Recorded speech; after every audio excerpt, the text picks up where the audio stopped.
I am Black business. From the moment I wake until the time I sleep, I am Black business. I am Black business. Are you Black business? I am Black business. Do you support Black businesses? I support Black business because I am Black business.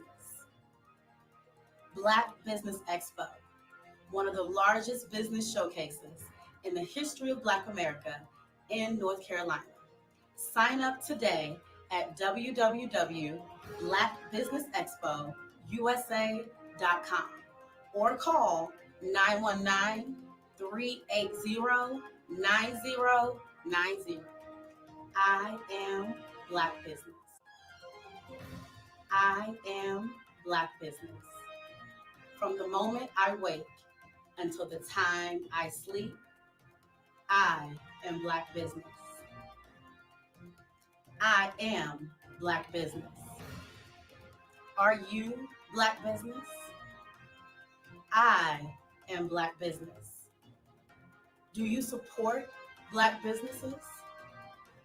I support Black business because I am Black business. Black Business Expo, one of the largest business showcases in the history of Black America in North Carolina. Sign up today at www.blackbusinessexpousa.com or call 919-380-9090. I am Black business. I am Black business. From the moment I wake until the time I sleep, I am Black business. I am Black business. Are you Black business? I am Black business. Do you support Black businesses? I support Black business because I am Black business. Black Business Expo, one of the largest business showcases in the history of Black America in North Carolina. Sign up today at www.blackbusinessexpousa.com or call 919-380-9090. I am Black business. I am Black business. From the moment I wake until the time I sleep, I am Black business. I am Black business. Are you Black business?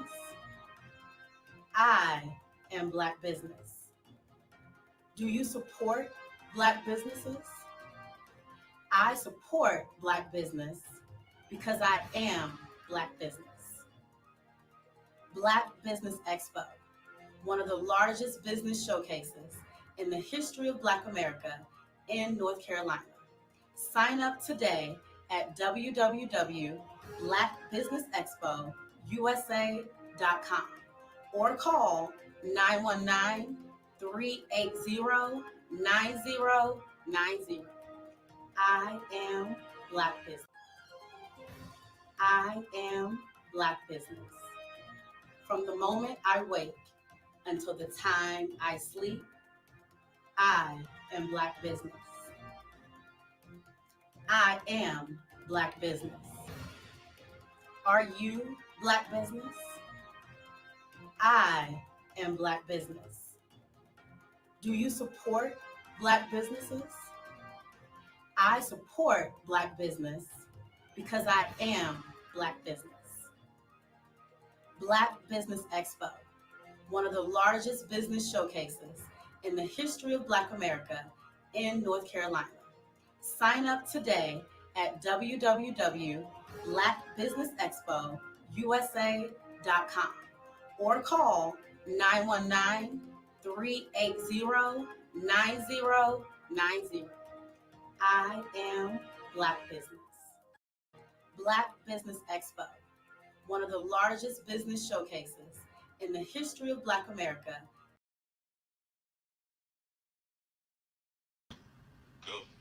Good morning, ladies and gentlemen. Hi, and it's day what? Day 6. The Black Business Expo TV network has been coming to you live. And as I continue to do the things that I do, I want to say to all of the people out there who has helped in this historic journey, thank you, thank you, thank you. Thank you, thank you, thank you. Thank you, thank you, thank you. A lot of times people don't say thank you, but I mean it from the bottom of my heart. Thank you. And now, with no further ado, we're going to get right into the show that you've been waiting for. Yes, indeed, we have a gentleman who's going to come up by the name of Leonardo Williams. And of course, for those who don't know, he's a trailblazer. He is Leonardo Williams. Good morning, man. How you doing? Take yourself off mute. He's going to come off mute just a moment. Leonardo, hit your mute button and let's get it going. Good morning. Can you hear me? Yes, sir. There's going to be an echo, so I'm gonna go off mute but after I introduce you. Ladies and gentlemen, with no other ado, I'd like to introduce to you Leonardo Williams.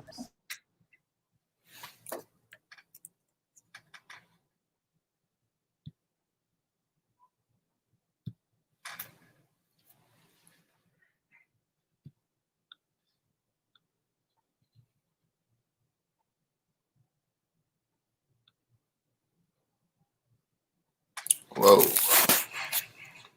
All right, let's get these technical difficulties out of the way here.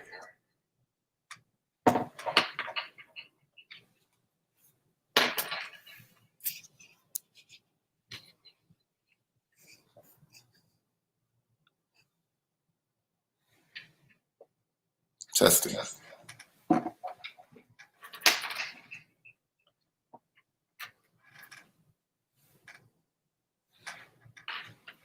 All right, I think I'm live. I think I'm ready to go here. All right, good morning, everyone. I'm going to go ahead and get started. I'm Leonardo Williams.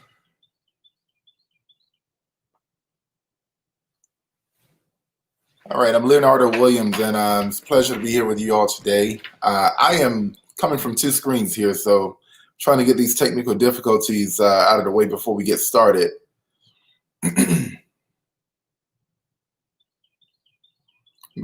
Just to make sure we don't have any interruptions. Eric, can you come back on the screen for a moment?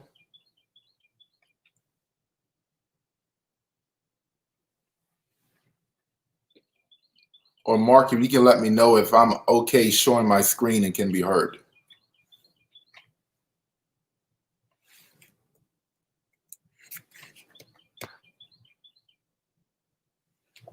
All right. Yeah, so good morning, everybody. It's a pleasure to be.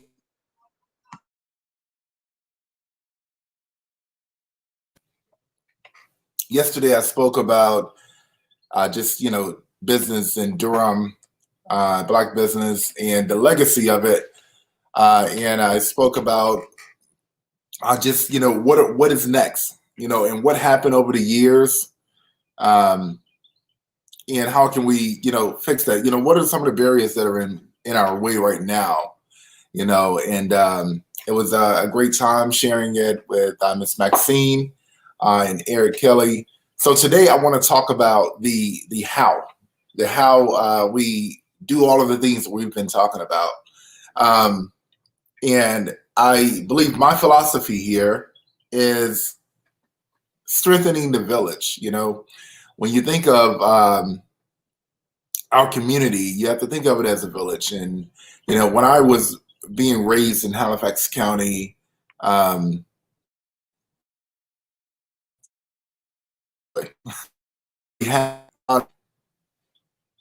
I didn't really have a lot of resources or access to resources. I was very poor, but did not know that. So therefore, because I didn't know that, I had this mentality of I can actually accomplish anything. And that was a that was something that was a valuable trait that actually played a huge part in me being successful throughout my life. It was a village that took care of me, you know. Um, when I needed something to eat, I had neighbors to take care of me and to do that. My mother needed, when my mom needed someone to watch me, I had neighbors, so that was a beauty. Now here I am, a small business owner in the city of Durham, the state of North Carolina, and things are going well. And I want to talk about how well they're going, and I want to talk about how we got them to do well. And so this is how I came up with strengthening the village, empowering, encouraging, and enhancing the Black community through small business.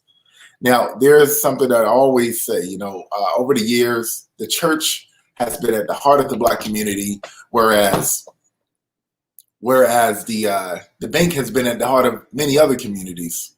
And I think that we need to have a combination here. We need to, not only, have our faith in order, but we need to have our finances in order as well, so that we can generate, this generational wealth that is well deserved of our people. All right, so let's get right into it.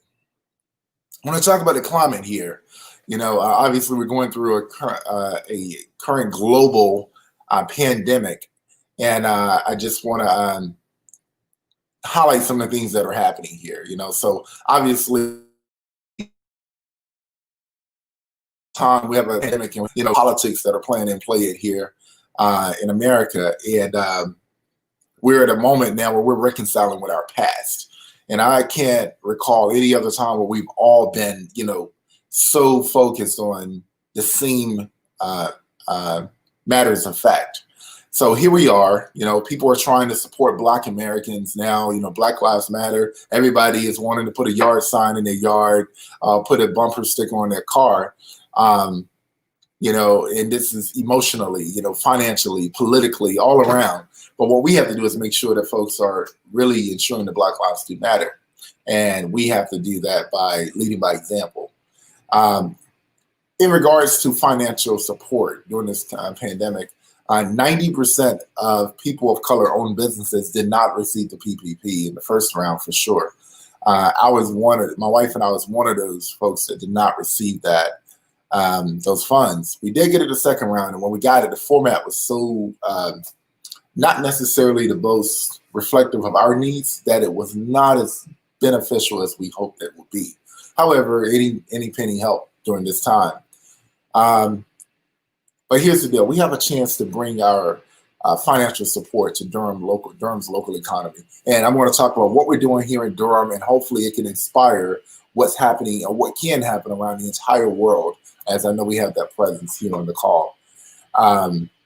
So here we are, starting here in Durham, and we're going to see if we can launch a movement here. All right. Some things that in regards to the climate that are standing out to me. Our financial investments are misguided, and I'll tell you the source of that inspired statement. Next to my restaurant is a vape store, and vape stores, vape products, while it may be something of a habit or hobby rather, for some, you might as well take your money, light it on fire, let it burn away. 90% of the customers in this store, owned by a Pakistani, are Black. And if I was to judge a book by its cover, which as a business owner I've learned to do and don't feel bad about it, if I was judging a book by its cover, most of the people that are spending money in this store, and some may take that as an offense, but we have to get over offense and state facts. So that is the source of that. I hope that we can stop being misguided and better inform each other on how we can invest. We lack political impact at a large scale, but that's going to turn around, and it's turning around. I want to talk about that a little later. We got to relocate this find this mission to when we do have mentorship. Where does it take us as a community? Have we defined what our future looks like for our children? And what are we doing right now? What is our financial investment, our time investment, our commitment to ensuring that tomorrow is better for not only us, but our children and their children and their children? Here are a few facts. 90% of, Black and Indigenous people of color or, Black-owned businesses did not receive the PPP. I just stated this in the first round. 1 in 3 Black-owned businesses have closed or nearly have closed during COVID. COVID has definitely exposed some vulnerabilities in our economy and our society. 61% of women earn, women earn 61% to every dollar in the workplace. And that's 2% down than it was in 2016. Are we off better 4 years later? The median household income is $28,000 for Black families. 6.6% unemployment rate. It's the highest amongst all racial groups. Now, in regards to Black-owned businesses, collectively, we employ over 1 million people. Check this out.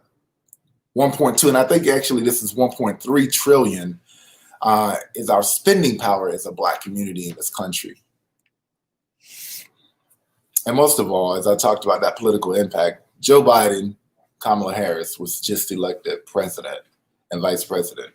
And to be honest with you all, Black women did that. But specifically Black women, but definitely communities of color, the Black community. So what do all this tell us? We are worth a lot, a whole lot. And it appears that everyone knows that except us. And that is what we have to change. We have power. We have to determine when we're going to figure this out and what we're going to do with it. So,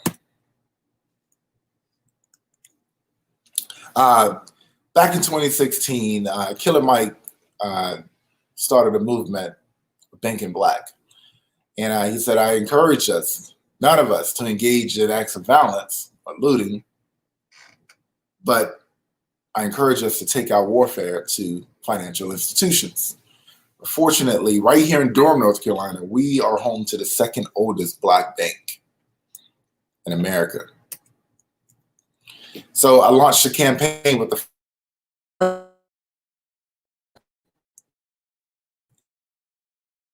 what if we just open up accounts in Black banks? I said, absolutely, that's already been done.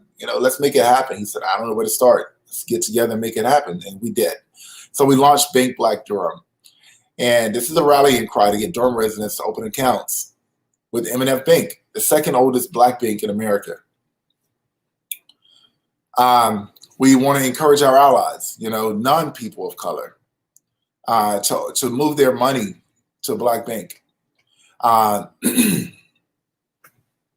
We want to, since M&F has its roots in Durham, we want to, make sure we reignite this Black Wall Street and make it more than just a historical placard, a landmark, but more so a culture, a community. How do we do that? So here are the steps to doing.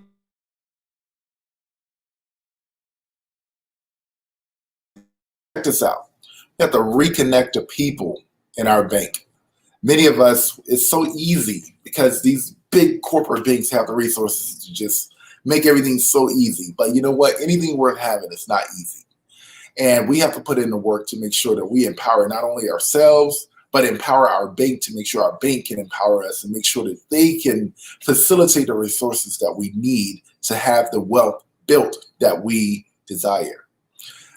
We have to empower our people, as I just stated. We have to follow on social media to be informed. But beyond social media, we have to communicate again. Pick up the phone and call each other and say, hey, how are things going with you? How are your investments going?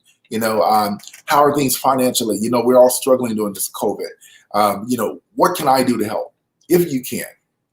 We have to organize with our allies and organizations. So, we have to strengthen the Black community from within, but to enhance that, we have to pull allies from outside of the Black community. Jazz music is an American music, and jazz music was founded by Black people, but it was put on the world map when Blacks and whites came together. And we have to, in other ethnicities, we have to do the same thing with our power as a Black community. This is our power. It's up to us what we do with it, and it's up to us who we bring in to help make that happen, make it a reality. We also have to reform the banking process. M&F Bank is not the best bank to bank with, but we can change that. We can make sure that changes. And when I say we're not the best, meaning we have to make sure they have the resources to be just as technologically advanced as any of these other major corporate financial institutions. And we have to meet the community where they are. About percentage. I talk about 90% of the customers going into that Pakistani and vape store, but I have to make sure that I say, hey, one, there's a Black-owned restaurant here. Make sure you come and eat here next door. And also, let's have a conversation about, what I can do as a community member, you as a community member, to help one another. Start to communicate and get to know one another, and then support each other through those avenues of communication. And who knows, in that conversation, what may actually come up is, do you know how to invest? And can I help you with that? And I don't mean invest in just the stock market. I mean invest in ourselves. And that can happen in any way, form, or fashion. Step 2, we have to encourage. Yes, the road is going to be tough. We've launched this Bank Black Durham, and people say, oh man, M&F this and M&F that. But it's up to us to be a part of the change that we want to be, that we want to see. We can't just complain and move on and never do anything about it. So it's going to be tough, but it'll be worth it. We have to offer real and simple to reach achievements to relate to real needs. We have to develop solutions that are reflective of our problems. Start there. We can't take care of everyone else unless we can take care of ourselves first. Right? We have to also understand the problems that we face as a people economically and their root causes. The jobless rate is 6.6 in the Black community. Why? Have we asked why? What are causes of those issues? One thing that frustrates me is we often talk about I call it aboutism, where we become scholars of issues rather than solvers of issues. And, we could talk about how things must be equitable and we have to fight for equality. But we have to go beyond just making that sound good. They're nice buzzwords. We have to go beyond that. We have to actually get to the point where we're actionable about the things that we're talking about. And we do that way too often. I know for a fact here in Durham, and I'm sure other places around the country. We have to change that. We have to change that. We're not, as a people, as a Black people, we're not some token that you can just talk about and build, diversity and inclusion policies around, but do nothing about. We don't want, as a community, hand out. We want to hand up and step on it to get higher. Bring our own chair to the table or build our own table. We're not asking anyone to give us anything, but we have to look at each other in the eyes and in the face and say, look, I got you. Let's do this together.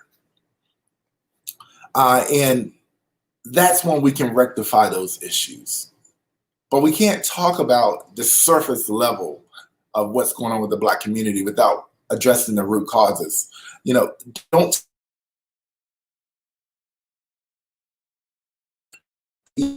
where people can afford their own house. It's nothing you can do about the growth of a city. That's inevitable. So what you do, you create opportunities and capacity for people to rise up to the occasion, to rise up to the need. And that's how we address those root causes. So if someone doesn't have food on their table, they can't afford it, then we need to talk about why. And that's how we address those issues. And we can do that with each other first. In step 3, we enhance. We got this. We enhance each other. We enhance. We got to stop complaining and start collaborating. That's all what I'm talking about here. Within our community, we have to stop complaining and start collaborating. Enough of the aboutism. We have to be solvers of issues, solvers. We have to participate in learning circles about financial literacy and home ownership and entrepreneurship. You know, I created this program called Ego Civic, Economically Growing Our Own to be Civically Engaged. And it's a 1-year training program, a training camp for young Black boys and girls, or men and women, to be civically trained, to know how to run for office, to understand policy and know how to draft it, know how to create it, and also own their own business, have your own stake in your own community, right? But the beautiful thing about Bank Black Durham is we have goals with this, and I'll talk about that in a little bit. We have to acknowledge our past and help create our future. Now, the beautiful thing is, yes, we've been fighting for civil rights and equality for a long time, you know, but, you know, the Black community was once very, very, very strong financially. You have to look at Tulsa, and you look at Durham. From Tulsa to Durham, we had it going on, but it's always been some other community, or not, I would say other groups of people with different interests that have tried to shut that down. But we're resilient people, and we're powerful, and we're going to overcome that, and we're overcoming it. And this is now our chance all over again to do what we need to do for each other. This can be, you know, uncomfortable because it's not of everyone's interest, but I feel that we've been brainwashed. I feel like we've been trained not to think about the things that are most important. You know, we think about insurance, we're thinking about car insurance, but there's so many other insurance plans out there, you know, where people use for simple tax strategies, life insurance policies, life insurance plans. I didn't know, I'm about to be 40 this month, and I had no idea about these life insurance policies that can pay for my house, pay for my kids' college, you know, tuition, and putting my money into these life insurance plans to dodge from paying too much in taxes. What I'm doing, it's not I'm dodging taxes, I'm just regenerating my money to support me and my family and my community more, rather than just paying to some agency, some company. And I hope that we can talk about that more as well.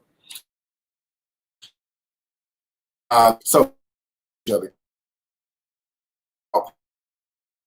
enhance our own financial weight. That's how we do it. So we have to reform our space. And if you go back and pay attention to what I just presented on those 3 steps, empower, engage, and enhance, that's what I'm talking about. Reform our space. One more time. Reform our space.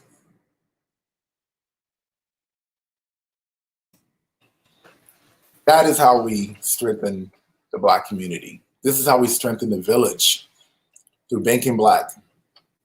We, as a community, position our bank to facilitate the financial relationships that we need to better us. That's the campaign that I've launched, and it's working out pretty well so far. So let's talk about what success looks like. So here's for the bank. Imagine, and these are somewhat hypothetical, but we're making them realistic. 20,000 new accounts, 2,000 mortgages, 5,000 loans, 10,000 credit cards. Imagine if our bank had that. And what it looked like for us: increase Black small businesses by 25% by 2025, and increase Black home ownership by 10% in 10 years. That's what this can do. 20,000 accounts. That is so easy. And no, banks do not make money off of checking and savings accounts. They just don't. It's not any money there. So what you have to do is you open your account, and then the bank has a concentrated block of people to provide this financial literacy to. And once they have that block of people, they're informing and educating, people become more powerful with that knowledge. And that's how you know how to own your own home, and you know how to actually own your own business. This is how we establish generational wealth.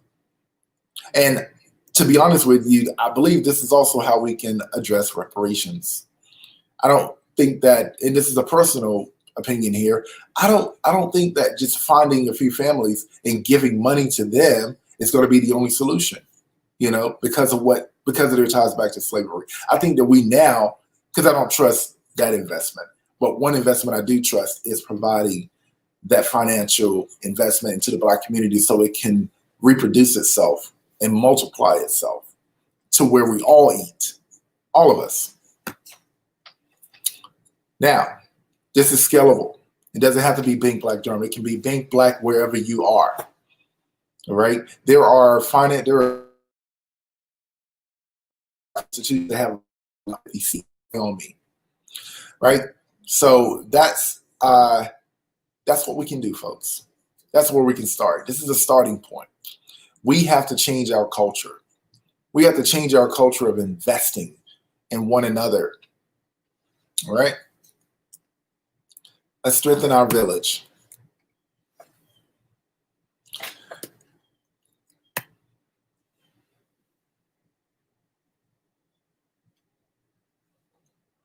Thank you guys so much. I am ready for questions if there are any.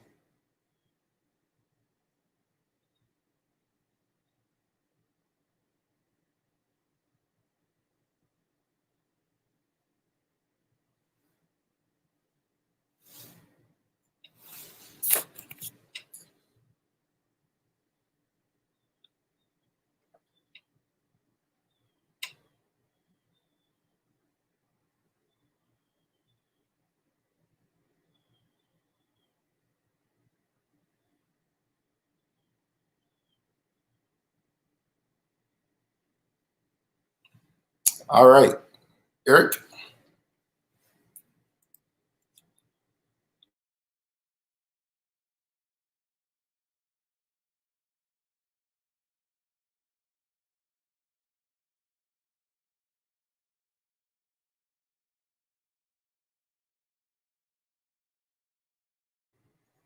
Yeah, so great question.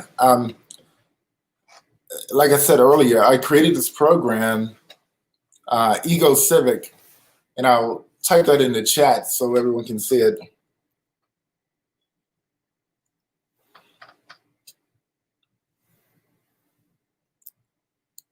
Well, I'll just restate it. Ego Civic is it's an acronym. Ego Civic, economically growing our own to be civically engaged. And like I said, this is a training program for young men and women. We're talking 18 to 25. And Ego Civic, we're actually going to be launching this in 2021. And what it does is it takes you through a 2-part program, 6 months in entrepreneurship and 6 months in civic engagement. And you will be working on those simultaneously.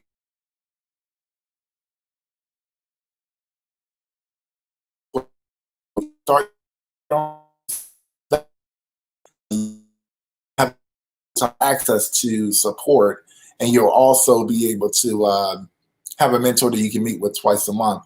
And when you finish, you have an actual legitimate registered LLC or whatever other entity you decide to go with, and be able to understand run, then you'll be able to do that. So that's how youth can be involved in it. Put my glasses on here so I can see.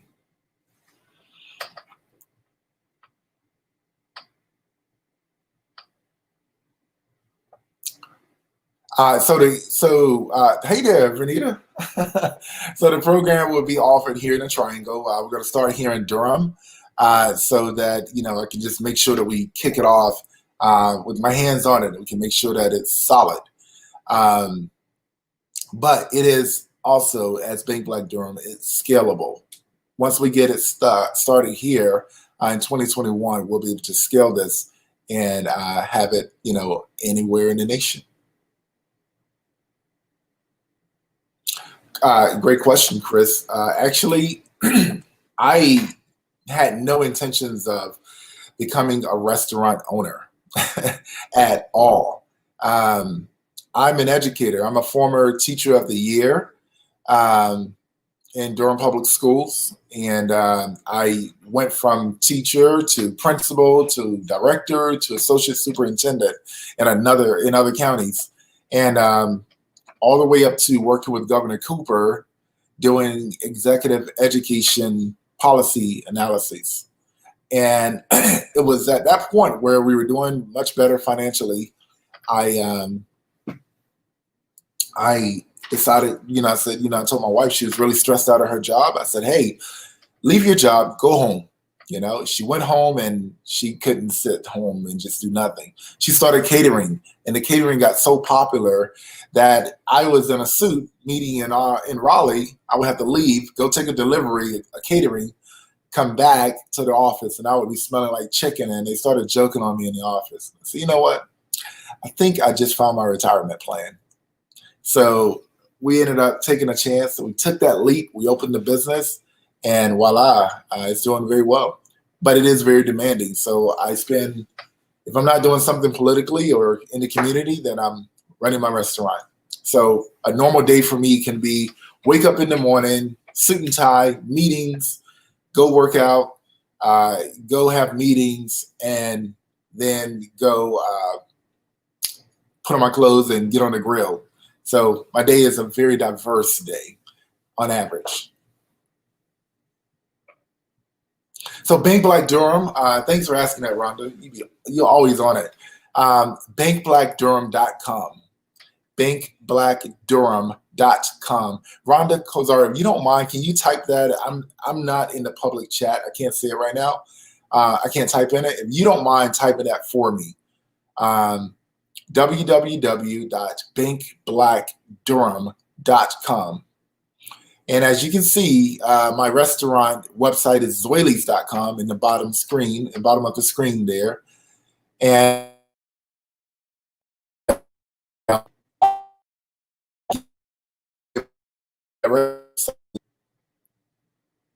in what way do you encourage your allies to get involved, and support implied? It's a great question. How do we get our allies involved? So this is a pivotal time right now. This is a very pivotal time. Raise your hand if you ever seen any other time where so many white people and other people have been so concerned about the Black community. Right. This is unheard of, what we have going on right now. So this is a timely moment. It's timely, so we have to take advantage of this. We have to make sure that if everyone who wants to put a Black Lives Matter sign in their yard, they should be opening a bank account in a Black bank. That's the reality. This is how we invoke act, And one thing I didn't say that I wanted to say was, when you open that bank account or whatever bank account you have right now, open up a savings account and call it PAC, P-A-C, and let that be your little political action committee fund.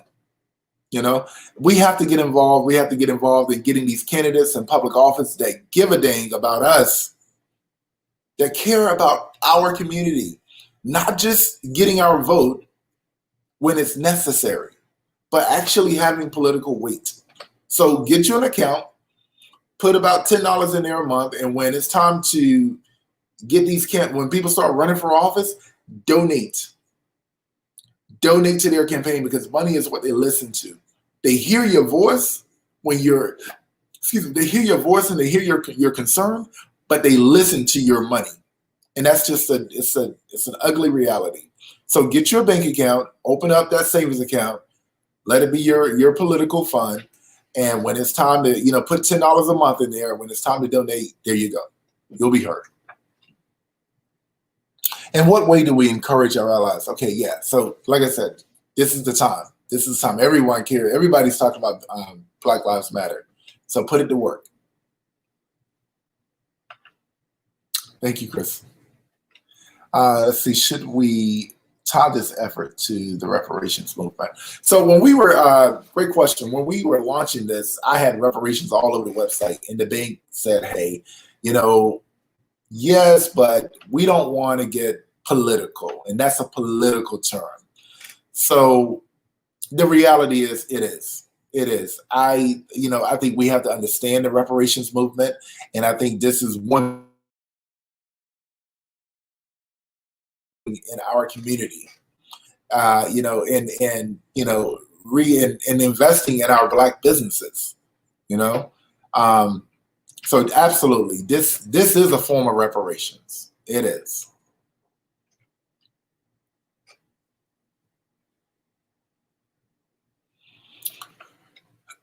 You know, my so I my inspirations. I would obviously, like most, my mom. My mom raised four of us. I'm the oldest of four, and she made it look so easy. She made it look so easy. Uh, I didn't know we were poor. I thought it was cool to have candlelight dinners and really nice oodles and noodles. But she made it look so easy, and she made it so fun. But just the power in relationships, the power in relationships. When my mom needed to go somewhere and she could take me to any house on our street, it was like I had my own room in every house, and all of my friends on my street where I grew up were like my brothers and sisters. The power of relationships, the village that they built, I felt so safe, so safe. Um, so definitely my mother. My in-laws, who they are go-getters. They are in Zimbabwe. They own the largest textile factory in Zimbabwe, Tico's Enterprises. And my father-in-law is a federal high court judge, now overseeing the Supreme Court in Zimbabwe as they reconfigure the tax code for the country. Just seeing how they move is so inspiring. I have several friends, and a lot of my students inspire me as well.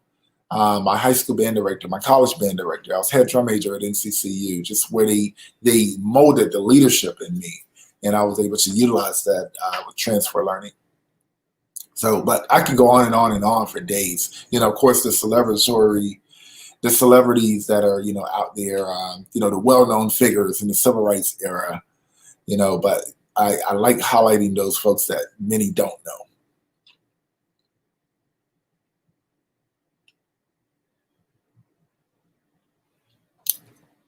Thank you, thank you. We've been we've been really blessed with our restaurant, and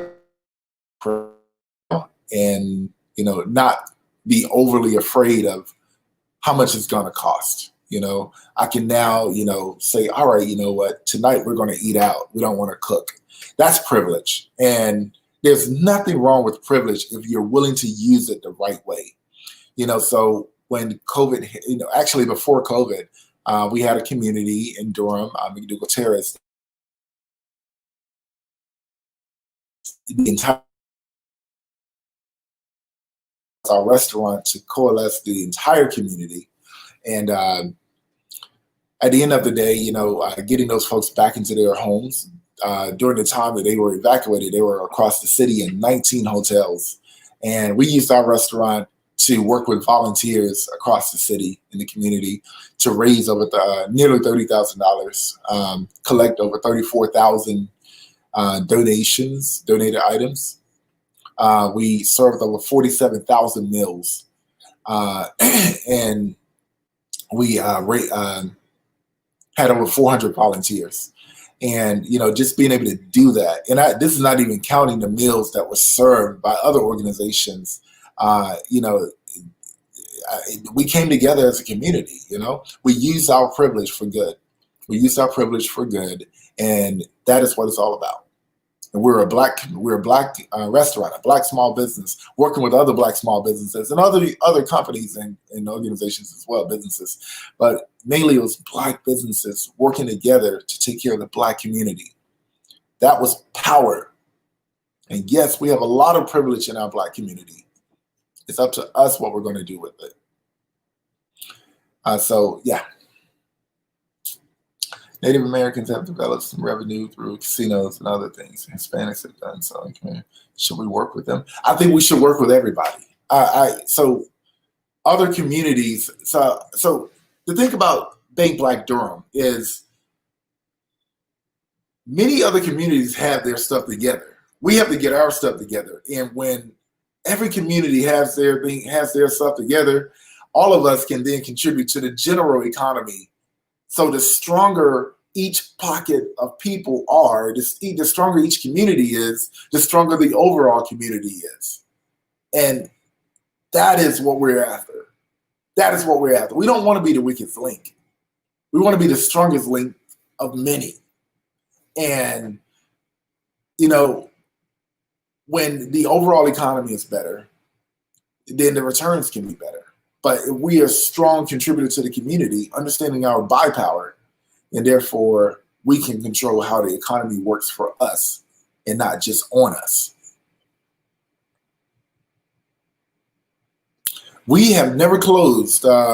We never closed our restaurant during the pandemic. And actually, talk about Black innovation, not bragging here, but we put our minds together. We came up with some things, and wow, we're doing better now than we were before the COVID crisis.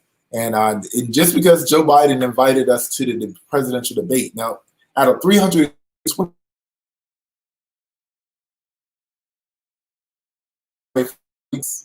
and we sat at the front on the front row, the Trumps on my right, Dr. Jill Biden and Mayor Keisha Lance Bottom on my left, and we were front row. And a lot of people saw that on a lot of news media outlets, and they came to see who we were at the restaurant. But even before that, we started doing very well. We got rid of all of these third-party apps that are taking out 30% of our cut, and we created our own online market system. And now we're doing better than we were before COVID, and we have high safety measures, so folks feel safe eating there.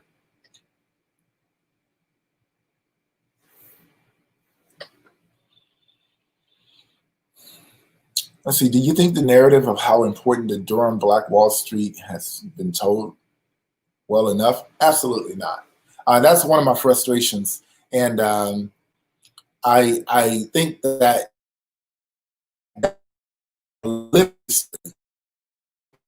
efficiently done the traditional way of storytelling, but I think that we have to continue to refresh and keep that story sensitive. Keep it sensitive.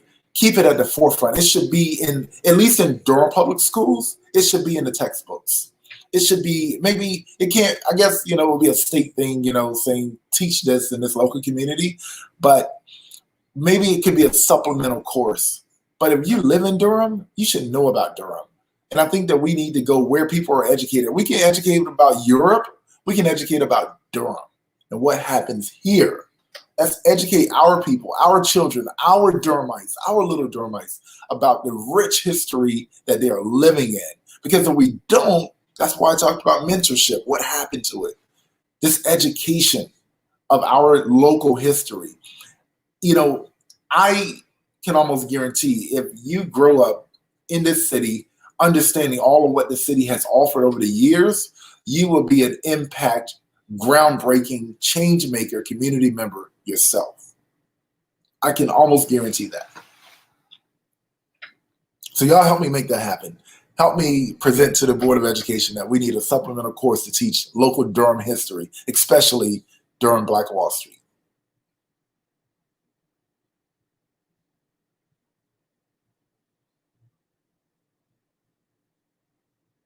So some of the Durham heroes, local Durham heroes, both current and past, that I use as a model in my life. Obviously, Merrick, Moore, Shepard. I not because I went to NCCU, but James E. Shepard from the past. I'm really big on relationships, and this man had. It was magical the way he built relationships across racial lines during his era in the 1800s, in the 19th century, and so and even into the 20th century, and how that a landmark right now because of those relationships, but even to date, Andrea Harris, while she was small and meek in figure physically, she was a powerhouse in the economic world. You know, Farad Ali, who's doing amazing things right now, you know, there are quite a few, you know, that are doing some amazing work. And you know, one of the people that inspires me most about Durham history, though, um, he shines shoes outside of BU Cafe, and listening to him tell me about what Pettigrew Street used to look like, the real Black Wall Street, you know, and also, you know, just how Durham was, you know, and the lady that where it never rained on her, you know, all those stories that I had no idea about. Um, you know, he's a local hero, and I think we should probably get his memories recorded, you know, now before, you know, time passes on too much.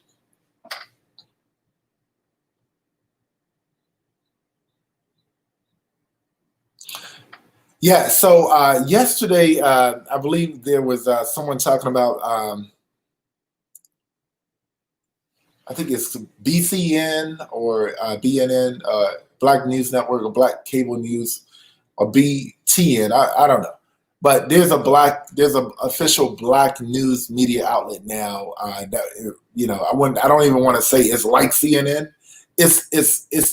It's not even like a real media outlet. It is a real media outlet. And when I was at the presidential debate in Nashville, they were actually on the air, and it's really good. It's really good.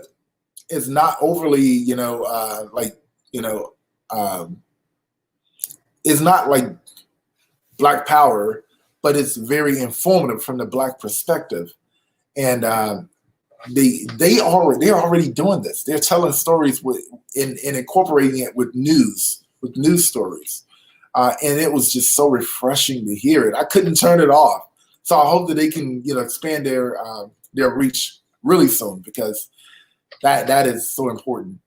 Also, you know, looking at the, I think, you know, one way of better supporting Black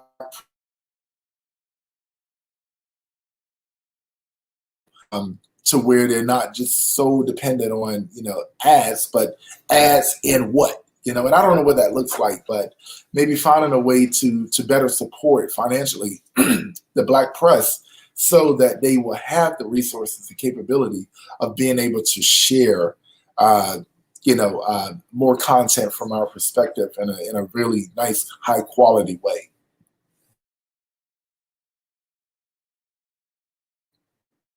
Works at Durham Upholstery and used to own a shoe store in downtown. Has a lot of those stories as well. Okay, great, great. Yeah, I think we need to do. I think we need to get them on record, um, to tell the history, you know, from their perspective as well of Durham.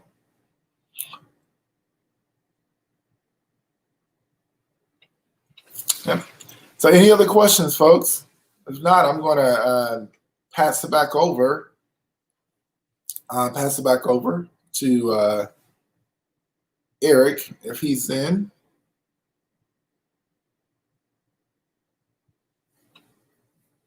And there was a question that I did not answer earlier, and it said, "Why Durham?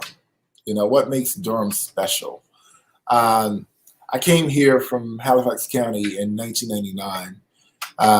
I met my wife in college. Um, we later grew up and then met again and got married. We live in Durham. Durham has been good to us. Uh, Durham is where we've been able to launch our business and been more received here than anywhere else that I can imagine. Uh, we're raising our child here. Durham Public Schools has been amazing, not only to me as a professional, but also to my child. Better than any other educational setting that I could have put him in. Um, Durham is allowing me the opportunity and capacity to build my wealth and generate this generational wealth for my son and his children. So Durham is special to us because Durham has made us special. And so why not invest all of what I have into this area?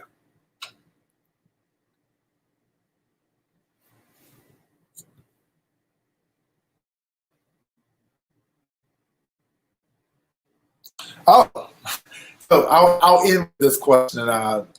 What's in store for Zweli's Kitchen? Um, so because Joe Biden, out of 328.2 million people selected us two as his guests, it landed us on over 30 media outlets across the country and the world. And some to name a few, not only every media outlet in North Carolina and in Tennessee, we, and not only been seen on CNN, MSNBC, C-SPAN, even Fox News. We were interviewed by the Mail and Guardian. The Mail and Guardian is equivalent to the New York Times, and they are the biggest paper in Johannesburg, in South Africa, and led on BBC World News front page, and being interviewed by BBC World Service Africa. And that led us to getting a call by the Zimbabwean embassy, and that led us to being added on a speaking tour. So in January, my wife and I will be going on a world speaking tour around the southern region, the middle to southern region of Africa. We'll be going in several countries, to several villages, and several cities, and it'll be about a 1 month long speaking tour. And we'll be telling her story, the little girl in the corner of the world, overlooked and forgotten, and the country boy, poor country boy from Eastern North Carolina, who didn't have anything but had everything he needed to be all of what he wants. So you'll hear about that being announced. Also, breaking news here. I haven't made it public yet. I'll just put it before I actually put it out in the Black community. We are the recent recipients of the Discover Card Eat It For program. So we just won $25,000 to help us keep the restaurant afloat. So we're really excited about that. And I haven't even made that announcement.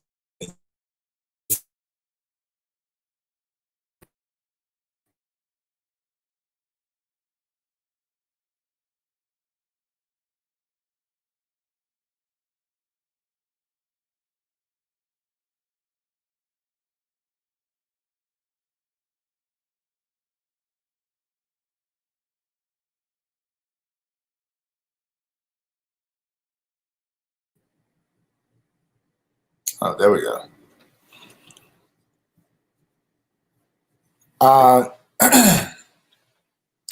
Do I have political aspirations?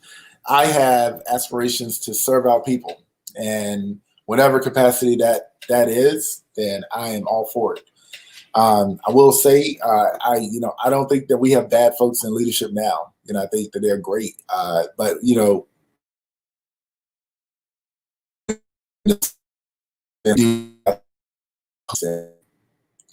right now we have black kids killing black kids every other weekend, and in Durham, and that affects not only families, but it also affects everything else in our city.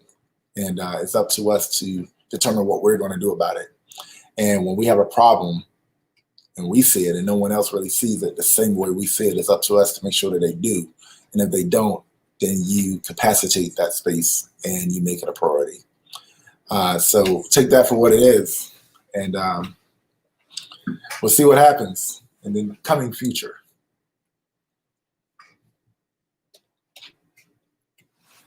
Thank you all so much. Rhonda, I'm asking you to do this again for me.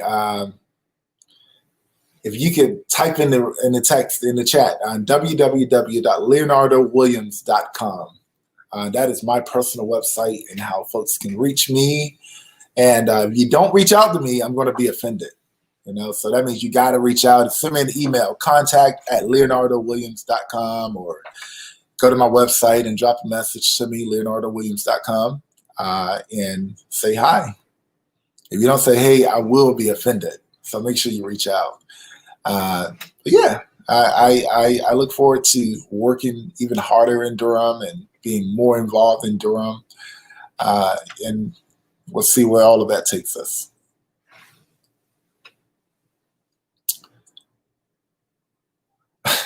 That's like asking who your favorite child is. The question was, what is my favorite meal at my restaurant? If you've ever had my wife's cooking, you'll know that is really, really, really, really hard to say. I don't know. I will say she did make. I have a party, a small party tonight, celebrating early my 40th birthday, which is November 28th, and she made like a lot of my favorite dishes, like bacon wrapped meats and the deviled eggs, and some cupcakes from favorite desserts, red velvet. She Brussels sprouts. Yeah, it's a lot. It's a lot. So, but I don't know what my favorite dish will be. That's just too tough. Look forward to connecting with you all. I really do. Please be in touch. Please do. What do you do? Not working. So it's a tough question. I need to find time to relax. Not there yet. Need to find time. So, but I do like to hike. I do, and I love the mountains. So if I can get away to the North Carolina mountains, I go. Yep. All right.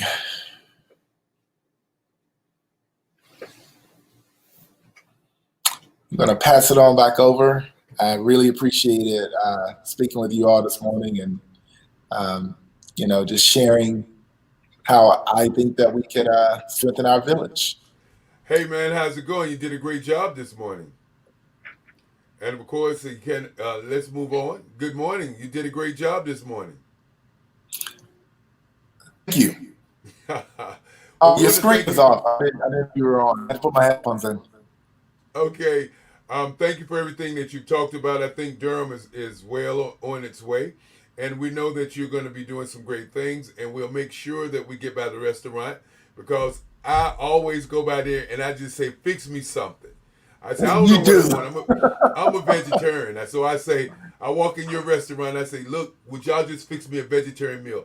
And they say, well, what do you want? I say, I don't care. Everything is good in here. So just fix it so I can go. And want to thank you for your time this morning. And of course, our scholarship lady will give you a call, and hopefully you can do something with our scholarship this year. And we would just like to say you have changed our community with the stuff that you've been doing. Thank you. Thank you. What is your website and an email where people can get in touch with you? Right. So my website is in the chat. LeonardoWilliams.com and Zwelis.com. Email is contact@williams.com. We will run that across the screen, and thank you so very much. Thank you. You guys have a good one. Mm-hmm. And of course, as we get ready for our next guest, we want to thank you for tuning in to Black Business News. And for those of you who are not tuned into all of the different stations around the country, we will reach out to the group down in Florida, and we will see what we can do to assist them in reaching our marketplace. You got Eric Kelly III, as I continue to say. Let's move on. I'm a time guy. We're 3 minutes away from our next speaker, but I'm going to bring up anyway. Bring up Dr. Johnson, please. Good morning, Dr. Johnson. How you doing? Good morning. I'm doing well, thank you. And how are you? Oh, I'm doing just wonderful. I love the glasses. Thank you. Thank you. These are my Delta glasses. All right now. All right.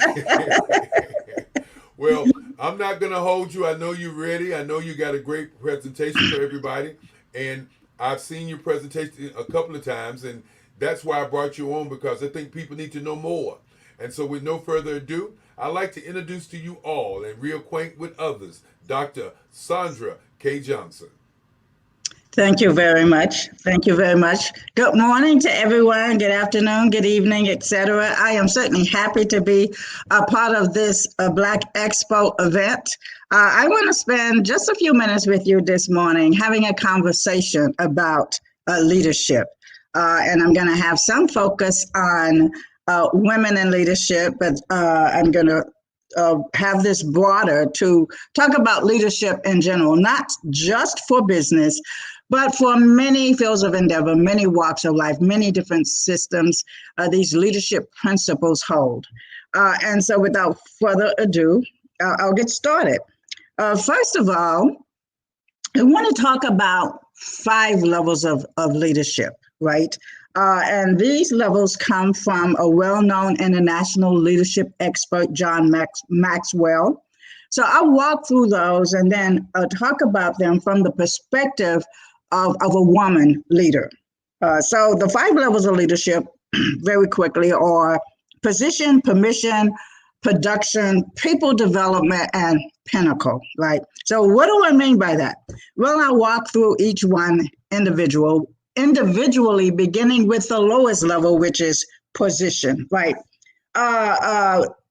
Position level of leadership is an individual is a leader by virtue of their position. They're in a particular position that's a leadership position, right? And one can argue that you may not necessarily have leadership qualities. You may not necessarily be a leader from a substantive perspective, but if you are in a leadership role, then by virtue of that, you are at the position level of leadership. And so people have to respond to you, respond to your requests, etc., because they have to, not necessarily because they want to. And I'm sure many of us have been in situations where we've had to work with a leader, we've had to report to someone who's in a leadership position, but is not necessarily a leader, right? So you want to be in that position. It's typically the initial position that a leader obtains, right? And your objective is to move on to the higher levels of leadership. However, those who do not have the leadership qualities will probably not move to the higher levels, and in many instances, they may be removed from this position leadership level. So your objective is to get that leadership position and perform all of the leadership qualities, all of the leadership actions, etc., that enable you to grow to get to the next level of leadership. And that next level of leadership I call permission level. And permission level leadership is about relationships, right? People essentially report to you. They work with you as a leader because they want to, and not necessarily because they have to. In the position level, you have to work for the person. In many instances, you may be disgruntled, you don't like the person, you wish there was another way to do it, you feel like you're stuck. You may be stuck if you are in a position leadership level. But for permission, the leader is someone that the followers like. They want to be in their presence. They consider it an honor to work with them. The work environment, whatever it may be, is a pleasant one. You look forward to getting up every day and going to work or performing this task because the leader for this particular organization, for this particular activity, etc., is someone that you want to work with. And so that is the second level, or permission level of leadership. Now, third level is called production level, right? And in that level, the leader oversees a team that produces results. I mean, it's not enough for you to have permission level of leadership and everyone loves you, right? If you don't deliver on your actions, right? And so that's a given. That is a foundation, if you will, to lead those who not only are pleasant to work with, that the followers love to work with you. It's a pleasant environment. You get along very well, or the environment is conducive to you performing at an optimal level, but you actually deliver on results, right? And so once you get to that third level of leadership, that's when others begin to recognize you because there's something substantive, if you will, or tangible that you can deliver, you do deliver, and it's in the time frame in which the delivery was planned, right? So the fourth level of leadership is people development. That is, it's not enough for you as a leader to lead, but you want to reach out and you find people who have potential, high potential to also be a future leader. And you work with them, you mentor them, you sponsor them, you sit down and have conversations with them. You pull them to the side to say, you know, this is not quite the right way to do it. Let's get together and I'll show you how to do it. You will suggest that they go and they talk to others, you know, who can help them improve and grow, etc. And you develop a relationship with them, professional, a working relationship with them that is conducive to them producing something better than they otherwise would. And the followers tend to, when they see a leader who goes the extra mile to work with them, to understand them, understand their life holistically, not necessarily just for the task at hand, not necessarily just for the job, but look at their lives holistically as part of the process of people development, then not only are you improving your leadership abilities, but you are helping those that you are working with. So that fourth level of leadership is called people development or reproduction. You are more or less working to reproduce leaders of the same vein as you. And then the fifth level, which is the highest level of leadership, is called the pinnacle level or respect. You have reached a place where you have delivered consistently over years. You have developed people over years, and those people have then gone on to become great leaders. You know, leaders who will also develop people who may also reach that pinnacle level. You're someone who's well respected in your community, whether that's the specific business community that you're in or some broader community. And in some cases, you may be considered larger than life, right? Once you reach this pinnacle level of leadership. So I know this is a quick overview, but it's sort of like the 5 levels of leadership, from position to permission to production to people development, and then pinnacle. And so I wanted to spend some time with an overview of this before I go on to talk about 5 other areas of leadership that I want to explore with you in a little more detail. And then at the end, we can do a Q&A. So the 5 particular areas that I want to focus on as part of this conversation is, as far as leadership is concerned, is take the lead. Have you ever been in a situation where, you know, you walk into a room or you go to attend an event and it appears as though no one's taking the reins, nothing is happening. It appears as though things are in disarray. You know, things were supposed to happen at a certain time and nobody knows what's going on, right? We've all been in that situation. And so a true leader in that situation is going to take the lead. Not that they're overstepping their bounds, but the leader realizes, hey, something needs to happen and it's not happening. So let me step in and take the lead until things are clean, until things are brought to order. Okay. Now, some people may look at this and say, oh, you're trying to take over. A true leader is not going to look at it from that perspective, right? A true leader is going to look at it that there's something happening, something is not happening that should.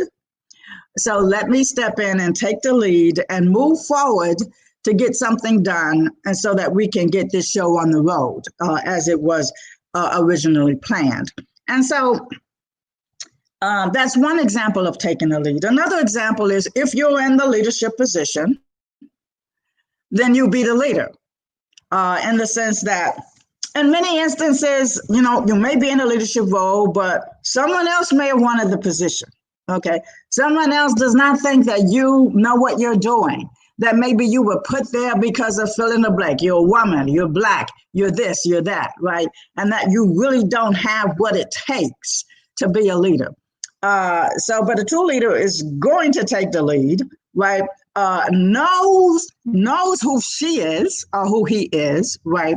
And will use their skills and abilities to take the lead and make things happen. That person is going to have vision. Now you have to have a vision of this is what I envision the organization to do, right? Put some strategy behind that, right? And some goals behind that, and have clarity as well associated with that. So when you share your vision with those that follow you, you share with clarity, right? You gather some intelligence as part of putting together the strategy and the goals. But when you share that and you're passionate about it, there will be those who will be excited about it, who will buy into the vision, and then work with you to go make it happen. That is the essence of a true leader. That you share the vision, the strategy with clarity, with passion, and with excitement, that others will see your passion, they will buy into it, and then their vision becomes your vision. You can also lead by example as part of this process as well, because as a leader, people will replicate what you do, good, bad, or indifferent. So it is best to lead by example, moving towards your goals as set out by the vision and the strategy. Also, taking the lead means setting the pace, the direction, and the destination, right? You're leading, we are going to go somewhere. Where are we going, right? To articulate what that destination looks like or milestones along the way, and then set the pace and the direction to make sure that we have a team that follows and moves in that direction. And also focus on influence and trust as opposed to control, right? I don't know about you, but almost everybody I know do not like to be controlled, right? And so a leader is going to have the skill of influence, of encouraging, of inspiring, of developing that trust so that the follower, even if the follower may not initially buy into the vision, they may trust the leader, right? And will then move forward as part of the project because of who the leader is. And I want to share with you a quote as we go through this process, and that is this: the real revolutions happen so quietly that most people don't notice until it's over. Meanwhile, those with imagination are changing the world. I'm going to repeat that. The real revolutions happen so quietly that most people don't notice until it's over. Meanwhile, those with imagination are changing the world. So again, as part of that leadership, the vision, imagining imagining, knowing what is, and imagining what can be, and then moving forward quietly, working with your team to make that happen. So that's lead. Another characteristic that I want to share with you is be decisive. I'm sure all of us have been in a situation where, you know, people in charge, you know, they really don't know what they're doing, right? Or they can't make up their mind, right? Or they may make a decision and then or change their mind, and then you know, things start just going way out of getting out of hand, and things are not moving forward as planned, right? In many instances, what cripples a plan, what cripples a project, is the inability for the leader to make a decision. And there were some who may want to get as much information as possible to make the best decision possible. But in many instances, you may not have the luxury of getting as much information as possible. So, but a good leader is going to take the information that they do have, and make the best decision that they can, given the information that they have, and make a decision, and then move forward on it. And we'll understand that you're not going to be right all of the time, and that there will be those who will hold you to account when you're not right. But understand that this is a skill, and that over time, as you continue in your leadership roles, it will become easier for you to be decisive and make the right decisions given the information at the time. But a good leader also understands that because they're not going to always make the right decision, have to be thick-skinned, right? So that when the decision that they make turns out not to be the right one, they can own up to it, have a conversation of, why the decision was made, and then work to make the adjustments necessary to move forward. And so as part of that process, a leader has to be intentional. You have the vision, the strategy, the goals, and then be intentional about making it happen, about ensuring that you have the right followers with the right skills and abilities to work with you and make it happen, to be intentional, to be purposeful, to decide when to act, and also to exhibit temperance as part of the process. No one wants to work with a leader who flies off at the handle every 10 minutes, right? That's not healthy for the organization, etc. So be intentional, be purposeful, decide on when to act. Sometimes you make a decision, no, this is not the right time. And again, experience and wisdom will help in that. Use wisdom. Leadership is fluid and dynamic. And so to be decisive is very difficult sometimes, especially when we're in a rapidly changing environment, right? And one can argue that this year, 2020, is definitely a rapidly changing type of year, environment, etc. And so as part of leadership, to have the skills to be decisive, even when you're in a rapidly changing environment. And so I want to share with you another quote as it relates to leadership. This is by Theodore Roosevelt, okay? It is not the critic who counts, not the man who points out how strong the man stumbles, or whether doer of deeds could have done them better. The credit belongs to the man who is actually in the arena, who at the best knows in the end the triumph of high achievement, and who at the worst, if he fails, at least fails by daring greatly. Again, that is a quote by Theodore Roosevelt. So again, if you have the vision, if you're excited about it, if you're purposeful about it, and this is the way to do it, and you have this great team in place, then move forward. You're not always going to succeed, but even when you fail, you tried and you learned something as a part of that, right? Good leader is going to understand the environment. I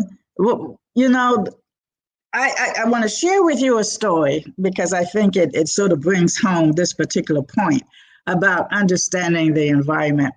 I worked for IBM for 26 years. And one of my last roles, I was the Chief Technology Officer for IBM Central, East, and West Africa.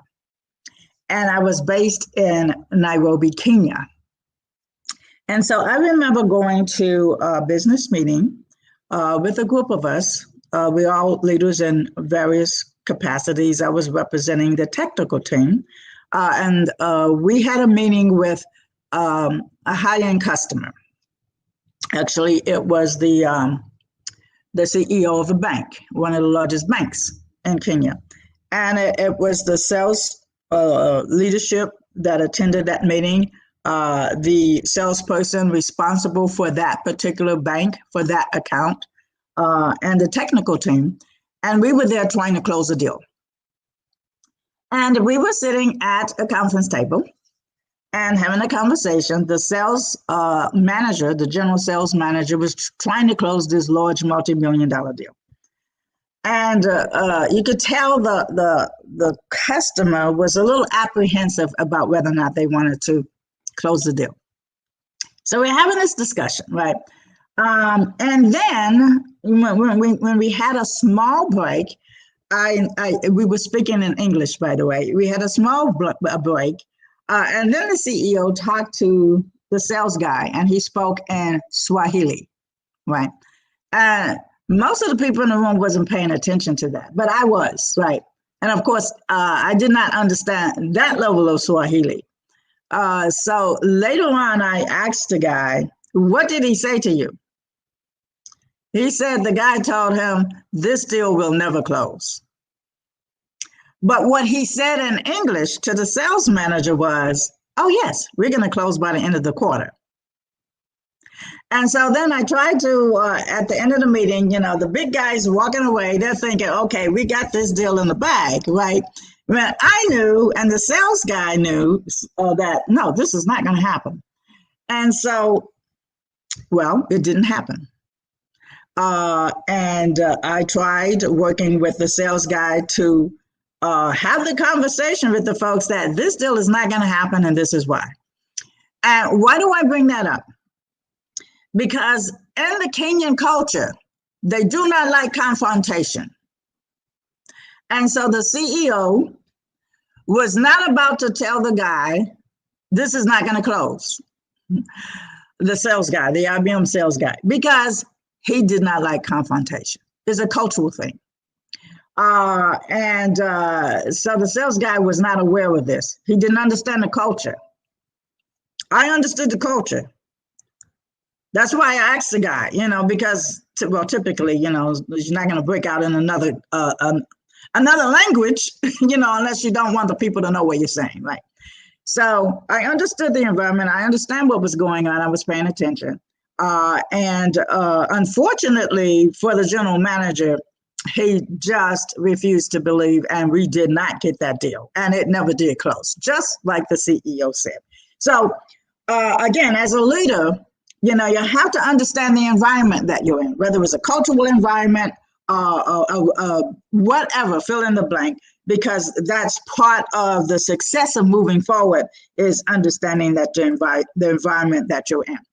And whether it's the culture of the organization that you're working with, the region of the country of the world that you're in, et cetera, is very critical to successful leadership if you understand the environment. And also focus on positivity.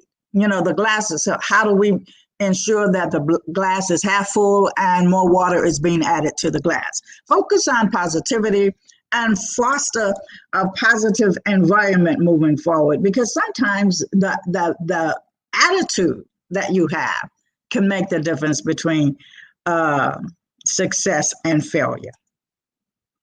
Another quote: work is enjoyable when you're changing the world, right? And it goes back to having the passion and the vision and understanding as a leader that what you're doing is going to make a difference. Maybe not the world, but maybe so. And so that's why fostering an environment that is enjoyable and that you understand as you move forward in your leadership capacity. Develop people. I think this is key towards good leadership. It's one of the 5 levels of leadership as well, when you develop people. And that development could work in many different instances. For example, I remember I was in a business meeting when I was still working for IBM, and it was an all-day meeting, lots of technical folks, development folks, as well as management folks, and at the and HR, human resources people as well. And at the end of the day, we went out and had a business dinner, and we were just chatting, and somehow the conversation came to patents and intellectual property. And I have, by the way, over 40 pending and issued patents, right? And so at the time of this meeting, I didn't have that many, but quite a few, and understood what the process is. And so as part of the conversation, one of the HR ladies said to me, "Oh, I'll never have a patent." And so I looked at her and I said, "What do you mean?" "Well, you people, you're just so smart. You're coming out with all of these great things." I said, "Well, that has nothing to do with getting a patent." And she said, "What?" I said, "No." I said, you don't understand what it means to get a patent. So I'll tell you what." And she was still being negative. I said, "I'll tell you what." And then there was another one of her colleagues sitting next to her. Now, we were in New York on a business trip. At the time, I lived in Austin, Texas. And the two ladies also lived there, the HR ladies. I said, "When we get back to Austin, let's get together every now and then and just brainstorm, right? See what we come up with." And so that's what we did. Every Friday, we went to a happy hour and we had conversations. Just regular conversations, not, what can we do to change the world? And out of those conversations, it sparked ideas about something that could possibly be an invention, right? The thing is, the ladies were not aware that the conversations were ideas that could potentially be inventions, but I did. So I shared that with them, right? And then we worked on it. We actually went through the IBM internal process to get a patent on a few of the ideas. And one of them actually turned into a patent application. So this woman who sat at this dinner and said, "I'll never get a patent application," was so excited, right? That, and when you get your first patent, IBM sends you this framed copy of the first page, right? So she took a copy of that and sent it to everybody that she knows. She was just so excited that she's an inventor now. And why do I share this with you? Because it's the process of developing people. People who in this case had skills they didn't have, right? But working with them, in this case, having a good time because we were at happy hour, after a week of hard work, and we're having regular conversations that turns into a actual patent, right? So developing people is critical. Because you can believe from moving forward, these HR people now know what the process is, know how to get a patent. And as part of their process of evaluating people, they now have a skill that they didn't have to help determine who the best person is for a particular role, right? So developing people is critical, and it does not necessarily have to be someone that's part of your team, right? It can be part of the larger team that may be part of the same organization as well. And people are an organization's most important asset, right? So if you don't develop the people, then you are adversely impacting your organization. So it's critical that you develop your team and to bring out the best in a follower, right? I want to share with you another example just in my own professional life that has been very helpful to me because I'm an electrical engineer, a computer engineer, that's a sub area of electrical engineering, a PhD in this field, and the first Black woman to earn a PhD in computer engineering. So, and I was about to say much, but most of my career at IBM, there were no people who looked like me. There were some women, And so some of the women took me under their wings and mentored me. And there was one mentoring conversation that I had with one of them that I want to share with you. And it relates to women who go to a conference room, participate in a brainstorming discussion. You may be the only woman there out of 10 or 15 people, or one of two women. You may make a comment and it's ignored. 2 or 3 minutes later, someone else, a male, makes the same comment, and it's wonderful. It's a great idea. The same comment you made, by the way. So how do you handle that? So these wise women, said to me, well, there are two really good options you can pursue to address this. The first one is have a meeting before the meeting with someone who's a friend, right? And you get together with this friend and say, when I speak up, then you back me up, and vice versa, right? So that's one option. The second option is, let's say you're in the meeting, you're having the conversation, and then you have this, what you think is this great idea, you share with everyone, no one says anything, and then 2 minutes later, Joe, more or less articulates the same idea. And what you do is that you wait for Joe to finish, and as soon as he's done, before anyone else says anything, you say to Joe, well, Joe, I am so happy that you just reiterated what I said a couple of minutes ago, because I was beginning to think that, well, maybe I didn't articulate it well, and therefore you didn't understand what I was saying. But Joe, you got it. And you did a good job reiterating it. So thank you very much, Joe, for that. Does anyone else have any questions about what I said a couple of minutes ago and Joe just reiterated? And you'll do that a couple of times, which I did do, and it won't happen again, right? So again, people who mentor me, who worked with me, and we're talking about a skill here that you may not necessarily learn in the classroom, but is every bit as important to have as what you learn in the classroom, right? So develop people.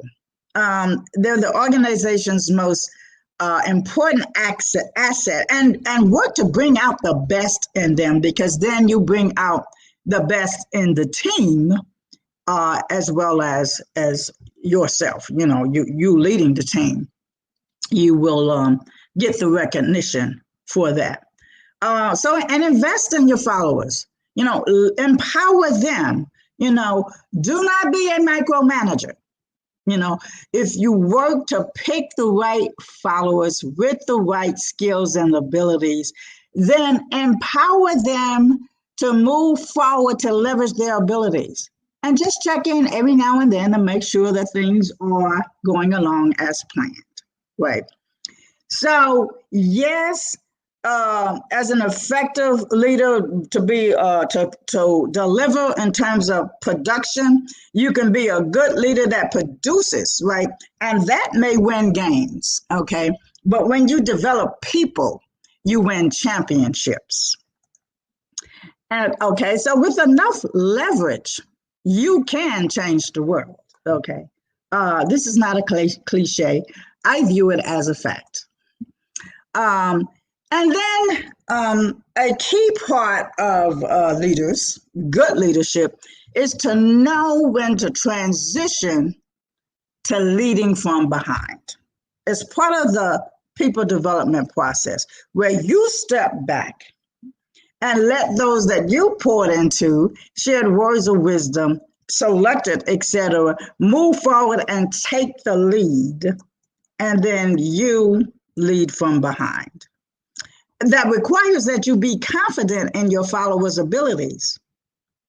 And one way to be confident in their abilities is to invest time in them, spend time with them, working with them, helping them, because we're all going to fail at some things. Allowing them to fail and working with them as, the process of addressing that failure and working to move forward in spite of it.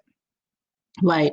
I view it as preparing eagles for a flight and then sending them on their way. And so I sort of want to, I talked about the 5 levels of leadership. I talked about position, permission, production, people development, and pinnacle.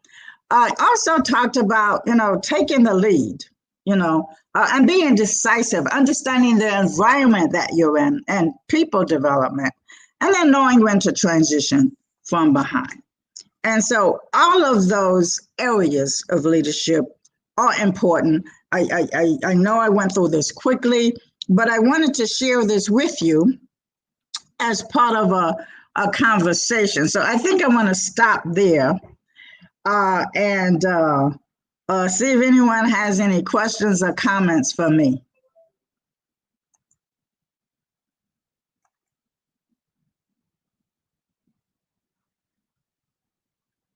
Okay, I'm looking in the chat. Says, why do some leadership skills not transfer? Some folks might be leaders in one field, for example, education, but not be good leaders in their church, etc. That is a good question. Many times, given the example that you have here, you're a leader in a particular field, and then in the church, it's a different environment, right? Understanding the environment. Every environment is different. There are different players. In one particular environment, you may be the expert. In an example, you may be the expert and the education expert, right? And so because you have an established success, you have established yourself as a successful educator, right? Then people will look up to you. They will come to you for advice, as a follow-up, words of wisdom, what did you do to get to this place, etc. Right? Now, assuming that you're not the pastor of the church, right, but you're the education expert, and then the church environment is very different. Okay, even the definition of expert, right, from a church perspective, is different. And in many instances, there's a very well-defined structure, process, methodology in the business world that's not necessarily present in a church. And in any entity, in any organization, is the actual leader of that organization that to some extent will determine whether or not you're going to be a leader within that organization, right? And so it could be that there are many reasons why this could be. Intuitively, one can say, if you're a leader, you're going to be a leader no matter where you are. But I would argue that generally that's the case with some exceptions. And the exceptions is the environment that you're in, right? There are some environments where even the best of leaders are just not going to be successful because the one running it is just not going to let it happen, right? And so you have to be able to discern whether or not, and when you go into an environment to lead, whether or not that is the type of environment that is conducive to successful leadership. One of my favorite songs is one that was recorded by Kenny Rogers some time ago, The Gambler, right? The words, you have to know when to hold them, know when to fold them, know when to walk away, and know when to run. And there were some instances where you need to run, right? And wisdom many times determine, when you should stay, when you should leave, etc. All right. The comments about happy hour, yeah, I really like that happy hour, right? And actually, with with COVID-19 and many of us doing things via video conferences, I've had quite a few happy hours where we have brainstormed. So that works even in the virtual world, and I encourage you to do it. Any other comments?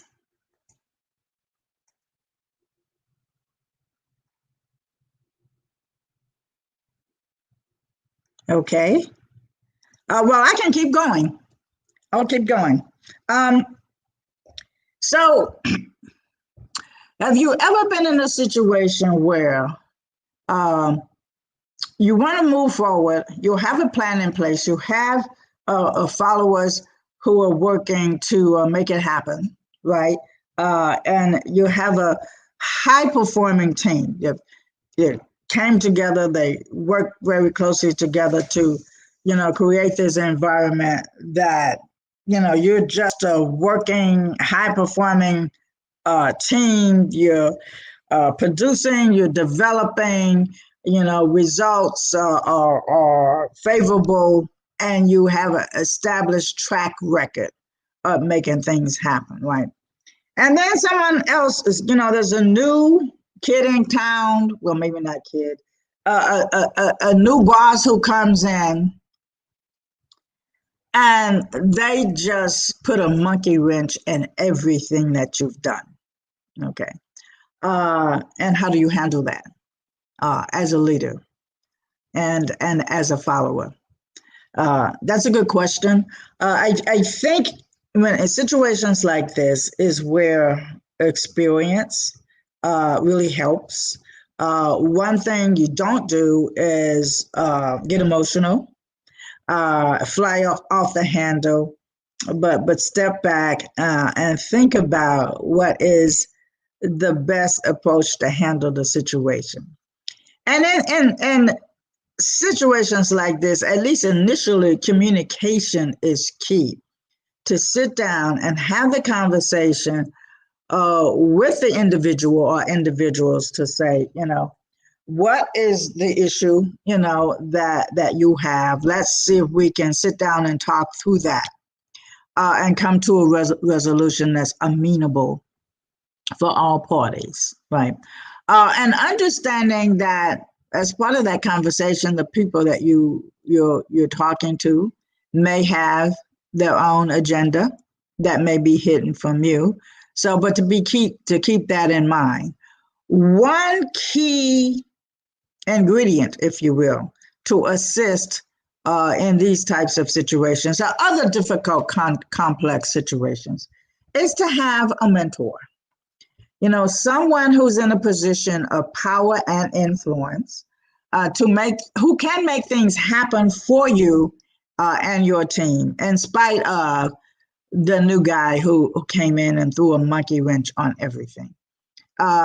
Typically, the mentor is someone who's been through that process before, maybe at another higher level than you, or the person that came in and threw the monkey wrench. In fact, it would be better if that person was at a higher level, because then they can leverage their influence to address the issue, right? So as a leader, it is always important to have, and they could be peer mentors, people who are going through the same thing. That happened to me a couple of years ago. This is what I did to address the issue, et cetera. Because, of course, the higher you go, the fewer mentors that you're going to have. But that's where I think peer mentorship kicks in to help. Any other questions or comments?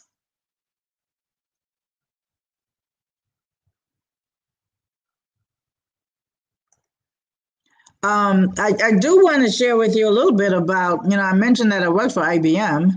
I also, right now, once I left IBM, I have my own financial technology startup company.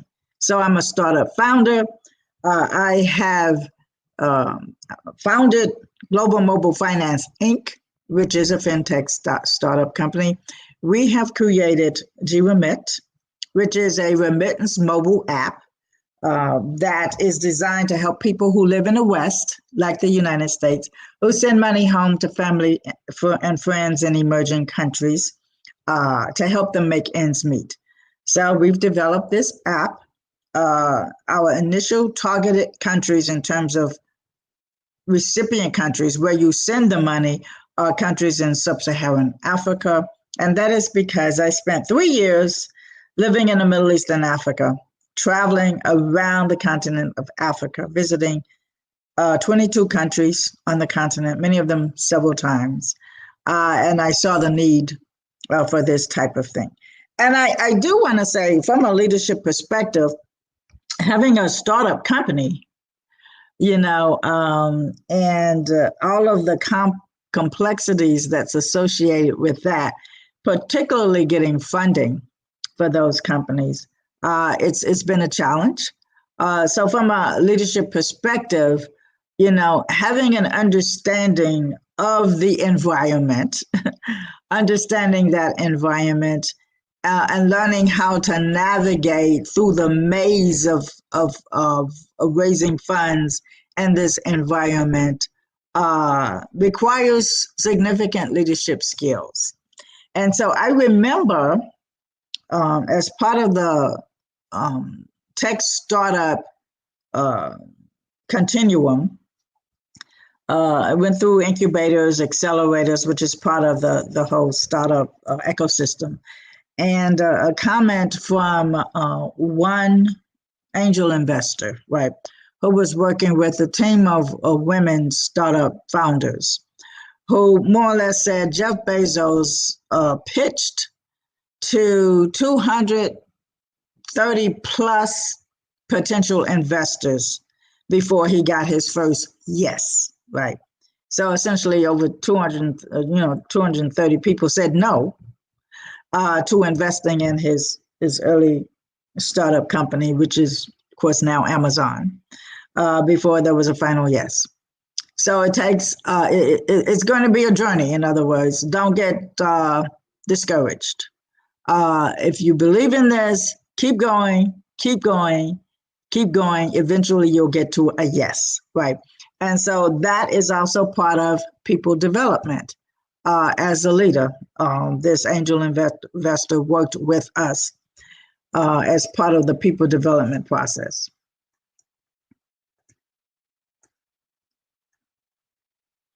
Okay, got any leadership questions? I have 4 I threw out. I didn't see the 4.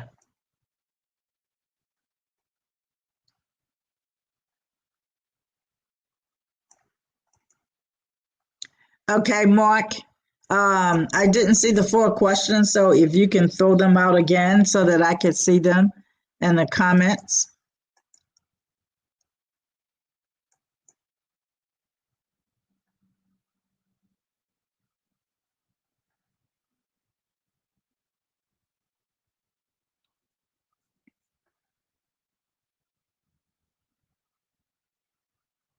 Okay.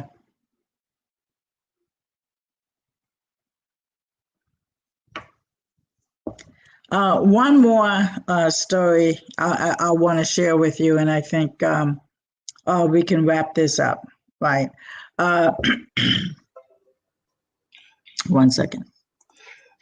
One of the questions that was asked was, what skill sets do you think a good leader needs? What skill sets does a good leader need? Definitely patience. And it's a skill to be patient. I'm sure no one would argue with that. Patience, to be a good encourager, right? Because as part of leading any project, there will be obstacles along the way, and some followers may be discouraged, right? So, and I think women have a tendency to be more, I would say, nourishing and encouraging as part of that process. But patience, being a good encourager, and having the ability to understand the difference between true nuggets that can help move the project forward, versus what's noise, right? So to have clear vision and focus on the ultimate objective. So patience, the ability to encourage, and a true focus on the vision for the project. And one of the other questions that folks asked was, what leadership books do you think are the best ones out there, both in the traditional terms and in the untraditional terms? So I guess they're asking like the kind of like self-help leadership books, as well as those that might have been somebody that just wrote a book that you would consider a leadership example. I mentioned John Maxwell, who, any book that he has written, John Maxwell, on leadership is a good book, right? So definitely recommend any book like that. And I am a firm believer in servant leadership, right? So any book on servant leadership, including the Bible, because Jesus is a servant leader, right, is a good book as well.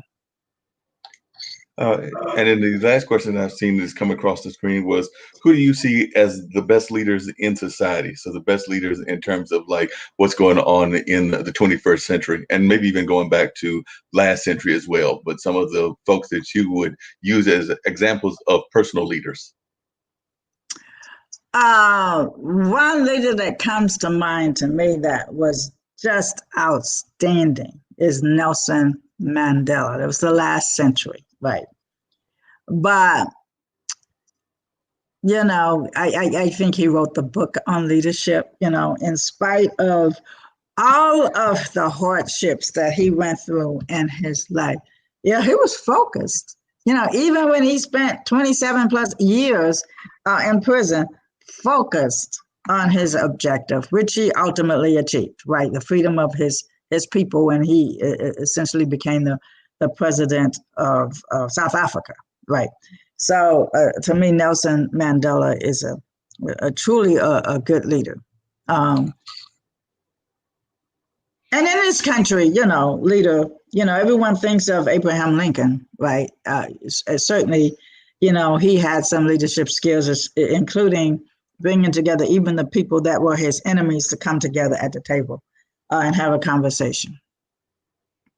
Yeah, and then this is just a question from me and everything, but I know a lot of times in education, a lot of our education schools and our higher ed oftentimes try to teach leadership courses. So do you think that that's the best approach for those that want to be leaders, is to learn it in the academic setting, to learn it in the school of hard knocks, or how would you think is the best ways to learn these leadership skills that you've been talking about? So like I said, I know a lot of times folks are wanting to know how they can become leaders. So what are the best ways that you think are the training for good leaders? I think that the academic programs could be a good foundation, right? But unless you're in the trenches and have that experience, it's just an intellectual exercise. So yes, academic courses on leadership are a good foundational. It's a good foundation. It's a good start, if you will. But working as a leader, in conjunction with having good mentors to provide guidance and direction, I think is the best combination. Sounds great. And I know one of the questions that Eric is always curious about is why did you personally get involved with the Black Business Expo? And what do you think the future of the Black Business Expo is as we continue to move into the 21st century with this platform that Eric has helped to create, or actually has done the creation along with his family and everything? I'm a firm believer in giving back and helping, right? And so any opportunity that I can to pour into, to share, to encourage, based upon my experiences, to help move forward, the plight of Black business owners, I'm all in. So that's the reason why I'm doing it. That's the main reason. The second reason is because Eric asked me, and I said yes. Yes. Sounds like a great reason and everything. Yes. So I'm gonna definitely reach out to him, and I think he's gonna be coming in shortly to Okay. bring in our next guest and everything. But if you want to share that leadership example that you have, I'm sure that we would love to hear that because you said you had one more story that you wanted to share from your experiences, I think, Oh, with IBM. So if you want to bring that last experience in, and then we'll have Eric come up very shortly after that experience. okay, so it is a leadership example, yes, I think, but it's something broader than that. It speaks to understanding who you are, right? It speaks to having, because as part of leadership, you have to have confidence and competent, right? You don't want to be in a leadership role where you're incompetent because it's going to show. So, as part of the process of being competent and confident, you are going to travel into some circles where people just don't believe that you have the skills and abilities, right? And in those situations, it's important that you know that you have them and that you are competent and confident in your abilities. So, this particular example relates to that, not necessarily for leadership, although that is important, but from the broader perspective of knowing who you are and having competence and confidence in who you are. So when I was a graduate student, I walked into a lab, for graduate students at my school, and I went in and I sat down at a computer and I started working. And the lab assistant came to me and they said to me, I believe you're in the wrong place. And I was like, no, I'm not. I'm in the right place, right? And he said, no, you're in the wrong place. So, we went back and forth a few rounds, right? Now, of course, I knew I was in the right place. And that person was mistaken, right? And so he began to ask me questions and discovered that more or less I outranked him. And then he began to get a little nervous because he knew that if I complained about this conversation, that it would adversely impact him. So we went, and so he tried to walk it back and he eventually apologized to me. And by the way, I'm sitting down, he's standing up, right? So he's in this power position. But I knew that I was in the right place. So he eventually apologized to me. And what I said to him was, that's okay this time. But the next time someone who looks like me walks into this lab, don't be so sure of yourself. And then there's one more that I want to share that kind of brings this point home.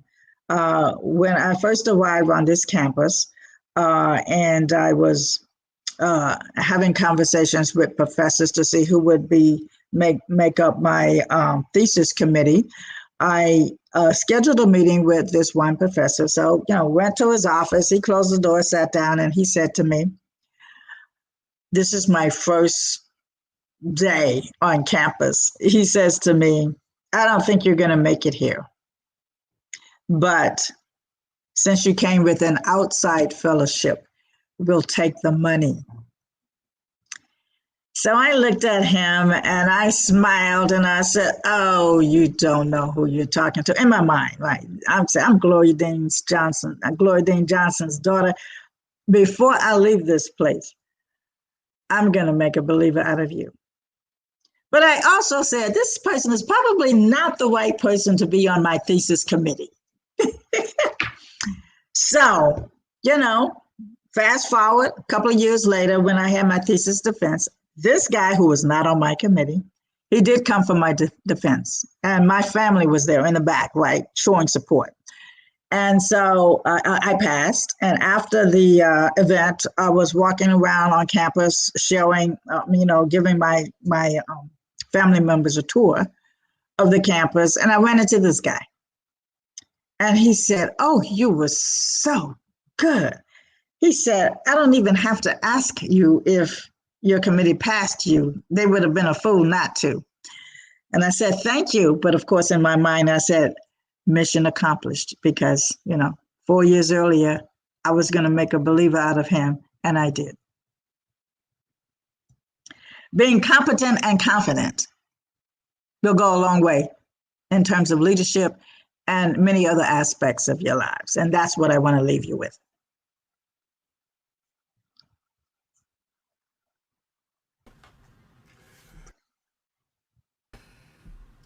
And a great job, great job, great job, Dr. Johnson. Thank you. Great job. We loved every moment of it. We look forward to all the great things you continue to do.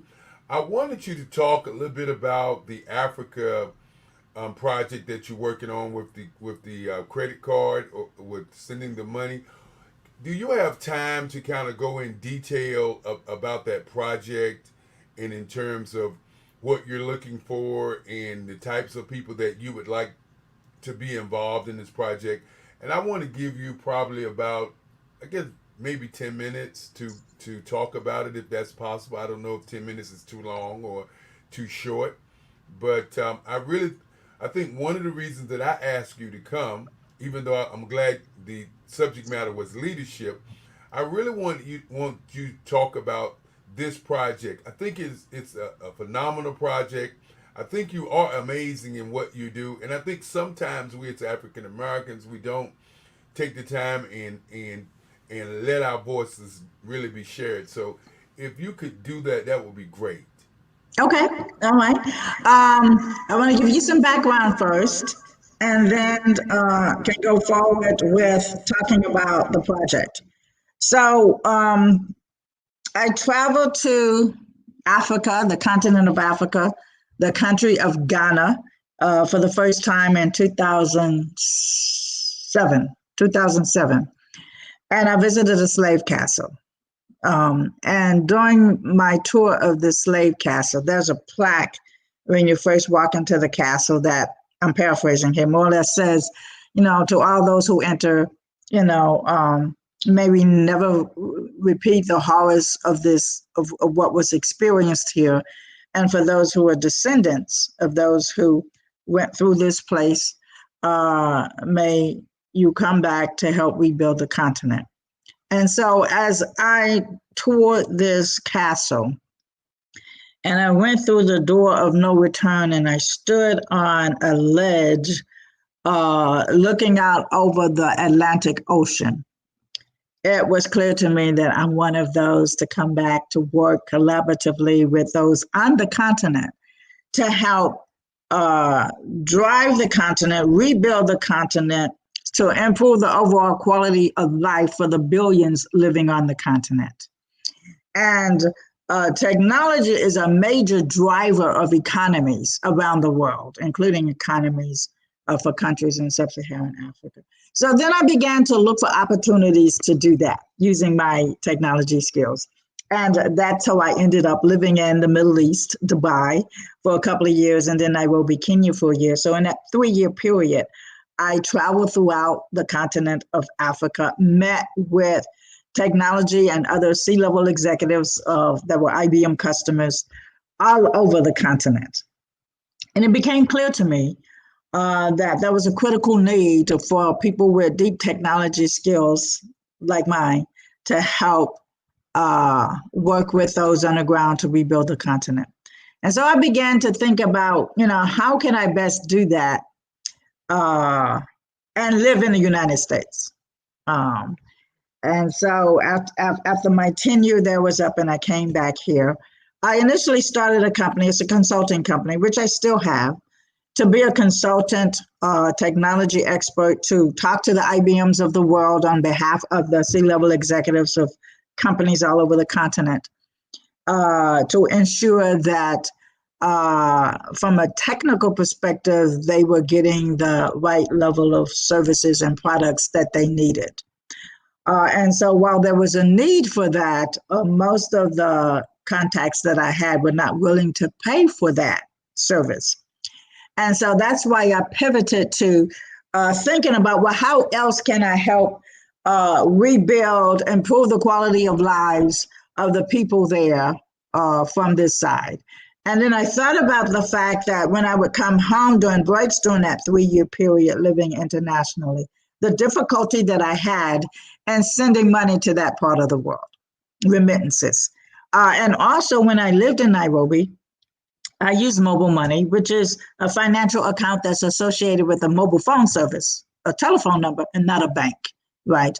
And in many of the countries, not only in sub-Saharan Africa, but emerging countries around the world, it's cash based because most of the citizens just don't have bank accounts or credit cards. So, but they have mobile phones. So the mobile telephone services created these financial accounts. They're similar to bank accounts, but they're backed by mobile telephone service providers. So I kind of put those two together, remittances and having the funds deposited directly into mobile money accounts as opposed to having the recipient go to a pickup location. So that's sort of the foundation behind global mobile finance. We have developed this mobile app, remittance mobile app called GRemit, that enables those to send money from the West, the United States initially, to initially countries in sub-Saharan Africa. The funds are deposited into the mobile money accounts. The fees are less than, let's say, Western Union. It's fast, it's convenient, it's safe. But in addition to that, we provide additional value on top of just the raw transfer of funds. We are working to integrate remittance with social benefit. What do I mean by that? Well, we have developed this innovative technology that I call lightweight personalized analytics, and I have 7 patents pending on this, that will conduct analytics on the data we collect from the customer with their permission, and then use that to get insights and make suggestions for additional remittances that may have a social benefit. For example, we may suggest that the customer creates a separate bank account that the customer, in our case, the sender, controls, so that any future remittances, a percentage of the fee to transfer the money is placed into this separate account, bank account. And this enables the sender over time to save money to help the recipient, maybe to pay for their education, to start a business, etc. So that's one aspect of it. We also will enable the sender, instead of having a separate account, in addition to also donate a percentage of the fee to a charitable organization that's local in the recipient country or local to the recipient's location. And that charitable organization could be focused on education, helping women, small business owners, medical procedures, etc. So this is a way to not only send money home to help family members and friends, but to also help the greater community, either in the recipient country or local. And so it's called GRemit. It's a remittance mobile app. The app has been developed. We are going to have a pilot of this app early next year. My company has obtained a license for GRemit in the state of Georgia. So the pilot will be focused on senders who live in Georgia, primarily the Atlanta area, who send money home to Kenya. That's the country we're just going to test this out as far as the pilot. And Kenya, of course, because I live there, I have more contacts there, I'm more familiar with that country. But we will quickly, after the pilot, increase the number of recipient countries and the number of states in which we have licenses here in the United States. And that's how we plan to grow the business. And one last thing I actually do, for those of you who are really interested, I have equity crowdfunding campaign that's currently underway.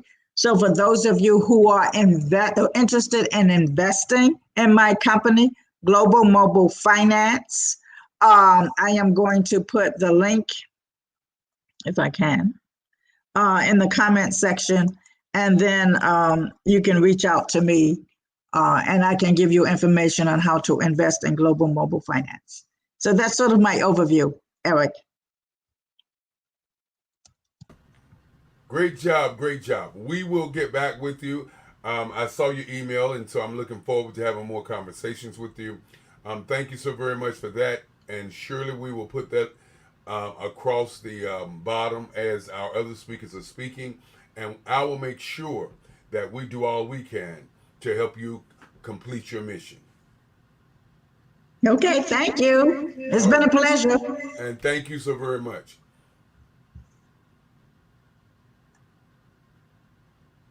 And as we continue today, we want to thank all of our sponsors. We want to thank our sponsors today from helping us with the Black Business Expo, the Black Business Olympics. One sponsor would be the Durham Sheriff's Department. Of course, another sponsor would be Step Management, a program management company out of Raleigh, North Carolina. And then, of course, we'd like to also thank the Expert Maker. We also like to thank Creative Force Studios.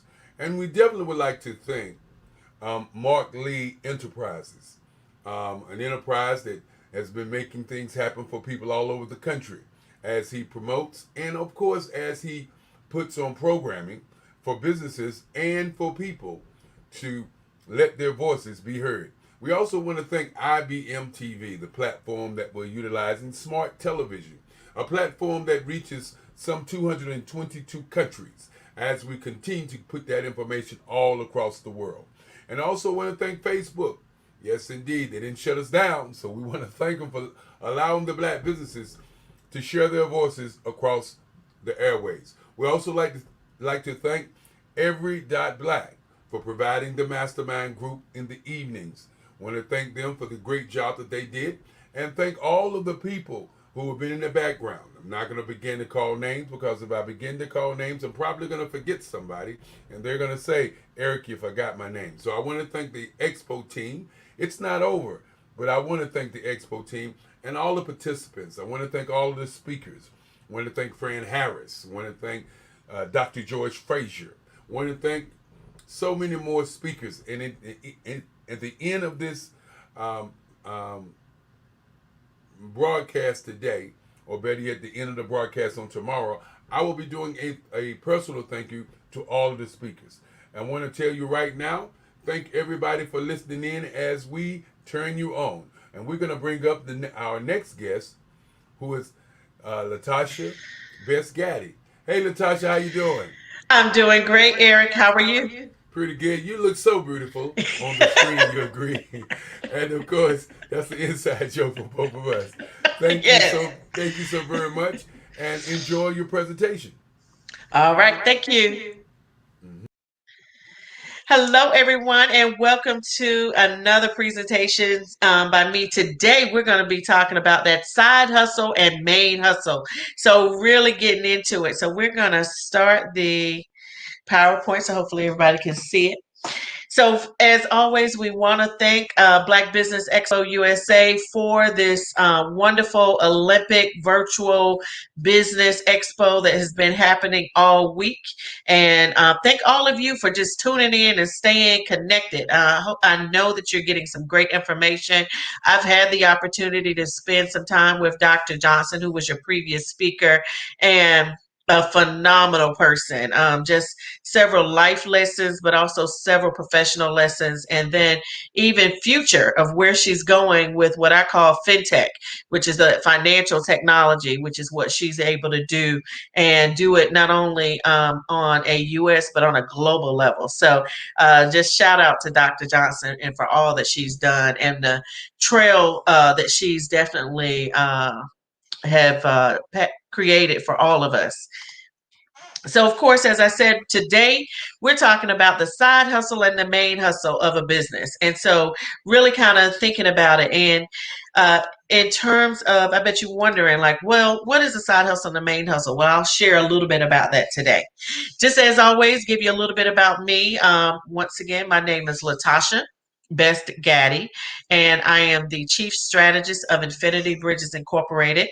What I like to say is my most pride and joy is that I am the mother of two teenage entrepreneurs. So I'm a mompreneur and a mom manager, all in the same thing, as well as owning and operating my own businesses. So let's get into it. So when you're thinking about a side hustle and a main hustle, what do you typically think about? So side hustle is typically something people always think, oh, well, it may be the street vendor at the corner. It could be a variety of things. Well, it definitely can. Side hustle is, you're doing this on a part-time basis. You may do this only as a weekend. This is not a permanent gig. However, it does generate income. Because at the end of the day, I'm talking about for profit businesses and businesses that are looking to make a difference. So whether you're and I have to say this because I love side hustles. I love my side hustle people and I love supporting them just because they're so creative. And so that's the one thing I love about side hustle is that's where the creativity comes. So whether you're selling, dinner plates, fish, chicken, hot dogs, hamburgers, whatever on a corner, I've seen people would set up a t-shirt. I call it the t-shirt man or the t-shirt vendor. I've seen so many since, of course, all of the Black Lives Matter, all as it we honor George Floyd, Breonna Taylor, and so many that have lost their lives, due to violence among police officers. But even football games and different events. I mean, even if you have a saying, I've seen people make shirts and put those sayings on shirts. So all of those things can be great side hustles. So just keep in mind that side hustle doesn't necessarily mean that you're really not making money. And we'll talk about a whole lot of different ideas. So if you don't even think, well, do I have a side hustle? I bet everybody has a side hustle. And so one of the things I want to encourage you is, and especially now while we're amid COVID, everybody it should have a side hustle. I'm not saying give up your main hustle or your full-time opportunity, but definitely you should have a side hustle. And I'll tell you why. First of all, side hustles are part-time operations, right? So you do it at your leisure, at your schedule. Second of all, these are different like freelance opportunities, freelance services. These are either home-based or remote-based businesses. These can be online or e-commerce, or once again, these can be pop-up shops where you just pop up at a particular location at a particular time and you're selling it. And when you're finished, you may pop up at another location. That's the beauty of a side hustle. The other thing about a side hustle, once again, is it allows for creativity. When an entrepreneur, typically people go in entrepreneurship, typically sometimes out of necessity, meaning, hey, I need to be able to earn some money, or out of passion, which is, you know what, I have something that I want to offer. Regardless of what it is, you have some type of hustle, and that's what we're going to talk about today.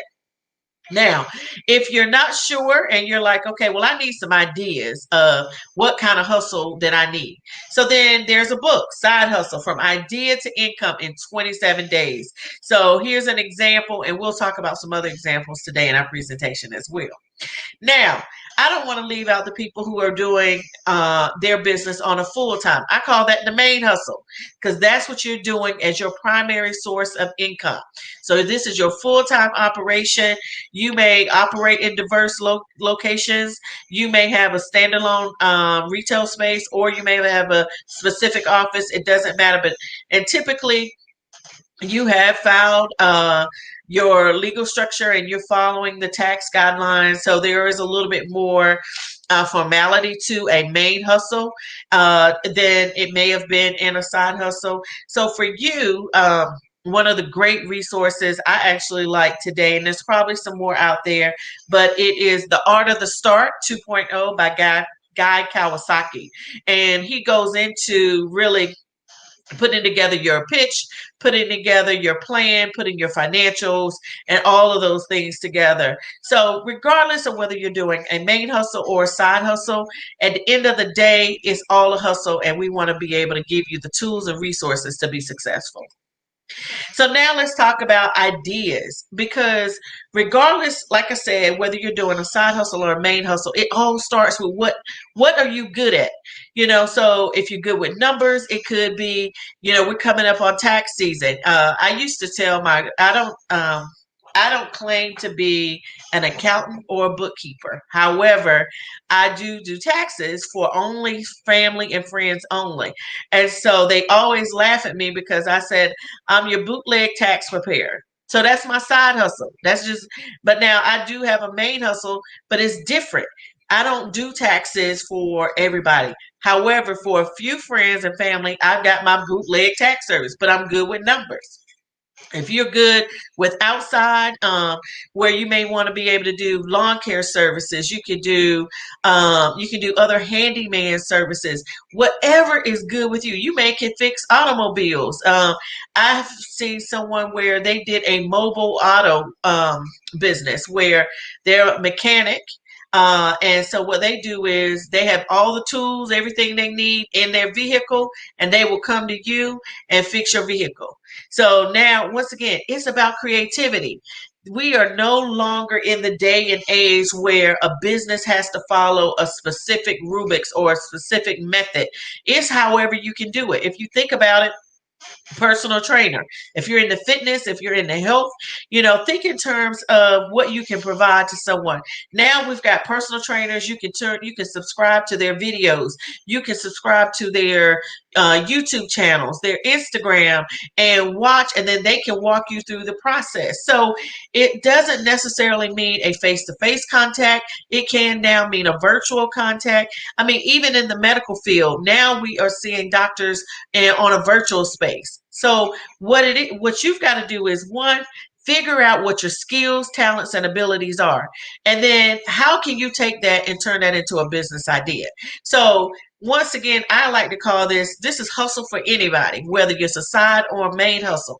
And a lot of times, if you are really passionate about it and you get into it, most of the times those side hustles end up being your main hustle anyway, because you're doing something that comes natural to you and you enjoy it.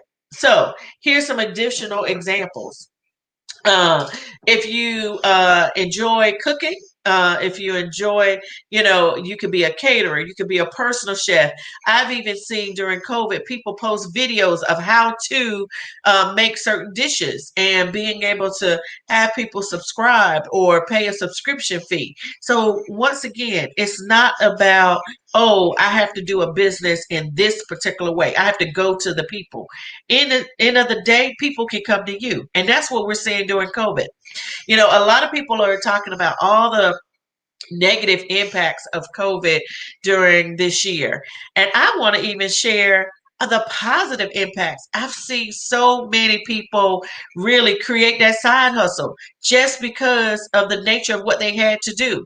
They've either lost a job or became unemployed, became unemployed, or they're underemployed and they needed income. So once again, whether they turn to business ownership, side hustle, creating that side hustle. So these are just some examples of side hustle, main hustle ideas. However, it is about what you have the knowledge, skills, and abilities to do. So I want to encourage you to think about, what are you good at? What do you enjoy doing? And then how can you turn that into a hustle? And once again, I always tell people, start out as your side hustle. And then if your side hustle is making more than and your employment, then guess what? You transition. But if it's not, you can definitely do both. So now we're going to just make the assumption that you have what you're going to do. All right. So you have what kind of hustle. And I'm going to give an example. I think I've mentioned, everybody should know this by now, but I told you my most pride and joy are my two teenagers. They are entrepreneurs. So I'm going to talk about one of my teenagers. So I have a now 18-year-old, but at the age of 14, he wanted as his birthday gift DJ equipment. He was asking for DJ equipment really at probably about age 10, but we really invested into him in about age 14. And so first thing we had to come up with was a DJ name, right? So you had to think about, so the first thing, so now he's got his hustle. So his hustle is being a DJ, a disc jockey, providing music at events. And we're going to talk about, even now since COVID, he's able to provide music online. He's done Zoom parties. He's done all these other kind of creative things. However, Now, the first thing you had to come up with was a business name. So when you're thinking about a business name, you got to think about, does it describe what you're providing? So does it describe that product or service that you're providing? Does it have a meaning to you? And is it already taken? Is somebody using it? Because you can't infringe on someone else's name. So let me say that again. Do not infringe on someone else's name. So you can't come out with Coca-Cola, right? You can't come out with McDonald's. If you ever saw the movie Coming to America, I think it was, they had McDonald's and McDowell's, right? So one had golden arches and the other one had, I think it was like the yellow arches, whatever.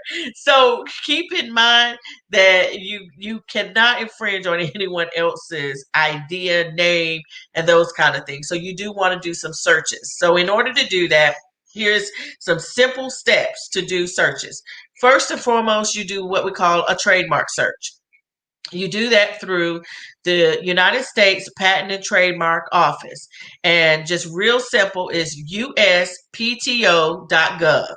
When you go there, you can just do a search across all mediums, and all of this is free. So it's free to search because you just want to make sure that you can own your name across all platforms. Second, you want to do a state search. So I have North Carolina just because I'm in North Carolina. If you're in another state, go to your Secretary of State's office, and you'll be able to do a state search. Also, with especially North Carolina will also allow you to do a search whether the business is operated in one of their legal structures or an assumed name. So that is really key. Those are two different searches on that particular site. So you want to make sure that you're doing both. The third search that you want to do is, I call it an internet search. So, everybody is familiar with Google, and everybody will say, go Google me, right? So Google it is what I'm going to tell you. However, in addition to Google, there's Bing, MS Explorer, and other internet search providers. So search that name. And once again, let me tell you what you're looking for. You're looking to see if anyone else is using the name the exact same way that you want your name, the exact same spelling. Because if so, then you want to be mindful of not to have it. Now, if you want to change it up and say, if you want to do something, and because you're in North Carolina, add NC to it, and no one else is using that, fine. Or if you want to just change up something else to it, fine. But you're just making sure that you're not infringing on someone else's name. The fourth and final way to search is social media. Because at some point you want to have that name and post that business on social media, whether it's side hustle or main hustle. So you want to be able to make sure that that name is not currently taken on Facebook, Twitter, Instagram, YouTube, or Pinterest. So being able to do that. So business name search is really important. Now, let's talk about legal structures. And I bet you think, oh, well, I don't need a legal structure for a side hustle.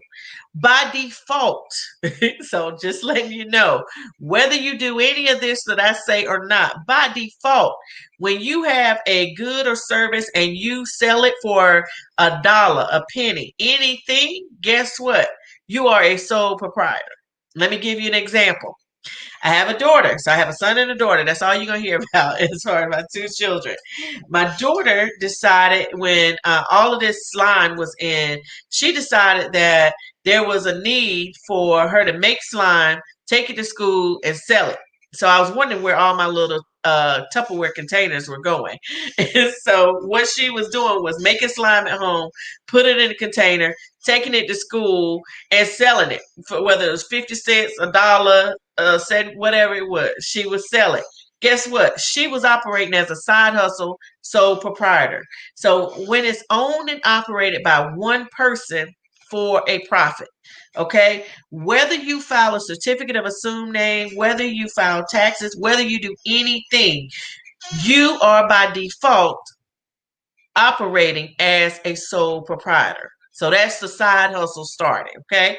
Now, I will say, because you are operating as a sole proprietor, why not take advantage of some of the tax benefits? So by doing that, then go ahead and make sure you file that certificate of assumed name, typically with the local register of deeds or with your Secretary of States, depending on where you at. Once again, I'm in North Carolina. For North Carolina, the process currently, because it's going to change probably in 2022, is to file that certificate of assumed name with your register of deeds. It costs less than $30 here in North Carolina. So it's $26 in North Carolina. Other states is probably even nominal a fee. Now, the reason why I say this is important is because then file that income on your taxes, because guess what? You also get to file all of those expenses and those deductions. So guess what?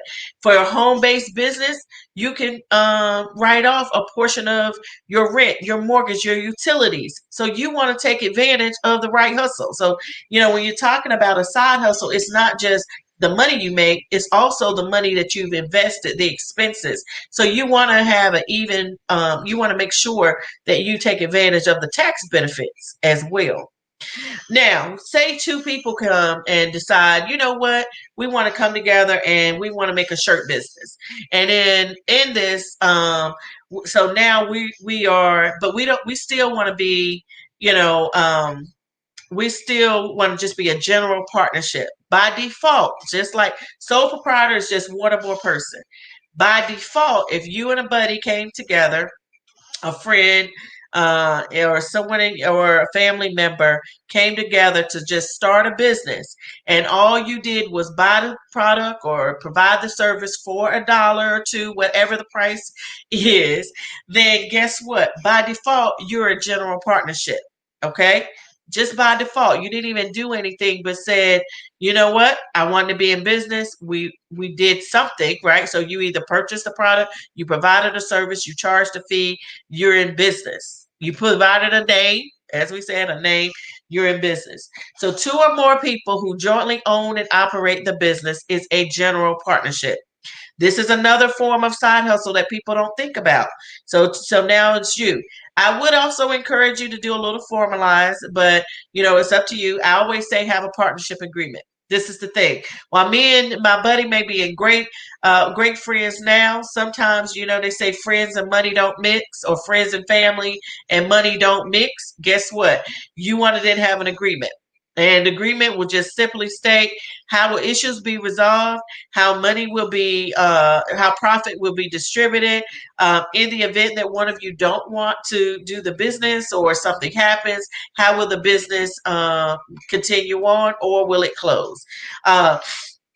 I will encourage you also to do a certificate of assumed name with your DBA with your local register of deeds. Once again, if you're outside the state of North Carolina, you will be able to do that probably through your North Carolina Secretary of State. So now that's your side hustle. Let's talk about a little bit about the main hustle. So main hustle again is I'm doing this full time. I'm all in. I call it you betting in on yourself. That's what I do. My main hustle, I'm going all in on me. I figure if I'm going to sink or swim, it might as well be on me, right? So there's two ways or opportunities to really do your main hustle from a legal structure perspective. So we're just talking about the legal structures of a business. First is a corporation. Your business can be formed as an S or C corp, and those are tax considerations. So you'll be need to get with your accountant or CPA or bookkeeper or someone to kind of help advise you on that. This is a legal formation of a business. So if you're really thinking about it, so the cost of it may be a little bit more for this formation. You do have, this is really considered a separate entity, meaning this is separate than you're creating. I like to kind of consider this as like corporation and limited liability company is sort of like that business birth certificate, right? So this is saying the business is now an official legal entity. It is liable to the business only. Typically in a corporation, you do need to have a board of directors. You actually have to have at least two positions, your secretary and your president. So secretary needs to be someone other than yourself, and the president board as well as the treasurer can be yourself. So And then it doesn't mean that the secretary has ownership in the business. It's just this is part of the formation. You do file your articles of incorporation with your Secretary of State. Once again, for North Carolina, is the Secretary of State. Uh, the next type of main hustle is limited liability company. This is more common. We do see more businesses filing this. This is a legal entity separated from the personal as well.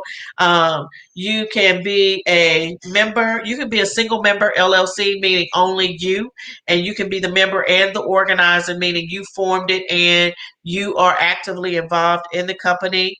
Um, it does have the option where you can be taxed as an S corp. Once again, saving as tax breaks, and then the liability is only limited to based upon what you've invested. So that's really key. And then you do file your articles of organization with the Secretary of State's office. So these are your primary types of legal structures for business. Once again, whether you're operating as a side hustle or a main hustle, you want to definitely take note of that. Uh, these are very specific to North Carolina, but as I mentioned before, for sole proprietorship and general partnership, the cost in North Carolina is $26. For a corporation, limited liability company, I didn't talk about a nonprofit, but if you're also forming a nonprofit in North Carolina, the cost of formation is $125. For a corporation, there's an annual fee of $25 each year. For an LLC, the annual fee is $200 per year. Now, the second thing that is very important is that you make sure that business has an employer identification number.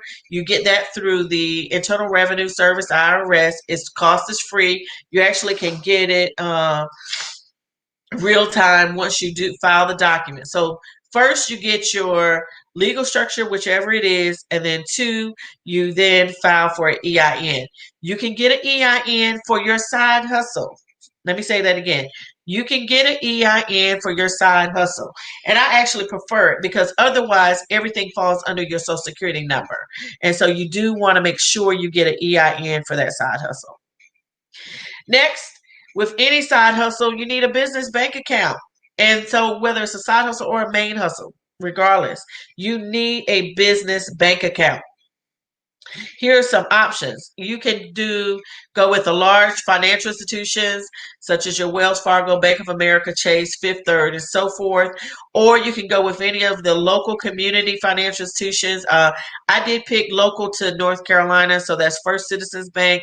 M&F is a minority serving financial institution, or Coastal Federal Credit Union. Some people like credit unions. And then as Dr. Johnson was talking about, even though hers is more international, there are some really great fintech companies. So Alzo has a business bank account that has some really great low fees and things of that nature. PayPal, Square, a lot of people use some of those business services for their business, especially if you're doing online sales or if you're doing pop-up shops. A lot of people like using Square and some of their products. So keep in mind, it really doesn't matter which one. The only thing I would just say is keep business and personal separate. No matter whether you're doing side hustle or main hustle, the hustle needs to be separate from the personal. That's all I'll say in terms of that. The next thing is the business accounting system, right? So making sure you have some type of system or something that you're going to keep up with how well you're doing. Because how are you going to know if you need to really transition that side hustle to a main hustle if you don't know how much you're really doing? So being able to if anybody has heard any of my presentations before, you'll know I am not a fan of shoebox, right? So I'm not a fan of taking receipts and having paper and having them in a box. I actually had some paper in a box this because I was cleaning up and it was actually and I couldn't do it. I was like, nope, we got to remove this. I will say, if you have paper, receipts, and those kind of things, scan it. Keep it on some type of electronic system, whether it's a thumb drive, whether it's a cloud-based drive, whether it is your computer, but please scan it.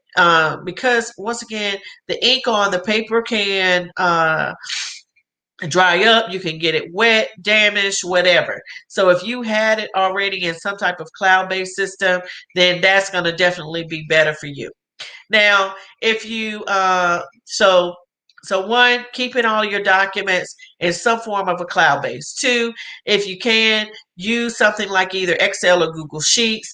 Also, if you are wanting to be a lot more advanced, you can use QuickBooks, Wave Accounting, Zero, Zoho Books, FreshBooks Accounting, or any other industry specific software. Once again, some of those fintech companies have some really great reports that their systems do. I would say this at the end of the day, you want to have some type of system that's going to report the income that's being generated and the expenses, and to let you know if you got a net profit or a net loss. So at the end of the day, you want to be able to have reports and or financial documents for your business. And once again, it does not matter if it's a side hustle or a main hustle. You need to keep up with what you're doing.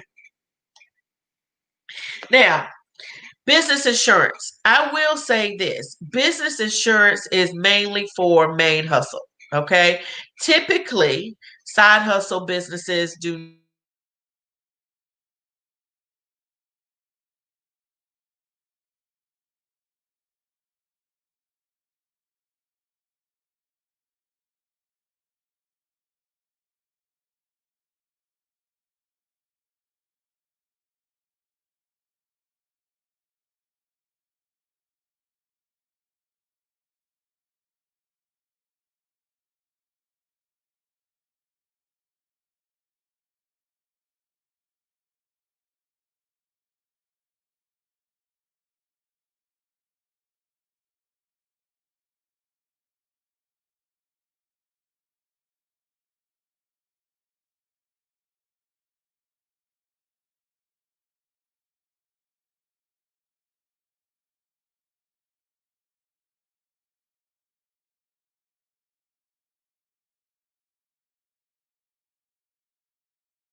Okay, fine. I can't.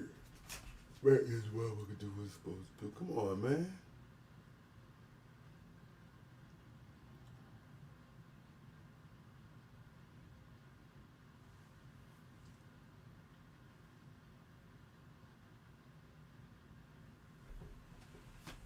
One way and that, I ought to get the one right here.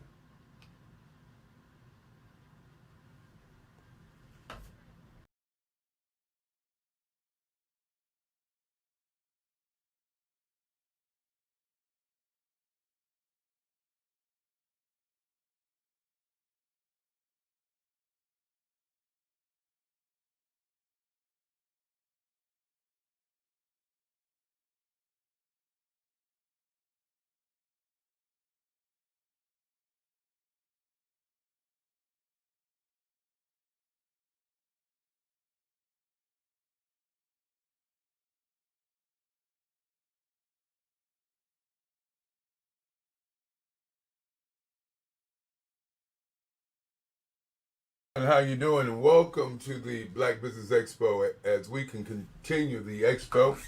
And of course, you're going to have some technical difficulties, and those technical difficulties make us go on and on and on. Now, before I was talking to you about the things that are going on with the Expo this year, I will make sure that I continue to give you information that's going to change your life. Today, as we look at today's show, there are a lot of things that have been going on, and right now I said I would give I guess, information about some of our speakers, and I'll just think out what I'm going to do at this particular point until our guests can get back on. We're going to talk about the different speakers that we've had. We had Diversity and Inclusion by Pamela Gales. We had the ABCs of Starting a Business by none other than Latasha Besgatti. And then, of course, What's the Perfect Pitch by the founder of Perfect Pitches, Precious Williams. And then Richard Moore of Richard Moore and Associates. Then, of course, our first lead out was George Frazier, Frazier, who talked about building black wealth. And then following him was Too Much TV, and Too Much TV was definitely great, energetic opportunity to talk about streaming. And then, of course, we followed that with North Carolina business leader, Vicky, North Carolina Business Council, Vicky Parker High.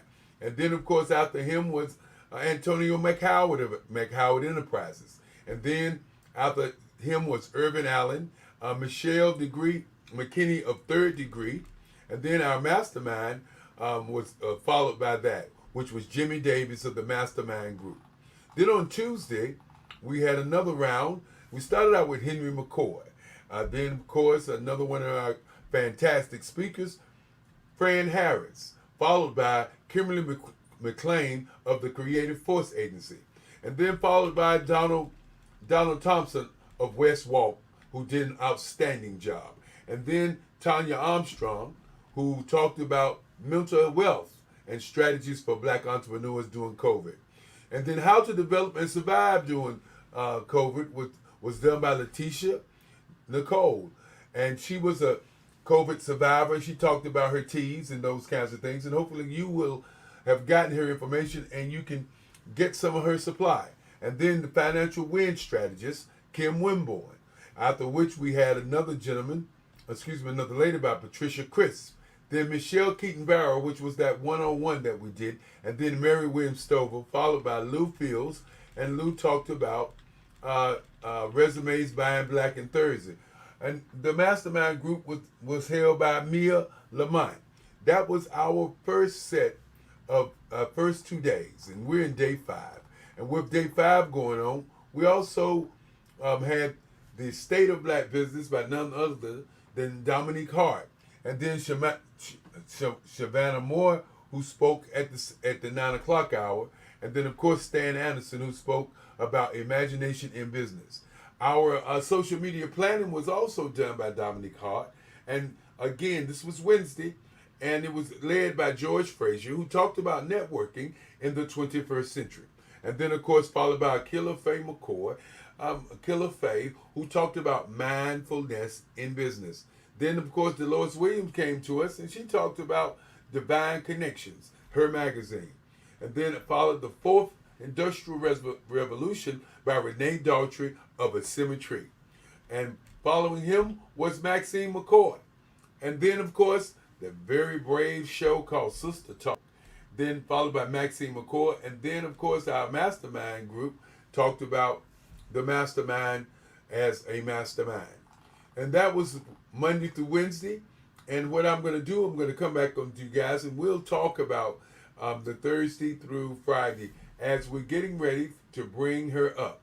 We want to bring her back up, going into a conversation with Latasha Besgatti. You know, as her computer went down, we were talking about the other speakers that we were having all week. And while we wait on her, we're going to talk about some of the other speakers. On Thursday morning, we had the HUD office, Tammy Hall, followed by Speak and Make Millions by Fran Harris. And of course, Deborah Giles, the director of the City of Durham Equity and Inclusion. And then Certification Contracts by Letitia Besgatti, followed by Roz Miller, the Expert Maker. And then Business and Trauma Analytics by Jason Mahoney. And then LaShawn Harley came behind him with the introduction to financials. The diversity inclusion diversity inclusion was dealt by diversity inclusion was handled by LaShawn, by Pamela Gales. And right now we're gonna bring back up Latasha, Best Gaddy.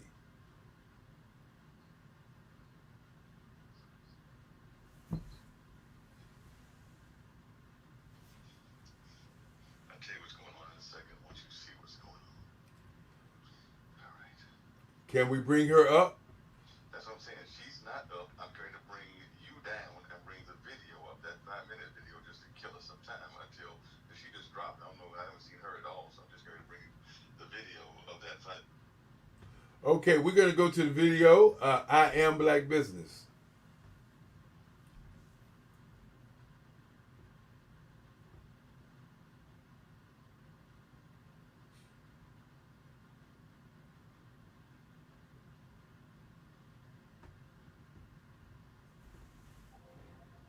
And Mark, you can take me off the screen. From the moment I wake until the time I sleep, I am Black business. I am Black business. Are you Black business? I am Black business. Do you support Black businesses? I support Black business because I am Black business. Black Business Expo, one of the largest business showcases in the history of Black America in North Carolina. Sign up today at www.blackbusinessexpousa.com or call 919-380-9090. I am Black business. I am Black business. From the moment I wake until the time I sleep, I am Black business. I am Black business. Are you Black business? I am Black business. Do you support Black businesses? I support Black business because I am Black business. Black Business Expo, one of the largest business showcases in the history of Black America in North Carolina. Sign up today at www.blackbusinessexpousa.com or call 919-380-9090. I am Black business. I am Black business. From the moment I wake until the time I sleep, I am Black business. I am Black business. Are you Black business? I am Black business. Do you support Black businesses? I support Black business because I am Black business.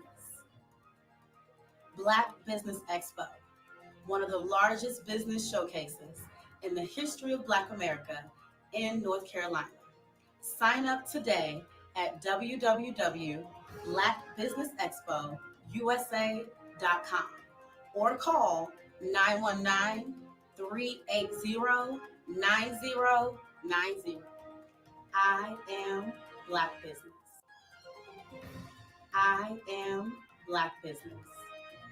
From the moment I wake until the time I sleep, I am Black business. I am Black business. Are you Black business? I am Black business. Do you support Black businesses? I support Black business because I am Black business. Black Business Expo, one of the largest business showcases in the history of Black America in North Carolina. Sign up today at www.blackbusinessexpousa.com or call 919-380-9090. I am Black Business. I am Black Business. From the moment I wake until the time I sleep, I am Black Business. I am Black Business. Are you Black Business? I am Black Business. Do you support Black businesses? I support Black business because I am Black Business. Black Business Expo, one of the largest business showcases in the history of Black America in North Carolina. Sign up today at www.blackbusinessexpousa.com or call 919-380-9090. I am Black Business. Black Business Expo, one of the largest business showcases in the history of Black America in North Carolina. I am Black Business. From the moment I wake to the time I sleep. I am Black Business. Boy, I tell you, we had a great run the last couple of days, but today it's another day. And our next guest is Dr. Dennis Rogers. Good morning, Dr. Rogers. Dr. Eric Kelly. Welcome back, my brother. Welcome back. We know you've been on the journey. You've been making it happen. And we like to say thank you for being on this morning. We know you have some very insightful information to give us. And we look forward to what you're going to do. And thank you so very much. And I'll talk to you on the other side. Sounds good. Good morning, everyone. How are you out there? And if you're watching this on delayed broadcast because it's being recorded, I want to thank you for taking time out of your busy schedule to take in a little information. So my name again is Dr. Dennis Rogers, doing my camera adjustments and all that other good stuff. And Dr. Kelly asked me to present on venture capital and equity. And I wanted to come on as a disclaimer and say that I do not manage a venture capital firm. I'm not a venture capitalist. I have had close interaction. I'll describe that with you in the process of my presentation. But why me? Why me to present on this subject matter? And I have a 9-point outline for my presentation that I'll jump into, but it begins why me, the history of VCs, what is a VC, the Shark Tank example, where are the VCs on the national, state, and city, Durham, local level, what do VCs want, where the money comes from, what are the entrepreneurs quality what are the qualities that VCs look to invest in when they invest in an entrepreneur, and number 9, secrets of successful venture capitalist firms. I'll start the story in 1999 when I was in Washington, D.C. I had an opportunity to go to Congressional Black Caucus weekend, and I met a gentleman by the name of Darian Dash. Most of you may be familiar with Dame Dash, who was Jay-Z's business partner. Well, Damian Dash was his first cousin. And when Dame asked Darian to come into the hip-hop business with them, Darian instead said, I'm going to go into the tech business. Tech is bigger than hip-hop, or something along those lines. Nonetheless, at this presentation, I approached him. We had a conversation. We got on the phone. I went up to visit with him in Englewood, New Jersey, with a business associate who asked me to ask for stock options, and we had a discussion. In the discussion, it became clear he was a fast tracker. He was on Clinton's closing the gap in the digital divide forum that was taking place at the White House during those years that I met him. And ultimately, I decided to work with him. Stock options included.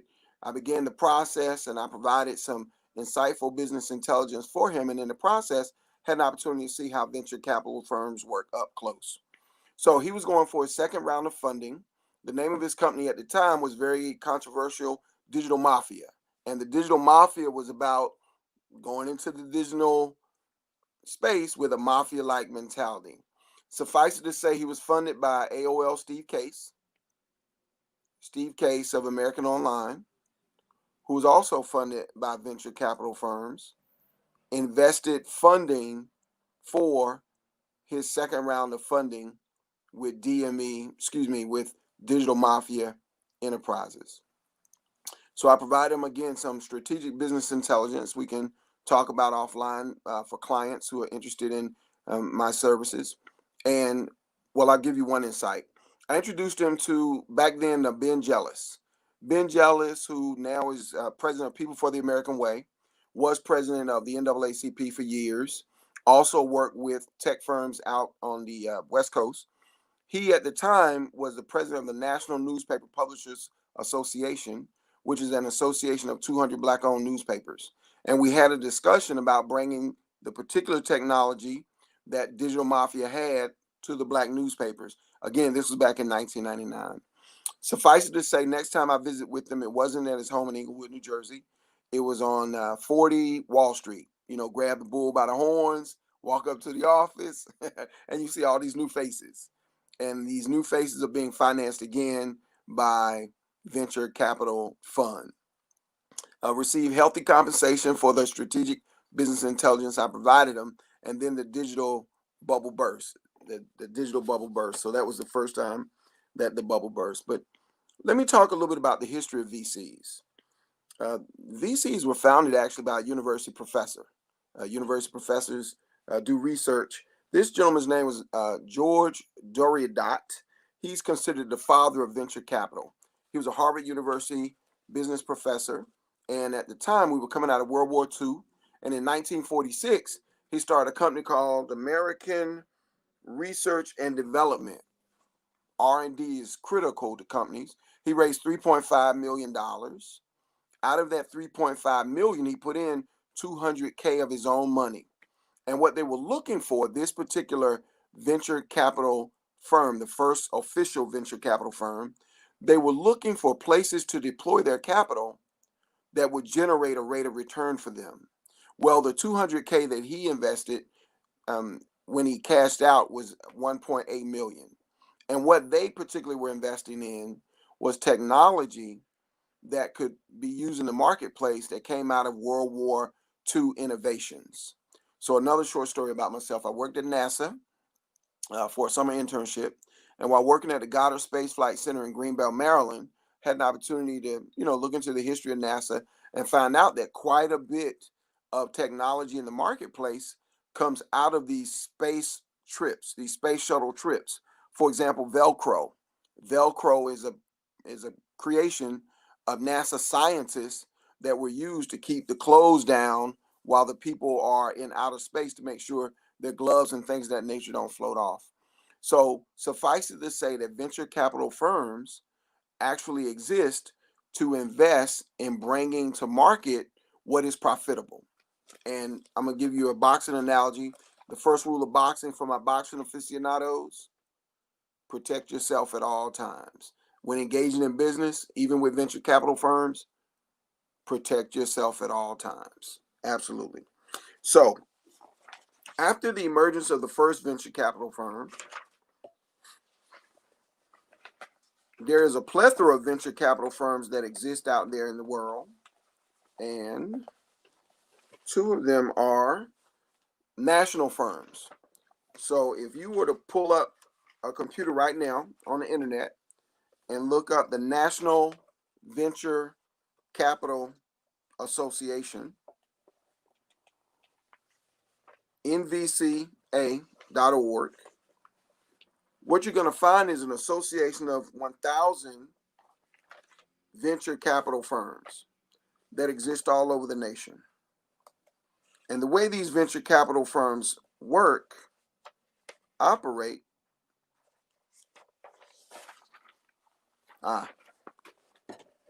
Shark Tank example, got to keep my outline in front of me. So the National Venture Capital Association is based in Washington, D.C. It's a trade association, a 501c3 for venture capitalists from all over the country. A lot of them are based in Silicon Valley on the East Coast, quite a few upper New York, the West Coast. In addition, there's some in Charlotte, and we'll talk about North Carolina-based venture capital firms. But I want to give you an idea of how venture capital firms work. Similar to Shark Tank. If you watch a Shark Tank episode, an inventor comes forth and he, verbally presents what a business owner would present in writing to those interested in being investing in the business. They present who they are, their management team, the strategic advantage of their particular product, good or service, where they are in their sales to date, how many back orders they have, why they are in fact seeking the capital, what they're going to use the capital for, what rate of return or how much per widget does it cost to produce, therefore how much per widget is considered profit. And the sharks, similar to venture capitalists, they sit back and they're thinking through, is this a good investment for my capital? What type of equity or ownership stake do I have in a company? It's not like a bank loan where you just, you get a loan, you pay back your interest, and you're done. The venture capitalist seeks ownership, capital, return on investment. And the sharks in Shark Tank actually go through a process of pros and cons of the deals, asking questions, deciding whether or not they're going to invest in the particular presenter of their business. And so they're venture capital firms that cut across all industries: biotech, fintech, gaming. They're venture capitalist firms. Starbucks established a venture capital firm with $100 million for food supply. So those who are coming up with innovative ways to engage the farming industry, for example, there is a VC started by Starbucks that seeks to fund specifically those type of interests. Some VCs invest specifically in real estate development, and so those opportunities exist for those diligent enough to prepare to present to a venture capital firm, and we'll talk about that. And so what venture capitalist firms want and what the sharks are looking for is a profitable investment and ownership equity. And if you have watched the show, Mr. Wonderful, he wants either to be paid on a per unit basis and until he gets his investment back and then equity, or he wants ownership rights into perpetuity. Sometimes he presents himself as wanting equity of 10% or 15% or 30% equity stake until he exits out. And so this is a rough way of looking at venture capitalist firms. Let's talk a bit about what type of venture capitalist firms are out there and what they seek to invest in.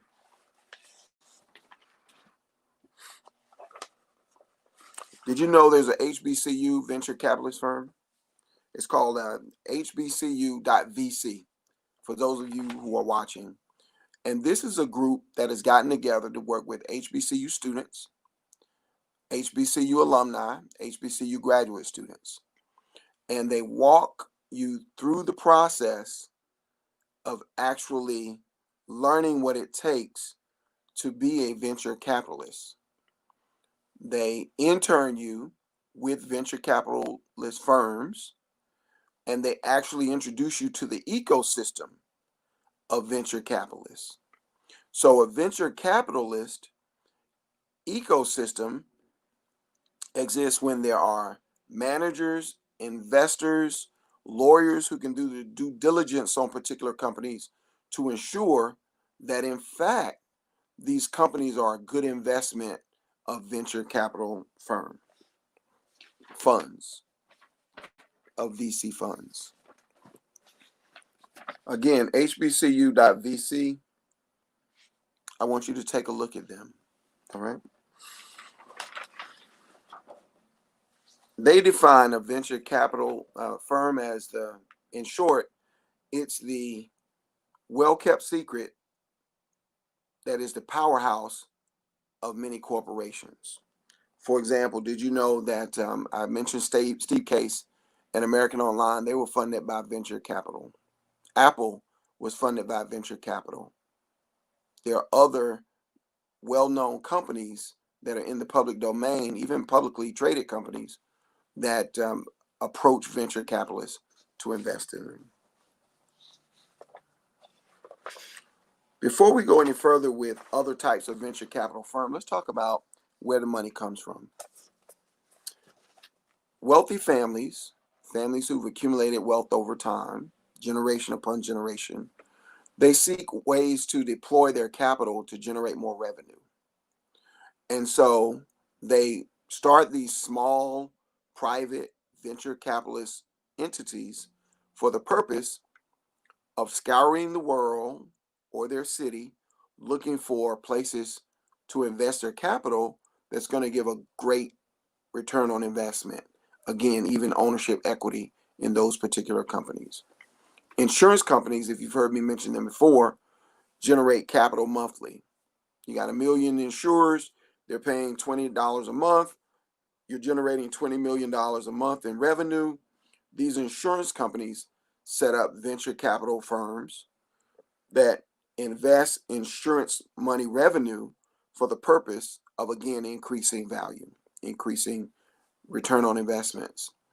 Pension funds, if you work for a state or a county or you're in a unionized employment sector, for the most part, you have a pension fund. In the university space is TIAA-CREF, and TIAA-CREF is founded back in the 1800s. It's a very old established fund that invests pensions for returns on investments, so that as people retire, the income is there to pay them retirement into perpetuity. Well, as they're receiving these funds each month, they're looking for places to deploy these funds.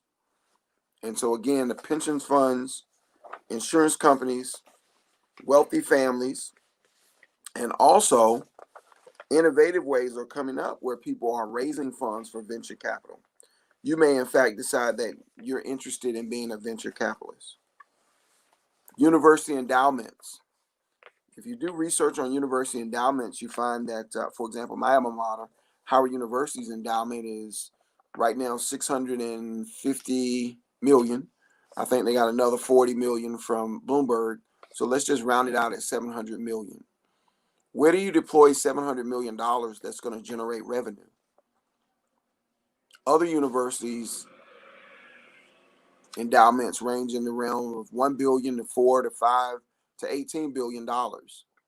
It isn't just sitting there. They deploy the capital for the purpose of generating a rate of return so that the endowment can grow. Some are very conservative. They invest in United States Treasury bills, T-bills. Some invest in startups. Even some alumni of institutions have begun to start funding startups at their particular universities. Stanford is known for this. Michigan is known for this. Harvard B School is known for this. This capital comes again from individuals who decide to pool resources. Banks have created related companies, not the banks themselves because they deal primarily in loans, bank-related companies specifically for the purpose of investing capital for a generous rate of return. So there's another source of resources for venture capital firms. In addition to large corporate entities, like I mentioned, Starbucks, they put aside $100 million to invest capital in companies that are in the food supply chain or seeking innovative ways for the food supply chain. So this is where the venture capital that these venture capital firms are investing is coming from. And we're going to talk about what it takes to be an entrepreneur, to approach them, how in fact to approach them effectively. But I want to talk about some of the venture capital firms here in the state of North Carolina. Accelerate Venture Capital was founded by experienced entrepreneurs with extensive startup and investment experience in the healthcare sector. And that points to the notion that quite a few of these venture capital firms are actually started by people who came out of the sports industry for a venture capital firm. I'm just going to say VC, that invest in sports-related companies, sports-related entrepreneurs. Hatteras Venture Partners is a VC firm to invest primarily in early stage startups with a focus on biopharmaceuticals. And we know here in this market with the Research Triangle Park, SAS Institute, Burroughs Wellcome, IBM, and others, that biomeds are an economic juggernaut with the aging Gen X, not Gen X, with the aging baby boomer population, that investing in these spaces can reap serious rewards. There are venture capital firms and financial firms, for that matter, investing in cures for COVID-19, or if not cures, vaccines for COVID-19, because it's going to generate a lot of revenue to inoculate basically everyone in America that chooses to be inoculated with these particular biomedical innovations in order to fight the invisible enemy COVID. We've heard of IDEA Fund Partners. They're there in Durham. They're quite active, and they invest in seed and early stage venture capital firms, and we'll walk through the various stages. And they've in fact been quite active in lieu of Black Lives Matter and reaching out to the African American community to seek folks with whom to partner. Because you probably heard, as a result of Black Lives Matter, the corporate climate now is that companies want to invest billions and millions into the African American community, and organizations like IDEA can leverage that with those corporate funds and actually invest those funds with African American companies. They have their own funds as well, but they can leverage that to work with those larger corporations to say, we're a good steward of finances and we're willing to work with you. Inner South Partners, based right there in Durham, North Carolina, seeks a broad range of investment opportunities in the tech and life sectors. They've invested in over 100 early stage startups in life sciences and technology companies since its founding in 1985. They manage a $780 million fund. Papa's Ventures, Rex Health Ventures, these are all VCs right there in Durham, North Carolina. There's a plethora of Black venture capital firms that we'll discuss as well. And I want you to be aware of the firms so that when we talk about what it takes to approach them, you can do your due diligence and look at what specifically they invest in. So the Black Angel Tech Fund, by its name, is founded in 2015 by the Black Student Alumni Network there in Silicon Valley. And they, of course, invest in Black founders of tech companies. Backstage Capital invests in women, particularly LGBTQ and women-owned startups. And its founder, Arian Hamilton, who gets a lot of publicity, you can follow her on Instagram or on the web, is very vocal about how she actually became a venture capital firm. And she wanted to not just be on the side of obtaining funds from a venture capital firm, but actually investing in women-owned and LGBTQ-owned businesses. And what she talks about is it wasn't her education, it was her will, sheer will to power, in the words of Friedrich Nietzsche. It was the notion that she wanted to be, once she saw behind the door of VCs and recognized that only 2% of VCs at the time were owned by Black folks. No, investments only to the tune of 2% came to Black-owned businesses. And she wanted to be a part of the bridge or the solution. So she actually works with other venture capital firms as well to generate revenue for her VC. And she's dealing with deals each and every day, which is what I want you to begin preparing your mind for. If you're going to approach a venture capital firm, recognize that they're looking at 20 deals a day or more, right? So your package needs to be tight, and there are financial professionals who can assist you in tightening your package if you're going to approach venture capital firms. Digital Undivided, founded in 2012, champion Black and Latinx owned startups. Echo VC Partners, Cross Culture Venture Capital, you probably heard of Harlem VC Fund. Dream It Ventures, they're an accelerator. Now, an accelerator and a venture capital firm that wants to really make sure you're successful is they really want to focus on providing you with the resources, not just money, to assist you in being effective. And often, again, with the Shark Tank example, you hear Mark Cuban say, I want to work with you.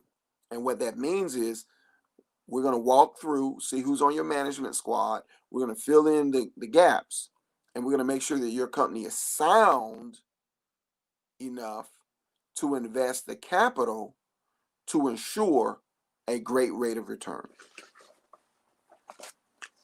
Founders First Capital Partners, Pipeline Angels, Presidential Innovation Fellows, starting in 2012, Valmo Ventures, Base Ventures, Stealth Funding, they're in Durham, North Carolina, Precursor Ventures, Connectivity Capital Partners, 500 Startups, Southbox Venture Capital, KEC Ventures, the Harriet Fund is a venture capital firm that backs Black tech startups and Black and women-owned ventures. Quite a few of these firms that I mentioned deal directly with tech startups because the tech sector is, for the most part, where the action is right now. Okay. All right, we want to stay on point with the outline. Okay, so what do VCs want and how do you work with VCs? They want a return on their investment. They want to know that their funds is being invested properly, and they also want an exit strategy, right? The first, second, third, fourth LBO rounds of a VC firm, the life stage of a company that approaches a venture capital firm happens really in 2-year swings, right? So some firms, as I've indicated, they invest in startups, and those are 1-2 years in, and they're seeking a return on investment of those startups. Let's just say how a VC works. Let's go back to the basics. VCs have capital. They're seeking investment. They, based on the capital they raise and invest, they seek somewhere in the neighborhood of 2% return. So if they're a $100 million firm, or they have $100 million to invest, and they're managing that, their rate for managing that 100 million is 2 million per annum. Then they're looking for companies that's going to give them a greater than 2%. I'll have to get back with you on the sports fund. I just mentioned generally the name of them, but do a Google search and you'll find the VC firms that invest in sports. Go to National Association of VCs, NAVC.org, and it lists there are 1,000 plus VCs, and it breaks them down by area of investment, etc. So back to the point, 100 million to invest, 2%, 2 million to operate. They invest the capital and they invest based on terms. The terms are based on negotiations. It helps to have a lawyer with business experience.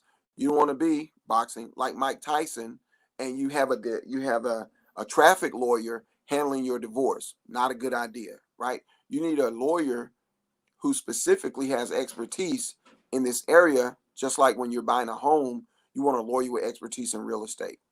Ultimately, based on the negotiation of terms, the VC can pull their funds out at first, second, third, or fourth stage of funding, or when the company goes public. And that's really a big payday when a company goes public. So let's talk about these stages. Startup stage is the first round of funding. For the most part, your company has a prototype. You are generating some business in the marketplace, and you're seeking to expand, get your feet up under you, and you're probably cash flow uneven at the point of your first round of funding. And that may last 1 or 2 years. You remember them talking about how when Jeff Bezos started Amazon, it was like a lot of people were laughing at it. He's losing money. He's burning capital. Where was the capital coming from? It was coming from investors. And the capital was being utilized to tweak the model to generate the business model that is now the economic juggernaut that it is, right? There's a developmental stage, or it's considered the second round of funding. And that's where companies are really seeking a cash flow break even, getting their feet up under them, your product, your good, your services in the tech sector is really starting to develop momentum, and some VC firms cash out at the second round, as well as some VC firms invest in the second round, the developmental stage of funding. The expansion stage, your third round, is usually in the 6 to 8 year timeline of the firm, the company that you have. And this is now where you've hit critical mass, where the marketplace knows you exist, where you're picking up customers. You may even find yourself entering the back order stage or phase of your business, and you need capital to expand in the brick and mortar sense, your operations; in the digital sense, your staffing of programmers like Black Girls Code that are creating these programmers that can help you to build out your reach to respond to the demand in the marketplace. So there's some VCs that fund at the expansion level. And then there's the growth stage. That's when you're just literally preparing to go public. That may be 9, 10 years in to the life cycle of the firm. And a lot of VCs are looking to be in and out in 10 years or less, right? So they're looking to be in and out in 10 years or less. There was a saying in the go-go 90s, GBQ, which means get big quick. Make your company grow quickly and then sell it off to a behemoth firm. So when you look at things like Instagram was started by a group of probably college kids, if not high school kids, and they grew it so large that Facebook decided to buy them out. And that's the notion in a lot of the tech sector. But there are those who look for the big buyout. And then there are those who look for turnarounds. They want to invest in turnaround companies, and they want to invest in companies that go public. So in each of these various VC firms, they have personalities, they have interests, and it takes time to do your research to find out what's the best fit for your company. Now let's talk about you and your preparedness to approach a VC firm, right? So the question I want to ask you is, what's your basic business model? What business are you in? Who's your customer? Do you have documented success? Are you seeking to launch a ship on its maiden voyage, or has your ship made 1 or 2 voyages already and you're seeking to expand your fleet or to shore up the ship, your economic ship that you have at the ready? So the venture capital firm looks at you as an entrepreneur. And again, if you go back to the Shark Tank example, they ask, well, who are you? What's your education? Where are you from? Tell me your story. They want to know your story. Are you an achiever? Are you pretty much a positive person that's getting things done in the marketplace? Or are you a sulker, right? Are you someone that really is upset? And upsetness, money doesn't follow upsetness. Money follows happiness, health, and energy. And they're looking at you. They want to know, are you energetic enough to pull this off? You know, you talk to some professionals in the later stages of their profession. They say, well, I'm going to give this 5 more years or 10 more years. That's not what a VC firm wants to hear. They want to hear that we have the energy to win, in the words of 50 Cent, right? Are you intelligent? Is your management team intelligent? They're looking at you as an entrepreneur, but they're asking these questions of your management team as well. Your base of knowledge. If you were, again, someone asked about sports.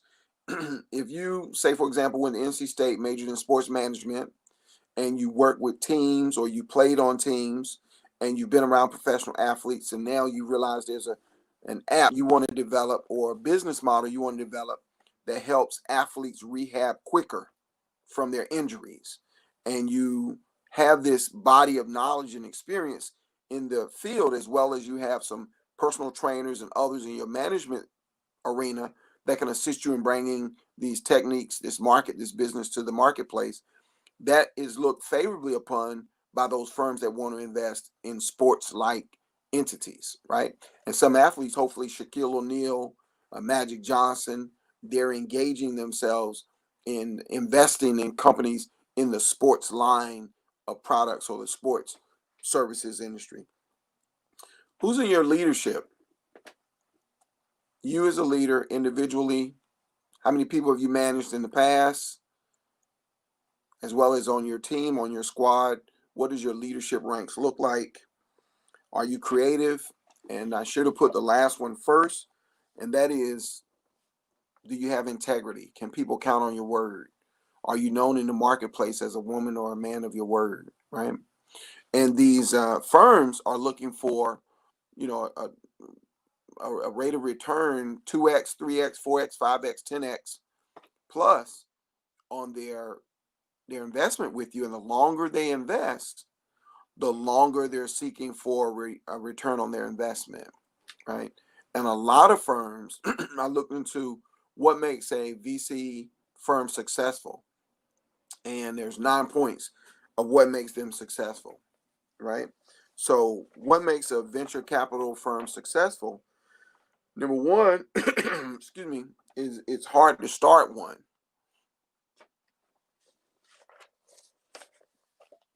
It's good to have experience, to know people that have started one. There's a brother by the name of Kwame Anku. He started the Black Star Fund. He's out in California. And Kwame Anku has a very rich and diverse history. And he worked actually with Prince, who was an artist. He worked with Prince on helping him have his tech game in order. And I won't even go down the road of who Prince was to Warner Brothers. He sat on the board of Warner Brothers at age 21. So he understood the business from a board level, not just from a musician's level. But ultimately, Kwame Anku started the Black Star Fund, and he has this body of information that he's able to deploy, and he's in a network, an ecosystem of other VCers and as well as investors who invest in his fund so that he can invest in Black-owned businesses and generate a rate of return. For 2/3 of venture capital firms, the first round of funding is actually their last round of funding. I mentioned those various stages, those rounds. VC firms, 2/3 of them, 66%, actually go in with an understanding they're coming out round one with generated revenue in their hands. So they're playing the short game in terms of being successful. You have to get a reputation as being a successful VC prior to being a successful VC, if that makes sense. And one of the ways is you chalk up your victories. You mark up your victories. Third point, only 10% of VC firms launch more than 4 funds. So we have the Rogers venture capitalist firm, and then I want to name my various firms after different pets I've had in my life, right? So I name one my sneakers after my firm that's going to invest in athletics, one Timothy that's going to invest in long-term intellectual pursuits, et cetera, et cetera.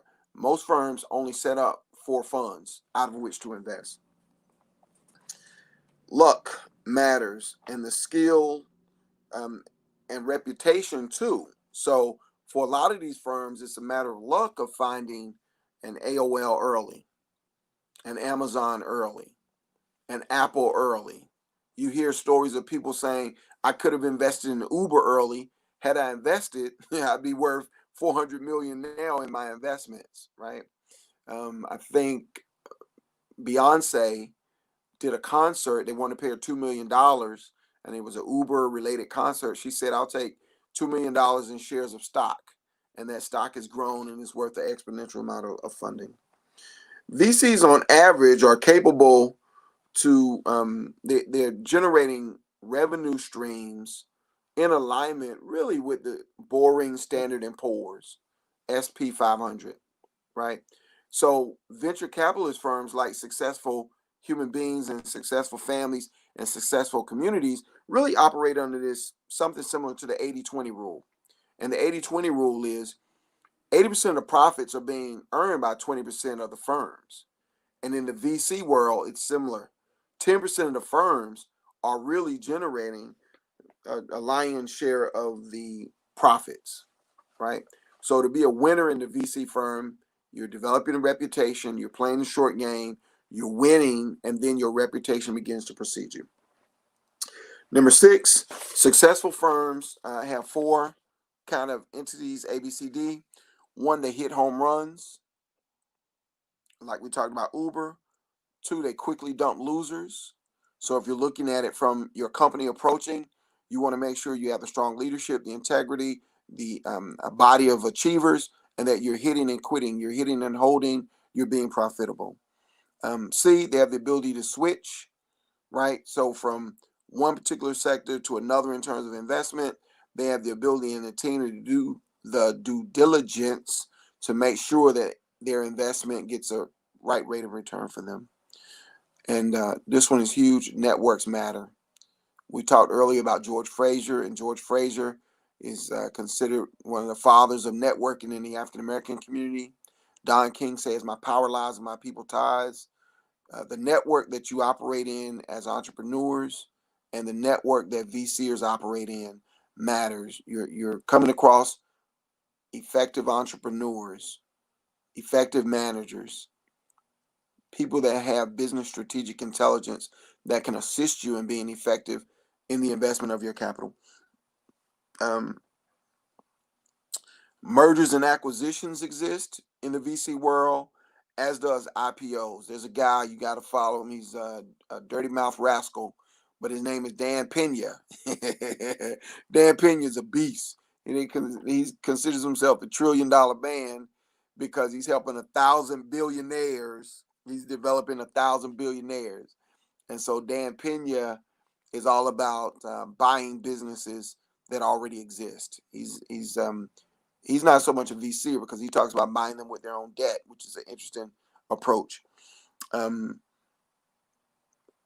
Lastly, well, number 6, again, successful VCs have a successful exit strategy. And you as an entrepreneur, we'll talk about you preparing to approach venture capital firms. You want to understand that you need to provide exit strategies for your VCs. They're thinking about, how do I put my money in? How do I generate a profit? How do I get my money out? So I can go and do that over and over again.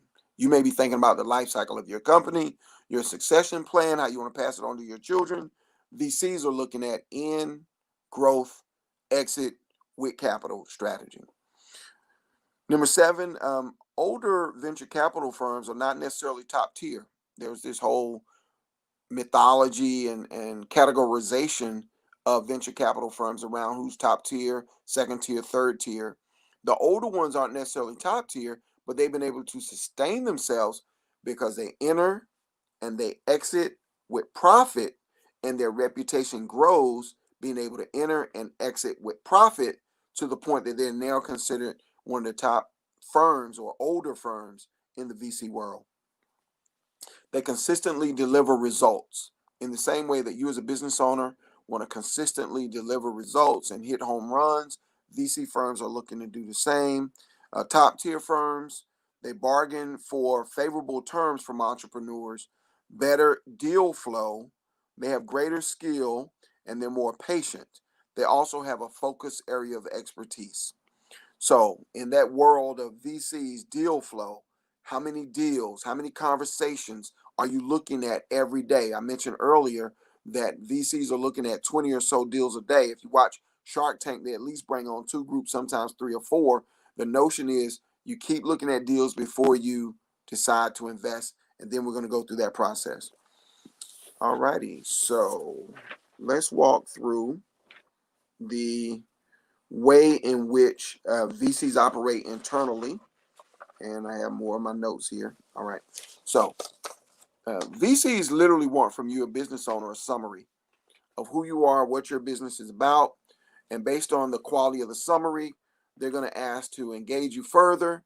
And you want to have your business statement laid out. Who's on your management team? What are the skill sets? Why are you in it? What is your expertise in this marketplace? How much cash do you have on hand? How are you operating currently? What are you going to use the investment for? How do you seek to be either revolutionary in your arena? That is, how do you develop the light bulb?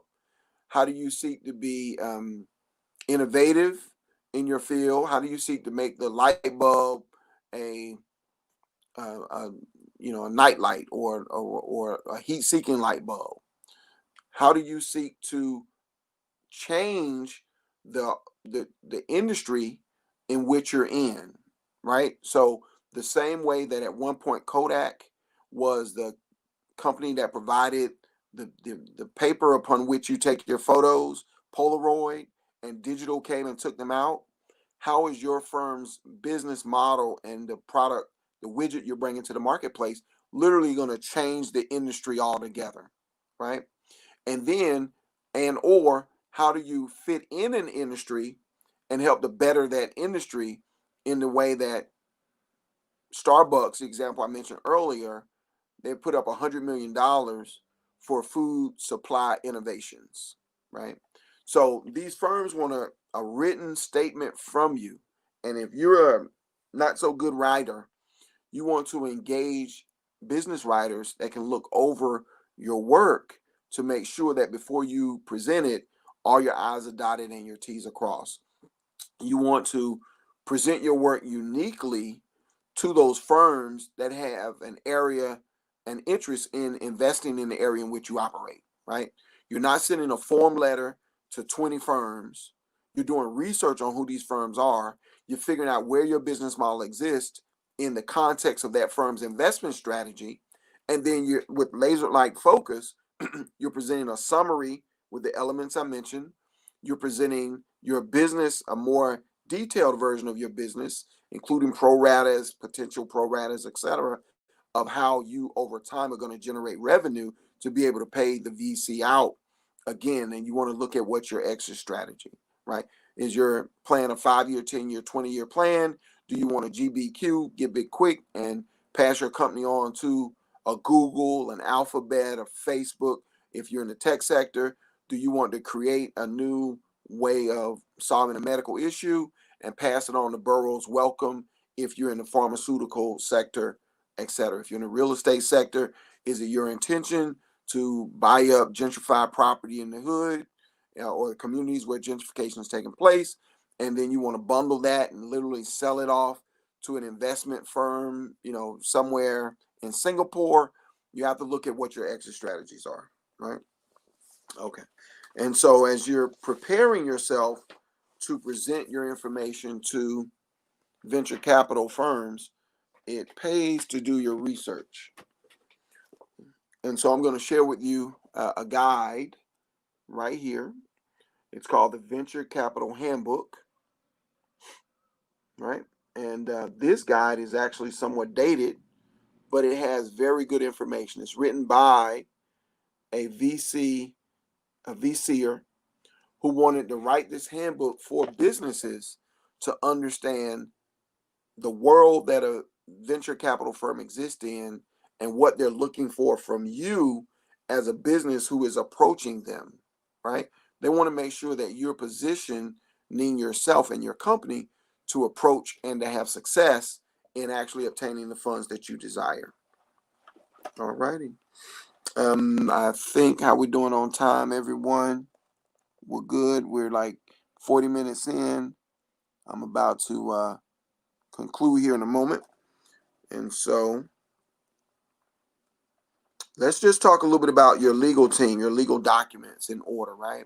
So when the VC wants to visit your firm and they want to see where you're operating, they want to meet your senior staffers, they want to meet your members of your company, and they want to actually look at where the magic sauce is being made. It's important that you're prepared to be consistent with what you've written and documented that got their attention in the first place. And then when you go into the stage where you're literally negotiating terms, the thing to remember is that your lawyer is there to be of assistance to you, but they're not the one negotiating your terms. You're the entrepreneur. They're there to advise you as you engage the VC in order to obtain the investments based on you, your leadership, your integrity, your creativity, your management team, not the lawyers. The lawyer, for the most part, is a professional who's being paid to provide a professional service to you. The lawyer is not the person who's going to run the business day to day.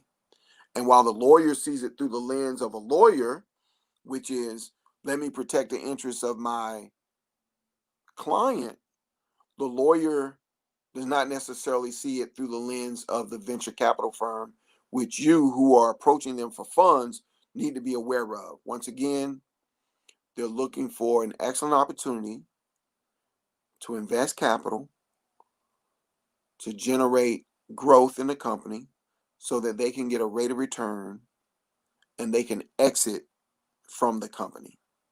They're not necessarily looking to be there for the third generation of the company or as you pass it on to your grandchildren. Get in, get growth, get out with funds. So you need to be at the negotiating table for terms with the understanding of their interests, just like you have an understanding of your interests.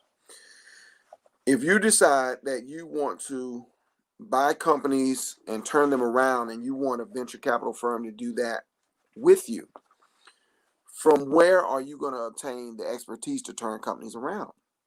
If you look at how Warren Buffett operates, when he buys a company or buys stock, significant stock in a company, he looks at the management team, and that's the first thing they shore up is the leadership, the management team, and they leave it in the hands of the managers to actually effectively generate profits on time, timely reports, all of the things that are required of managers in a successful business organization. Okay, so multiple exit strategies. Some companies may not be generating profit. Investors want to liquidate the company and get their funds out. Some owners may want to sell the company, again, GBQ, and allow the investors to cash out. Some of the things that venture capitalists do not want to hear. They do not want to hear, my wife and I decided to move. We're going to take some of the capital that you've invested with us. We're moving to Florida. That doesn't make sense to them. They don't want to hear, we decided to buy another company as a part of our strategy of growth. If that wasn't what you approached them with from the beginning. What venture capitalists want to hear from you are timely, quarterly, if not monthly, if not weekly reports of how the business is going. And they're looking for integrity, honesty, upfrontness, your ability to tackle these problems to grow your business.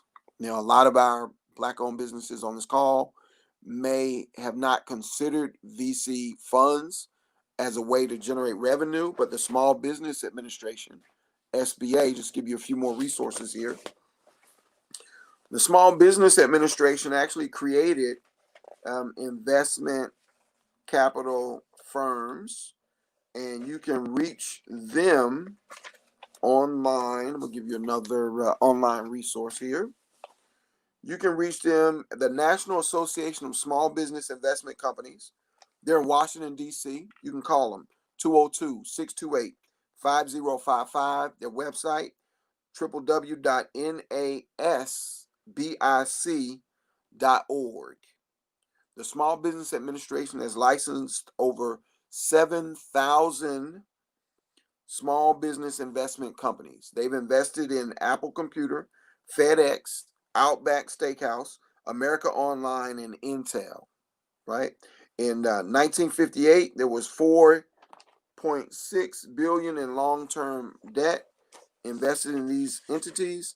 I saw a report that said in 2018, I think the number had significantly grown. There was $256 billion invested in 18,000 startups in 2018. So suffice it to say, resources are available through the National Venture Capital Association, www.nvca.org, phone number 202-864-5980. I mentioned again, National Association of Small Business Investment Companies. There are a plethora of venture capital firms in Charlotte, North Carolina. They're growing in North Carolina. In Durham, North Carolina, you can throw a rock at them because they're plugged into this wonderful environment created by Doug Spate when he created the Black Wall Street along with his business partners in Durham. And ABC Capital was behind it, and it flourished, it grew. Companies were coming in from around the country to participate in Black Wall Street. It was successful, and all of a sudden it stopped. You got to do your research to figure out why it stopped, but the bottom line is where there is Black business success, there are those who may not be as supportive as they say they are. And we're watching Black Lives Matter generate an environment conducive to people saying they want to invest in Black businesses. Let's put it to the test. Your business must be ready and prepared for investments with an understanding of those exit strategies. That concludes my formal presentation. It's 10:47 p.m. a.m. and I started a little early, so we did a round hour for you. Any questions? My name again is Dr. Dennis Rogers, and I am a researcher. I'm not a VCer, not yet. Who knows what the future holds?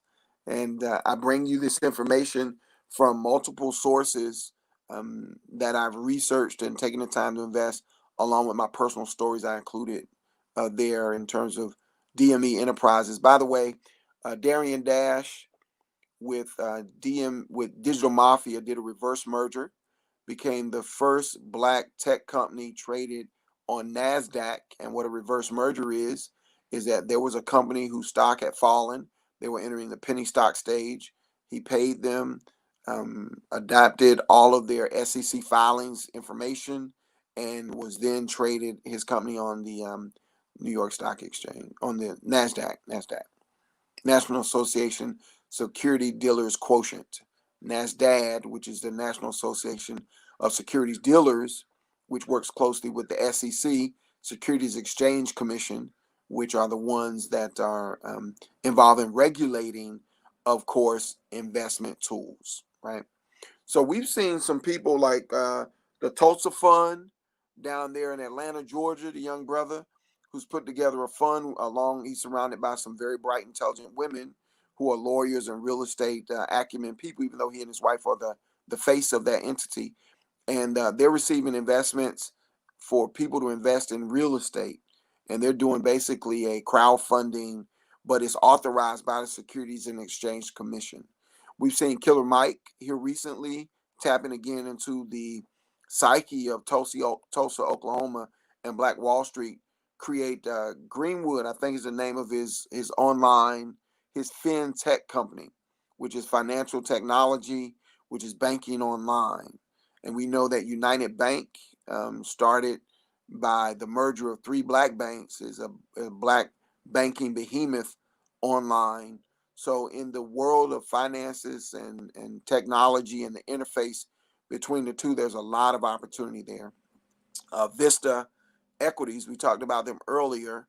Mr. Robert Smith, who's a billionaire, I think 5 or 8 times over, he operates in the tech sector and in the financial sector. So there's a lot of upside to that market. And ideally, you're interested and you'll be entering that marketplace soon. You and your colleagues.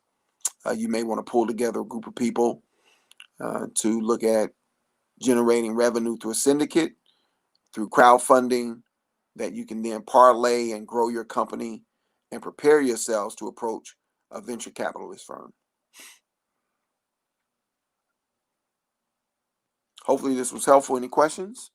Looking at the chat, no questions. It's being recorded, even if there are not a lot of people on live now. We hope you find this helpful in the future when you find it.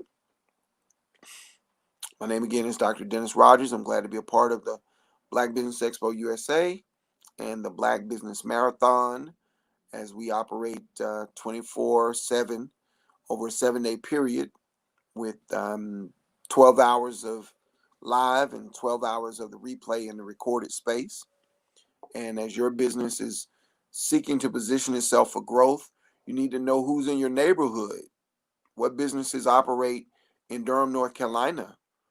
Where the finances in Durham, North Carolina? Piedmont Capital manages $11 billion.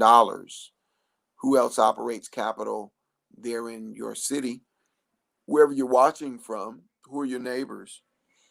And are they good corporate citizens? Are they engaging you and business owners like you so that you can become more aware of their offerings and generate revenue? One thing about IDEA, is that they are actively seeking to support entrepreneurs of color in Durham.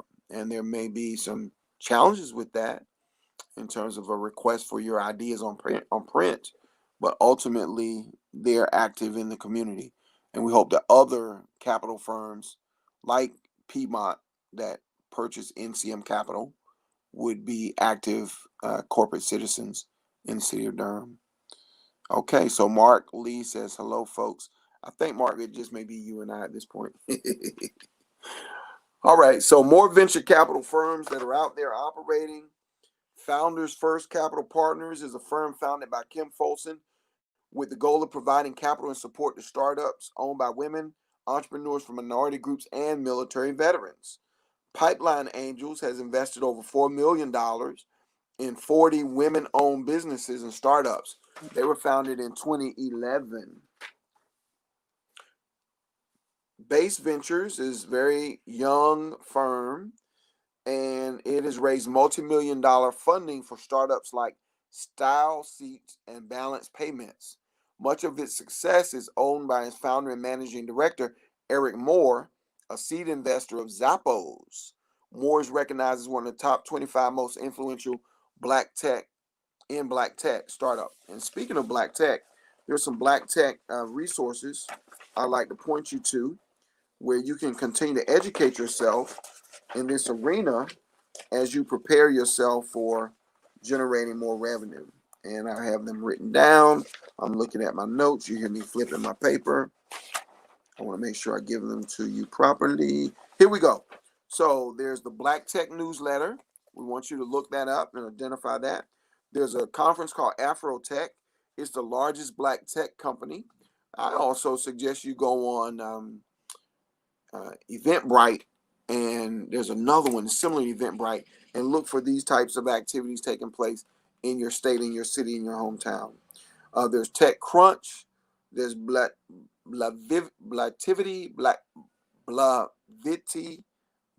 I think is the name of it, and the Magic Hour in New York. Again, only 2% of venture capitalist firms are black owned, and only 2% of VC funds go to black startups. Precursor Ventures is a venture capital firm that provides funding to pre-seed startups developing business to business and business to consumer software applications and services and connected hardware. Its managing director, Charles Hudson, has raised over $15 million that was invested in over 50 different startups. Of these, 16% are owned by African Americans, while 31% are for women or have women founders. Google Ventures was launched in 2005 to serve as a venture capital arm of Alphabet Inc. Since then, it's invested in over 300 startups within life science, healthcare, artificial intelligence, which is huge. If you're paying attention to AI, it's huge.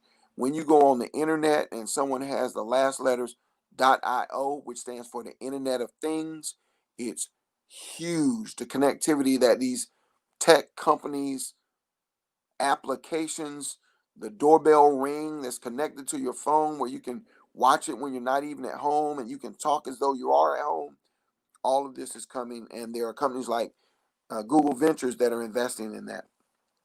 Connectivity Capital Partners is a venture capital firm that funds early stage startups through the efforts of Chief Investment Officer Denmark West. The firm advocates for diversity in technology by supporting extraordinary startup founders regardless of their background. Among the minority-owned startups, Connectivity Capital Partners have invested in Kinzen and Kinvolve. Kapor Capital, which is who Ben Jealous, I mentioned him earlier, was connected with, is a venture capital firm that supports startups not just in a broad range of industries, but more importantly, founded by entrepreneurs from different ethnic and gender groups. It's rooted in the belief that underrepresented startups founders possess the competitive edge that makes them fully capable of delivering profitable tech-driven solutions. The bottom line is your unique perspective, historical perspective, is marketable. It's leverageable for revenue, and venture capital firms actually want your unique perspective to be a part of their process. And if you go to hbcu.vc and look at what they're doing on HBCU campuses, where they're training young people to be venture capitalists, placing them in that environment, is akin to Inroads. A good buddy of mine, Vince Bayon, ran Inroads back in the day. And it's an opportunity to farm team people into the industry, and ideally you get in, you learn, and you come out and you start your own venture capital firm, right? Currently, the venture capital firm is invested in 79 startups. 56 of these are startups owned by women or people of color. Again, that's Kapoor Capital. 500 Startups is one of the top venture capital firms, not in the US only, but in different parts of the world. It launched in 2010. They focused their efforts on advancing the cause of diversity within the global tech community, starting with leadership, where several venture partners come from these minority groups. Among them, Monique Woodard, who's currently overseeing the firm's $25 million micro fund to support early stage Black and Latinx owned startups in the US, which includes the likes of All Day Media and Maven. Jalia, Swahili word that means empowerment, beautiful, And you is a venture capital firm that's assisting minority startups. Founded by Keisha Cass, Jalia Ventures aims to deliver a unique blend of financial support and mentorship to startups owned by people of color. Thus far, they've helped over 50 startups owned by people of color to scale up, including Red Rabbit, Attentive.lv, and Prayer Tree Preschool. So these companies are investing in all sectors in things that we take for granted, like preschool education. Are we being joined by Black Business News? Yes, indeed. I'm hearing an You know, echo. great job, great job. We're gonna get ready Thank to you, run thank right. Yeah, great job. We're gonna get ready to talk to Umar Muhammad. Bring him up. Thank you, Dr. Rogers. Yes, indeed. Professor Umar Hey, 2T Muhammad. How's it going, man? going well.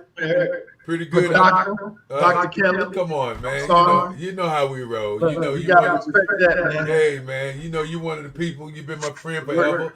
So appreciate you coming on and talking about sports and business. Yeah, And that's of course, a lot of people need to really hear this information because one of the things that I preach against, and I don't mean against like I down it, but I do continue to preach that we can do more in the sports arena.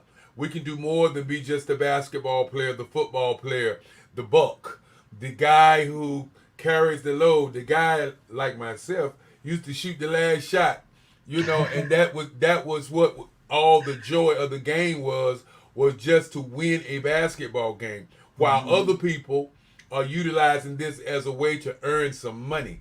And so we got to talk about the money issue. It's no secret why Michael Jordan is the GOAT. Everybody can say this guy is the GOAT, that guy is the GOAT, but the GOAT is the guy who made made $1.5 billion on his talent. That's the GOAT. Now you can say what you want to say about this guy playing three different teams. You can say about this guy being the MVP of three different teams, but at the end of the day, and the reason nobody don't want to talk about that is because that is really where the money is, and that's the real GOAT. So I'll let you take it away, and I'll put my case out there for MJ being the GOAT. You can't do number I think it's $1.4 billion. Yeah. Come on. It's tough. I mean, at the minimum, this sports No, business. no. I'm not gonna get into the on the court. No, sir. Business, go, man. Sir, let me explain something to all of y'all young people, okay? When you look at a body, we got a few minutes. When you look at a body of work, you can't look at a part of the work. True. You got to look at the body of work. And when you look at the body of work, whether we want to talk about championships or whether we want to talk about playing the game or scoring, whether we want to talk about that, you still have to put that on one table. Yeah. And then you have to put the business, and that's why you're here, the business of the game, you have to put that on the table also. And when you add that up and you look at everybody who's ever played the game, we're talking about everybody. There's only one guy. Only one. Only one. Okay. Who's running the team, and he's a part of ownership. Everybody else are SLAV And I'll leave it at that. And I know you're gonna do a great job. Thanks for I coming. appreciate you, Doc. Mhm. Everyone, thank you for being here. I appreciate Dr. Kelly and the coordinators of this Black Business Expo this year. It's very innovative, which is some of what I want to talk about today is sports and its connection to the culture and the society of business in America. I first want it's a long period of time, so I want to take my time and I want to share with you my experience in sports, and then get into some current events, what's going on now in sports, and then in sports business, and then I want to present some information on, or we'll talk about and have a conversation on what you can do as a business to get involved in the success and the growth of sports coming soon, so to speak. So my name is again Umar Muhammad, Durham native, born and raised. My first experience with high level sports came in high school. I went to a military school in Virginia, Fort Union Military Academy, and this was a school that provided high end, high quality sports. I mean, in my training room, we had about 6 or 7 training beds in high school. We had an indoor facility, indoor track, indoor gym. We had some of the best trainers and staff in our athletics department. We had just every piece of equipment that you would want as a high school athlete trying to make it to the next level. And so that was my first intro, so to speak, into sports and sports as a business too. Seeing how our athletic program raised money. We were very well known for athletes going to the next level from high school to college, and then from college to the pros. We've had Dexter Coakley, Will Furrier, Vinny Testaverde, Eddie George, you name it. We've had tons and tons of athletes come from our high school and then move on to the next levels of success in sports. And so that was my entree, my entry point to seeing that. And then I went to college, and I went to NC State, majored in engineering, and during that time, I really wanted to connect back to sports. I had my hoop dream, wasn't able to provide it to really live that success as a college athlete. However, I got into coaching, and so I had another experience, my first coaching job. So I won't go into the details of getting into coaching, but my first coaching job was right here in Durham, in North Carolina Central University. And so I was there doing the transition from Division II to Division I. And so I had a lot of experience and a lot of just know-how and watching what was going on around us as our sports environment and landscape was changing, and our budgets and our athletic department was rising, and the need to really get involved in the commercial side of sports and not just the development side or training side. And so NCCU went through a transition during this time where, we were looking at contract games, right? Guaranteed games, so to speak. And this is where a team travels. Football, basketball are your primary revenue sports. And so this time we traveled around the country.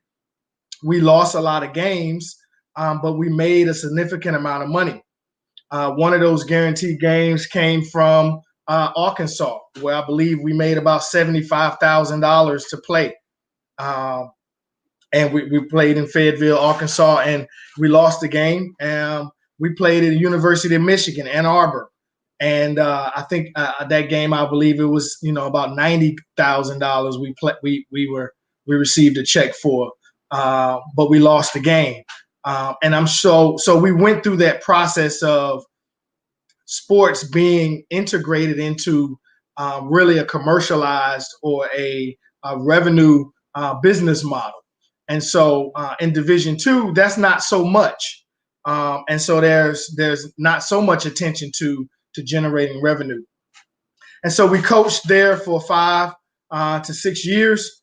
And then, of course, the program launched from being an independent to a Division I program.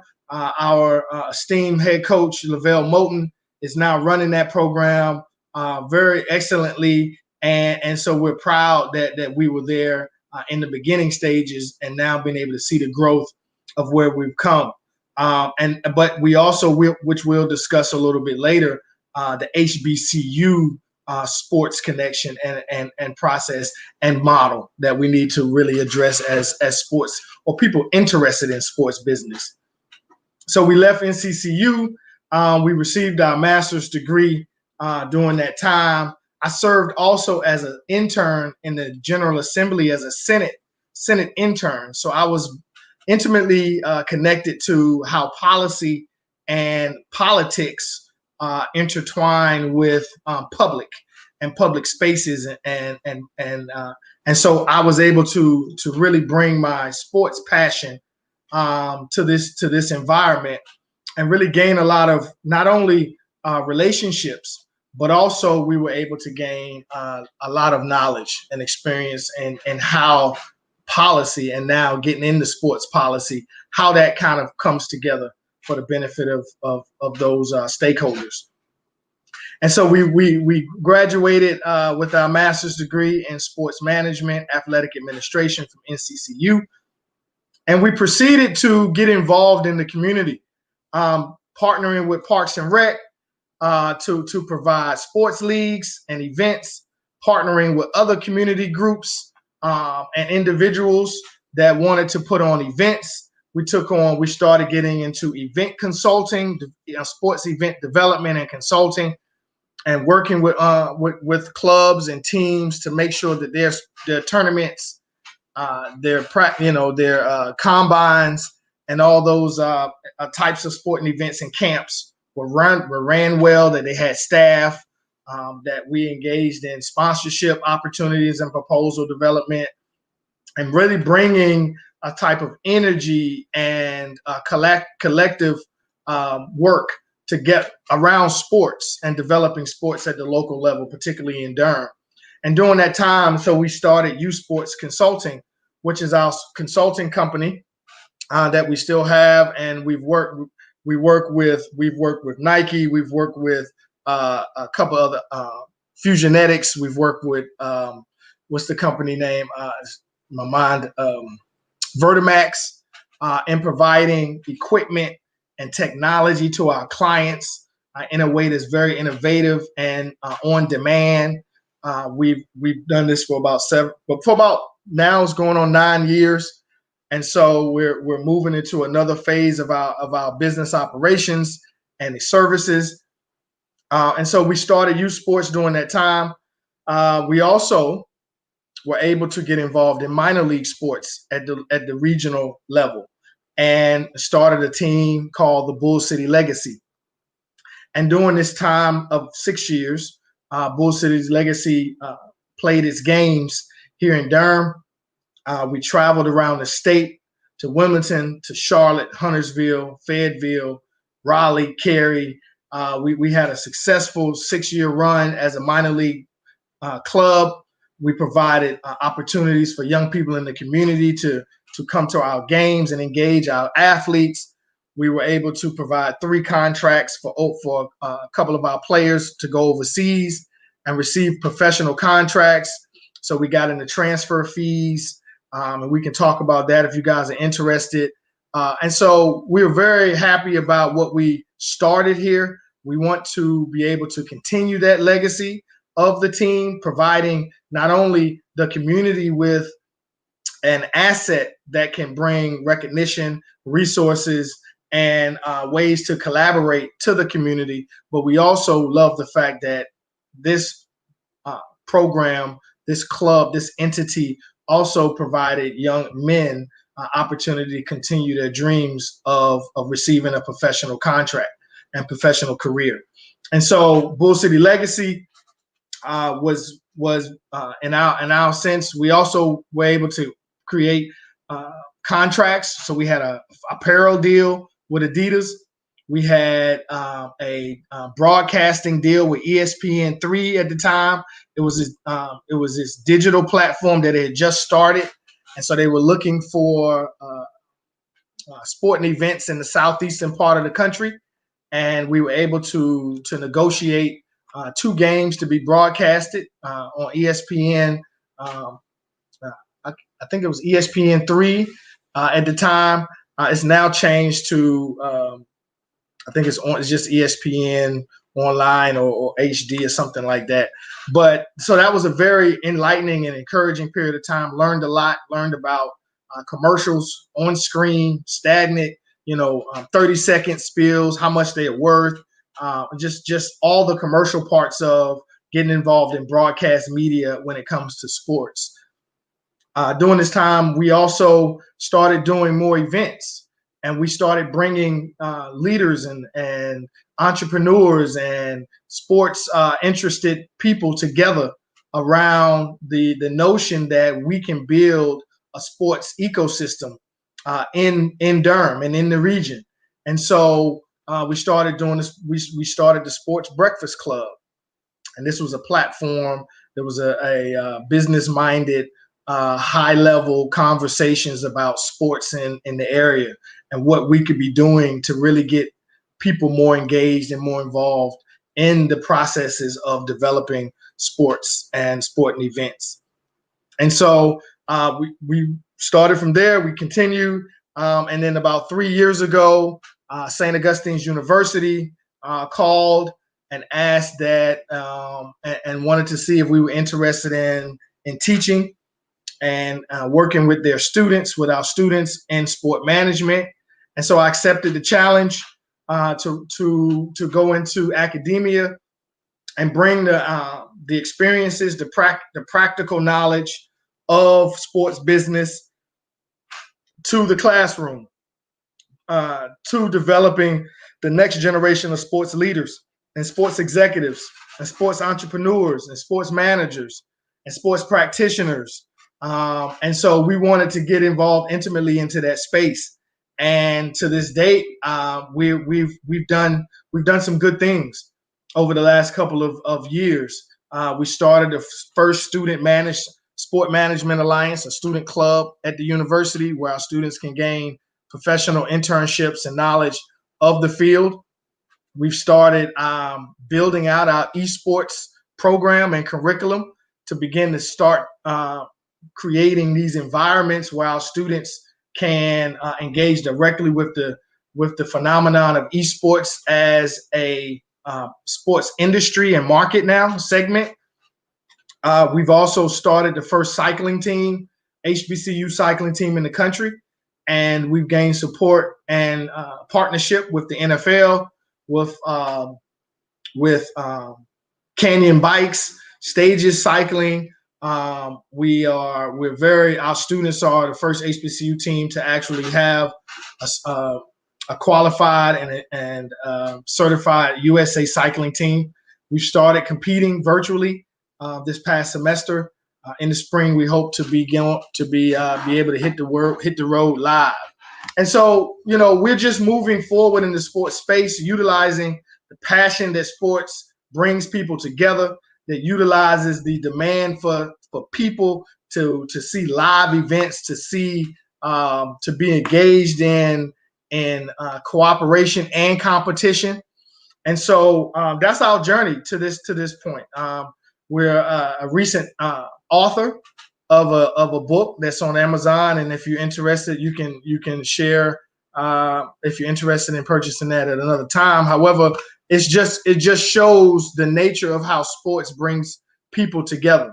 My co-author is also my colleague, who's also a white gentleman who we work together in sports for over 12 years together. So this idea, this connection, this relationship that sports has to not only bring people together, but to create growth and economic opportunities is what I'm bringing to the table today.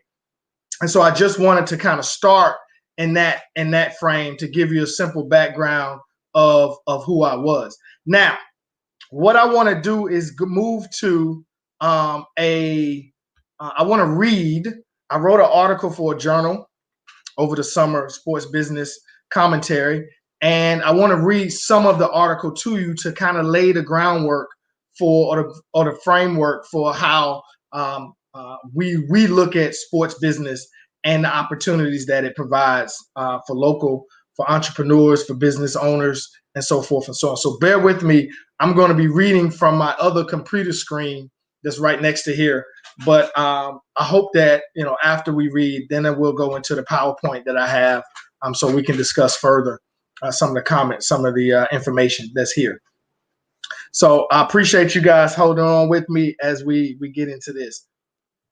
First, the critical story for the global sports industry after the COVID-19 pandemic will not be whether professional sports team revenues bounce back or if TV deals can be restructured, but instead if new discourses and practices have emerged around the power, passions, and the promise of unleashing sport talent at the community level. The sports industry's economic and social strengths as a tool to tackle the economic crisis caused by the COVID-19 pandemic should not be underestimated. The special qualities that differentiate sports business practices from other business activities are found in its grassroots foundations, where sports involvement means more than products and services. It provides the local culture a sense of belonging and meaning.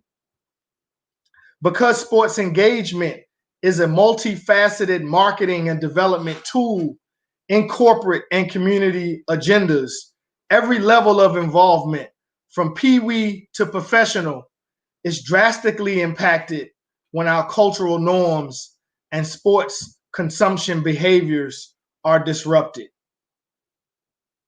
The sudden shutdown of the global sports media and events industries has crippled sports supply chains and tourism activities, leaving athletes, communities, and businesses without corporate sponsorships, partnerships, or revenue-generating mechanisms. The pandemic will likely be with us for a while, and the entire sports ecosystem will need new ways to deal with the threats to its financial and business continuity. The current corporatization, positioning, and market-based practices of sports at the grassroots level has not and cannot fully appreciate the traditions, motivations, and experiences of community sports involvement. Branda found that any multi-sectoral approach to a health pandemic, and this is where we connect sports business opportunities with the current pandemic and COVID mitigation efforts that are going on today. So any multi-sectoral approach to a health pandemic should involve sports agencies. These can be businesses too, that are engaged at the strategic level with access to local health policy networks. In this unique moment, sports academics, leaders, and practitioners should look to new delivery models and policy prescriptions to make sure that the public benefits from host communities' investments in sports. So not only are we dealing with the pandemic that has affected sports at the local level and the national level as far as industry, we also know that, and which we'll go into in the next section, is that communities have to engage sports for economic development. So we can't leave it alone. We have to continue to engage sports economic development, and we do that through sports tourism. And this is where we go into now. And so sports tourism and local economic development. America has been experiencing an expansion of its small and mid-sized communities using sports tourism as a tool to instigate local economic development. The perception leaders have is that they can attract and host sports events, participants, spectators, and visitors over a couple of days and add new spending to the community. The challenge sports management and community leaders will face in developing communication strategies and platforms that tell its local story authentically and effectively to its internal and external stakeholders. And that's where our connection to the local community of businesses come into play. These small and mid-sized markets will have to invest resources to attract visitors, but also improve the quality of life of its residents. How sports managers facilitate and lead these social and economic interactions within host communities is crucial to the success of a sports development program.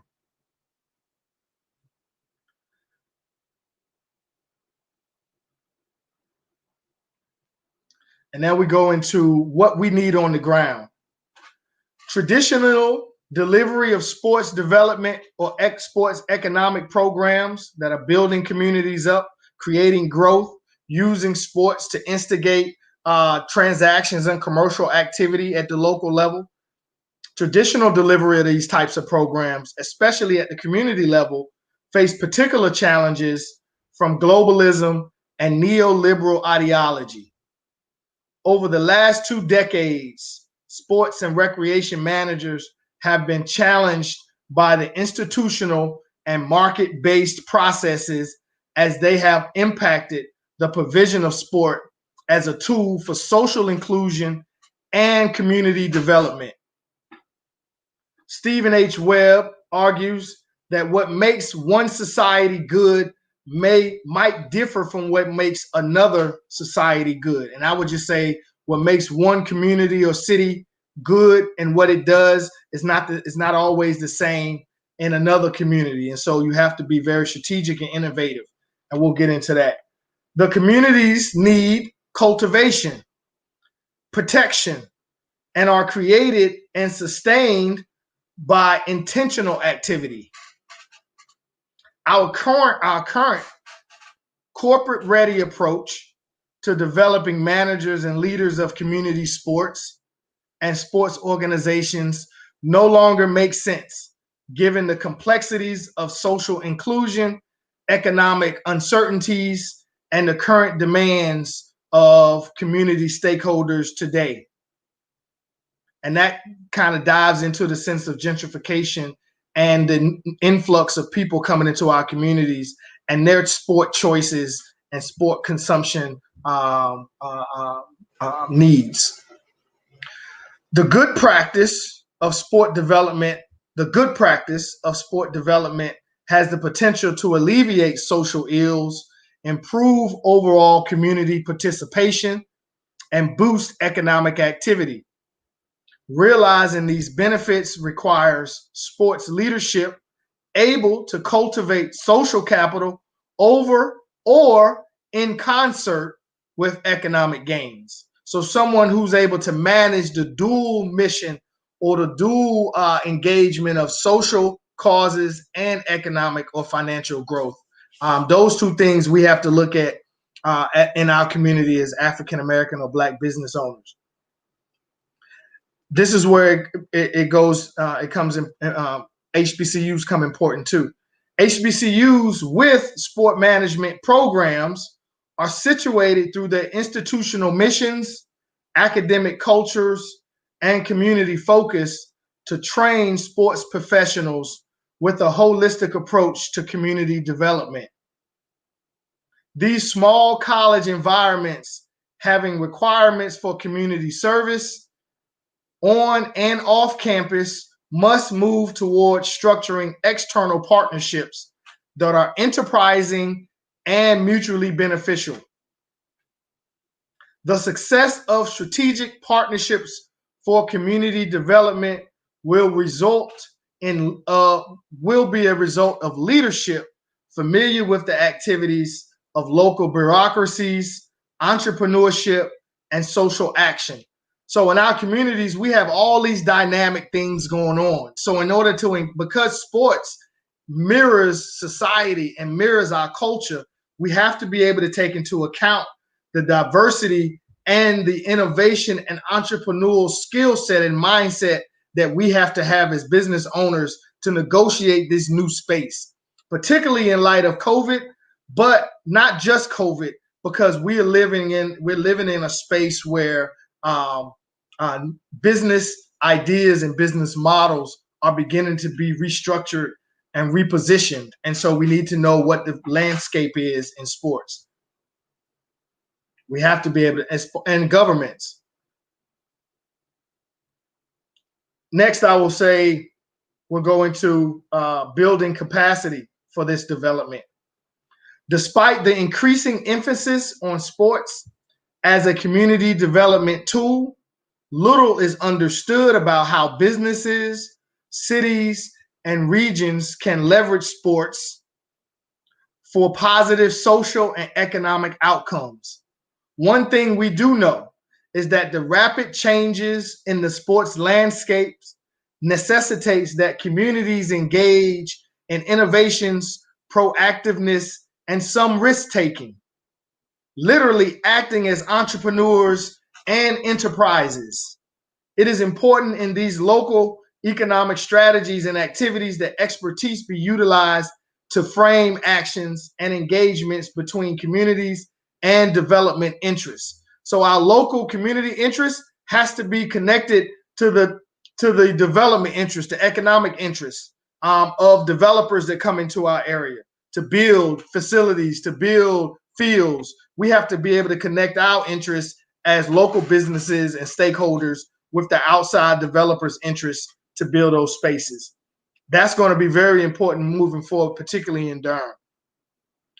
The aim of sports scholars, academics, and practitioners is to prepare future sports managers to be able to contribute to an integrated developmental approach that strengthens local institutions, infrastructures, and collaborations between public and the private sector.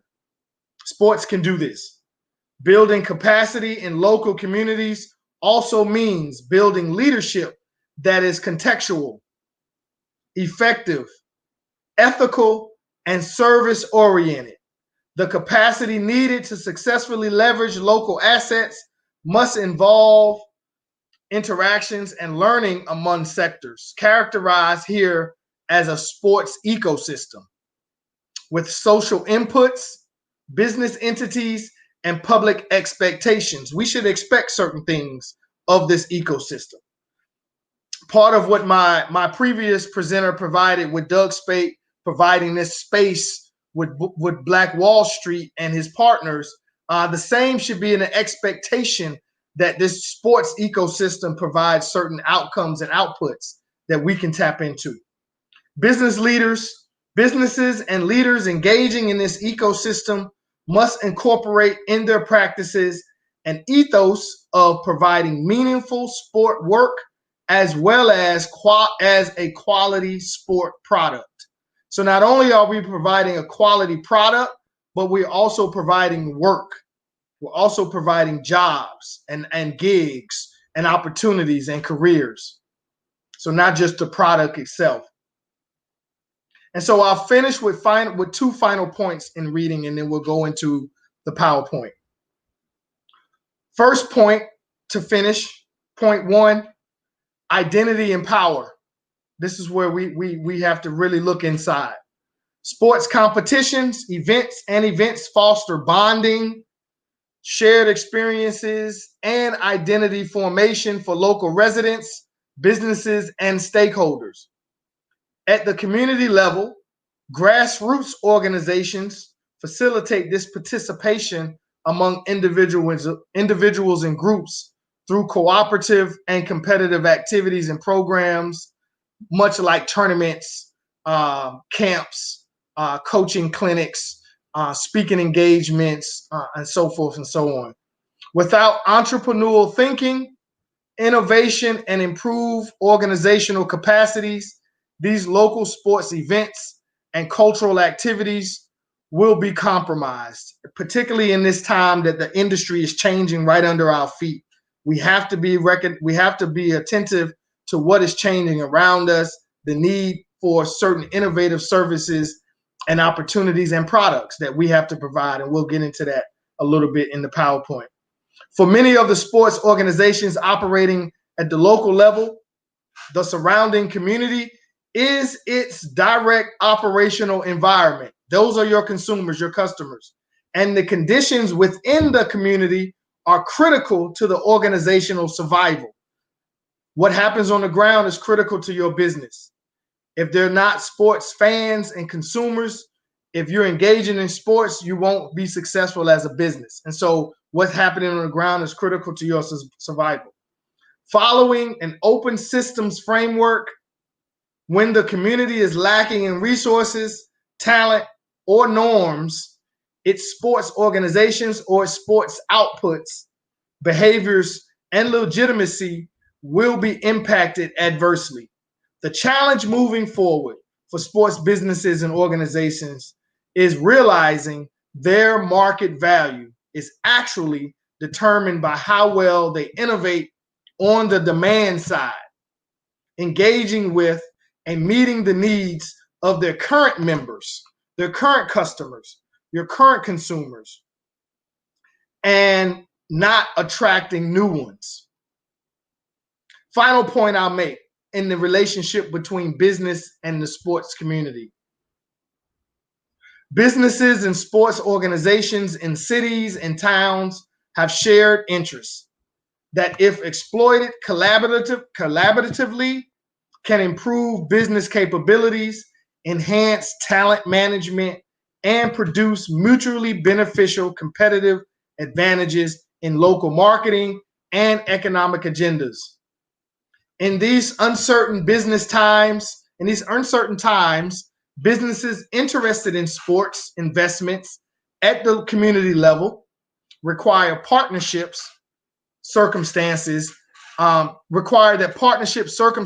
have the capacity to influence cultural and consumer behaviors. So whatever interest, whatever engagement we have, our services, our goods, or our products must move the culture, as they say. We must be able to move the culture. This means grassroots sports organizations who act entrepreneurially and collectively can leverage their collaborative capacity to create new value, attracting partnerships and policies that are responsive to their immediate sports communities' needs.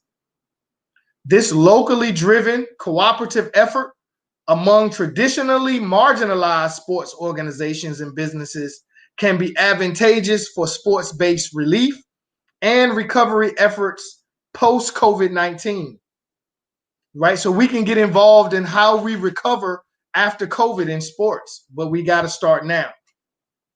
Strategic engagement of this type, where socio-economic challenges are solved through integrative efforts of business and community, can foster asset development, sustainable value, and enhance local sports knowledge. Okay, so I've said a lot, right? But I want to break it down in the PowerPoint that I hope we can bring up now. And so we're at about 12:36, which is great because the PowerPoint is not long. I think we can go through it pretty quickly, and it won't be a problem. Now, should I bring it up or should Mark bring it up? And you won't see my face because you've seen it already a long time. So we'll talk behind the screen. We'll talk behind the screen.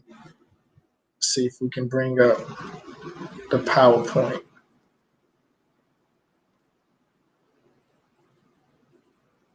Okay, perfect. I'll do that. Is it? Let me make sure it's up. Is it up? Okay, there we go. There we go. All right. I hope you guys can see this screen. but we'll go through it. We'll go through it here. Let me go back. We'll go through it here pretty quickly. And if you have any questions, don't hesitate to ask. So sports business, the need for Black leaders, entrepreneurs, and talent. So I want to break down basically where the sports industry is today, where we are, where the opportunities may lie for some businesses, and so that you guys. So let me pull that back up, so that we can kind of dig into it a little bit. So as you probably know, there are three major sports industry segments in the United States. These are three major revenue generating spaces or segments within the United States as it relates to the sports industry. And we'll go through that a little bit and talk a little bit about those and where some of your businesses may be able to engage in that. The second part of this PowerPoint is the difference between corporate sports and community sports. And you may have heard me mention and distinguish between the two a little bit in my presentation and reading. And then the third is reposition your business for the new sports supply chain. And we'll go into that a little bit at the end of the presentation. So the first industry segment is professional sports. And we all know that there are professional sports leagues that pretty much are the controllers of these spaces. And those five major professional leagues that primarily generate revenue through broadcasting rights and media rights. Right now, as we can tell in the industry, that many of these leagues have had to cut out their other primary revenue generator, which is ticket sales. And so because they have broadcasting right and media right deals, they're able to sustain particular business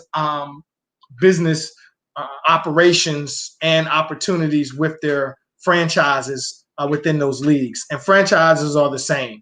And so in the professional space, there are opportunities for some businesses to get engaged. And some of those business services you can provide to these major professional sports leagues are content development, which is real big right now in sports, where you can on the ground develop or follow athletes, products, or begin to be a brand ambassador for a particular team's logo or brand or mascot, right? You can create these online content for these leagues and these teams to engage with you on, if that's your business.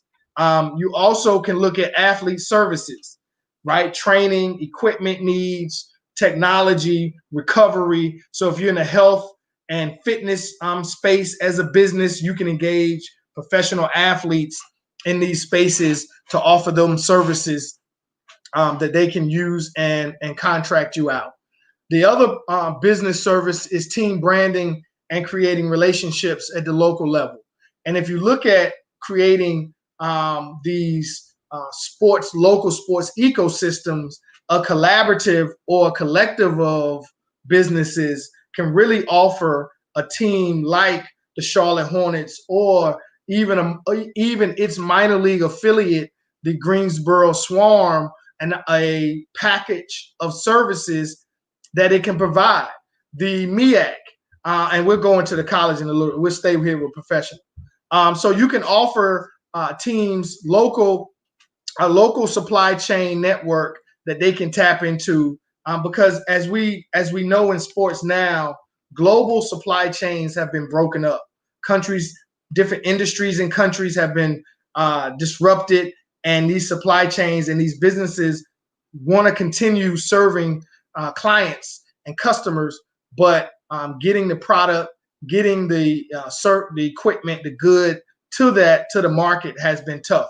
And so if we can create those pockets of distribution and production in our local communities as a sports, around sports, we can go a long way. And then lastly, in the industry segment, professional, we have facility and venue services. And that speaks for itself. You can provide maintenance services for these venues. You can provide staffing, volunteering, concessionaire services. You can provide parking services, and so forth and so on in the professional industry segment of sports. The college sports segment, which is much, I believe, has much more opportunity for our types of businesses, minority and Black-owned businesses in this industry, local and regional supplier networks. So these are conferences, leagues, and school co-op buys, right? And so schools that are partnering, that are in the same area, like NCCU and Duke in the same city, if there's a potential for them, if they have the same needs, to have to buy from the same supplier. And that could be someone that's in Durham, a business that's here, a Black business in the state of North Carolina. Conferences and leagues, production services. Leagues need production services. They need cleaning services for their buildings. They need, so all of these different types of sports is not just about the glitz and glamour of in front of the camera. There is broadcasting needs. And so if we can create these networks, supplier networks to be able to supply talent and goods and services to these local or regional leagues, we would go a long way.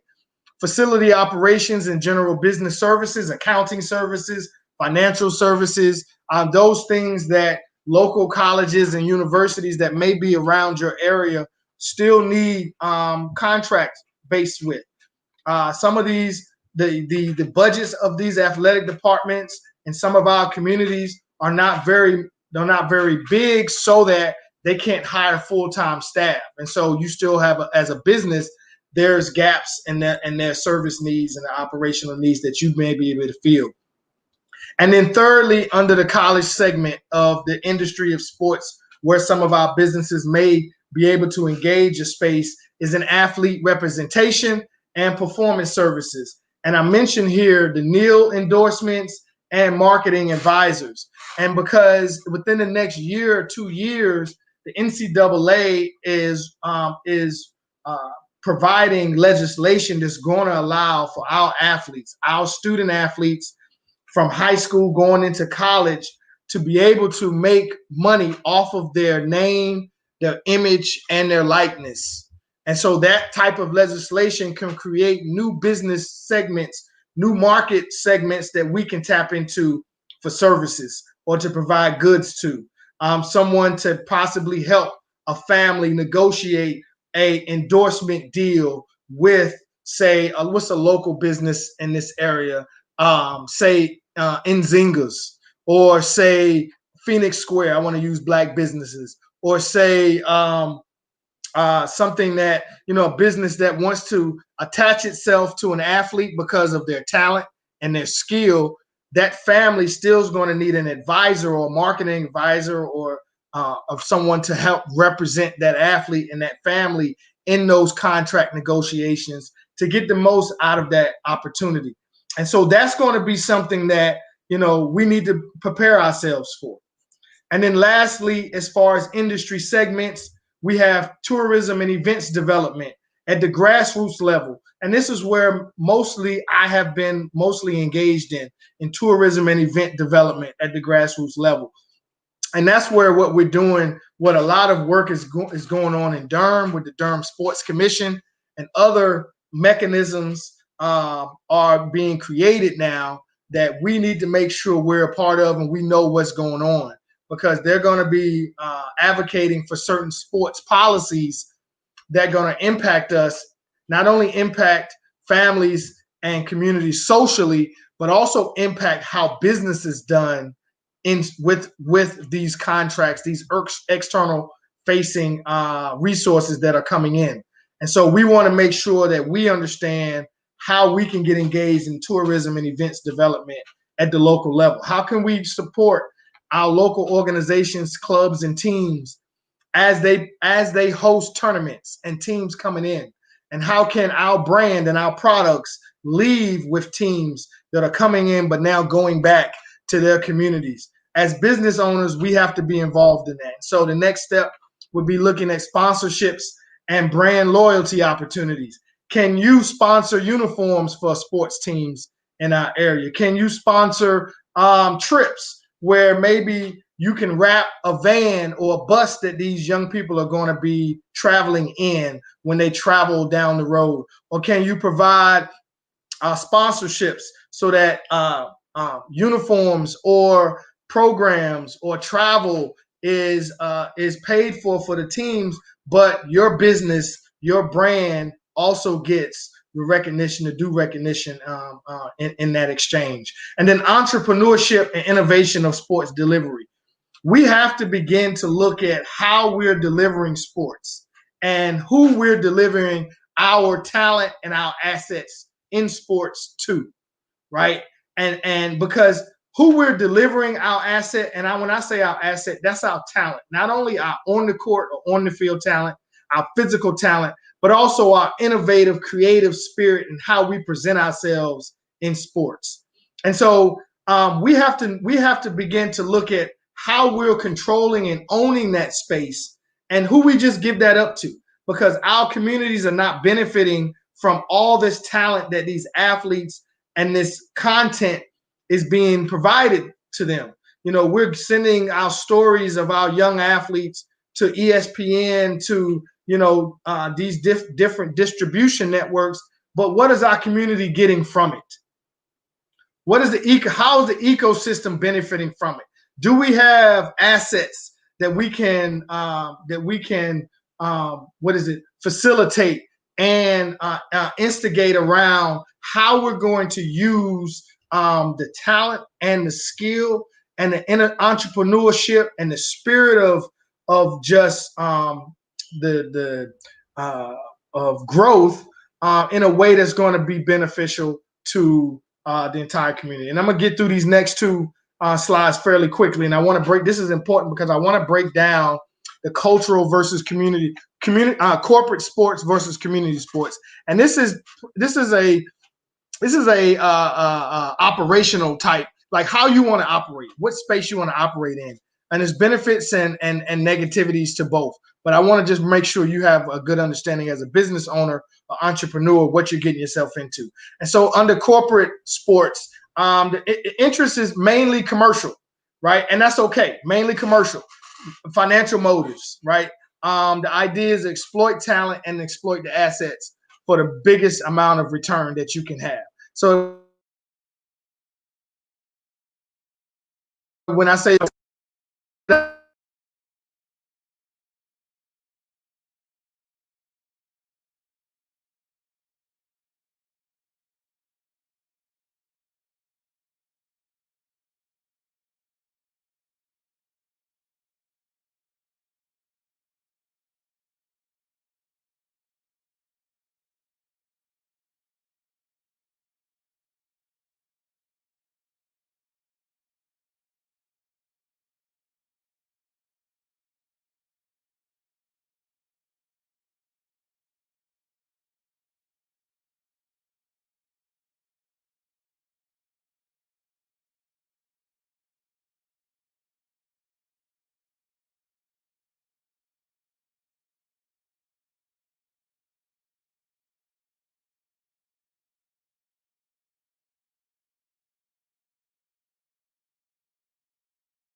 All right. Well, it looks like that sport presentation is over. So we're going to be bringing Eric in for some more conversation in just a matter of a minute or so. So we're going to bring him in right now.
I am Black business. From the moment I wake until the time I sleep, I am Black business. I am Black business. Are you Black business? I am Black business. Do you support Black businesses? I support Black business because I am Black business. Black Business Expo, one of the largest business showcases in the history of Black America in North Carolina. Sign up today at www.blackbusinessexpousa.com or call 919-380-9090. I am Black business. I am Black business. From the moment I wake until the time I sleep, I am Black business. I am Black business. Are you Black business? I am Black business. Do you support Black businesses? I support Black business because I am Black business. Black Business Expo, one of the largest business showcases in the history of Black America in North Carolina. Sign up today at www.blackbusinessexpousa.com or call 919-380-9090. I am Black business. I am Black business. From the moment I wake until the time I sleep, I am Black business. I am Black business. Are you Black business? I am Black business. Do you support Black businesses? I support Black business because I am Black business. Black Business Expo, one of the largest business showcases in the history of Black America in North Carolina.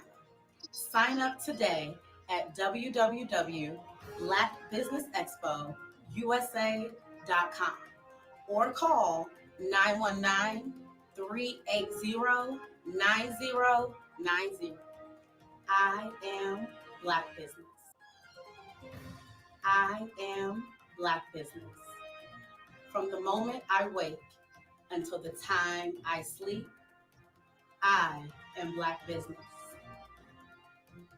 I am Black business. Are you Black business? I am Black business. Do you support Black businesses? I support Black business because I am Black business. Black Business Expo, one of the largest business showcases in the history of Black America in North Carolina. Sign up today at www.blackbusinessexpousa.com or call 919-380-9090. Here we go. Okay, so I know we had some technical difficulties. I apologize for that.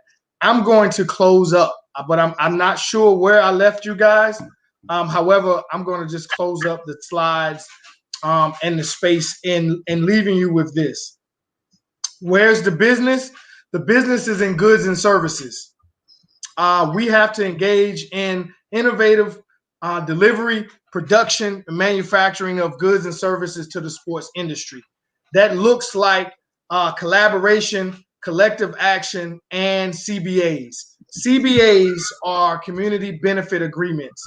That's a way for us as local entities to plug in to the development dollars that are coming down from either the state or private developers that are coming into our community to incentivize growth. We have to have a way to engage that from a sports perspective. And then esports and content development are the other two areas that we can engage in. We have to listen to our young people and figure out what their needs are. They're engaging in esports. This pandemic is not going away anytime soon. And so in the meantime, let's engage where our young people are and create these spaces that are not also focused on what the demand is in sports, but also what the locally, low-hanging fruit is for us. And so with that, I appreciate your attention. I appreciate what's going on. My name is Professor Muhammad, and you can find me at Professor_U on Instagram. And I'm sure they will share this video and my email as you need. So I appreciate you. Thank you again. This is the Black Business News and Dr. Eric Kelly for having us in the Black Business Expo. Thank you so very much. As we get ready to go on to our next speaker, thank you, Professor Umar T. Muhammad. Thanks again, Guy. And of course, we're ready to move on to our next guest, and it's none other than Darlene Drew. Hello, Miss Drew. Hello, Miss Drew. How you doing? I'm well. How are you? Oh, I'm great. We're so happy that you're here, and I'm not going to hold you any longer because I like to be on time, and and you're making time. So, with no further ado, I'd like to introduce to you all Darlene Drew. Well, you certainly didn't waste any time whatsoever. I thought I was having some technical difficulties. I couldn't get this going on my laptop, so I'm using my phone, and I hope it's working out okay on you all's end. So first and foremost, I want to thank Dr. Kelly for the opportunity to be a part of the Black Expo virtually this year. It's my first time as a business leader and as a speaker, so it's really a pleasure to be a part of such a group of people. My background is in corrections, and so I'm going to share with you all the importance of being able to turn obstacles into opportunities and take you on a journey. So I'd first like to begin by asking the question, what do you do when facing obstacles? I have reason to believe that as long as we're living, as my grandmother and mother would say, that as long as we are living, we will encounter obstacles in the course of our life. So I believe that most of us can raise our hand and attest to that, and I'm no different. I'm also going to share with you some leadership lessons that I've learned from my parents and how I utilize that in the course of my career and how they can be essential tools that will be helpful to others as well. So first and foremost, I grew up in a large, loving, and perfect family. I'm the youngest of 11 children, and I grew up on the south side of Chicago. So anyone here or who will hear this later that grew up on the south side of Chicago, kudos to you and to me and everybody else for that.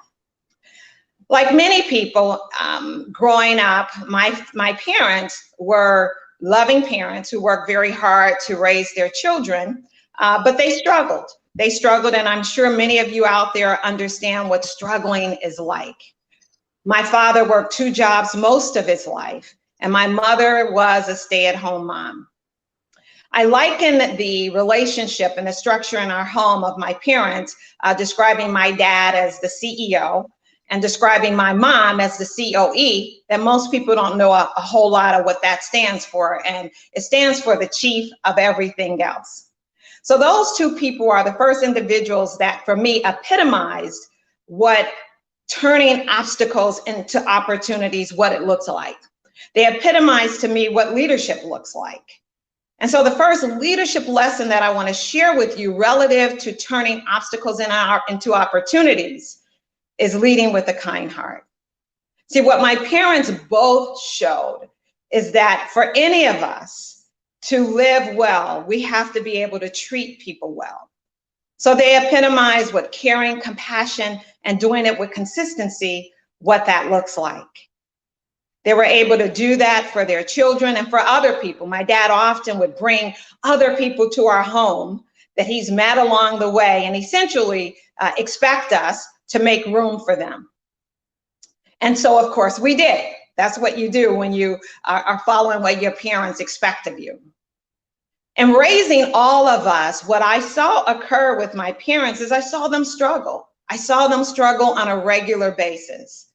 I'm going to share something with you when you talk about an obstacle that absolutely changed our lives. So what I ask you to do is to engage me as I take you on a trip with my mom. So imagine this, here you are, the mother of these children, and you're doing what you do often on this Saturday, going to the Salvation Army to get some clothes for your children.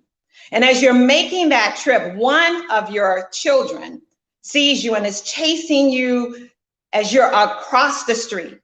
So what would any parent do if you see your child getting ready to enter this busy street? You call your child and you tell them to go back, which is what my mom did.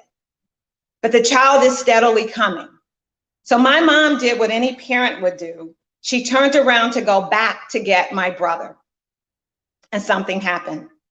And what happened that day changed our lives. My mom was hit by an 18-wheeler. So while I was too young to know the circumstances of what took place that day, I heard it from my siblings countless times. So there my dad is, waiting to find out the end result of what would come of my mom. And then finally a doctor comes in the room and asks to speak to Oscar Jr. Alexander. And he tells my dad, she's gonna be okay. She's going to be okay. Not really surprising if you ever had a chance to meet my mom, only 5 feet tall, but a giant in and of itself. But that day changed our lives. That day was certainly an obstacle. We were living in the projects, the housing development at that time. And we moved from the housing development, the projects. Many of you are familiar with the Jeffersons moving on up. So my family did move on up. The circumstances were not the desired circumstances, not the accident that my mother had or the impact that it would have on my brother's and perhaps my mom's life. My parents then, through litigation, purchased the first and the only home that they would ever know. So that was a fairly good outcome considering, but it was a very consequential thing for both of my parents. So now we are in our first home and we're all excited about it, kids running all throughout the house.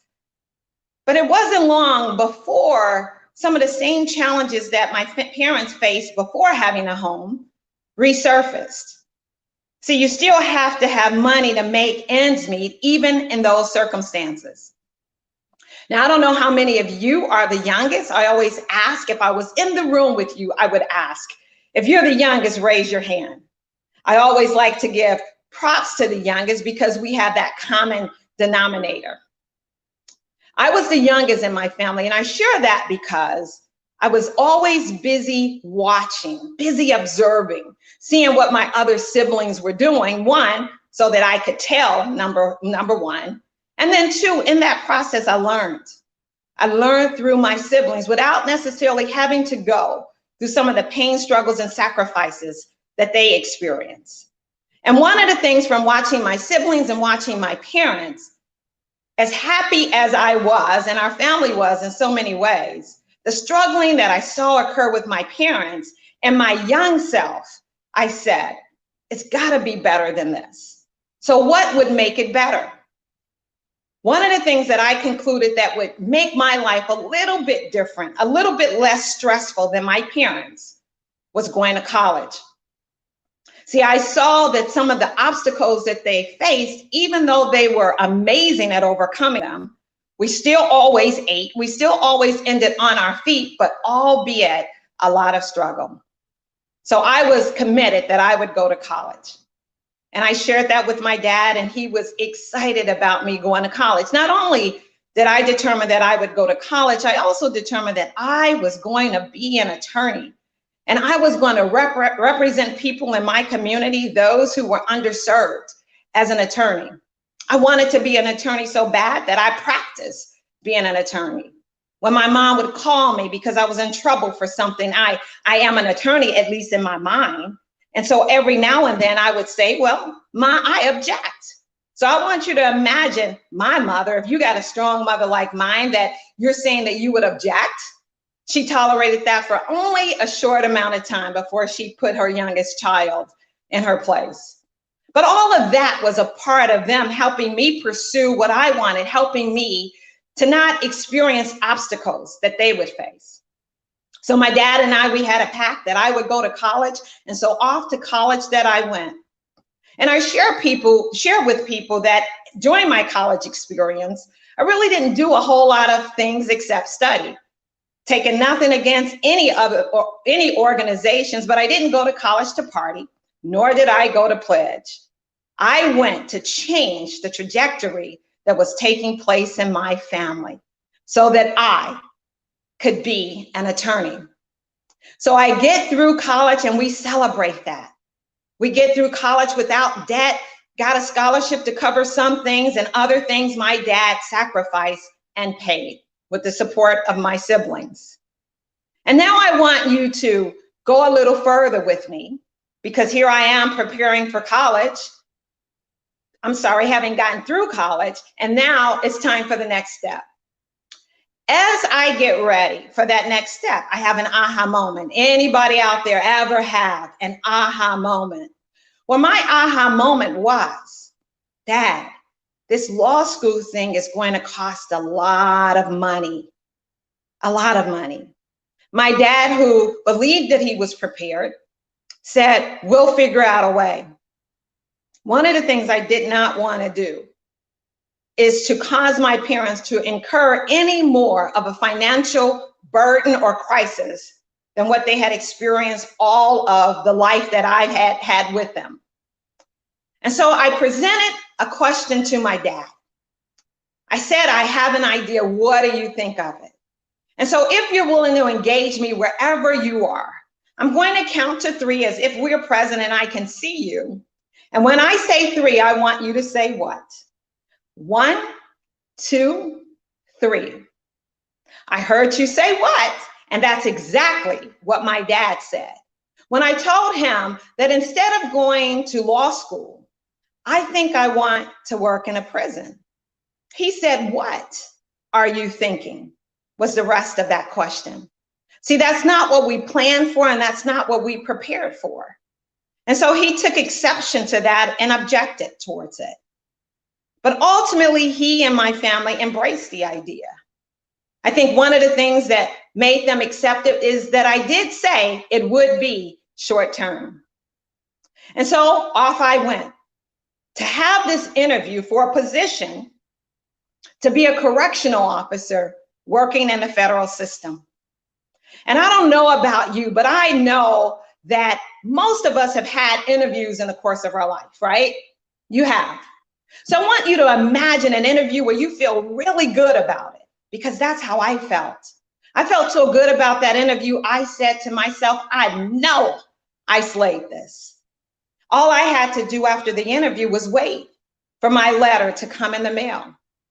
And so I waited, and I waited, and I waited. And then finally, the letter came in the mail.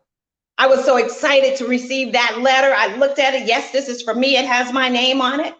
And I opened the letter up, and I read that letter, and it said, this is notification that you are not selected. I did what any millennial today would do. I looked at the name that was on that letter, and I called, and I said, hi, my name is Darlene Alexander. Somehow, I mistakenly received a letter that said I was not selected for correctional officer. Please review my file and notify me when I should report for duty. C, obstacle. That letter said no to me being hired, but my mindset said yes. It never dawned on me that the organization got it right. So I turned that obstacle into an opportunity by simply asking the question, would you review my file? And would you notify me when I should report for duty? I bring to your attention that sometimes we've got to be willing to open our mouths and dare to ask those questions. Right thereafter, I did receive another letter from the Human Resource Administrator, and this one read differently. It said, "Congratulations, you're hired." So there began my career. One that I planned and anticipated that it would be for a short term. But I had a longer way to go. See, you've got this new job. So now you've got to pass certain things. So with the organization, you had to pass academics, self-defense, and firearms. Well, I wasn't worried about academics. I wasn't worried about self-defense. I did tell you that I came from a large, loving family. So I got 7 brothers and 3 sisters. So we had that part pretty covered. But that firearms thing, see, I wasn't prepared for firearms. My 7 brothers never told me anything about firearms except what it sounded like. And they told us, when you hear this sound, hit the floor. See, that wouldn't work in my career. So I had to learn how to use it, use the weapon. And here's what happened. We went through a round of training and I failed. And then we went through another round of training and I failed again. And then we had another round of training. I hope you're cheering for me now. And I failed again. And at this point, the firearms instructor looked in my direction. He was talking to someone else. And I don't know if you've ever experienced when somebody's talking about you and you're not supposed to hear it, but you do.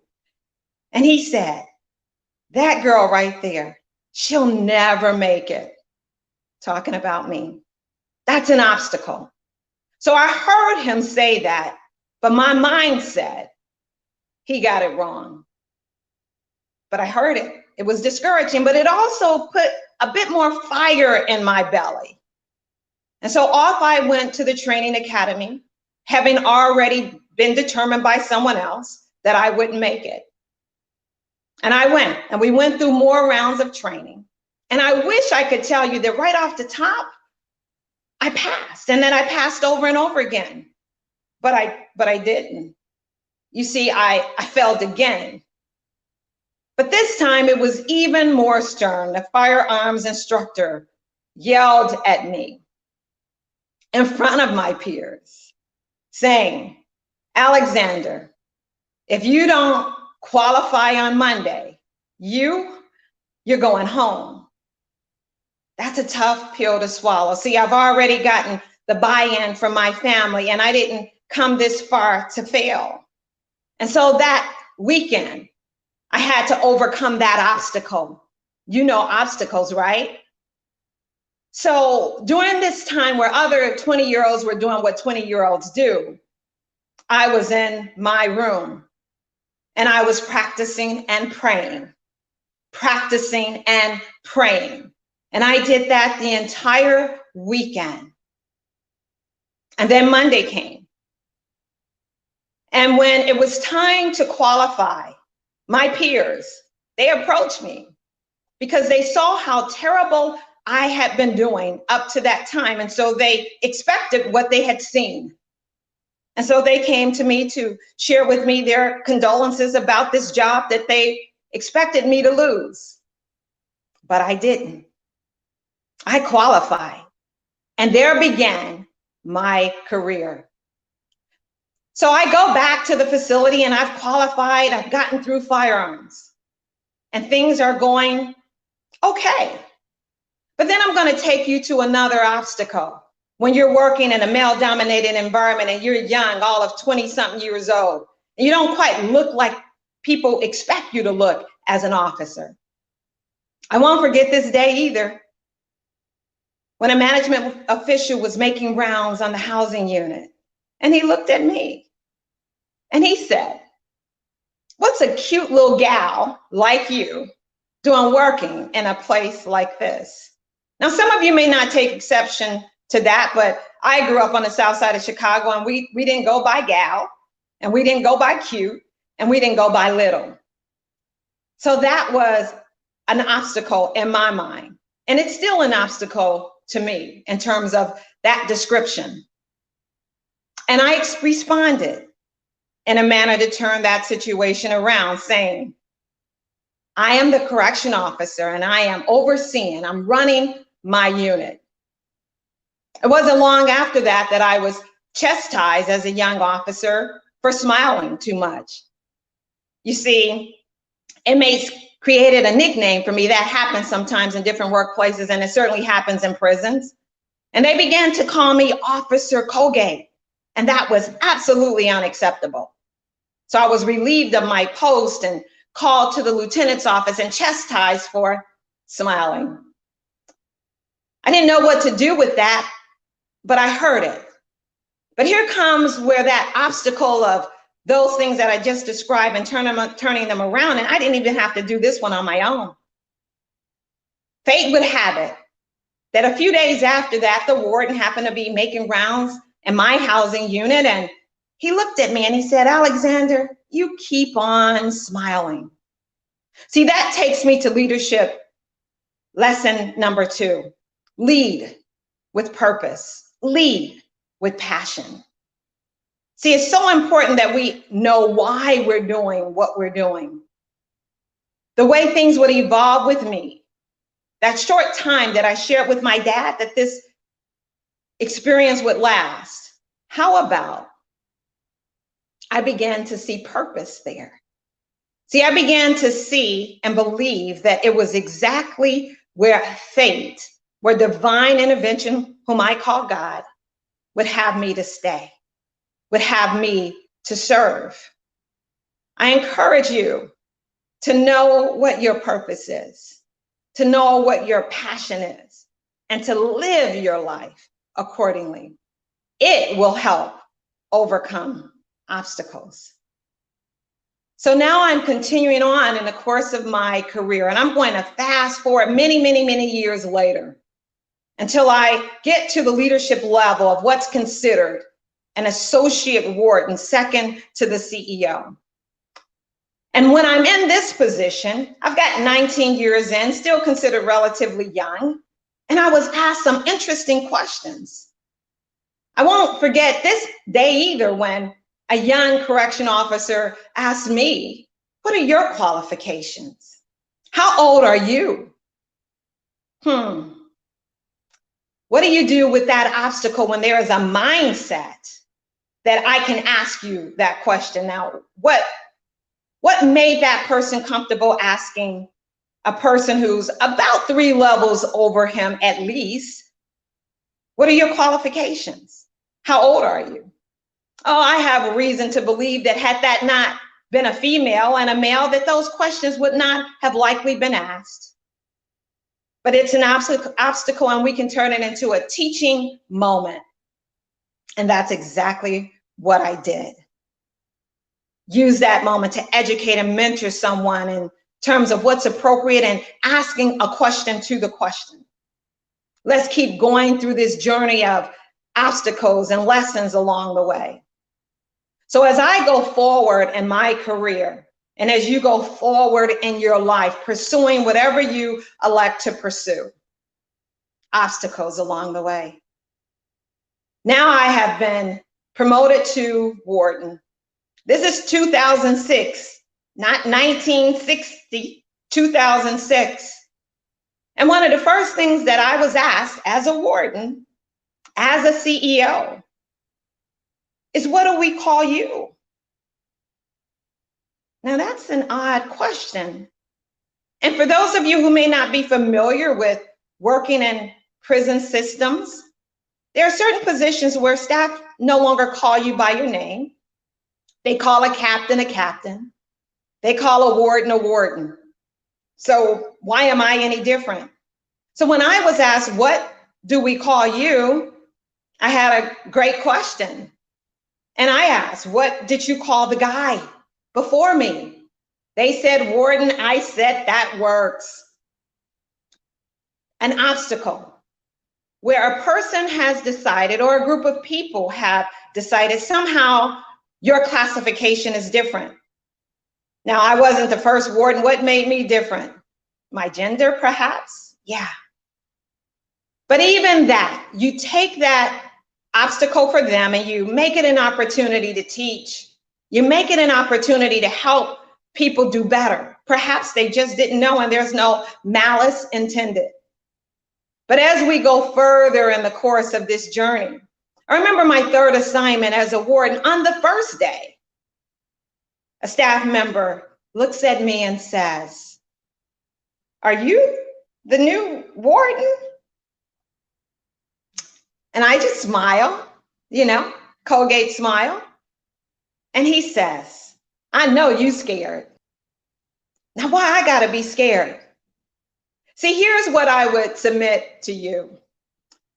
Those questions that we're oftentimes asked and those obstacles that are put in our way, we really have to have the correct presence of mind to push through them and have the determination to push through them. I oftentimes share with people, and I'll share with you, that the person that I'm married to is also a warden. The person that I'm married to is a former football player. The person that I'm married to stands 6 feet tall. And no one ever asked him, "What do we call you?" No one ever asked him, "How old are you?" No one ever asked him, "What are your qualifications for the position that you hold?" So we can do a number of things. We can fight or we can take flight.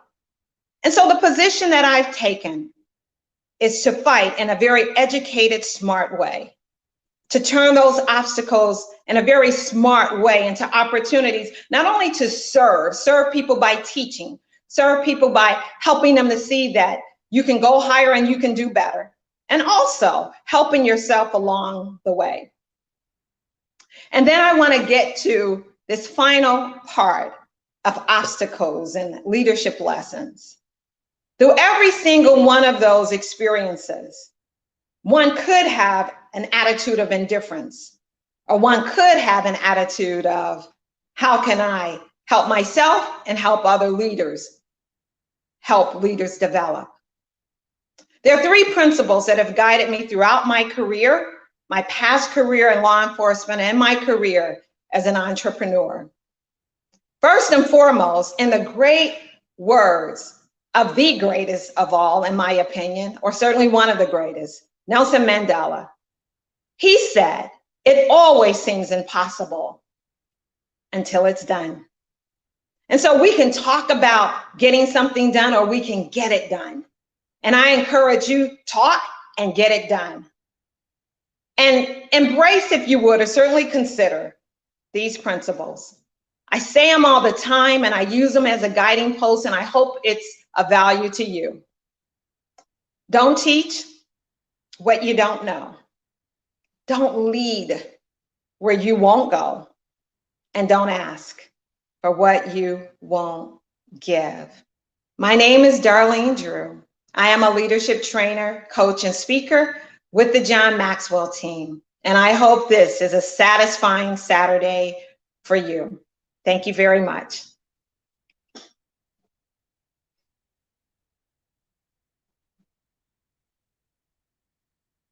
Time for questions, Dr. Kelly.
Looks like you dropped off, but we've got you back. So this is Mark, your video producer. Glad to see you back in and everything. So hopefully you can go on and continue with your presentation. But I know a lot of folks were really enjoying the knowledge that you were giving them.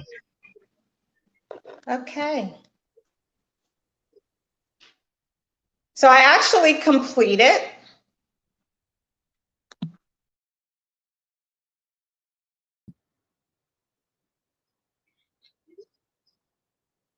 All right, so she's completed her presentation, and I know a lot of folks are very much engaged with that presentation, but it looks like we're going to continue things rolling right along, but we're going to be back in just a matter of a minute or two because we're going to get Eric up, and we've got some other guests happening as well. So we're looking forward to seeing everything, and we're looking forward to another amazing presentation. So definitely, there we go. We got Dr. Kelly in the house. So we're going to bring Dr. Kelly in to talk to our audience and see what we've got going on. And Darlene keeps popping in and out, but she's done with the presentation. So we're going to bring up both Dr. Kelly and Miss Eric and Mr. Eric, and they can talk and everything. Mr. Eric and Dr. Drew or Miss Drew.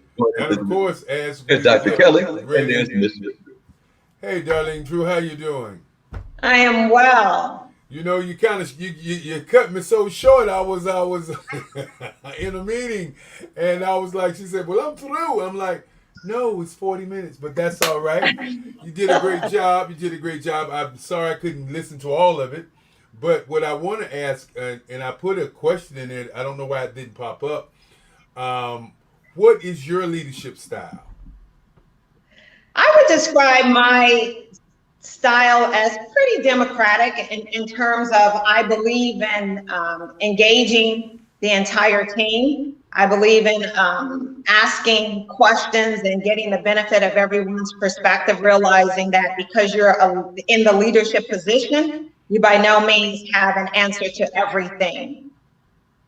What do you do when there's a situation where someone is given the narrative and that narrative is incorrect, and you have so many other things on your plate that you don't get a chance to deal with that narrative, and maybe you don't even deal with that narrative at the present time, and you have to go back and deal with that narrative after you get through with a lot of other complex things that are on your plate?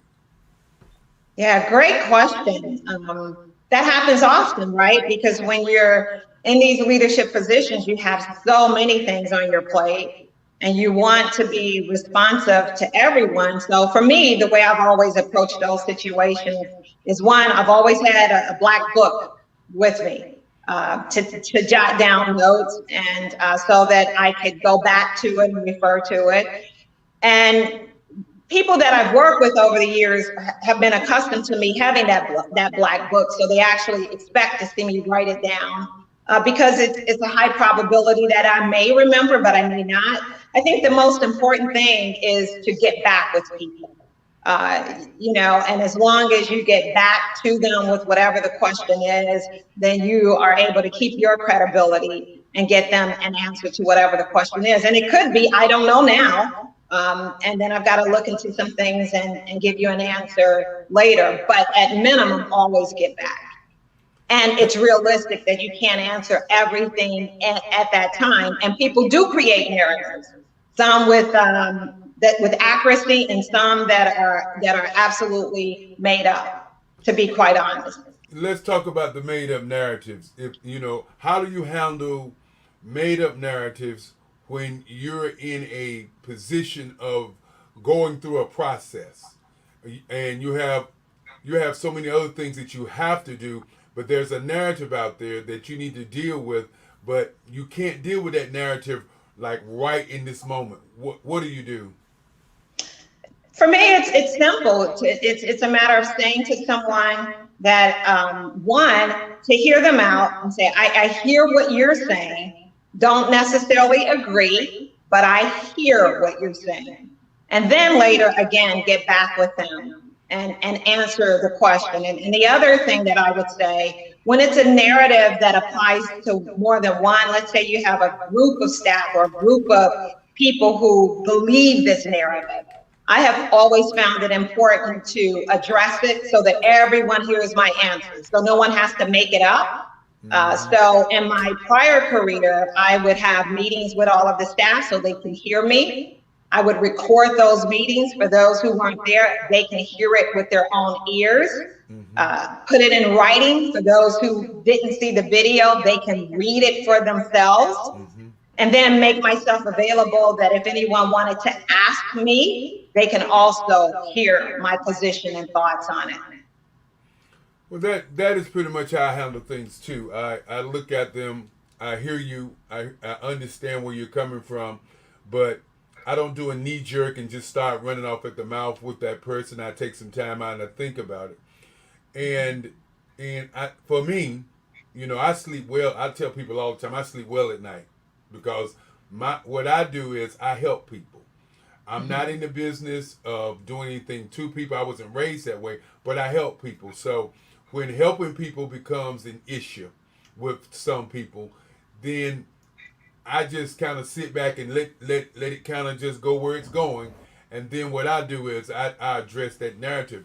My next question is, when you look at today's society and you look at our kids in today's society and you see where our kids are going, what do you think of some of the things that older adults or parents can put in place to keep our kids from going down the pipe to prison pipeline? Yeah, it's a great question. One of them, the first thing that comes to mind to me is all of us, even as adults, as we were as children, people want to know and need to know that they're cared for. We all need to have that affirmed, that you see me and you care about me and that I'm important to somebody. That's really important with our kids, because when our kids don't have the benefit of that, the misfortune is they end up in places where I've worked for most of my life and lose the benefit of everyday liberties. And now you have other individuals telling you what to do and when to do it. And what I'll say to you, in working in a correctional environment, that doesn't change. People still have a desire. It's part of our human, just being a human being, of some affirmation that you see me. And so those basic things that we were taught really has to be repeated over and over. And I happen to also believe that it's important to teach young people how to earn things, that they have to learn the responsibility of earning something for themselves. So part one is instilling in them the value that they're valuable human beings and they have a lot to contribute to the world. And then mentoring and coaching them so that they understand and have an appreciation for work and independence so that they can grow to be adults and pursue whatever dreams they have. Well, that's great. That was one of the things that I always wanted to know, what can we do to make change? And I think that a lot of times people don't look at change. They just allow things to happen. And then they ask themselves, well, why did it happen? How do you handle your stresses, if any? Let's see. I'm going to approach that both ways. During the time when I was working in a correctional setting, how did I approach it? Really, for me, a good book, and that helps a lot. A good book, church service, music helps me a great deal. Those are really my go-to. Being able to write, I love writing, and I love being able to take the things that I sometimes have just balled up inside of me. Journal. I've been a journalist since I was a teenager, so I have tons and tons of journals. That's another important outlet for me to get things that's inside of me out. Well, I want to thank you for being on the show today. You did an outstanding job.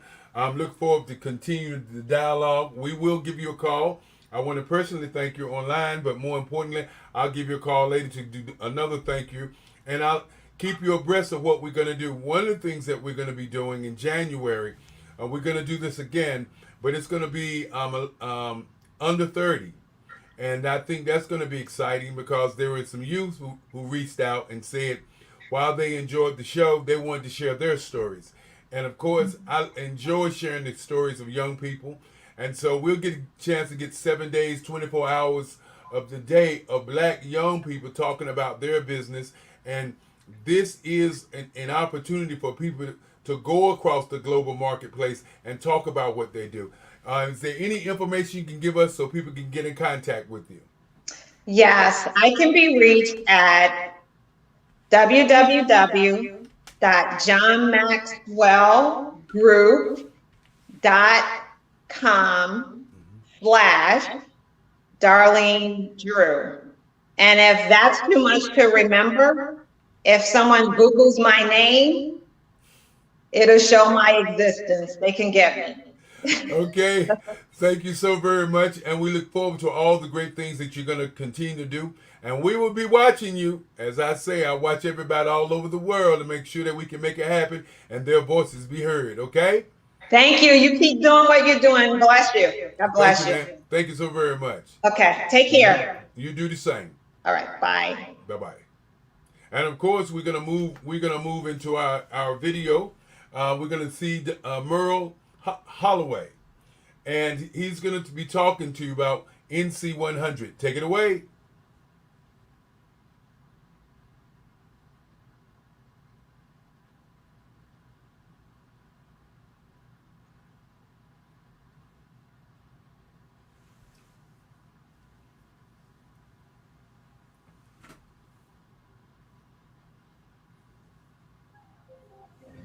I am Black business. From the moment I wake until the time I sleep, I am Black business. I am Black business. Are you Black business? I am Black business. Do you support Black businesses? I support Black business because I am Black business. Black Business Expo, one of the largest business showcases in the history of Black America in North Carolina. Sign up today at www.blackbusinessexpousa.com or call 919-380-9090. I am Black business. I am Black business. From the moment I wake until the time I sleep, I am Black business. I am Black business. Are you Black business? I am Black business. Do you support Black businesses? I support Black business because I am Black business. Black Business Expo, one of the largest business showcases in the history of Black America in North Carolina. Sign up today at www.blackbusinessexpousa.com or call 919-380-9090. I am Black business. I am Black business. From the moment I wake until the time I sleep, I am Black business. I am Black business. Are you Black business? I am Black business. Do you support Black businesses? I support Black business because I am Black business. Black Business Expo, one of the largest business showcases in the history of Black America in North Carolina. Sign up today at www.blackbusinessexpousa.com or call 919-380-9090. I am Black business. I am Black business. From the moment I wake until the time I sleep, I am Black business. I am Black business. Are you Black business? I am Black business. Do you support Black businesses? I support Black business because I am Black business. Black Business Expo, one of the largest business showcases in the history of Black America in North Carolina. Sign up today at www.blackbusinessexpousa.com or call 919-380-9090. I am Black business. I am Black business. From the moment I wake until the time I sleep, I am Black business. I am Black business. Are you Black business? I am Black business. Do you support Black businesses? I support Black business because I am Black business. Black Business Expo, one of the largest business showcases in the history of Black America in North Carolina.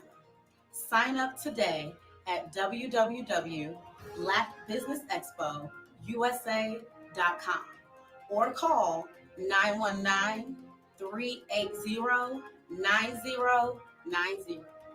I am Black business. Black Business Expo, one of the largest business showcases in the history of Black America in North Carolina.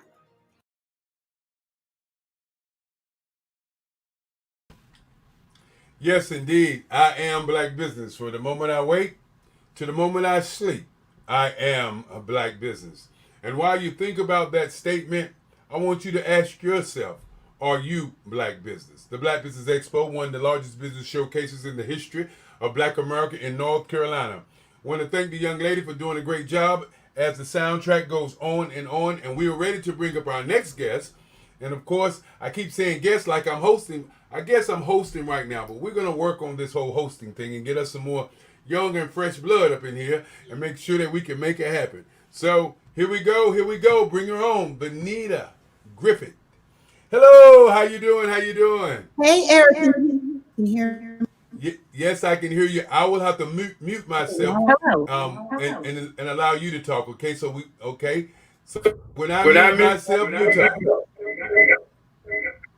Okay, should I talk now? Okay. I didn't hear you. My Apple thing came up. Did you ask me a question? Well, what I'm going to ask you to do is do what you do so very well. You're so beautiful, don't you agree? And we're going to allow you to go ahead and talk about your subject matter today. As I understand, you have a television show called the After the game show. Okay, after the I Do's game show, and we're going to let you take it away, okay? Okay, so I am speaking about the game show a little bit before my time for my workshop. So I will share a little bit about that before I get into the topic, which is building relationships for growth, speaking the language of your prospect. So I'll tell you a little bit about what I do outside of this. I have another business venture called After the I Do's Game Show LLC, and it's actually a game show similar to the Newlywed Game. Some of you may have remembered that, where we have couples who answer questions to match their answers. And if they match their answers, they score points. The highest score wins the prize. And so we've done it 3 times already. We had a season on CW22, and we were getting ready to travel with the show right before COVID started. And boom, COVID started, and they weren't letting anybody assemble in theaters. And so that ended that kind of, sort of. Well, it put a pin in that. So I had to pivot. And so now what I'm doing is gathering some partners together so that we can begin the show again in a virtual or a hybrid kind of show. And so people will be able to participate virtually, and it kind of opens us up to be all over the world, just like network TV.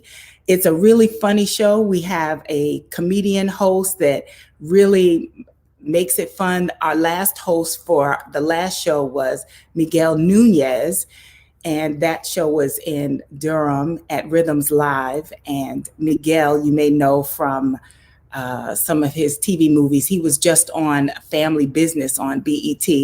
And he's local, kind of, sort of. He lives in California, but he is from Wilson. And he brought the funny. We did a reunion show, and we also did the Pastors Edition. And it was a lot of fun. The pastors are very funny. Let me just say that. They were very funny. And so we gave away to the winners $2,500 worth of prizes. And it was a great show, and we are looking forward to doing it again. So you can always keep up with us on aftertheidosshow.com, www.aftertheidos with an S show.com. And if you're interested in being a contestant, please fill out that form. There's a whole bunch of information that you can read about the show.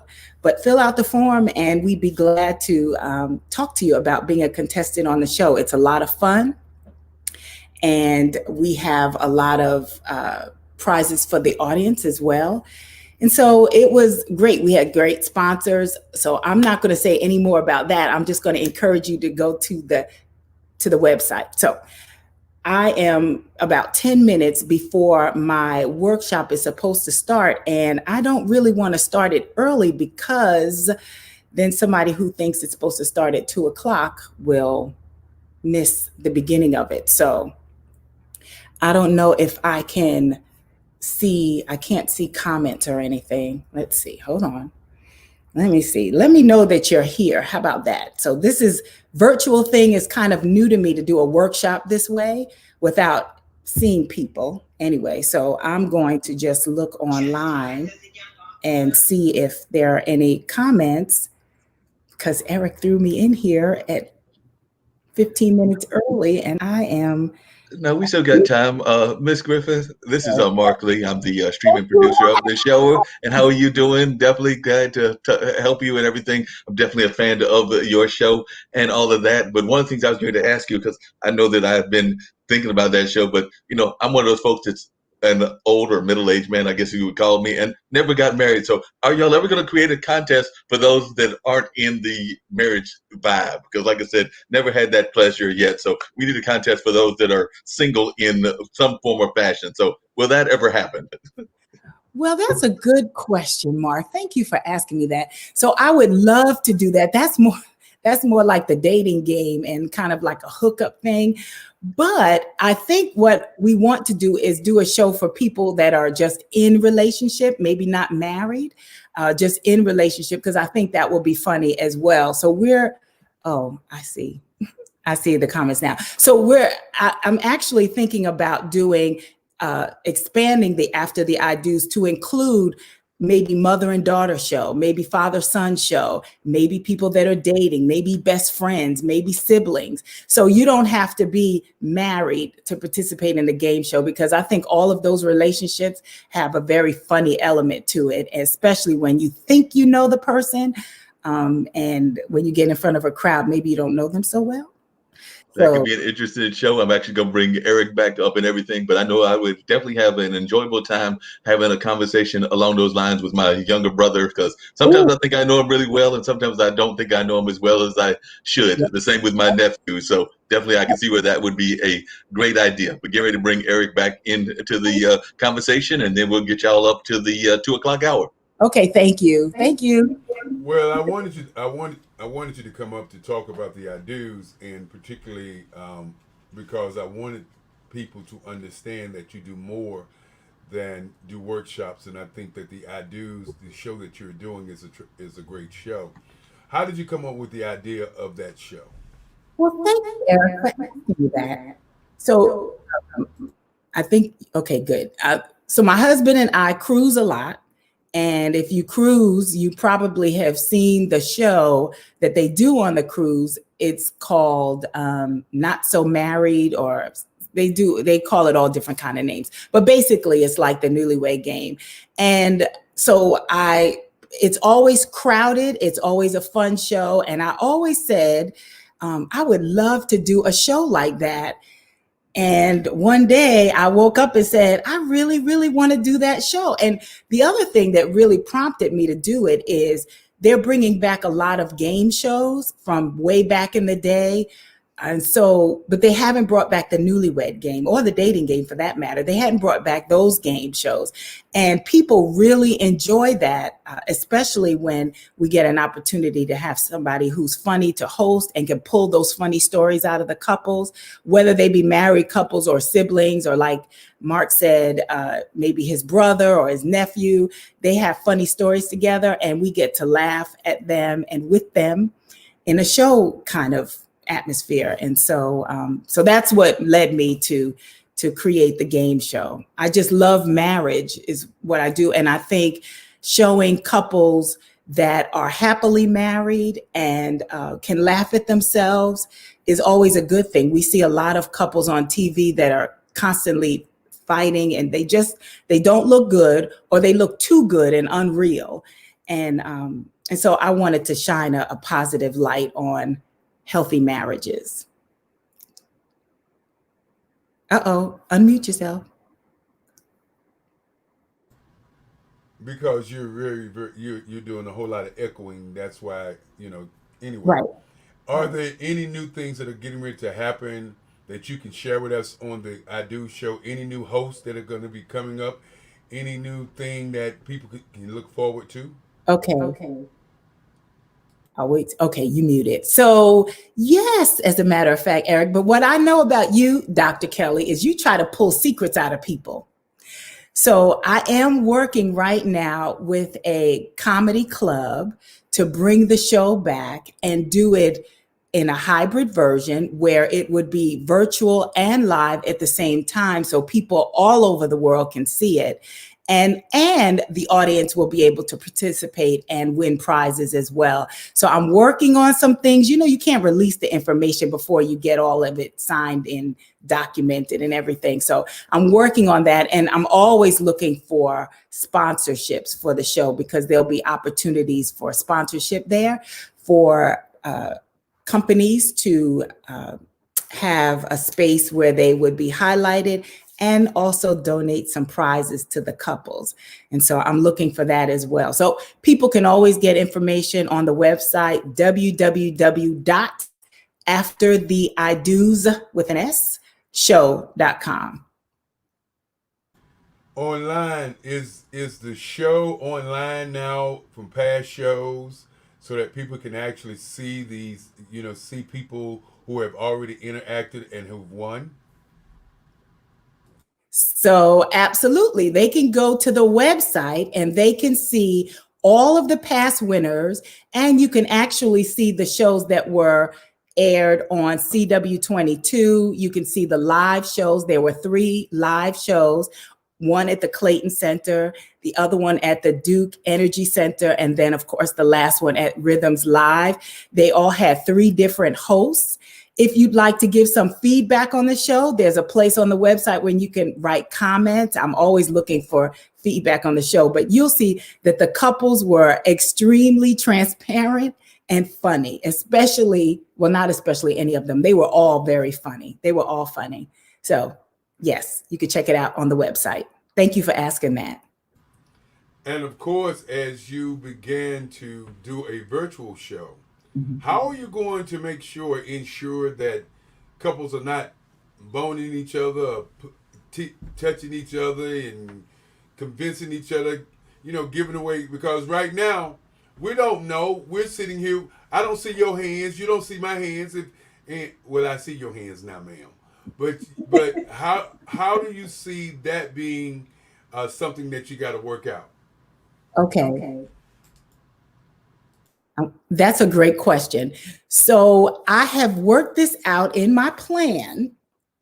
Instead of the couples separating and going into the room when they ask one spouse a question. Typically, that's what happens. They go into a room and then they ask the spouse a question. Well, this time, what we're going to do is they will have letters that they will hold up, A, B, C, or D. And they will have to pop up their answer. So there'll be 3 rounds of questions. One round will be for the wife, and then the other for the husband, and then there'll be like a general marriage question. And so what they will do is have to pop up their answer immediately like that. There will be no time to what you say and what you say, and no delay in that. And we'll have some practice before that happens, but that's how we're going to eliminate that like cheating factor, kind of. That's what we'll do. It will have to be instantaneous. Like they'll give you A, B, C, D, and then they'll pop up your choice. Boom, like that. Uh-oh.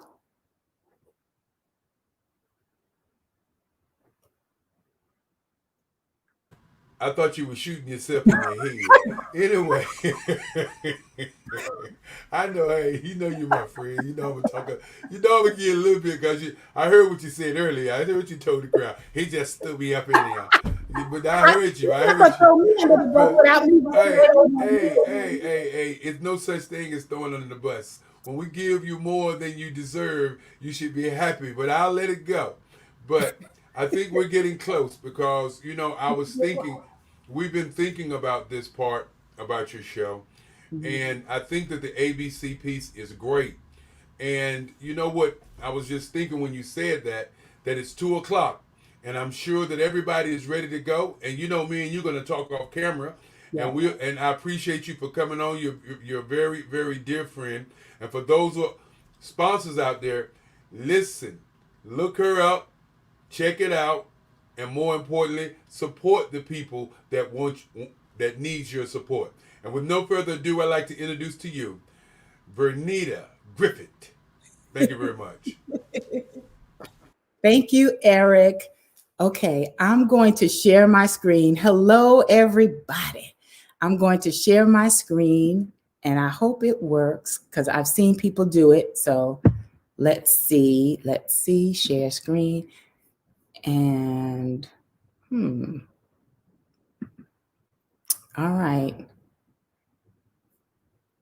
Okay, is somebody going to have to help me with this?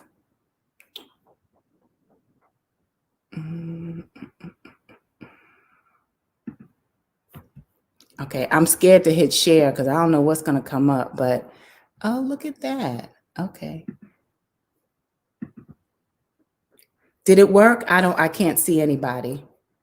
Somebody tell me that it worked. It definitely worked. We see the screen, so go for it. Okay. Thank you. That mysterious voice from, I don't even know where it's coming from, but thank you. And hello, everybody. Thank you, Dr. Kelly. I have to say thank you to Dr. Kelly again for allowing me this opportunity to share my passion with our audience. So I want to start with, of course, the title of the workshop is Building Relationships for Growth, Speaking the Language of Your Prospect. And I want to introduce myself first. So I am Vernita Griffith. I am a wife. I am a mother. I'm a Mimi. I'm an entrepreneur.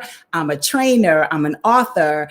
I'm a game show producer. I'm a lover of family and an unshakable optimist dedicated to enriching relationships and shining a positive light on marriages. So I want to sing right now, I'm Every Woman. It's all in me. That's what I want to sing, but I can't sing. So I'm going to just skip that part.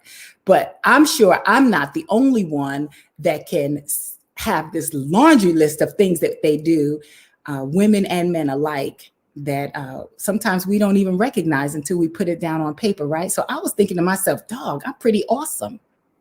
Anyway, I'm also the founder and CEO of Tri-Team Unlimited, LLC, where we're located here in Raleigh, North Carolina. We offer couples, I'm going to just put, I got some notes here, so I want to make sure I don't forget anything.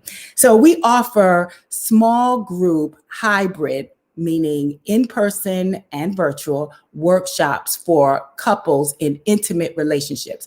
And those couples can be of course, romantic couples. They can be parent, child, sibling.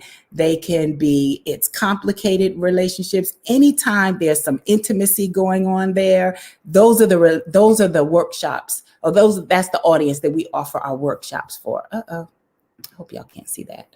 All right. So for almost 30 years, I guess it's been, that I've worked with families in the community on economic stability and healthy relationship skills. And I kind of just want to give you a little background about who I am, so that you could say, who is this crazy lady with that other kind of hairstyle on that picture? It's me.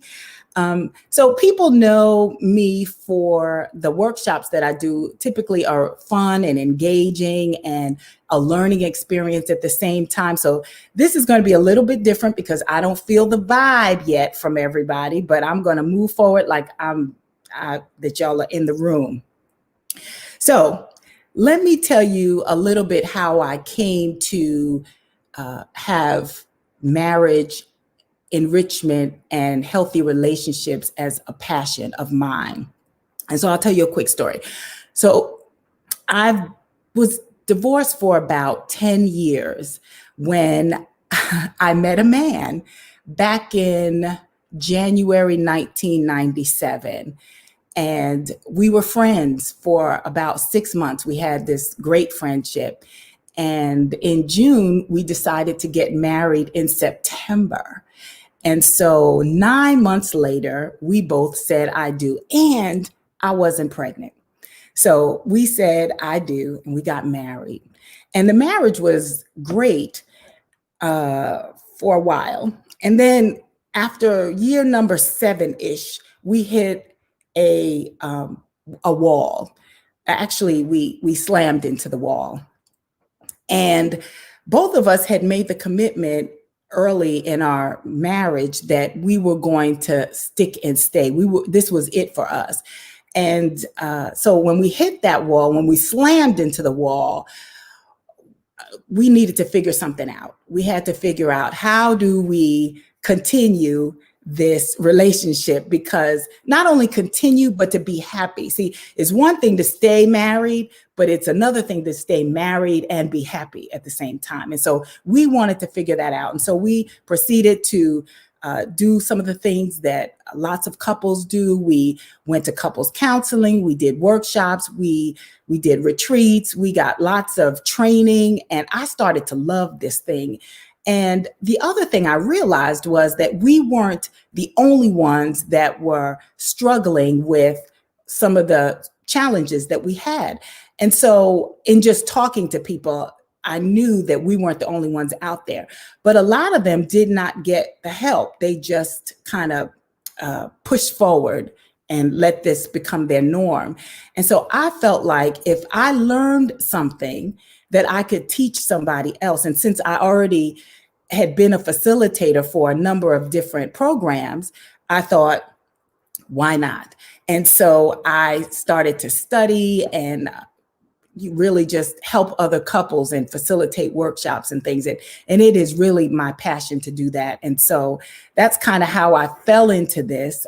I found that there was a great need for it and that it was really helpful to people. And there are some things about what I do a little bit different from some of the other workshops that you may participate in, but that's really why I do this. And the other thing is learning about the personalities. That was big for me. It was a big aha, is to learn what my personality was, what my husband's personality was, and what some of the connections and disconnects lie within that relationship. And so, again, this is what I teach, because it's not just about intimate relationships, but it's about all kinds of relationships.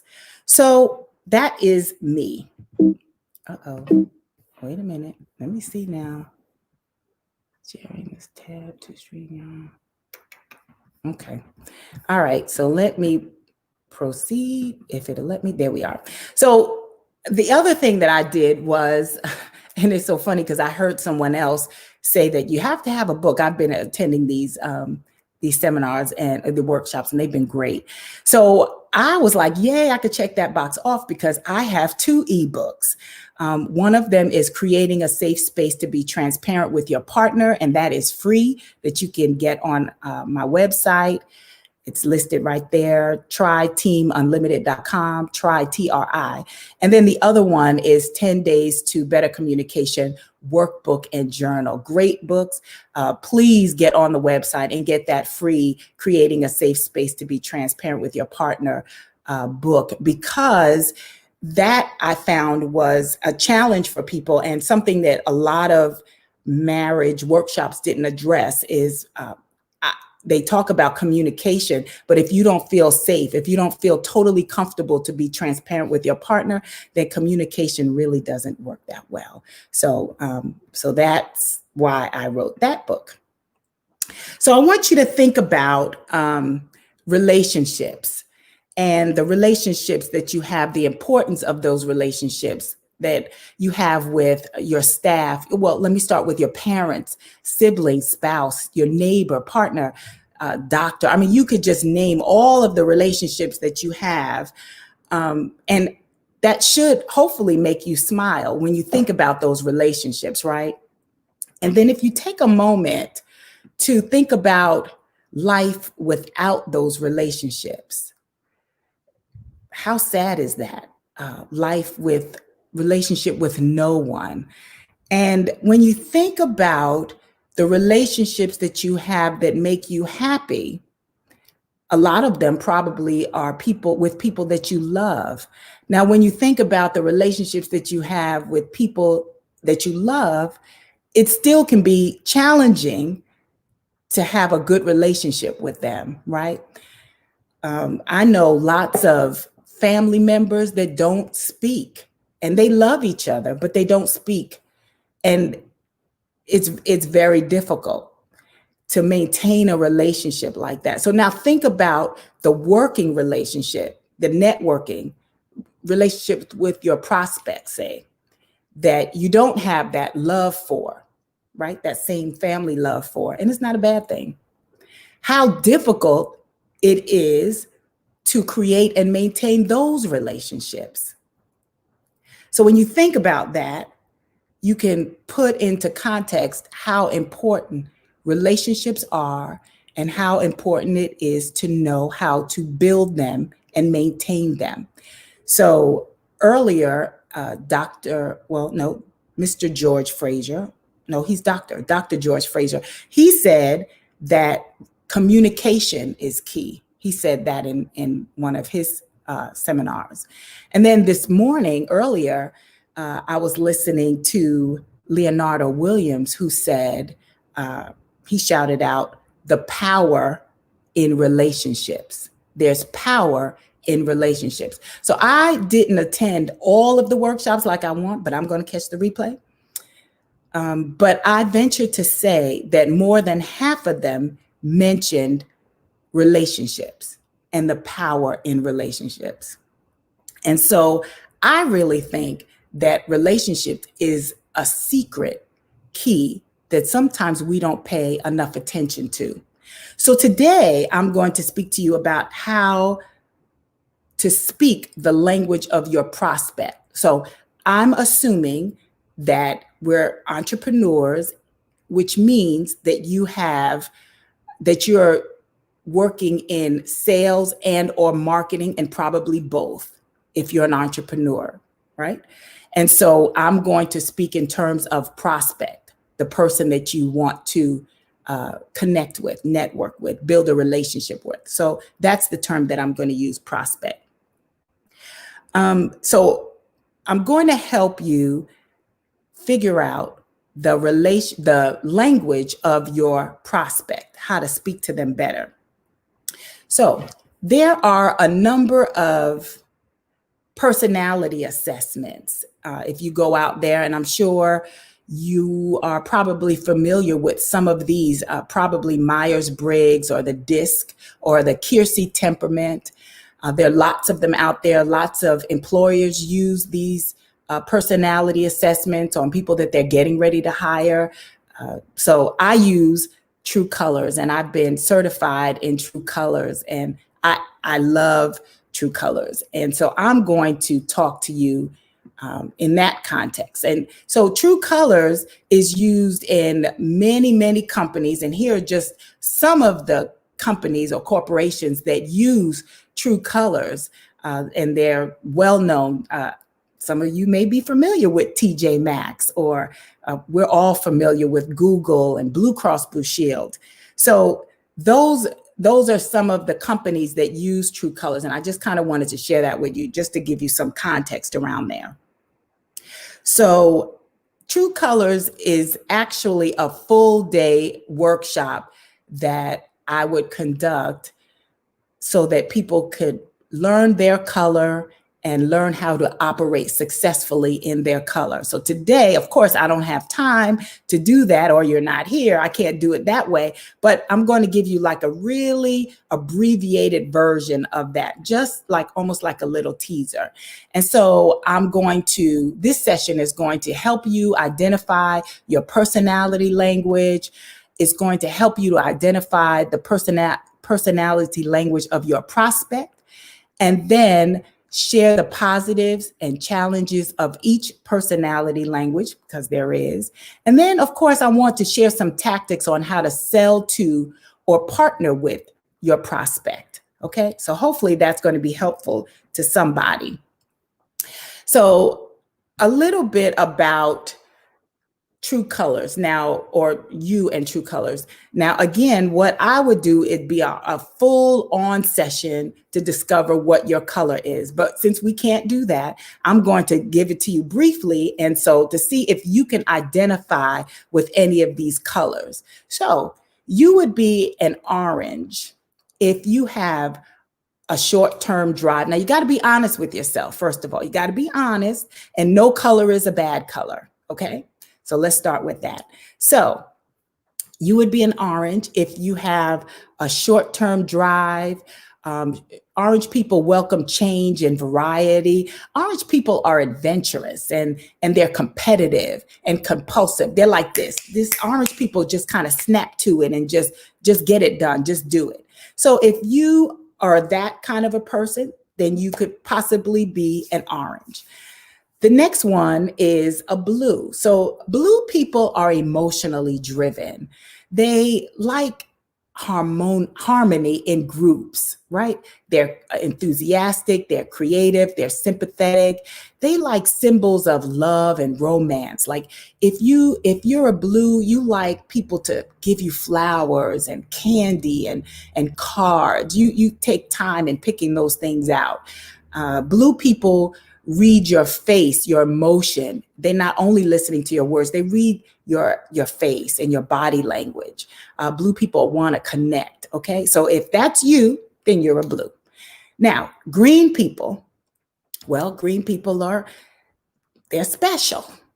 Everybody's special, but green people are really special. So green people are logically driven. They're independent thinkers. They're focused. They're efficient. They're analytical. Green people take time to think about what you're saying. They may not respond right away, but they're thinking about everything you say. They kind of pick things apart. Green people are smart. Not that the other colors are not, but they're well studied, right? Green people they may be scientists. I'll go back to blue. A lot of pastors are blue. I forgot to say that. Green people could a lot of times work in computer science. They're thinking people, okay? And so if that's you, then you're probably green. And then there's the gold people. Gold people are loyalty driven. They respect rules and authority, responsible, organized, appreciative. They're very on time. They follow the rules to the T. They listen to what you say, and everything that you say resonates with them, and they pay attention and they act on that. So that is gold. So if that sounds like you, then you're possibly gold. So what I'm going to do is, and I'm going to watch my time. What I'm going to do is this. If you can correctly guess my color by the end of this session and put it in the chat, I'm going to give you a prize. Okay? So if you're not in Raleigh, North Carolina, don't worry. It's going to be a prize that you can get virtually. It's going to be a gift card. I'm just going to tell you that. It's going to be a gift card, so you can use it anywhere. So if you guess my color first, and let me put this in there. If you've been in a True Colors workshop with me, then you know my color. I'm going to disqualify you. Okay? So I'm just going to tell you that. So now when you're thinking about the colors of your prospect, what you want to do is figure out what color they are so that you know how to interact with them. Because when you speak to a person's color, right, you get their attention immediately, and then you make that connection quicker, faster, and better, right? And so you want to speak to that person's color. You want to make sure that you are speaking to their color and not your color, right? So whatever your color is, doesn't matter right now. What you want to do is be acceptable to the person, their prospect in front of you, right? So here are some questions that will give you a hint of your prospect's color. So if your prospect is asking, say you're in sales, your prospect is asking, what's exciting about this project and how flexible are the deadlines? That's a hint. Then that person is probably an orange because they're interested in that. Then if the person is asking you, will this make people feel good? Can it be personalized? Again, that's that blue coming out in them. That's what they want to know. How does it make you feel? Remember, I told you that the blue person is like a heart person. They like emotion. Okay. And then if the prospect is asking you, what's the success rate and what other companies are using this? More than likely, that person is agreeing. And so this will help you to respond to them. What is the success rate? What other companies are using this? Then you could probably guess that they're agreeing. And I'll tell you a little bit later how to more address that. The other thing is, if the other color is gold, if the prospect is asking you, how will this make my work smarter or easier? Or how does this compare to the competition? That person is probably a gold person, okay? If you have any questions, feel free to put them in the chat, even though I can't see the chat right now, but at the end, I'll look and then I'll make sure that I address all the questions, okay? So now another hint on how to discover what color your prospect is how much time do they spend answering these questions, right? So you can ask them all of these questions in casual conversation, and in your mind, where they spend the most time answering will give you a hint as to what color they are. So I'm trying to help you to figure out what color your prospect is so that you can immediately address your presentation to them and speak their language, okay? So if they're orange, you can ask them, what do you want out of life? And if they go on and on and on about that, then bingo, they're orange. Or why do you want it? So you're speaking to that heart again. Why do you want it? And if they go on and on and on about why they want whatever it is, you could probably guess they're blue. Or how are you going about getting it?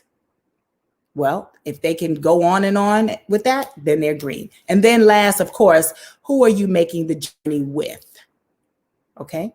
And they're probably gold. So those are some things that will help you to figure out what color your prospect is. Again, you want to know this because you'll be able to speak their language, cut through all the red tape and get what you want. Or better still, give them what they want so you can get what you want. Okay? All right. Now, wait a minute. Okay, there we go. So which color, you may be asking yourself right now, as I try to pretend like you were in front of me and you were going to be asking me questions. So which color do you present first when meeting a prospect, right? Because when you first walk up to them, how do you know? You can't tell by the clothes that they're wearing what color they are. So how do you know what color should you present first? Well, because I guessed what you all were thinking, I have the answer for you. Uh-oh. Oh, wait a minute. I thought I had the answer for you. There's the answer right there. You present all of them. That's the answer. See that beautiful picture with all those colors? When you meet your prospect, you present all the colors to them. And let me tell you how you do that, right? Because you're like, oh, that's a whole lot. Let me tell you how you do that. You're going to answer these questions in your introduction or in the beginning, right? You're going to answer the what. You're going to introduce the fun factor, because if your prospect is orange, they're going to key in on that. So whatever it is, you're going to put a little fun in it. And then you're going to answer the why. You're going to appeal to the heart. Like, why is this important? How can their heart connect to what you're offering? And then you're going to answer the how, right? For the green, how it works, giving details, but don't give too many details. Greens don't like you to go on and on and on. Why? Because they can get it the first time. So you're going to answer the how for the greens. And then you're going to answer the who in the closing. Who can it benefit? So you see, you're going to hit all of the colors when you're, you could almost create your elevator speech using this, along with the other guidelines that were given in some of the other seminars or workshops. I know that Dr. Frazier gave a great way to do an elevator speech, but I think in that you need to answer these questions to make sure that you're hitting that color of that person. Okay, I hope that makes sense. I would usually stop and say, if it doesn't make sense, let me know. All right, so let's look at how to spot an orange. Okay, sometimes you'll have the opportunity to watch somebody before you actually go up to them. Watch my time. Watch somebody before you go up to them. Observe them. Let me say, observe them. And so this is how you would spot an orange. So oranges tend to be enthusiastic and colorful. And like blues, they're going to want to bond with you and feel connected on a personal level. So oranges are kind of fix-it people. Oranges will be very bubbly most of the time. They're if you talk to them and they need to describe something, it's going to be very descriptive, and they will say it with a smile. And a lot of times they're doing more than one thing at the same time. They just do it and then move to the next one, do it, then move to the next one. And if you get an opportunity to observe someone and they're like that, then they would be an orange. Okay. Now, here are some of the positives about oranges: that they are easy to build rapport with. They want to be friends before you do business. So keep that in mind with an orange person. You're going to have to connect with them a little bit more before you do business. And they love a debate, but they don't want to necessarily lose that debate. So don't let it go on and not necessarily give into them all the time. But if you know that it's going to be a debate and you want their business, you want to connect with them, you may want to pull back just a little bit. But oranges expect that they love to debate, and they love involvement with people. Oranges are people. They want to be around in the crowd, and they love an audience. Oranges love an audience. So when an orange walks in the room, usually you can feel it. You can feel that they're an orange. So some of the challenges working with an orange is they can be impatient. So you need to say what you need to say and be done with it, move on. They can also detach quickly. So if you're going on and on about a topic, then they will check out, basically. And the other thing oranges will do is they have this digression. So you may be talking about one thing, and then they'll start talking about the surgery that their brother had last week or something like that. They'll just go off into another topic. And I know we all know people like that, and it could be us.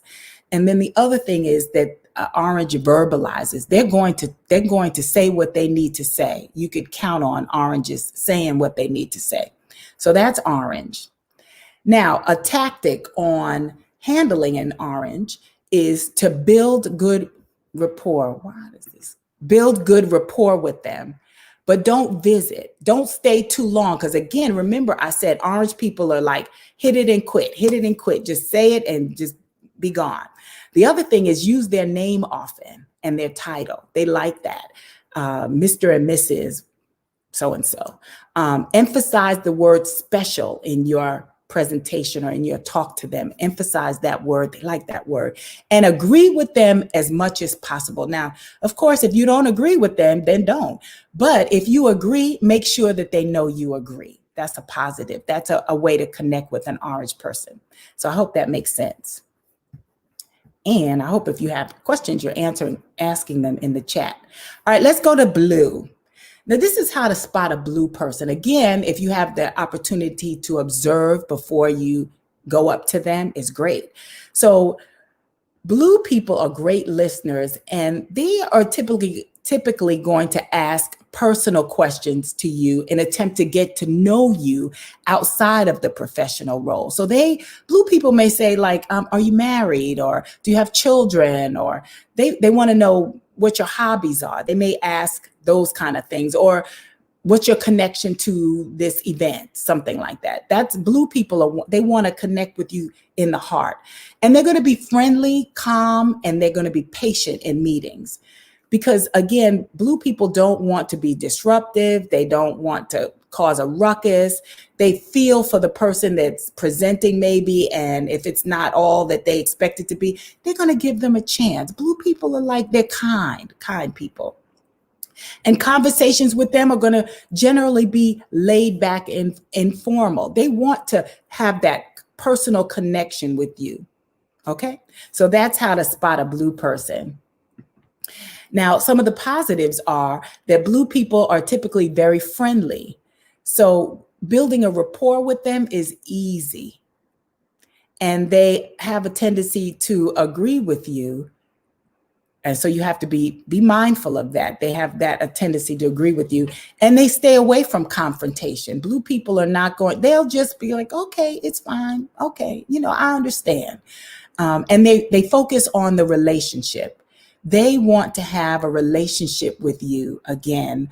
Before they do anything else, they want to feel that connection. And like I told you, most pastors, their first color is blue. Now, if you were in the full workshop, I would share with you that we all operate in our two highest, brightest colors. So it's usually this color and that color. And most pastors are a strong blue. Now, so some of the challenges that you may find with blue people is that they may seem a little wishy-washy. They're pleasing people. So they may say yes to this and yes to that when they're two opposite things just to keep the peace.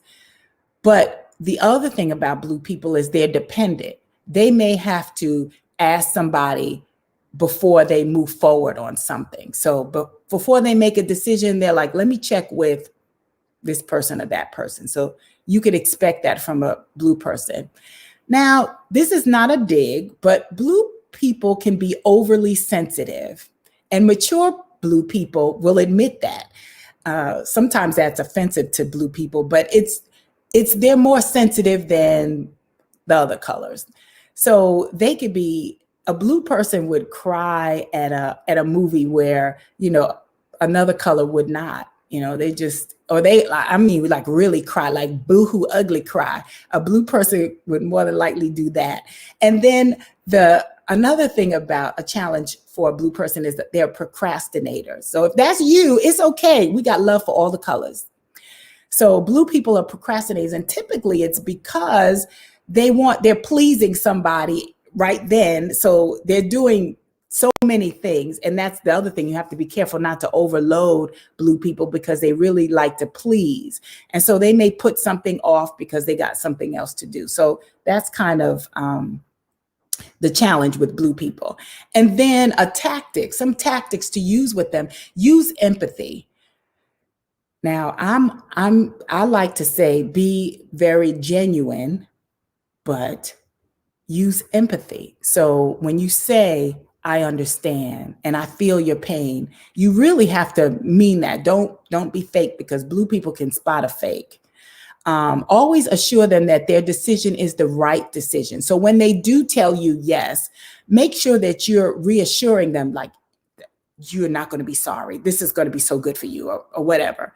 The other thing is be patient, because they can be slow to make that decision. Expect that from blue people.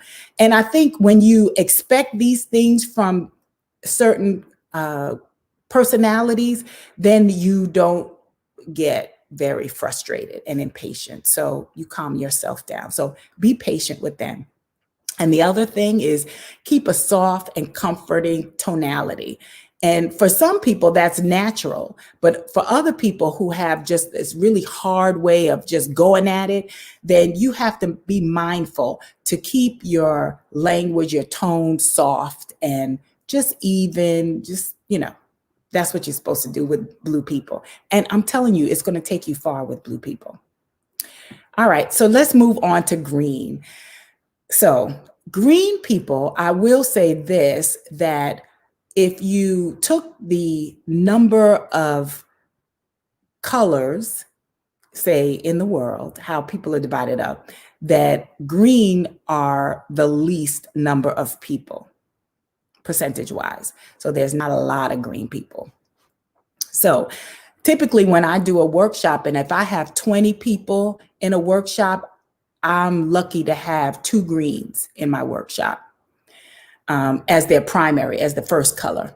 So how to spot a green person? Well, typically they're less expressive than the other personality types, and they're concerned with facts rather than emotion. So I could tell so many stories about all of these colors, and I'm not going to get into that because I want to be mindful of the time. But green people typically don't react to emotion. So if you are falling out crying in front of them, they will typically just sit there and wait until you're finished. They may offer you a tissue, and then they'll say, "Are you done? And let's continue talking." That's green people. And well, I will share this part because I didn't realize that my own child was green, which cut me so deep, but it made so much sense after I figured out that that's who he was. And I, of course, I love him and accept him for that. But green people are very special, every last one of them. And so in conversation, greens are serious, direct, and formal.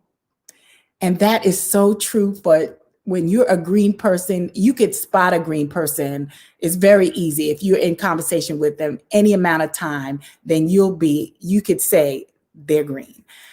They may not use expressive gestures in meetings, but you can be sure that they are listening to you. They are listening to every word, and they can address everything that you said. So that is how you would spot a green person.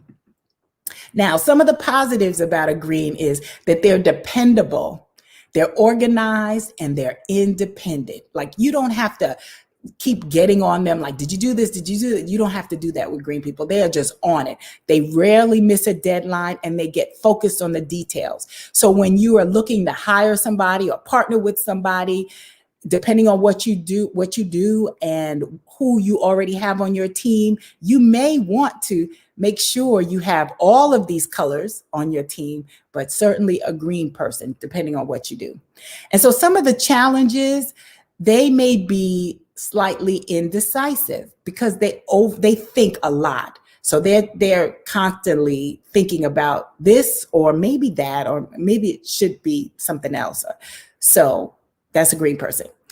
They've been accused of being stuffy at times. I didn't make this up. This is all data from True Colors International. So they may be stuffy at times. We love them though. We love them. And it can be difficult to establish rapport with a green. You're going to work for that. You're going to work for that rapport. But once you have it, it's going to be great. Logic sells, emotion does not. So when you're presenting to a green, you want to give facts and figures. You don't want to talk about, oh, this is going to make your customer feel good, or you don't want to do that. You want to talk about the numbers. What are the numbers? And green people are also picky. When there are glitches in things, that really annoys them. So if at all possible, make your presentation very smooth and seamless. Practice before you go before a green. And then be serious, because typically humor does not work.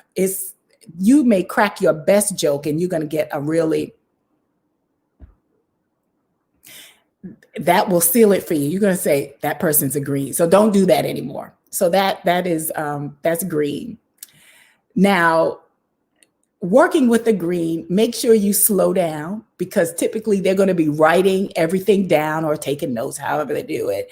And they're going to make sure they have all the information. And don't be afraid to give them the data that they want. Be prepared to give them the data. The more, the better. And be very precise with your information. Don't half step with greens. If you're presenting to a green, you want to make sure that everything matches up and has been proven and documented and all that good stuff. And then you will go far with the green, okay? Now, the last one is gold. So how to spot a gold? Well, they like to speak in declarative sentences rather than asking questions in a louder than average tone. So when you get a chance to notice, if you get a chance to observe someone and they're making those kind of statements, then you can almost guess that they're a gold. Look for animated and confident body language, such as leaning forward or gesturing when they speak. You won't see that a whole lot you won't see that probably at all in a green. You may see that in an orange, but there's some differences there. So you'll be able to tell the difference between if they're an orange or a gold. So that's how to spot a gold, right? Now, some of the positives, they're quick to respond. Their scripted presentations are appreciated. They like to have things in order, and they appreciate professionalism. Remember, I told you they're on time and they like that professionalism. Oh, that's so annoying. And they accept challenges easily. Okay, so that's positive about the gold. And then some of the challenges, sometimes they're inflexible and impatient, right? They get stuck on this thing and this is it. This is what we're going to do. They can be traditional. Like, we've been doing this for 20 years. Why are we going to change now and hurry up? They could be non-empathetic occasionally, and they can be intolerant of inadequacies. So come together when you're presenting to a gold person. And sometimes they have poor listening habits. So they can check out easily, and they can hear you, but at the same time, they're thinking about what they're going to say. And so gold people have to work on their listening, their communication skills. It's almost like they never seem to relax. They're constantly doing something, and they are competitive. So that's some of the challenges for the gold person.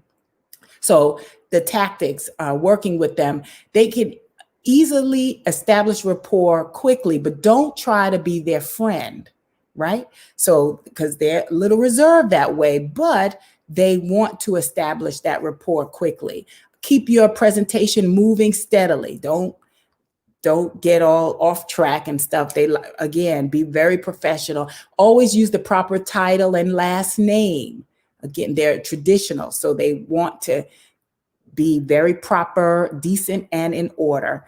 And when you close your deal and get a commitment, go. They're not waiting for you to like, I got to put this in order. I got to put that in order. No, you need to go right ahead and make it move, because that's what gold people expect. Okay. So I hope this gives you some help in figuring out the color language of your prospect.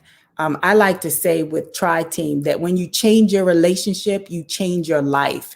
And although our workshops are geared toward blended families, we have a workshop for premarital, we have workshops for self-esteem, romance and intimacy, and conflict resolution, communication. We have those kind of workshops.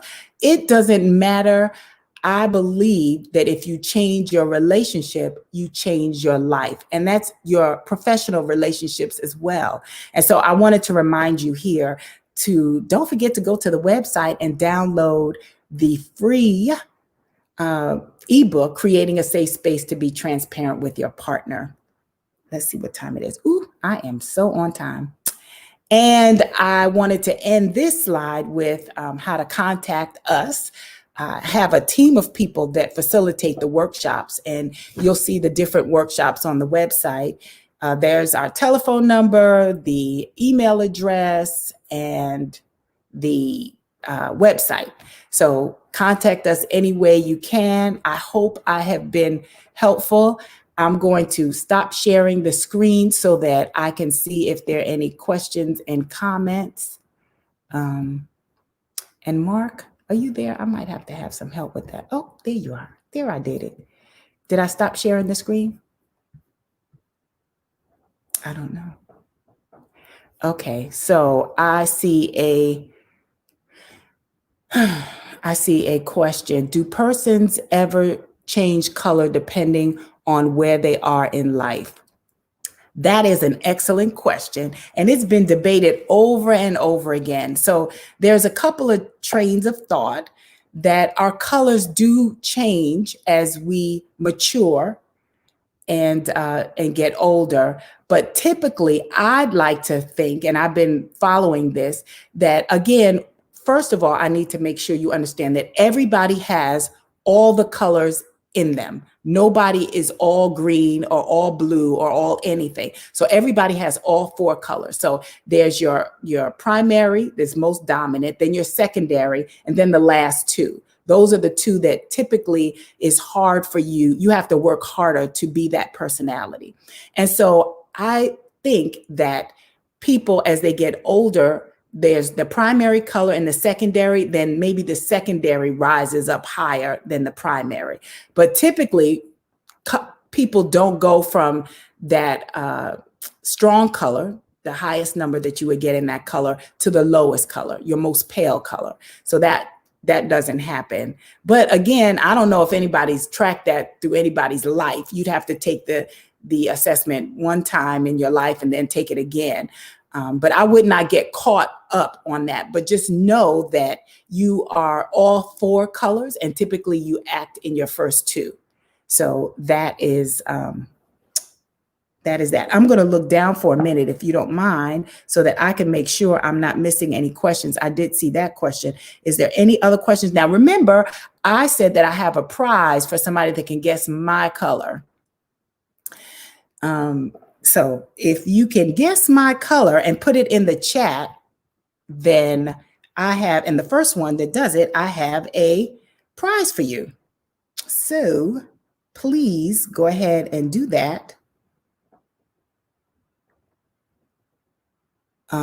Wondering if one color was more dominant than another color historically. Okay, that's an interesting question. So they, when I do the workshop, I put down the percentages of colors, the percentage of each color, and gold has the highest percentage of people, is what they say, and green has the least. A lot of our leaders are gold. And like I said, pastors are blue, and typically people that work in the sciences, the computer science, technology, those kind of things are green. And orange people are typically entertainers. There are a lot of entertainers that are orange. So I hope that answers your question. Are there any other questions before? Somebody better put in my chat what color they think I am. Okay, now I see it. I see that. That's funny. I see the comments. Okay, any other comments or questions anybody have? I don't see anybody guessing my color, so I'm gonna keep the prize for myself, and I'm gonna tell you what it is. Mark says that I'm a blue.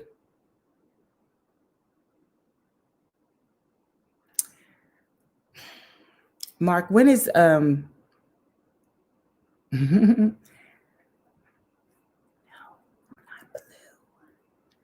I'm not blue. I wish I was blue though. I feel like I'm blue sometimes because I do like people. But I'm not. I'm not blue. So that gives y'all 3 other ones to guess. And Mark can't win anyway, he said. So I don't see the comments. Okay. So if you have any questions or you need to reach me for anything about workshops for a great relationship, I'm your girl because this is what I do. Relationships are my jam. And I have a great team of people that facilitate the different workshops. I have Rufus Stevens, who does blended families. He's a professional speaker and a well awarded Toastmaster, excellent speaker.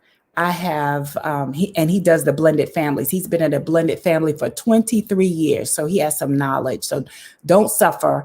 The new dates for workshops for next year are going to be on the website.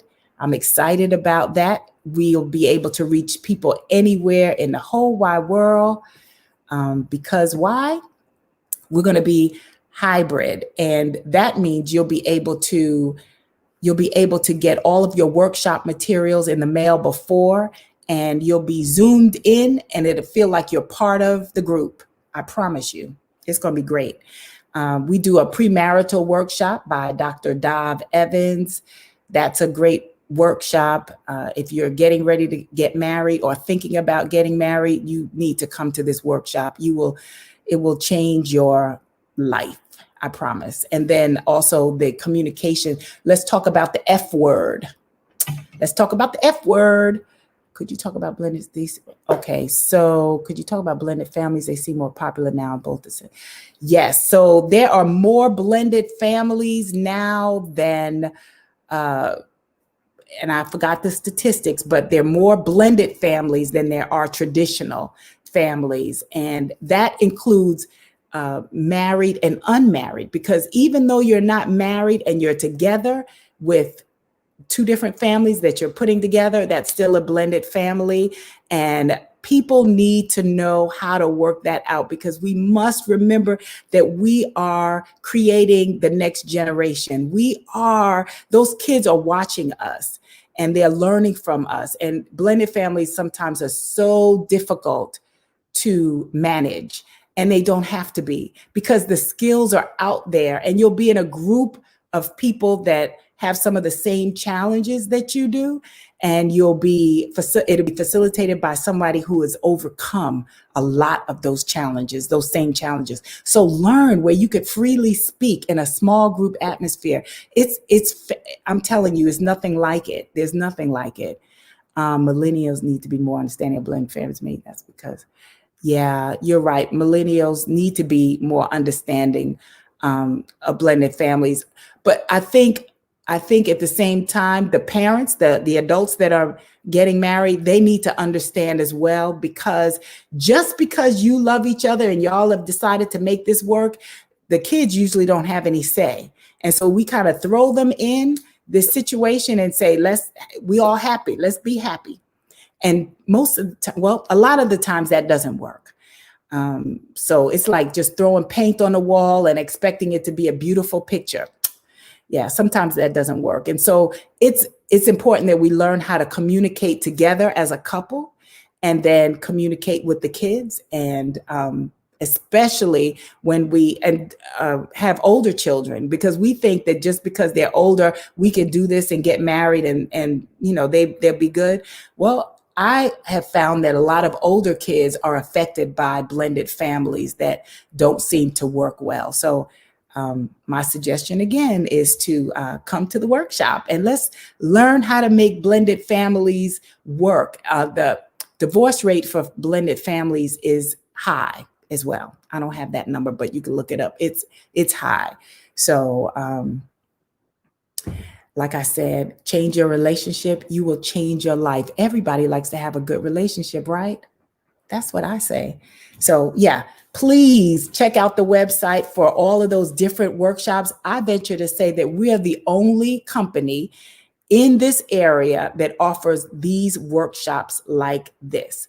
The next workshop is, thank you, one of the next workshops, they start in January, and I want to say 23rd, and all the information is on the website. You can see the facilitators, you can see the agenda, you can schedule a 30-minute chat with me so that we can make sure that this is a good fit. I don't want anybody to come to workshop just because. I want to make sure that you're a good fit for the workshop, that we're going to be able to give you what you need. And so you can schedule some time to chat with me, and we can chat about that. And I will also give you some tips in that call. So all of that information is on the website. Thank you so much for asking that question. I am good on time. So are there any other questions? Y'all didn't guess my color.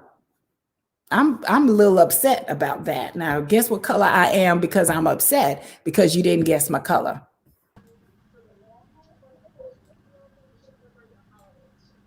Uh-oh, I think Eric is coming back Are in. you on Facebook? Yes. Oh, Why don't you go? Why don't you go there?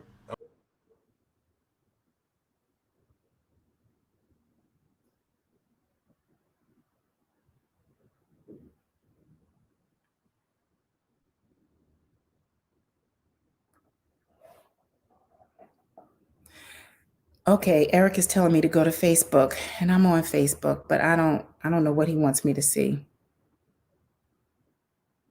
I don't know. Eric.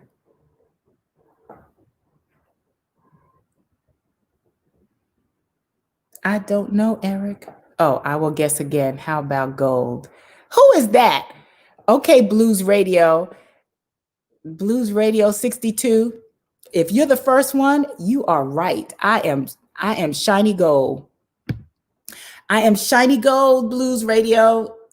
I hope that was a test, because I want you to be able to use this for your prospects, but email me, Blues Radio, or connect with me on Facebook or something so that I can get your prize to you if you were the first one. I can't see all the comments, but you are right. I am shiny gold. I can't help it. I take the test all the time and I still score gold. And I will say this, I offer a True Colors workshop. I don't have one scheduled yet, but I will be scheduling a True Colors workshop, and I do something True Color Love. You can see that on the website as well, where I look at how couples are matched up and their colors. And I am married to a blue orange. I am gold, gold, gold. And we had, when we discovered what our colors were and what that meant to our relationship, bam, changed the game. Go Eric? ahead. You can go. You can finish. You I'm can finished. finish. I'm We wanted to finished. hear about your goal, goal, goal, and you just got to be all about it and everything. But again, you did an awesome job. You did what I expected.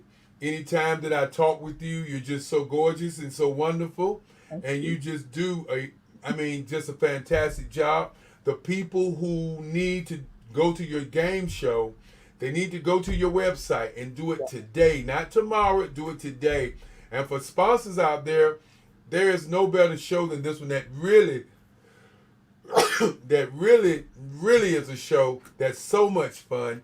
And I was trying to pull out your new surprise guest, but I guess I keep it to myself. Cause you never know who it might be. It could be me, but you never know.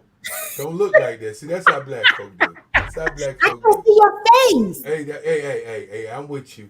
So we want to thank you, Thank for you. what you're doing, and we look forward to all the great things that you're doing. Okay. Thank you, Eric. Thank you, Eric. And thank you so very much. We're gonna get ready for the next one.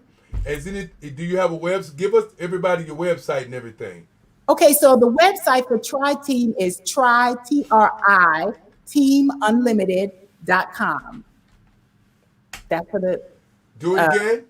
TRI teamunlimited.com. All right, we're gonna take a short break. I Am Black Business is gonna come up again, because I am black business and you are black Black business. business. That's what I'm talking about. Thank you. Thank you. Thank you. Thank you. Bye. Bye-bye. And as we continue moving on and on, we have a very special guest that's going to be coming up as we continue to do what we do. And as we look at today, we look at all the things that are going on. We're glad that you've been here with us as we've done as much as we could do to bring you information, inspiration, and education. We hope that there is something that's been said that would allow you to change your life about how you feel about doing business. Now, let's take a break for a moment. You know, I'm having conversations in the background with friends, and a lot of people are depressed about COVID-19. A lot of people are feeling bad about COVID-19. And I think that what is going on is that we have all been sold on the idea that COVID-19 is stopping us from doing things. And so with that being said, there are a lot of businesses out there who have just plainly stopped. They're not looking at the rare opportunity that they have with what they've done. You know, I was talking to a friend of mine earlier, and she was saying that, you know, she was getting ready to do a television show, and then she stopped, and then she said, you know, she didn't want to be on the internet. She wanted to just pause. And I said to her, there's 1.8 billion people out here. And with that 1.8 billion people out here, you got to look at what's going on. And I'm getting a message here. I'm waiting for a guest to come up, and I'm waiting for Shamika Williams to come up again, as she's the 3 o'clock host. If she's in the room, bring her up. But a lot of our business owners and young people are feeling hopeless, and so they're just stopping what they're doing, and then they're just sitting around watching the advertising, watching the news media, and they just stop what they're doing. And so as we look at what's going on, it is amazing to me that the young people are the ones that are stopping, and they don't have to stop. You know, stopping is not an option. You must move on with the technology. If technology is moving you left, you gotta go left. If technology is moving you right, you have to go right. And so I'm going to bring in our next guest, and I'll talk to him briefly while we wait for the host to come up. You know, we're waiting, and I'm going to put it in here. One thing about this kind of television, you can just take. Somebody told me to take a break. Hey, Chief Whitted, how you doing? Deputy Whitted, how you doing? I'm doing fine, sir. Can you hear me? Yes, I can hear you, but I have to mute myself while you talk. It seems like you're a little scratchy. Why don't you say a few words to the audience, tell them who you are, and tell them a little bit about what you do for the sheriff's office, okay? I'm going to go off screen, and you tell them a little about who you are and what you do at the sheriff's office before the host comes in, okay? Yes, sir. Like you said, my name is Chief Deputy Robert Whitted with the Durham County Sheriff's Office.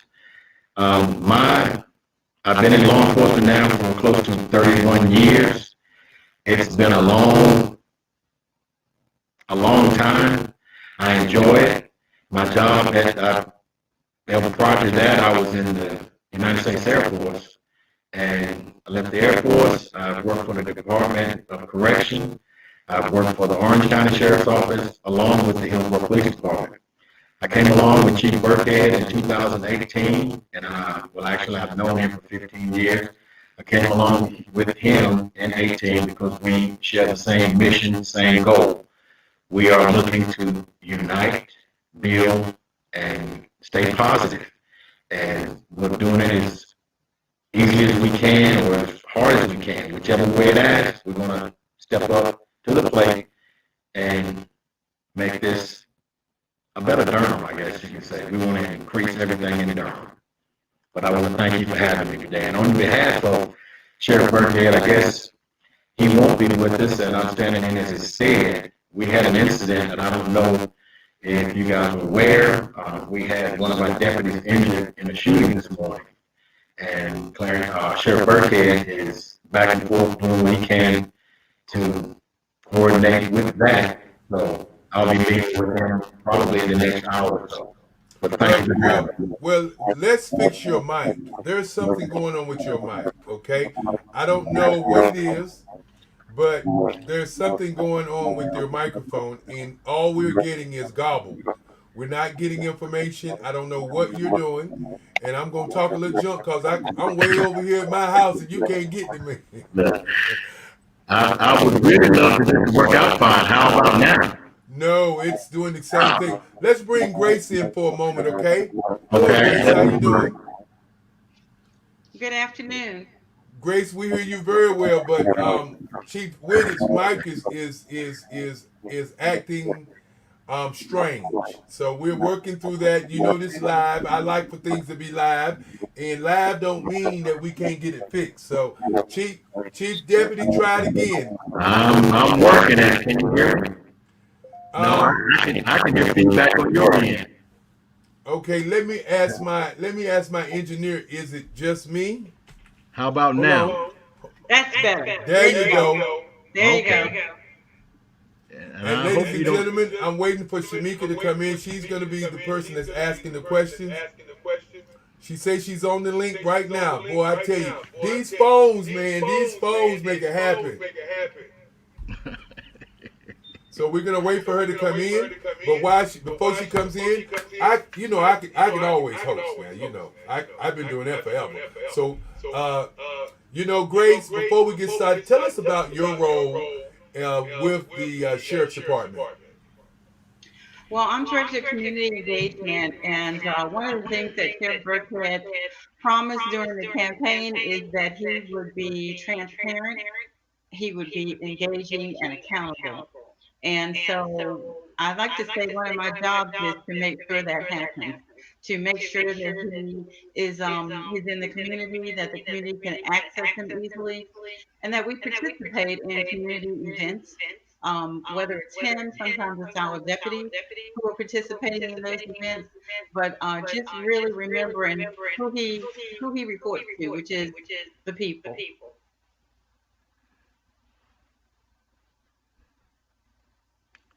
Okay, Grace, I lost.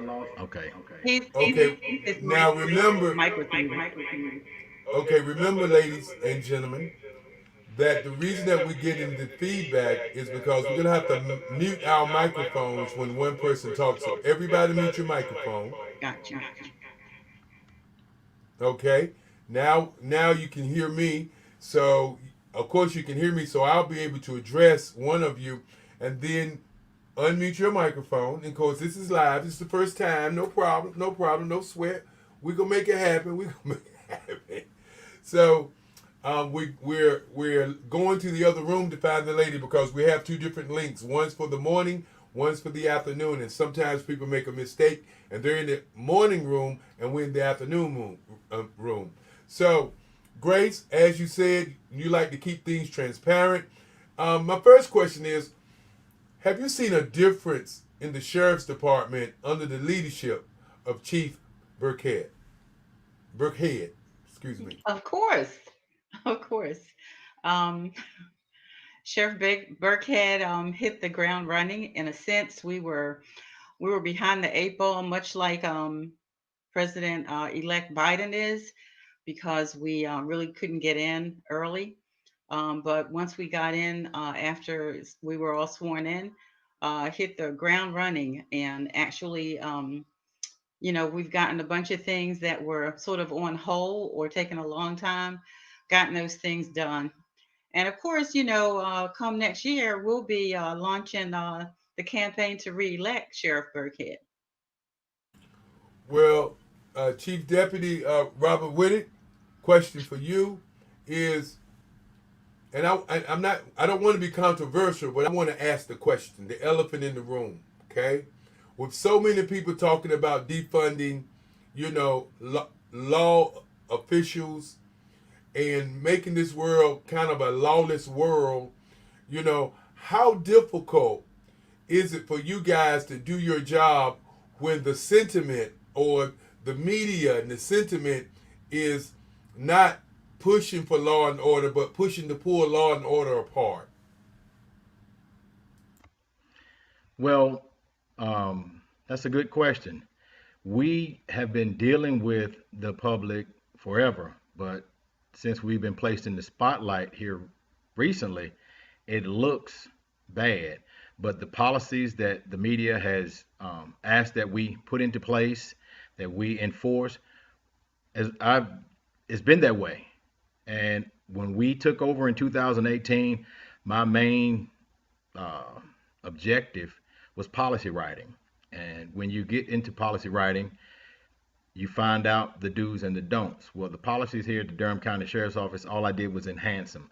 A lot of the things that the public was asking for, we already had in place.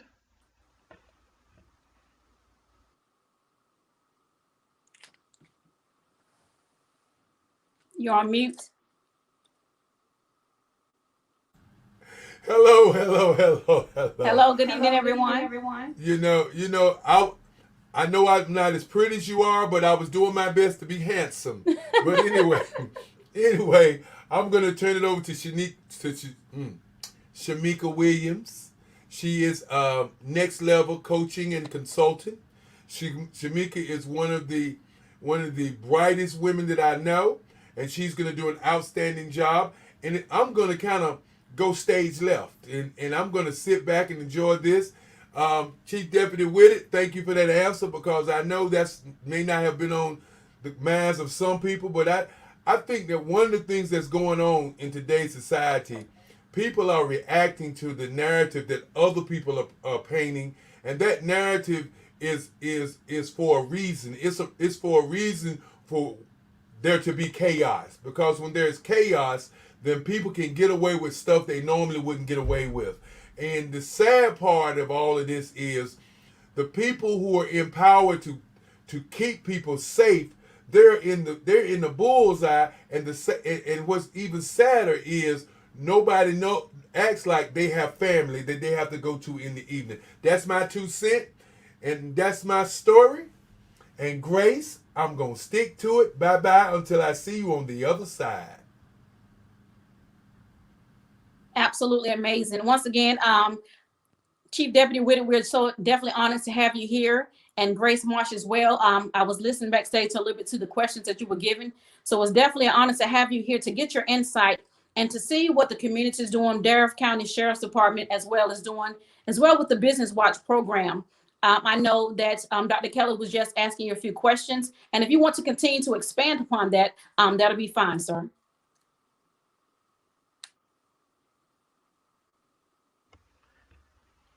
Well, Shamika, I want to thank you for having me. And on behalf of Clarence Burkhead, I want to extend the olive branch, because we're doing exactly what we need to do, and we're working as hard as we need to. He couldn't be here today. As you well aware, you may not know, we had an incident involving one of our deputies this morning where, Yes, sir. so he's working with that, and he's doing what a sheriff does. But he wanted to make sure that you guys understood that he hated that he missed this, but I'm kind of glad he did. I can speak. Absolutely. Well, that's the great thing about leadership. You always have someone that's in second command that is able to step up to the plate and be able to give the information to the public and the community just as well. So, Chief Deputy, we'll definitely thank you for being here. So we can go ahead on if you want to add a little bit more to the last question that you were explaining on. If not, we can proceed to the next question, sir. You can proceed to the next one. That's fine. All right, awesome. So you talked about the Business Watch program and how it's serving the Durham community. So I have one more question. We also know that there is a watch program for neighborhoods. So is there any kind of program besides the Business Watch, or you want to expand more on the Business Watch program for Durham that they're doing for the communities? Well, as far as the Business Watch program, of course, it was started by the National Sheriff's Association. It's one way of letting everyone know, which what we have been talking about forever. We can't do this alone. We need business owners as well as residents to speak up, because a lot of things that go on are seen, but a lot of people either don't want to comment, or for whatever reason, or just do not feel that their information that they have is relevant. And with the Business Watch community, we're asking them to actually partner with your other merchants and look out for each other, and we will take the helm, but we need eyes. And that's where we stand on that. Absolutely. And you stated also that you wanted the businesses to step up. So, what are some ways in which the businesses can step up with the sheriff's department in order to be effective and proficient in the things that we're doing in the community? So, can you give them some examples or just give them some guidance as how they can help step up to the plate in order to be of a support? Well, we need them to basically be friends with each other and bring law enforcement is as a third wheel.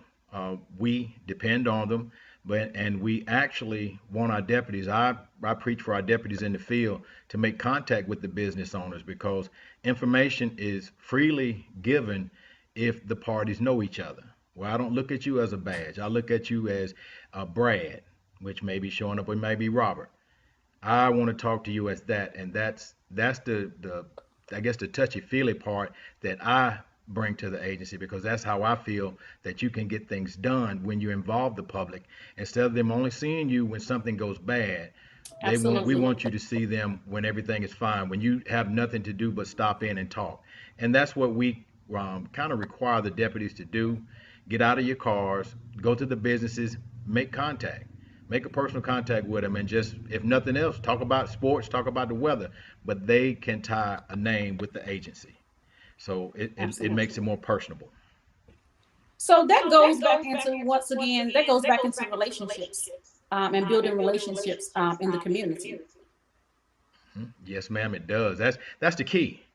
If and it's always been the key. If you do not have a relationship with your community, your public, your residents, your own neighborhood, um, I live. My neighbors feel free that they can come and contact me, whether it's law enforcement questions that they have or just to speak. And that's because I push that. And like I said, we cannot do it alone. It's there are too many people that are out here trying to do wrong, and we're trying to correct that. We need more eyes and ears to help us. Absolutely. Ms. Marsh, did you have anything you want to add as far as the building relationships and partnerships with the community? I think if Sheriff Burkhead were here, he would say that being a student One of Sir second, we got a Robert lot of Peel, he feedback. would say Okay. he is Sheriff Burkhead is a student of Sir Robert Peel, who wrote some principles of policing. And one of the principles is the police is the community and the community is the police. And that police can only be legitimate when the community allows them and understands them their part in policing.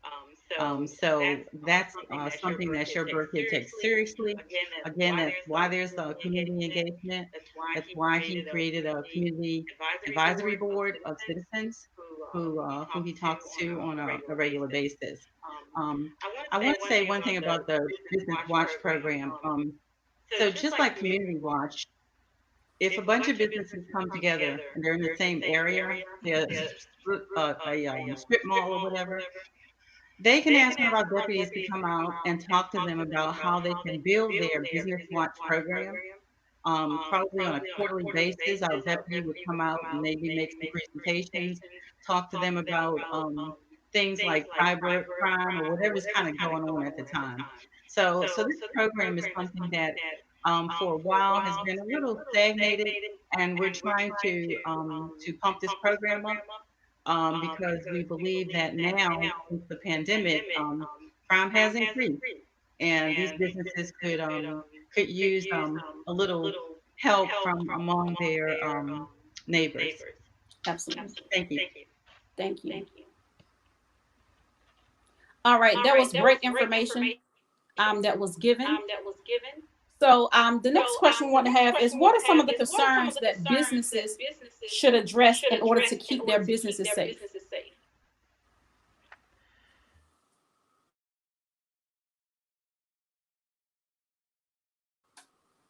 You're on mute.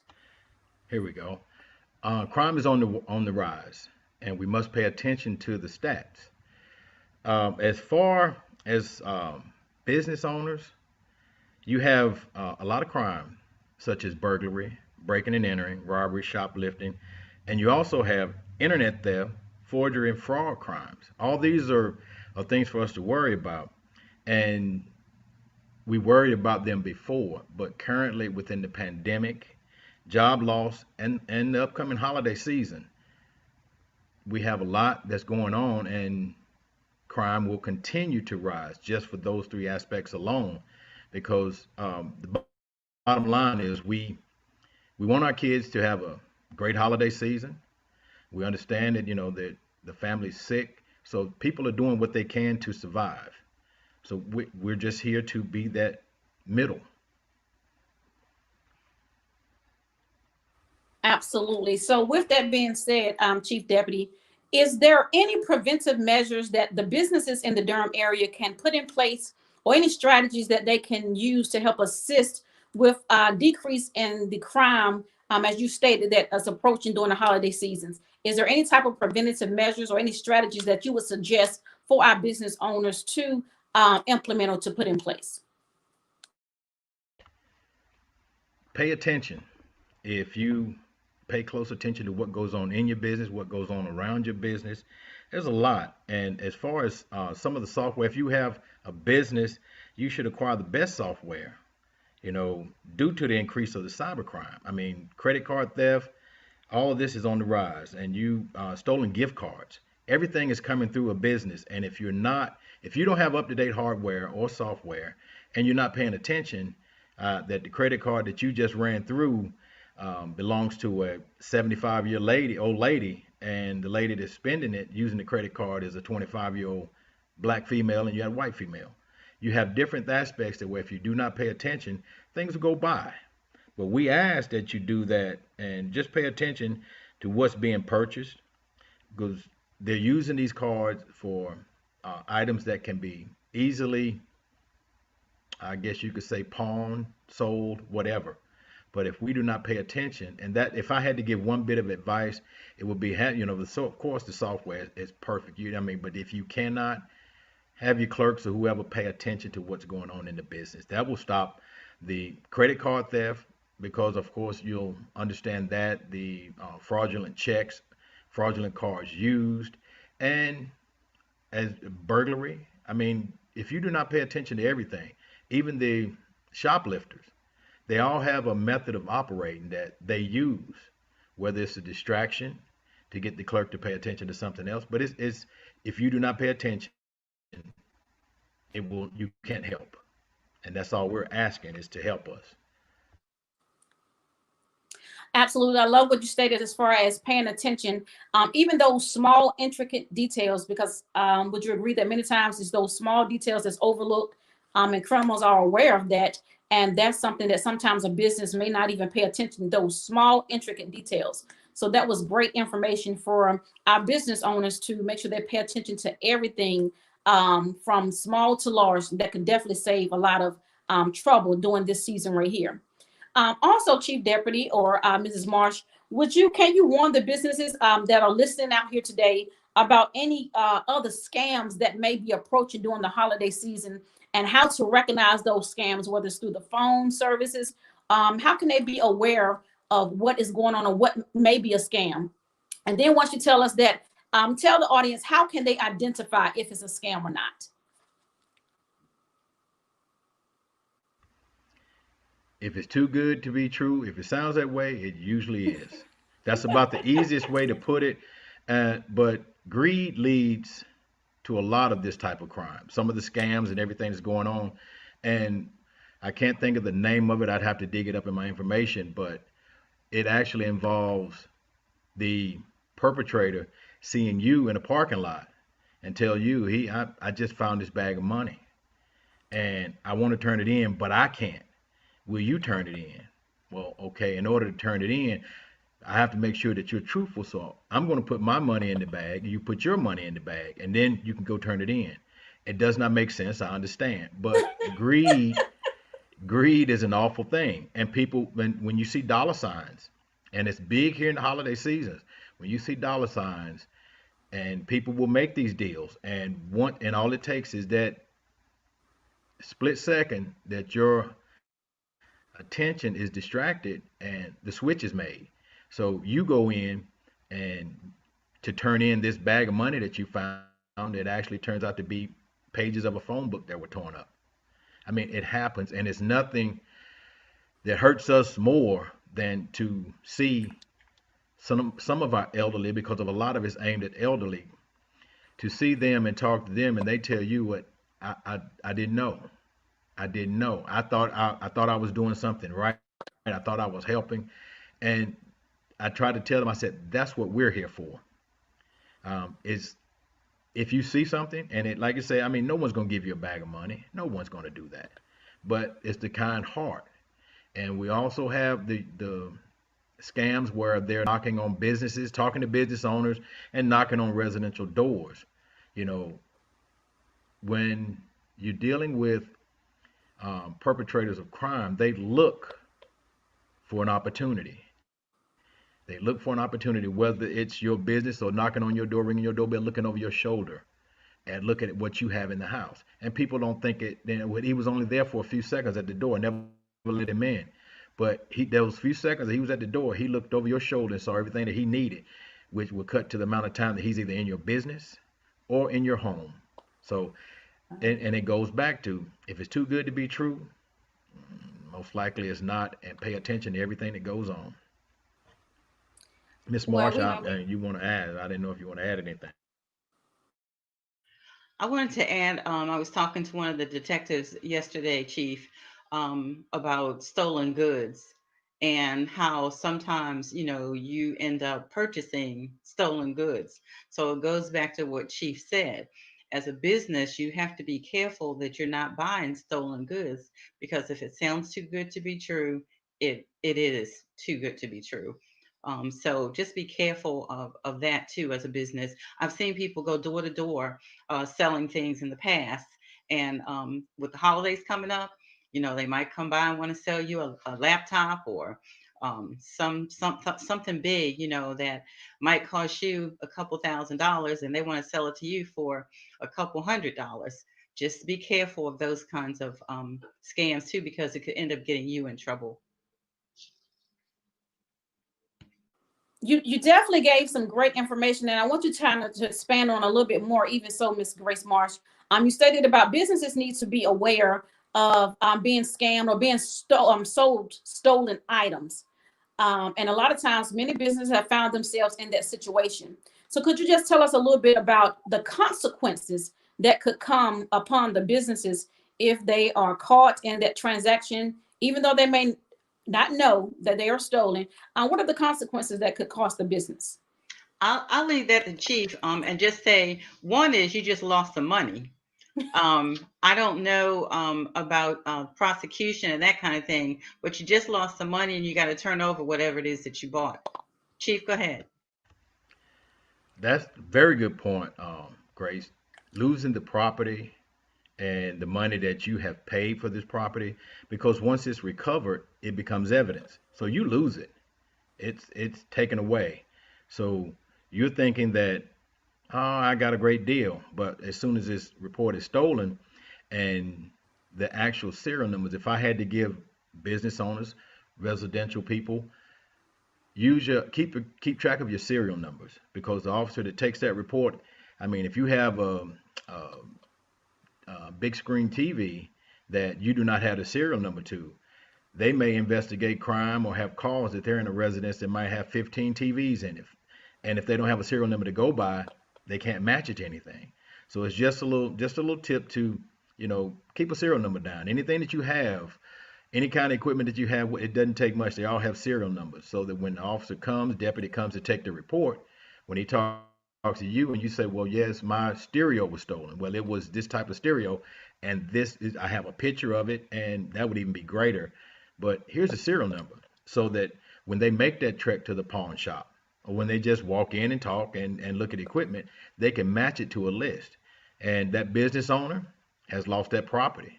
And obtaining property by false pretenses or by possession of stolen goods, that's even worse. So it's not a good business to be in if you're clean. If you are abiding by the law, it's not, you don't have to worry about it. But you have, like I say, times are hard. People are looking for a dollar everywhere they can find one. Absolutely. And if I have to sell something, okay, Okay, yeah, I found it, but I'm going to sell it. Okay, but that's not good. That's not a plus. All right, thank you so much, Chief Deputy. And also earlier you were talking about our elderly and our senior citizens that are kind of vulnerable during this time right here, because they do have a good heart and they want to just help, and they're unaware of a lot of the schemes, the scams that are going on in the community.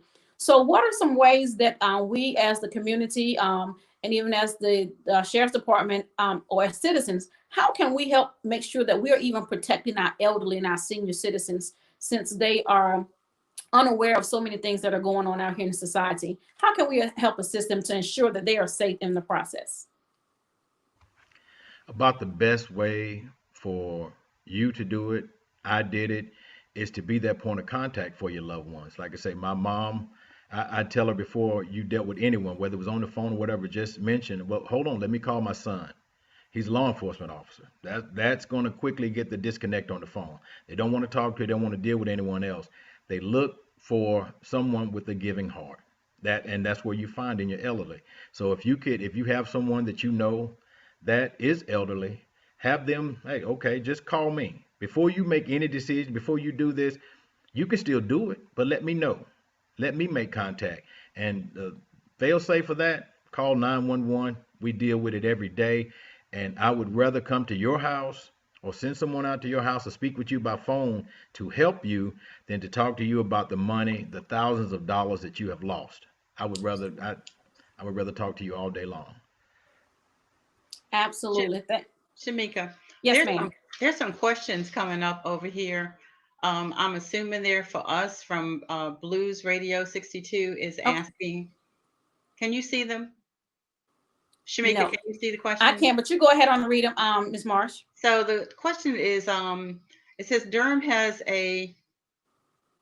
mastered peaceful women. Durham has a master and peaceful society, even when folks wanted to have protests around Dreamers and Black Lives Matter. Why do you think Durham was so much better prepared for these, and how you worked with the activist community in Durham? Um, how have you worked with the activist community in Durham? So, Chief, if you don't mind, I want to answer that one. Um, one, Sheriff Burke had said when he was running that that he would honor people's First Amendment right, as long as people did things peacefully and in order, he wouldn't interfere. I think we also knew that some of the protesters were just antagonistic and trying to start things.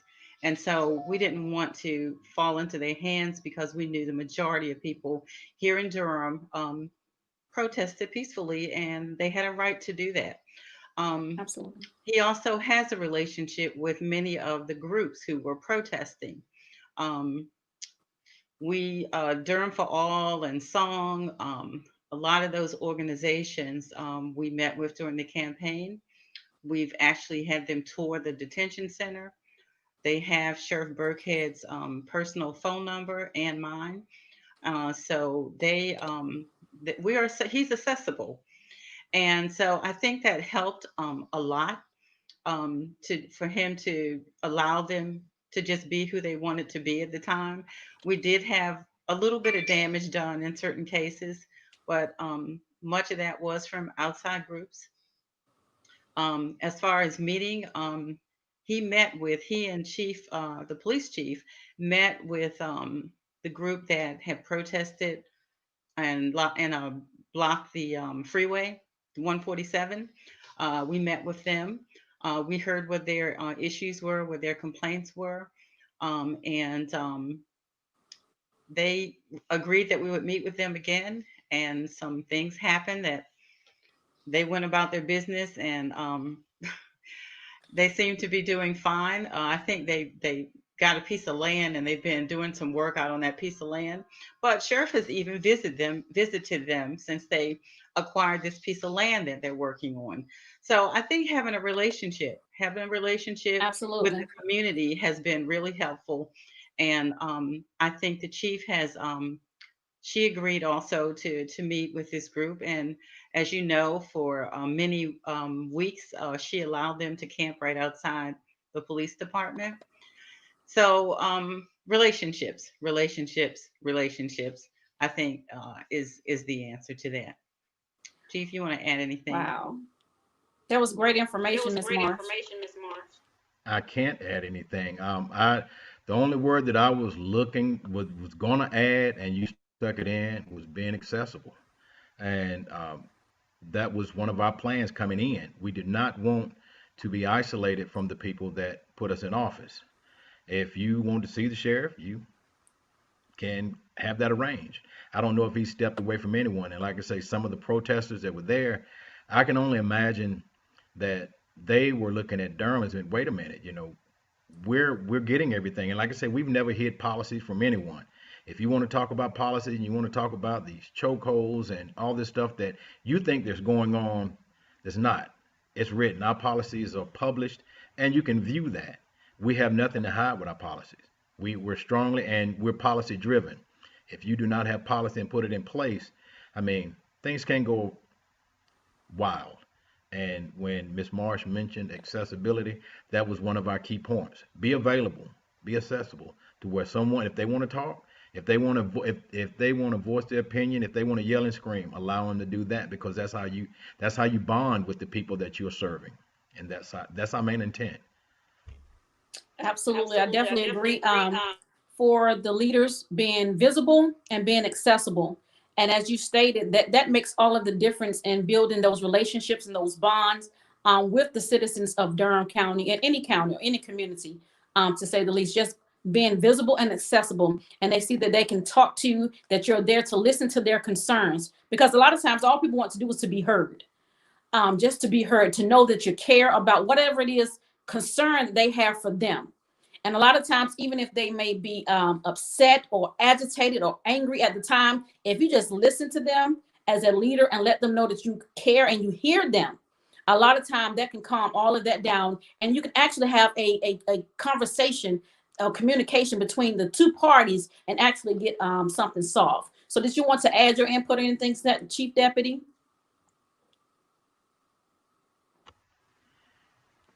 Being human, we're human.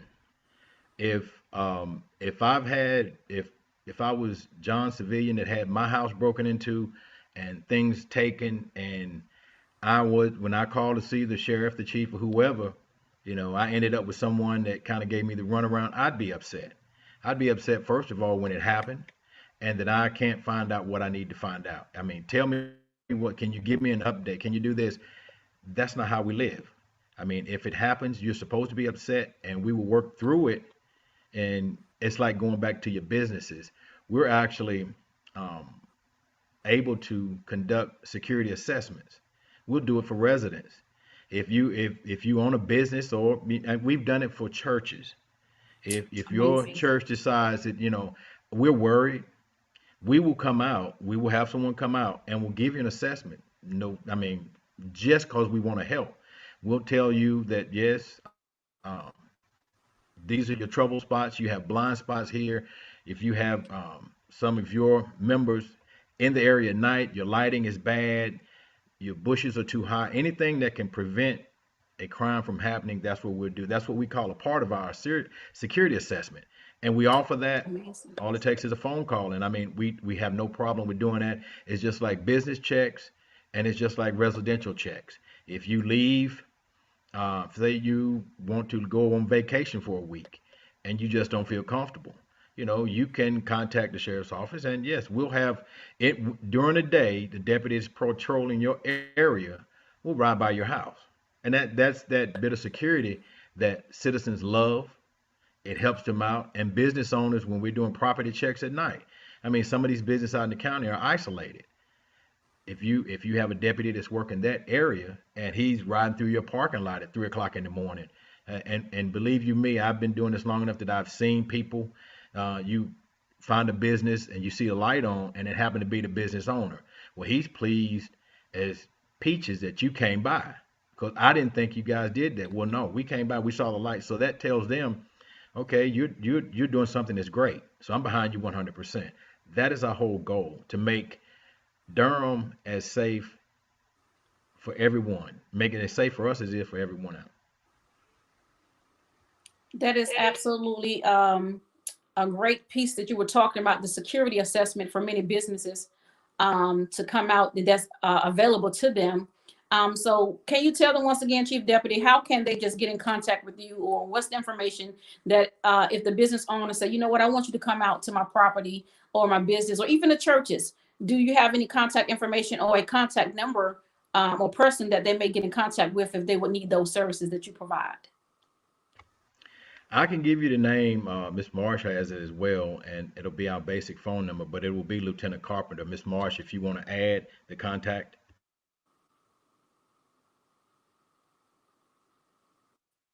I'm sorry, I just lost you for a minute. Um, yeah, it's Lieutenant Eric Carpenter, and his email address is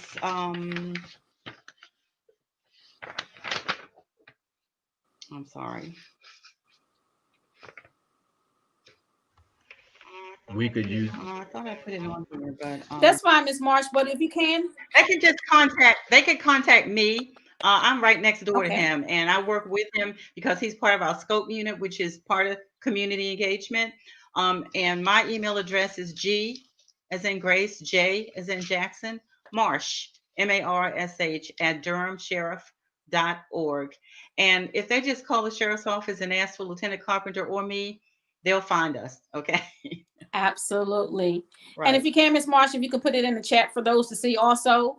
Well, I'm trying to figure out how to do that because I see this chat over here, but I don't see a way I can. Oh, comments. I guess I have to hit Yes, comments. ma'am. So we want to make sure that everybody out there is aware of the services that you're providing up under this program, because it definitely would be beneficial to the businesses as well as the residential community. So Can I also, say one more thing? I wanted to say that yes, ma'am. guns. Guns in Durham are a huge problem. And so That's I want good. to remind business owners who may have a gun in their office, may have a gun in their car, please, please, please lock your cars. Lock up the gun. If it's in your office, lock your office door when you go out. When you leave for the day, put it in a lockbox. Do something because gun crime in Durham is out of control. And believe it or not, these people are getting guns because you all, the community, people who are legal gun owners, are leaving their guns out. Chief, I see you want to say something about that. That was a Yes, ma'am. And I, like I said, I've been doing it long enough to know, and they have to understand that, like Miss Marsh said, it's on the rise, and the guns that are being stolen, yeah, they're coming out of residence, and some are purchased. I mean, but you could buy a gun anywhere on the street illegally, but a majority are coming from vehicles that are left unsecure. I mean, and you would be surprised. And like I say, I'll go back to the years that I've done this. You would be surprised that riding through a neighborhood in the middle of the night and just get out and check doors. You check car doors, you would be surprised how many you find open. It's vehicle break-ins is a crime of opportunity. That's how I describe it, because um, if I grab your door handle and your door secure, I'm going to move on. You will never know that I've been there. But if it's unlocked, I can go in your car, and as long as I do not make a big mess of what I'm doing, I can search your car, and it may be days before you realize that I've stolen something. And I mean, security is a top priority. If you don't take uh, pride in what you have and securing what you have, thieves will take it. And like I said, I mean, all it takes is to walk into a driveway, look into a car window. You'll see purses, you'll see vehicles unlocked, you'll see guns laying in the floor. And if I can steal a gun, and you may not report it due to embarrassment. They've stolen my gun. Why should I report it? They're not going to find it. I don't have the serial number. I'll just let it go. Well, you just allowed a gun on the street. And this gun could be used to rob someone, to shoot someone, or even murder someone. And as long as the gun hadn't been reported stolen, it will be very hard to solve a crime as that. So, I mean, we've always pushed, and public service announcements as far as locking your vehicle, please secure your vehicle, secure your home. I mean, security starts with you. If you don't take the pride in locking up your own stuff, it's bad, The shootings in Durham, like I said, we have had a total of 804 shooting incidents this year, and that's compared to 570, 575 that we had same time last year, which is a 40% increase. I mean, that's drastic. And if you look back at the guns that are stolen that no one reports, or you just let it go, Yeah. and it makes it even worse. We had 267 persons shot. That's outrageous, and we can stop that if we do more securing and we do more speaking to each other and protecting each other. You know, 25 homicides. I wish we could stop that number, but the shootings doesn't even count the deputy this morning. You know, and it happens so frequently, and we as law enforcement officers, we want to go home too. We have families that after we work 12 hours, we would Absolutely. love to walk in that door and see our kids. I mean, and that's what we want to do. So we're out here doing it. And I have a little saying, Miss Marsh may stop me for saying it, but law enforcement officers, they're not in it for the income. They're in it for the outcome. That's my piece on that Absolutely. one. Miss Marsh, Well, you can tell me the that was just you tapped into my next question that I wanted to ask you. With the increase in gun crime has escalated in Durham due to the guns. So I just wanted to know, and you touched on basis a little bit of it, but can you tell us what is the Durham County Sheriff's Office is doing to address this issue as far as with the gun control and the increase in the crime rates? visibility. Our deputies, like I said, we have squads of deputies that are out. And granted, if a gun crime is going to occur, it will occur. The only way you can is if the subject doesn't have a gun. If they have a gun, whether it's in a house in the middle of the night, it can happen. We hate it, but it can happen. So what we look at is the outdoor crime, the drive-bys, and all this, and we hope that by placing deputies patrolling in these areas, just I mean, if you see a car, and that may prevent, and you never know how many crimes you prevent just by patrolling. So increasing patrol is our main concern. And yes, we are doing different things as far as checkpoints. The sheriff has the STEP program. Help me out, Grace.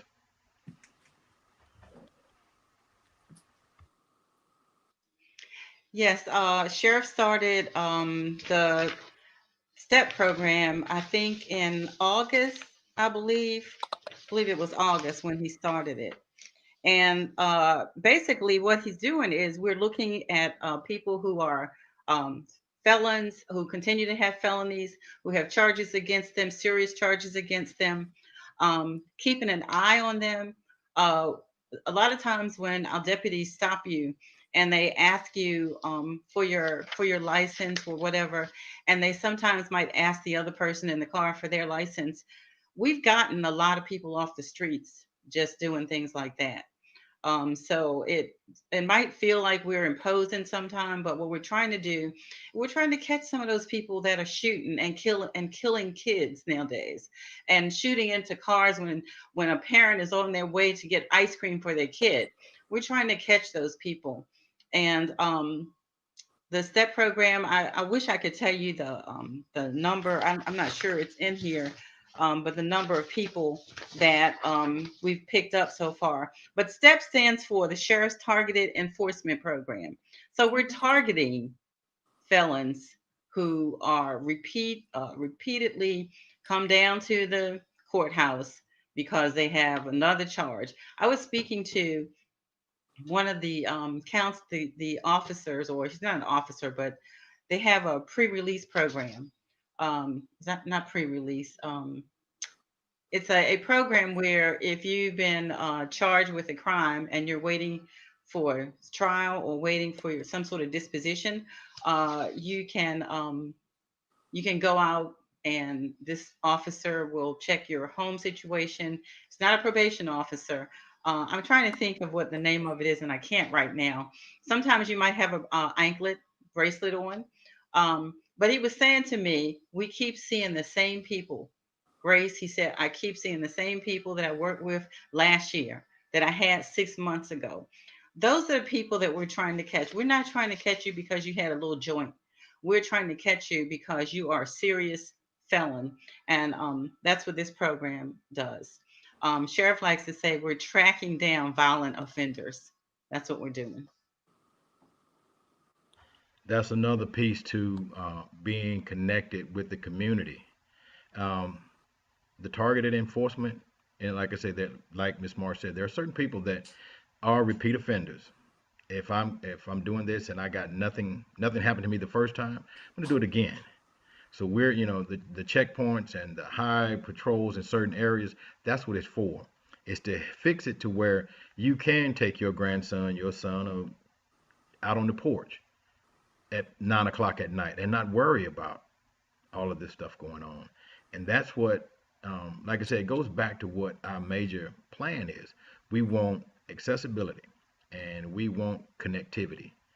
If we can get that with our citizens and to help us, we can make this work. It's just like anything else. It's going to be a hard job. We've been working at it 2 years, and just a little tidbit, I have not taken a vacation in 2 years. Oh, Now, wow. now is that by choice? Yeah, pretty much. I've had opportunities to it, but when you're dedicated to what we are as an agency, when you're dedicated to seeing things go through and helping people, the days fly by, and next thing you know, you're looking at 4 years and hadn't taken a vacation. Even though I know it's well needed, but it's just that I'm not drained. I love what I'm doing. And if you're dedicated to what you're doing, it makes it easy. If you love talking to people, it makes it easier. If you love for people to call you, if you love for people to talk to you, it makes it so easy. And that's our goal. We definitely thank you for your dedication, your sacrifice, and your commitment, even sacrificing your own personal time to ensure the safety of everyone in the community. But I did see a question that we have in the box, Chief Deputy and Ms. Marsh. They were asking what business opportunities are in the field now for law enforcement as well as security. So any individual that's thinking about going those fields, what are some business opportunities that they may embark upon?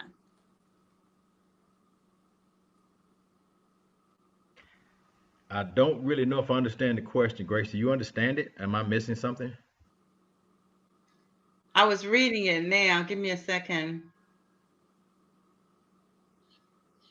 So if they're asking what opportunities are available at the sheriff's office, of course, we have law enforcement positions open, and people end up our deputies end up going into a particular field. Like for instance, we have a segment that's of people who work on crimes like sex crimes, for instance, or trafficking, sex. I think that they're asking if we know what other kinds of positions are open, um, what business opportunities And I exist, think they were asking or also for what exists in the entrepreneurs. field of law enforcement. There's also the detention center. There are positions open in the detention center. There are also civilian positions open. But if you're interested in law enforcement, you got to pay your dues first, and you got to go out on patrol, right, Chief?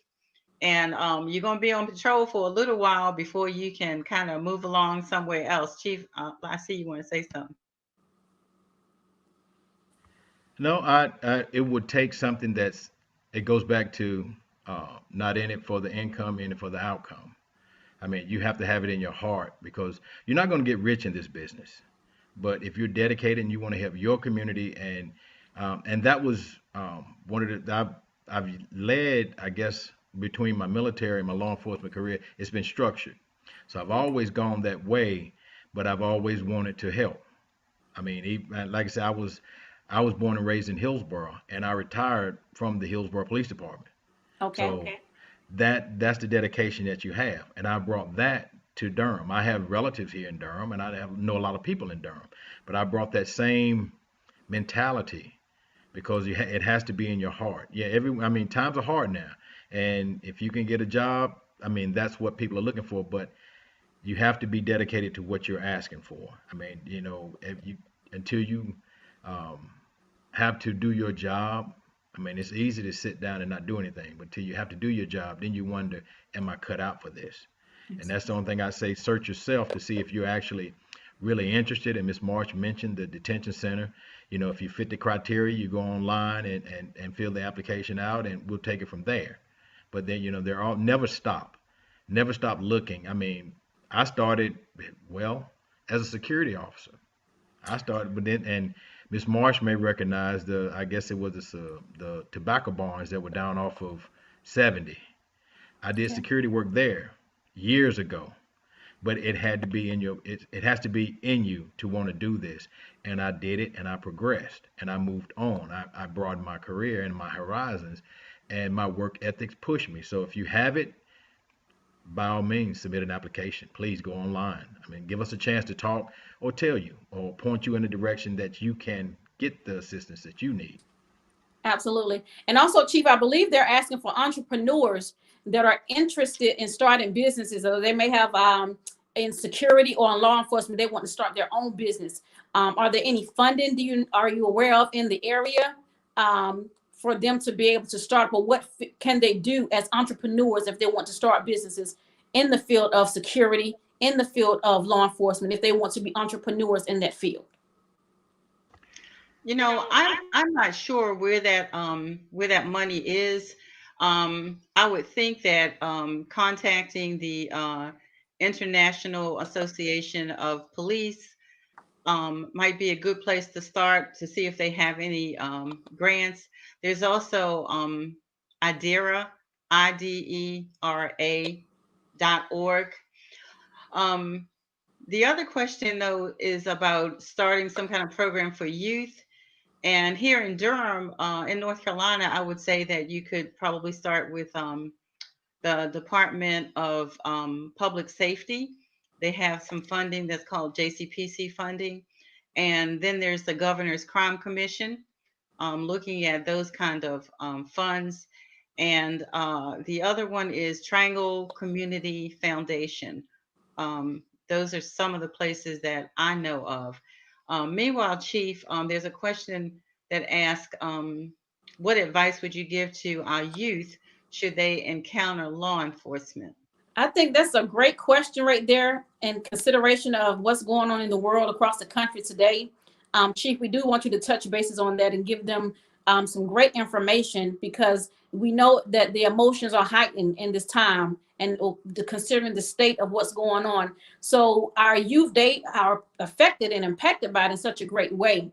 So what is it that you can tell them, the youth of today, if they're approached by officers, to kind of calm and ease the fears and things that they have on the inside of them? What are some things that you can give them?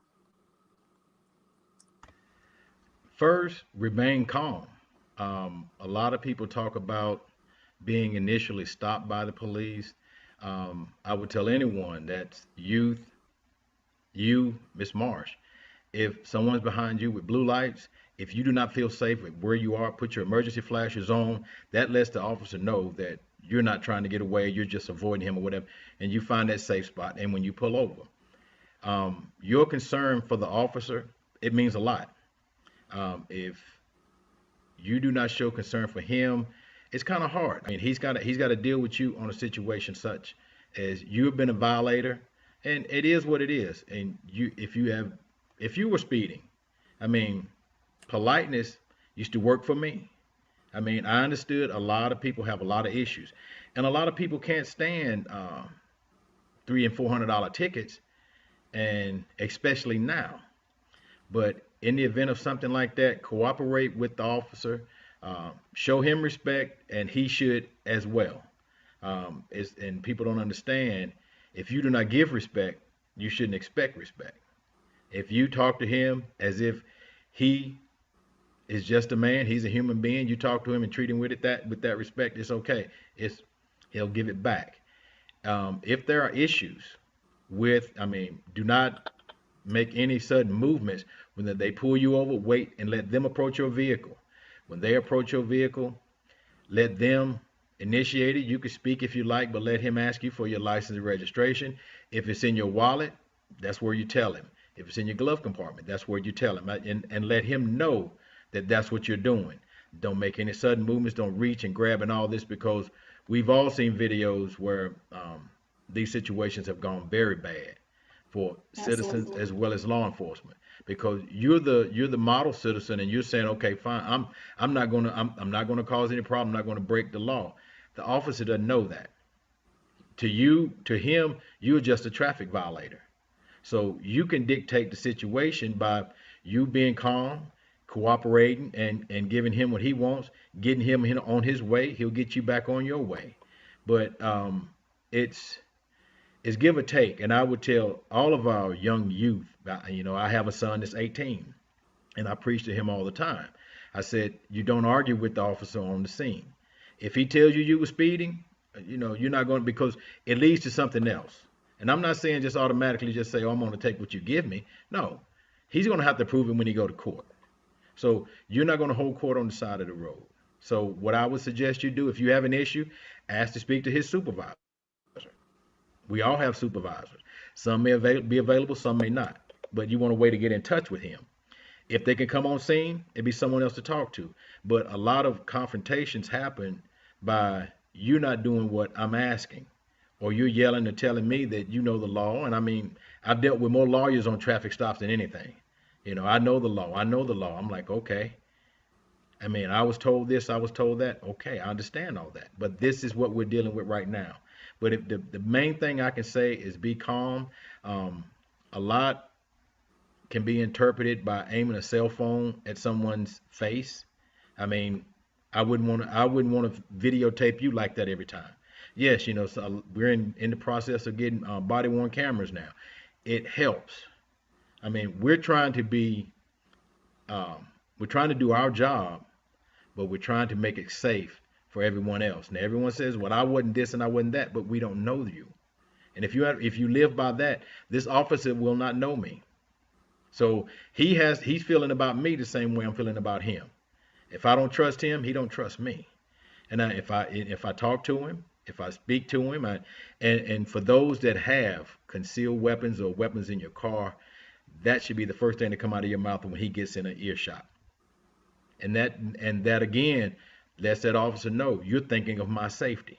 Because if I come up and I just see a gun laying in your lap or laying in the seat, I don't know what your intentions are. But if you told me that, hey, I have a weapon in the car, I'm this, I that, I have a concealed permit or whatever, he's going to do what he has to do to separate you from that weapon. Once he secures it and everything is fine, you get your weapon back. It's not like, you have a gun in the car and everybody's going to all of a sudden jump on you and do this. No, we have to be respectful of each other. And it works. It's worked for me for years. I mean, like I said, I don't treat anyone the way I wouldn't treat my family members or the way I wouldn't ask that they be treated.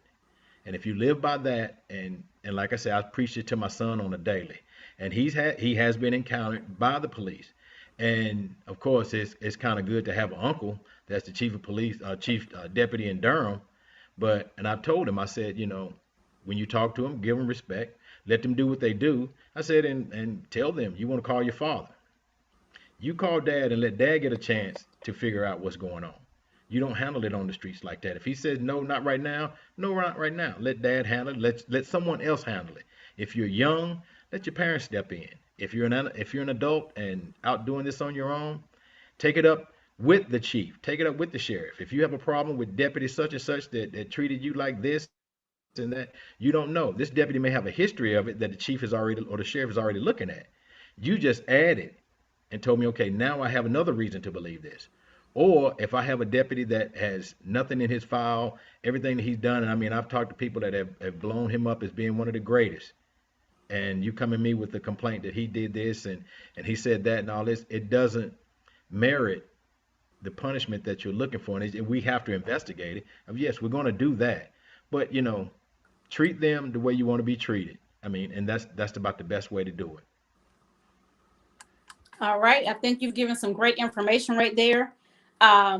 You've answered so many, and we just have one last question that we have here. What types of crimes are you seeing here in Durham? What is the highest percentage rate, or which crime has the highest percentage of the rates here in Durham? I do not have the actual numbers in front of me, but if I had to say one crime, it's going to be involving guns. Okay. I mean, that's our biggest crutch right now. We're falling back on that every time we deal with something. It's gun related. And Absolutely. if we could stop the gun violence, if we could stop the gun violence, that would help out tremendously. I mean, we're doing all that we can. We just want the citizens to understand, help us out. I mean, you may see that little Johnny on the corner has a gun. He's had a gun. I mean, do you let that go until something happens? I mean, we just want help. And gun violence is our main concern. Ms. Marsh, do you agree? Yes, I do. And for businesses, I'm hearing that burglaries, larceny is big, and even employee theft is really Okay. big. Um, Again, it goes back to the pandemic, and people are, you know, not that they're justified in doing it, but they want money. They want to be able to do some things, and maybe they didn't work for 2 or 3 months. So just because you hire them now, do a what the detective said to me yesterday is tell the business people to do a thorough background check on employees that they hire. I wanted to say something about the youth. If you encounter the police, there's a program called U and 50 that some people may know about. And actually, I was on another online meeting with the PAC 4 this morning, and she mentioned that if you go to you, spell out the word you, and spell out the word and spell out the word five hyphen o dot com is her website, but she actually goes out and talks to young people about what to do if they encounter the police. U and 50. She's a former deputy chief, assistant deputy chief here in Durham, and she loves to come out and talk to young people about how to handle themselves if they encounter the police. So U and 50, you can Google that. I know young people know how to find stuff, so they should be able to find it just knowing the name of the organization. Once it, Anything we can do, Dr. Williams, to protect our youth. That's it. I mean, and that program sounds awesome. I mean, I've um, spoken to different groups, and like I say, locally here in Hillsborough before I went to Durham. So I understand the concern and some of the parents, and they have deep embedded questions yes. that a lot of times they don't get the answers to. And I don't, and I'm not one to pull punches. I'm going to, I will talk to you on directly what we're seeing. And U and 50, that sounds like a good that's someone on the inside that's been on the inside will tell you. I mean, and there are a lot of ways to stay out of trouble when you're dealing with law enforcement. And I'm quite sure there are a lot on that site. I mean, there's a lot that we can offer. I could talk to cops all day and the situations that they've been in, and it's like, okay, why would they do this? And like I said, cops are people too. We just want to go home. Absolutely. Well, once again, Deputy Chief and Ms. Gross Marsh, we definitely thank you. Thank you for the city of Durham for all that they're doing.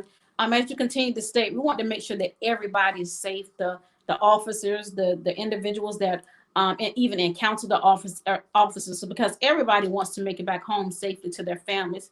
So that's what it's all about, being safe. The programs that you offer, even for the youth, I think that is absolutely phenomenal. That we have programs like that that can help give them another perspective or can help them understand what is even going on in today's society.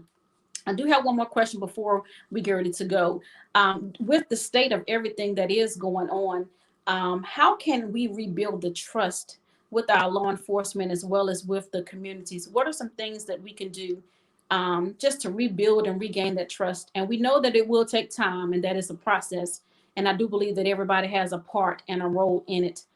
You all are taking steps and initiatives already with the programs that you're implementing, but we definitely thank you for the service that you've been providing. But Deputy Chief, what can we do collectively as a body, as a community, as the sheriff office, as citizens, as business owners? What can we do to rebuild the trust and regain even new relationships? Talk to us. You talk to us, we talk to you, and once you and I'll go back to that each time. Once we figure out that we're both human beings, that we both have some of the same goals, we have the same issues, we have problems with our families, we have problems with our kids.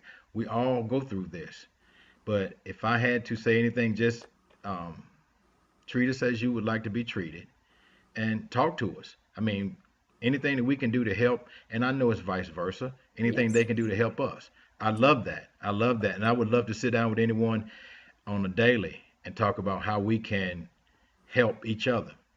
I mean, that's a list that could grow by the minute. How we can help each other. Let's sit down and talk.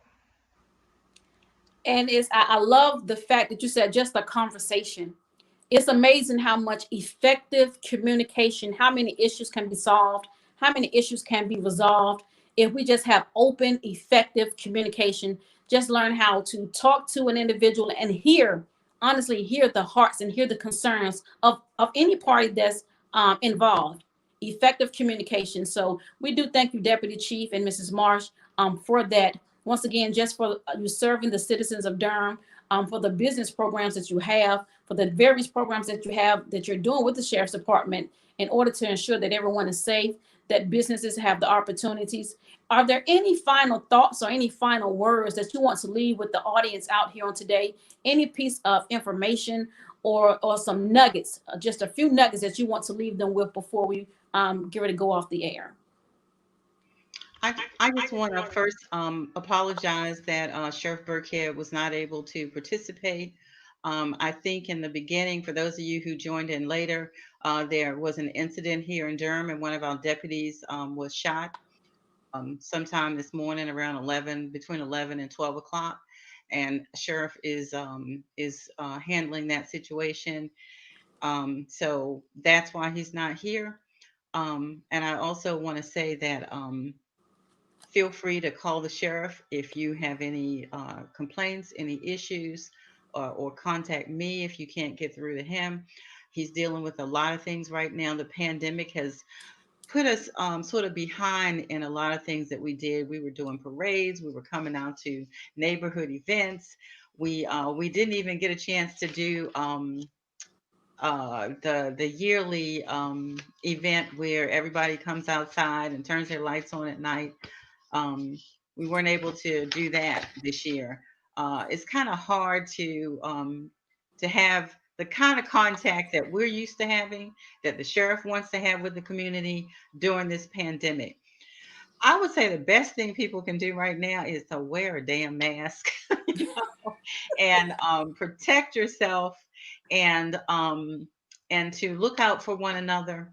And if there are things going on in your neighborhood, please give the sheriff's office a call. If there's anything we can do, we will do it. I had a neighbor call me the other day about hearing shooting, and right away I contacted the command staff, and they're going to look into whether or not this is coming from a range or whether it's coming from someplace else. So we're here. We're here for you, and we're accessible to you. And you just met two of us today, right, Chief? You are absolutely correct. You are absolutely correct.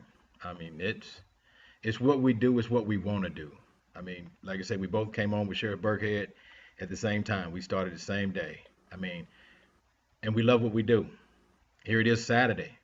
We love what we do, and we're Absolutely. dedicated to what we do. I mean, it was no doubt in my mind when the sheriff told me that he had to do what he had to do, and Miss Marsh kind of threw me into the loop. But I mean, that was fine. But I mean, it was one of those things that okay, I'll do what we have to do. We have to get this message out, and it has to be strong because I know how we feel. I know how I feel. He feels, and Miss Marsh feels. We want Absolutely. everybody else to know how we feel. This is how we feel to them. And and of course, it's always great when we get public servants who come out to be a part of the community. The community wants to hear your voice, just as we want to give our voice. And I want to thank you for being one of our sponsors today and making sure that this program continues to go and help some of these kids. We can talk about all of the bad kids that we want to talk about, but then what about the other kids who are struggling every day to compete, struggling every day to eat, struggling every day to find their own way? And so I want to tell you guys thank you, and lady, thank you. And, I will be talking to the chief again. We will see what we can do to get him on because as we get prepared for next year, We want to make sure and ensure that the safety of Durham's residents are in the hands of someone who wants people to be safe. So I want to thank you again. Any final statements you would like to say before you get out of here?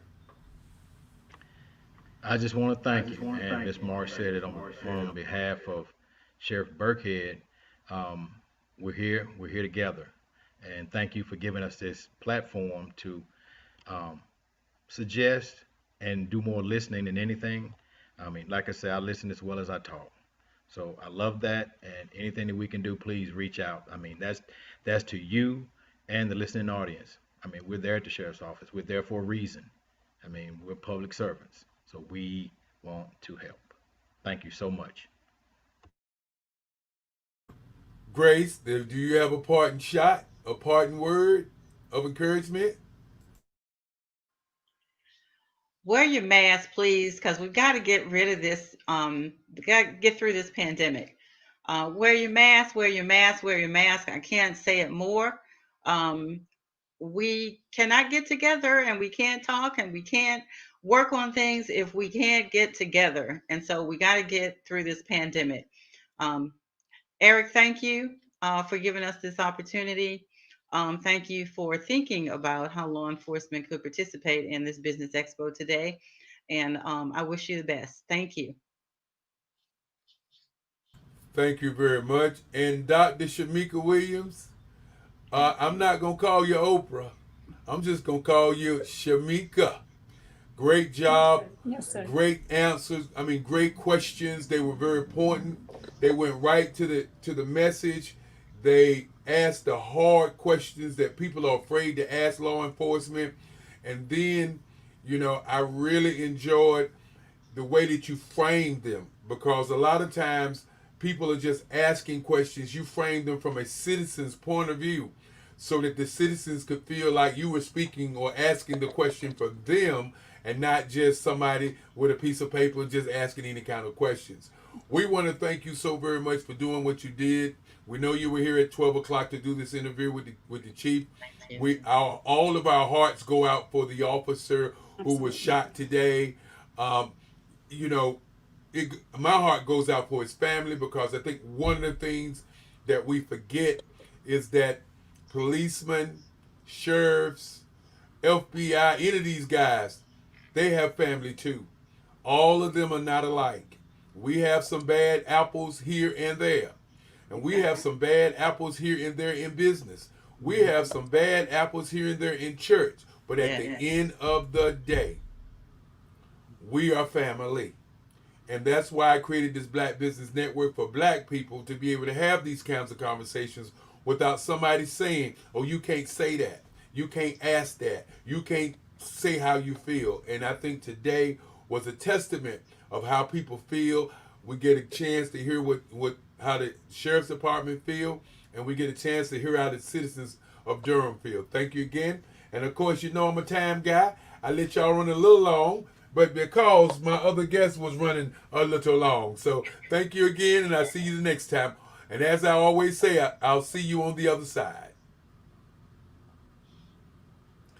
All right, Doc. I'll talk to you later. Thank you for coming in and doing what you did, okay? Yes, indeed. And now let's go to the guy. The last time I saw him, he was playing the piano. He's out there in the mall. We want to appreciate him coming in, even while he's at work. The grind is real. The grind is real. And we're going to give to you now, Sean Ingram. All right, Sean, take it away. How y'all doing? Yeah, just basically wanted to come and talk about the business, or better to say, understanding how to build business relationships. I think when a lot of people think about building a business, they think about, honestly, first and foremost, building money, right? And so it's not so much about the money aspect of it. You got to, of course, have a great product, but then you got to understand how to build and retain relationships. I tell people all the time, your net worth is going to be your network is going to be your net worth, in a sense. So if you got a great network, then you can almost guarantee that you're going to have net worth. So the question is, who am I selling to? Understanding your target market, understanding, who needs your services in a sense. But at the end of the day, also understanding how to build a relationship with people.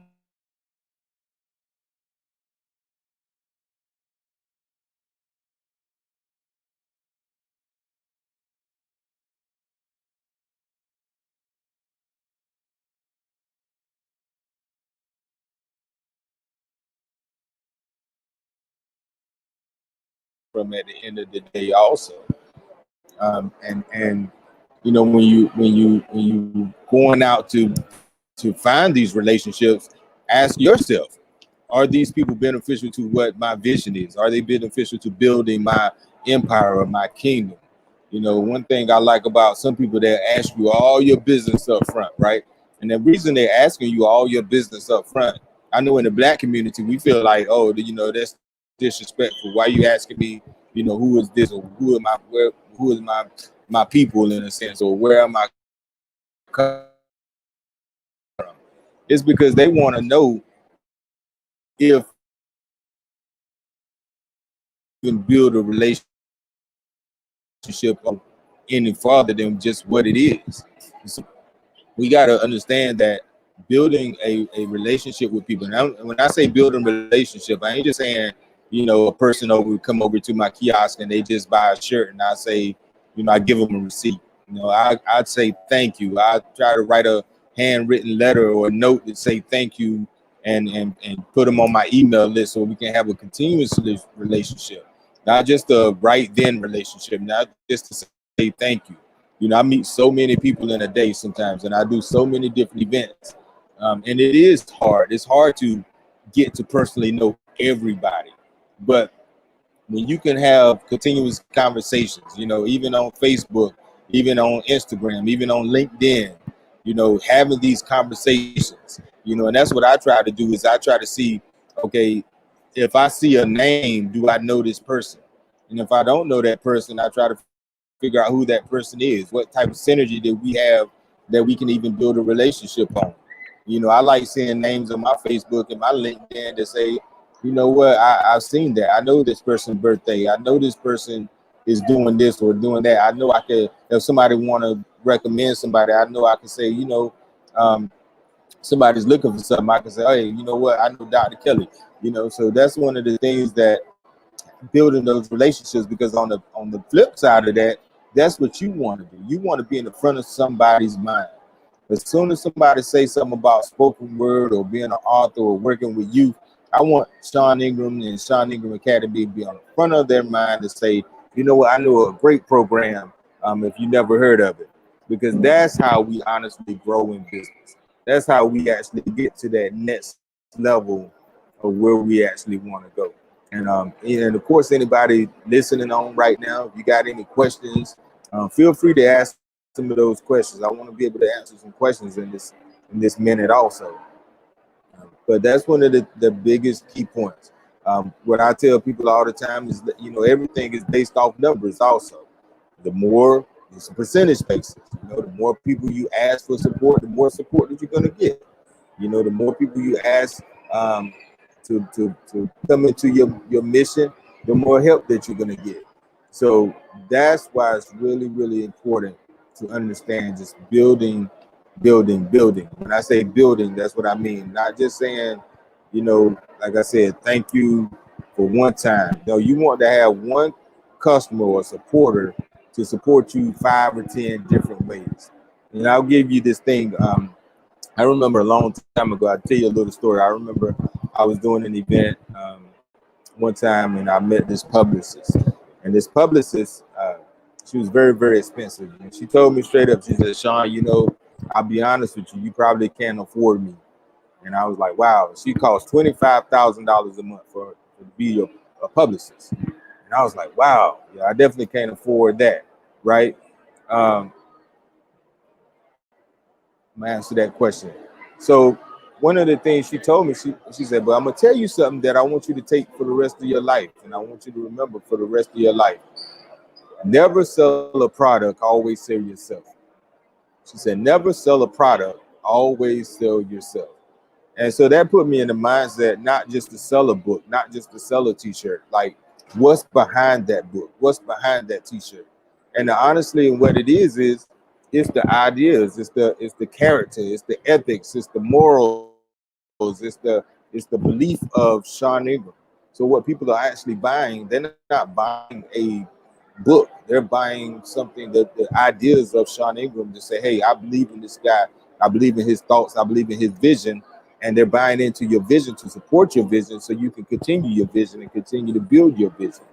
um, that I think that question was what are some of the things that I've seen up close and range in business.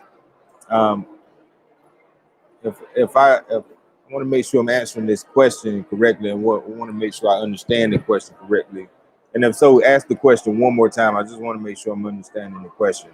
But that's okay. When I say building relationships, okay, I think now is a perfect time to understand how important relationships is, and especially during this pandemic. Okay, during this pandemic, there's been some businesses that just could not make it. I mean, I'm not talking about those small mom and pops and stuff like that either. I'm talking about major corporations. I'm talking about franchises. I'm talking about, so I I truly believe one of the reasons they did not make it is because people wasn't personally invested into their business. I just heard the other day, um, I think New York and Company closed down. There's been some other companies that actually closed down. People not actually personally invested. Now let's take that mom and pop grocery store that's sitting on the corner right now. They're surviving through this pandemic because people are probably just personally donating to them, whether they're open or not. Because the people of that community say, hey, you know what? This is a place that we love. This is a place that we support. And we're going to actually support this. The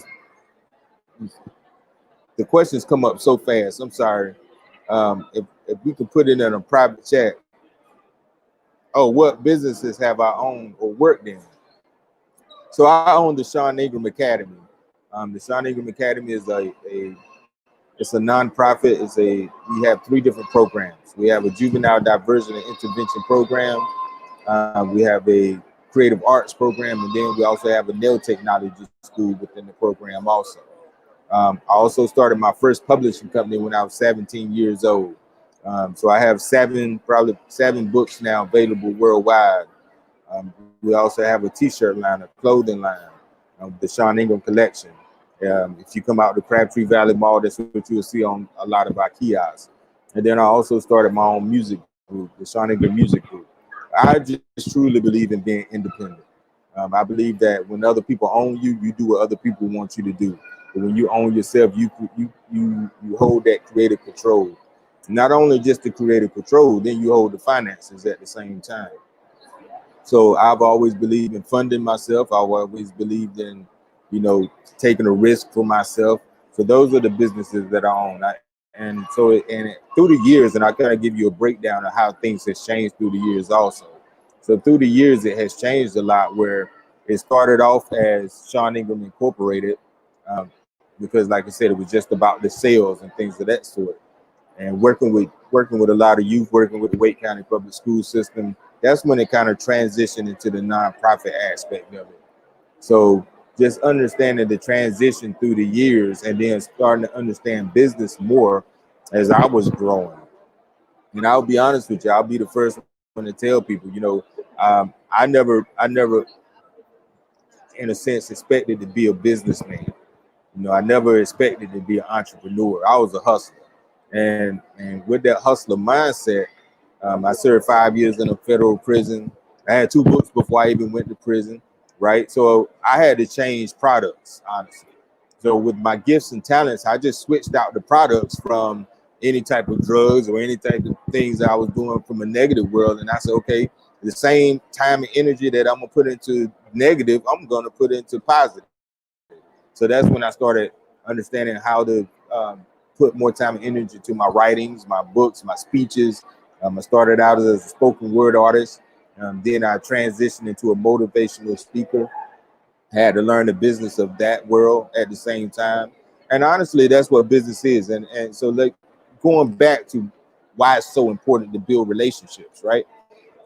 One of the things I learned in this, honestly, in business, is the old saying that says sometimes it ain't what you know, it's who you know. That's very, very true. And not only is that true from a financial point, sometimes if you know the right people, you can get those finances.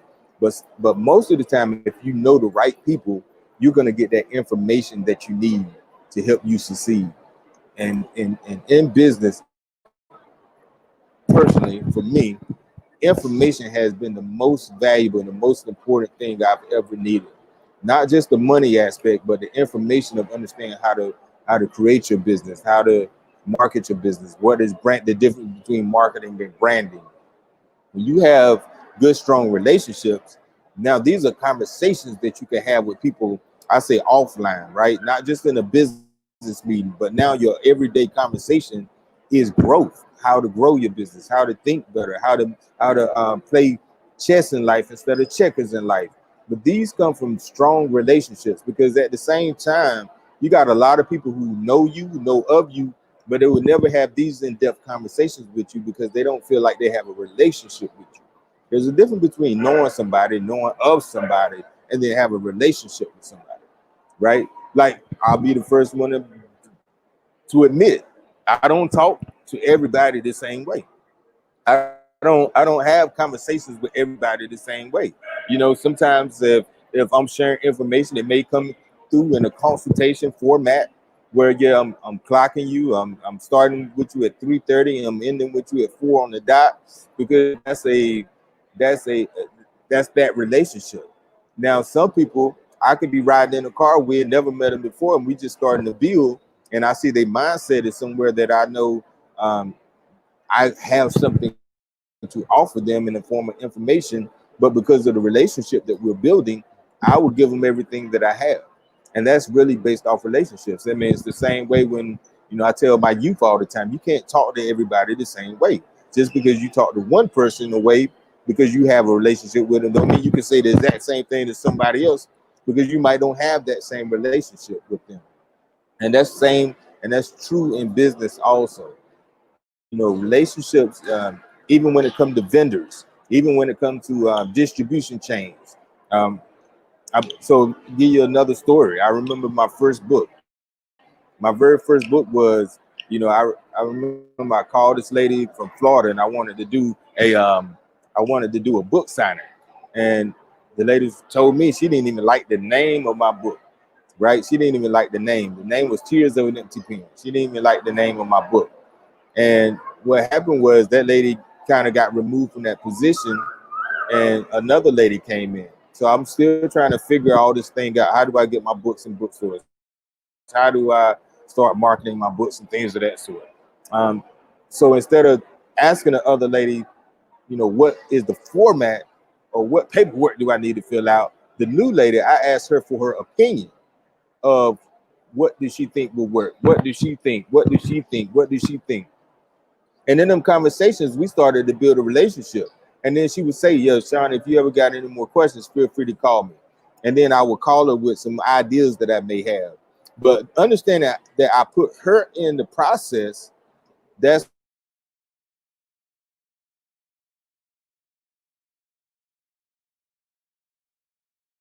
I was able to get to where I am today. I had to learn how to kind of go around and be beneficial for the business in a sense. But because I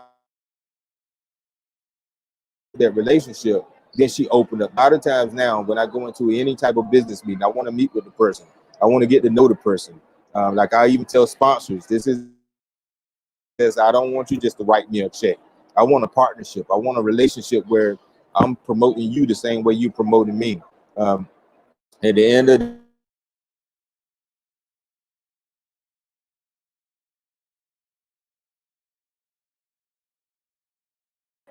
overall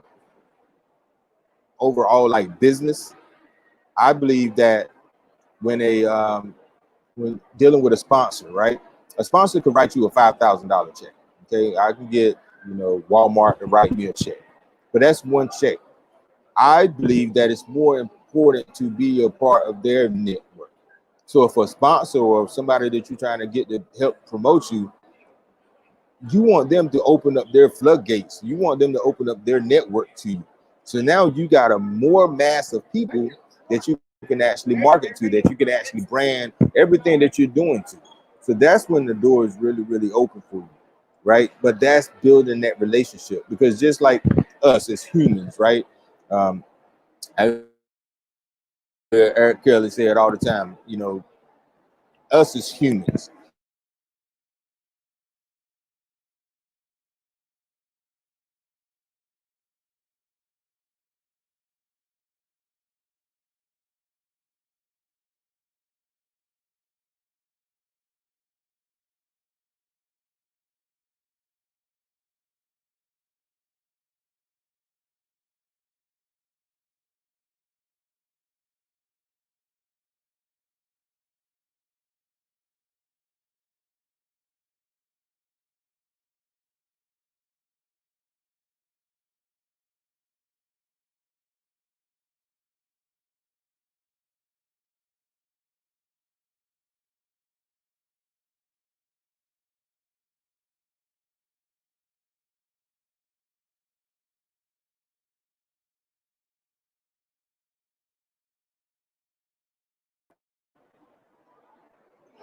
so we want to make sure. I'm sorry, I think there was an interruption. So we just want to make sure that we're building those relationships.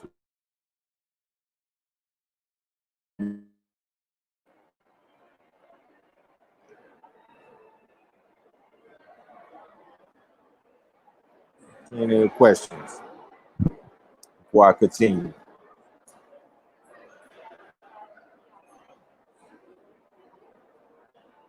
Another thing, through my career also, not only just building relationship with sponsors, but even knowing the clientele that I want. You know, understanding that. I remember one time, when I was going through networking events, right?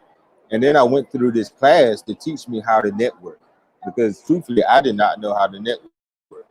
Um, I didn't understand that when you go to a networking place, that that's the goal. The goal is just to get as many business cards as possible, right? Somebody asked, what is the most important lesson that I learned from your family? What is the most important lesson that I learned from my family? That my family, um, I cannot depend on my family to fuel my business, right? My family may love me as a nephew, they may love me as a cousin, they may love me as a husband or a friend or whatever the case may be, but that don't mean that they're going to be my business manager. Or that don't mean they're going to be a client. You know, I could probably count on one hand how many family members got a Shawnee book on their bedside table. That don't mean family is going to be your cheerleader at the end of the day. I think sometimes we start businesses. I hear a lot of young people talk about it all the time. They say, you know, I got my family big, everybody gonna support me, everybody. Well, unfortunately, that's not the case. You know, sometimes, and family honestly sometimes won't look at you as the entrepreneur that you are or that you're going to be. They don't sometimes see the potential. They just see you as that same old kid that grew up at grandmama house, and they don't. So it's not to say they disrespect you, but they definitely don't respect your growth, or your projection of where you're going to go. So the biggest thing I learned from my family is just that you can't depend on them when it comes to business. You might can depend on them for being the cousin that,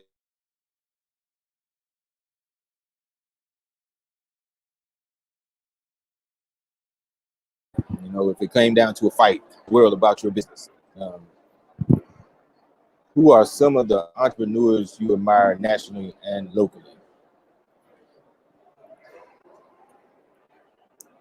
I think one of the biggest entrepreneurs that I admire, because of my background, because of who I am, is Jay-Z, one of them, because we have similarities in background, especially starting businesses. When it comes to your creative talents,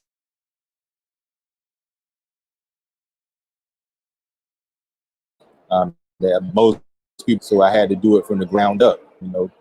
So many nights that I stood on street corners passing out flyers. So many nights that I stood on street corners, doing spoken word. And now to look and say, wow, this guy's has a kiosk of his own in Crabtree Valley Mall. So many nights that I was alone, just trying to get people to believe in me. So Jay-Z is one. Another one,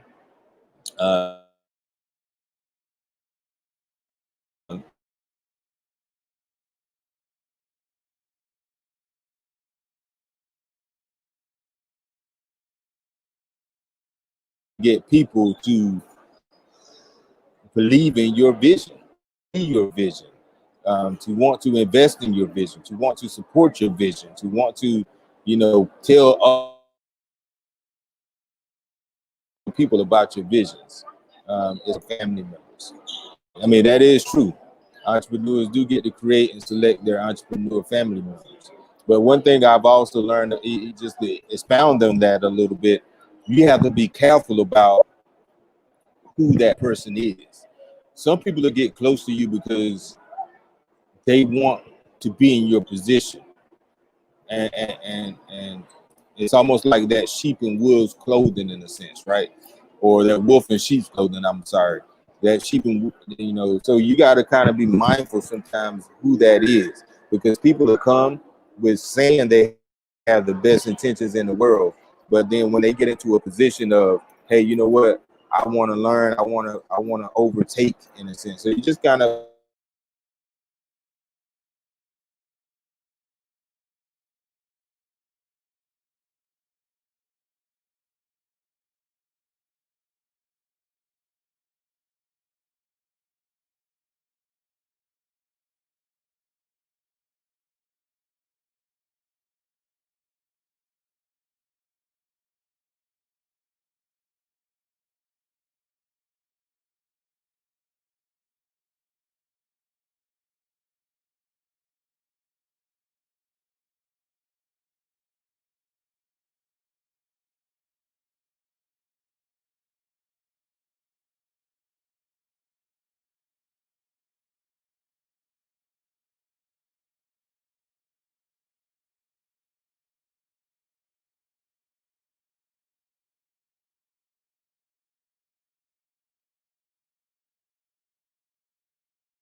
I'm good. Not right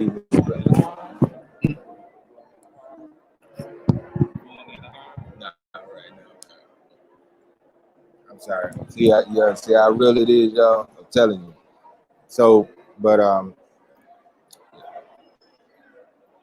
me see. I had some more questions. I want to make sure I get all the questions. Any other questions? I think I got like 15 more minutes. So I want to make sure I get any questions in.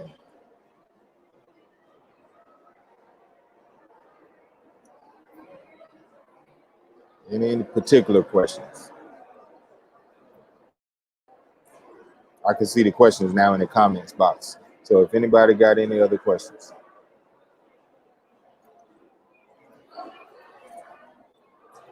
One of the other things I would talk about, especially building relationships with business, is one of the most vital keys to building a relationship with your business is making your business relatable to the people, right? I believe in the law of attraction. I believe that it's not my job to sell a t-shirt. It's my job to make a t-shirt attractive. So by making Sean Ingram attractive, I make my t-shirts attractive. And then when I attract people, then people want to support. Um, am I optimistic on the future growth of your business? If so, then why? I mean, definitely I'm optimistic on the growth of it, the future of it. So let me say it like this, and I'll tell you why. Two things. My grandfather always taught me that if you sell one, you can sell a million. Okay, that was always his saying. If you can sell one, you can sell a million. You just got to find a million that you can sell it to. Okay. Um, my great friend Omar Tyree, another entrepreneur and author. We have many, many conversations. So Omar asked me one time when I want, because mentally we get tired sometimes. This was a couple of years ago, and I just didn't feel. I didn't know. I didn't know if people was watching. I didn't know if my career was growing. And so Omar, I asked Omar, is it all worth it? And Omar asked me a question. He said, well, let me ask you this. Did you sell more books this year than you did last year? And I said, yeah.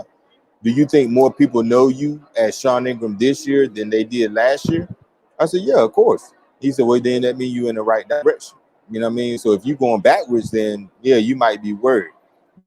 But even if you add one more person on per week or one more person on per month, and that's what it is. It's really based off that consistency of being consistency. Like this mall situation for me. Thousands of people come through here every day and they got to see the name Sean Ingram. I got a video playing, so they got to see this all day, every day. And so me being consistent, me always telling people what I do, who I am, the things that I offer, what I bring to the table. Now people are going to start saying, hey, I want to be a part of that. I want you to come speak at my church. I want you to come speak at my school.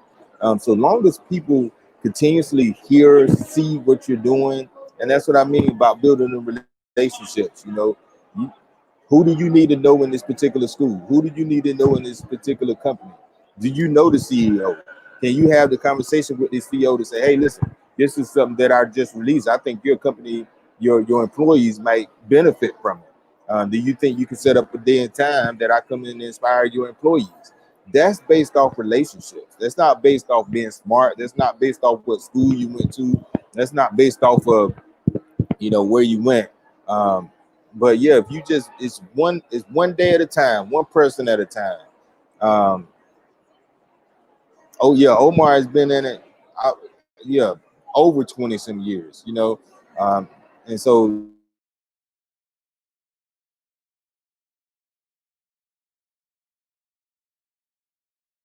Omar, right? Even with Omar, I'll tell you, I just wanted to get to know the brother. Right? He was the Jay-Z of the book world in a sense. So um, I found out he was in Charlotte, and I went to a spoken word event that he was at. And I just sat down and talked to him, and I asked him would he mentor me. And we sat there and talked. And now, 20 plus years later, he's a very, very dear friend to me. But we have these conversations that he schooled me. Like one guy told me, he said, man, there's no reason that you shouldn't go forward or you should go backwards if I give you 20 years, my 20 years in 20 minutes, right? If a person sat there and gave you the 20 years of their experiences of good and bad and indifferent in business, then that gives you a platform at least to understand from, to at least to grow from, to at least to learn from. And I think what happens sometimes is because we have this want to do it ourselves mentality. Um, you know, we don't listen sometimes. Let me say, which local CEOs and companies are doing a good job of reaching out to our youth? We got a lot of local companies that to me that do a good job. I know some programs, YM4C. I'm affiliated with the Raleigh Police Department. I'm affiliated with with Howard Perry and Walston. They do a lot of outreach, a lot of local churches, new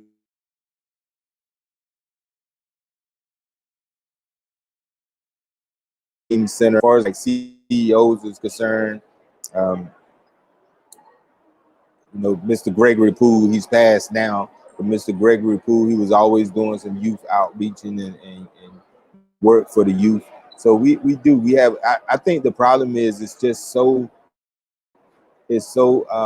unknown, right? It's so unknown that this is not what you're going to see on the media every day. WRAL is one of my sponsors. They do a lot of youth programs and outreach for the youth. But this is something that you don't hear on the news every day. You're going to honestly hear about a kid getting shot more than you're going to hear about programs that's trying to help and save kids. Even with my own programs, I've been doing this. People talk to me like, I just started this yesterday. I've been helping kids over 20 years. I published my first book when I was 18 years old with my own publishing company. I'm 44 years old now, with 8 books later. Um, and so, but sometimes you just got to keep persevering through, regardless. You know, we all have mental. I just had a mental breakdown myself last week, right, where I was ready to give up. And I had to just call out for prayer, right? Business is real, especially when it's a business that you're personal about, and that you're passionate about, and that you know that God has called you to do. You know, I tell people all the time, like, for me, you know, Noah was God missioned Noah to build the ark. He missioned me to build the Sean Ingram Academy. And what our mission in our ministry is that we transform our at-risk youth into productive citizens. My way to do it is to engage, enlighten, and elevate them from their present struggles to their future success. So, how has the pandemic affected my business? Oh man, it truly has. I'm an author and motivational speaker. You know, like I said, we have a nail school, a nail academy, nail technician academy. So I haven't been on a stage since April. Since March. I haven't spoken on a stage since March, which is a very, very big part of my income for my family. And then my nail academy has been down also since March, right? So we're trying to get some things up online. But when it comes to me, and I'm a performer, right? Being an actor, being a spoken word artist, being a singer. So not being able to be in the public, you know, I'm a public figure. That's what I am now. I'm a public figure. But how can you be a public figure if you have no public that you can be in front of people for? So it really has hurt me financially in major, major ways. That's why it's so hard. We've been trying to, fight and do as many fundraisers for the Sean Ingram Academy that we can. Um, Love for anybody listening right now. If you care to support the Sean Ingram Academy, it's just Cash App at Cash App $ the Sean Ingram Academy.com, but the Sean Ingram Academy $ the Sean Ingram Academy. Um, Holidays are here. Where can we purchase from you and give you gist of how we can purchase from you and reach you? Definitely, like I said, the Sean Ingram .info. That's SeanIngram.info. Like I said, if you ever come out to Crabtree Valley Mall, you'll see my kiosk right here in the middle of the mall. So there's various ways, but definitely any book, Google Sean Ingram, just SeanIngram. If you Google my name, you'll see so many different platforms between my music being on Apple or iTunes and all that stuff. Books available in any major bookstore worldwide. Like I said, my T-shirts and things are available here. What advice would I give to youth entrepreneurs and activists? Biggest, so biggest, biggest piece of advice I would give a youth is learn math. Okay, business is math. Business is understanding numbers, understanding overhead, understanding supply and demand, understanding um, analytics, learning math. I hated math. I am a great writer. I'm a great speaker. I hated math. But math is everything I do all day and every day now, right? I understand now that math is business. And once you know your numbers, then you will know your business. And then you'll know how to make decisions based off the numbers that you see. Why do I support the Black Business Expo? Because the Black Business Expo support Black people. I don't know no other way to say it. The Black Business Expo support Black people and Black businesses. And I'm gonna be honest with you, I'm a person who support anything that support building, uplifting the community, the personal community, the business community. Um, what do I think of the possibility of a Black media network? Um, I mean, it's definitely possible. It's definitely needed.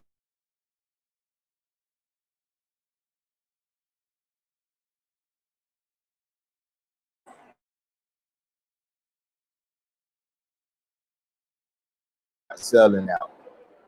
I've been blessed, and it is hard. It's hard to create something, right? It's hard to create something, and then rough times come or whatever the case may be. But if we're going to create a Black media network, let it be for the building and the upliftment of the Black community. I truly believe that there's a power balance and a power shift. When you think about more negative, right? You see more negative about black people. You hear more negative about black people on TV than you do, anywhere else. So if you see, if a kid could see that he could be an entrepreneur, if a kid see he could be a principal, if a kid see he could be a policeman, if a kid see he could be all these other things other than, somebody that's going to jail or somebody that's selling drugs or somebody, a rapper that's being killed, then it's going to elevate their mindset to want more and do more. Um, yes, I mean, we could definitely create a new Black Wall Street. And I think it's quietly being done. I think we just don't have the numbers. And I don't think we have the support system, right? It's not that we don't have Black businesses.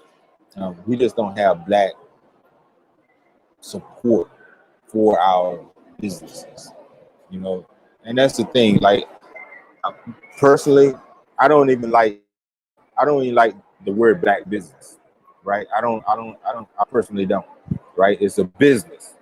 And a business is supply and demand and selling quality. Whether I'm Black or whoever, don't support me because I'm Black. Support me because I'm good at what I do, right? Now, even with this kiosk at the mall, there's millions of Black people walk through here every day. They don't support me just because, I'm Black, right? They just don't, So whether it's Black or whatever the case may be. Now, do I feel like, we need to market and support each other more? I mean, of course we do, but don't do it with a mindset that people are gonna support me just because I'm Black. And that's what I mean when I say that. Be good at what you do. Don't be lackadaisical. Like, let's raise the bar. Let's elevate the bar. Don't compete with each other. Let's compete with Walmart. Let's compete with Macy's. Let's compete with Ralph Lauren and all these other people that has these high prices brands that we buy all day, every day. But then, like you say, we will see a $10 T-shirt and we won't support it because it's not Ralph Lauren on the shirt, right? And I tell people all the time, it's the same material. It's the same material. If you got cotton, you got cotton. It's gonna be soft cotton, it's gonna be hard cotton. It might be 50-50 cotton, polyester. It's the exact same polo shirt, but because they put a symbol on it, now we go so crazy over it. And that's the biggest thing, just making sure that we understand um, our demographics and why we support them. I support businesses personally that support youth, that support the community, that support people, right? I don't support businesses that don't support youth. I don't support businesses that don't support the community. If I feel like you always getting from the community, but I don't never see you in the community to give back nothing, I don't support you. And so that's one of the mindsets that I have to make sure that everything that my hard earned work money that I feel comfortable and good giving to it. Because it's not about buying a product. I mean, I'm the same way. It's not about buying a product for me. It's about building, helping build someone's vision, right? And we do have the power. We have the power to either build or we have the power to tear down an infrastructure when it comes to finances. Most of the time we don't help build, we don't sow into, and that's the word I've been looking for. It's sowing that seed, sowing into that business. And the question is, why are you sowing into that business, right? Everybody know that comes around here that every book sold, every t-shirt sold. It's not about the books, it's not about the t-shirts. That's what helps me save these youth and keep these youth out of a jail cell. This is what helped me keep youth um, out of a grave, in a sense. So we want to make sure that we support businesses that also supports our community. I hate when we put so much money into a business, and then if a mom fall on some hard times and she go back to, I'm just gonna say cookout for example, if she go to cookout and they're about to close, and now these people know this lady she's a regular, right? And this lady, and they're going to throw away all this food at the end of the night, what they're mandated to do. They're going to throw away all this food, and they won't even give the food to the people who need it. To me, that's not cool. So that's not a place that I want to support. I'd rather support somebody who can stay independent and have that decision and say, you know what, at the end of the night, at the end of every restaurant night, honestly, there should be a line of homeless people. They putting out the food to say, listen, this is what we have that we didn't sell, that we have to throw in the trash can. It don't even make sense to me that they can't. So we just want to make sure that, like I said, we support businesses to support us at the end of the day. Now, have any other questions? I know it's right at 5 o'clock now, so have any other questions?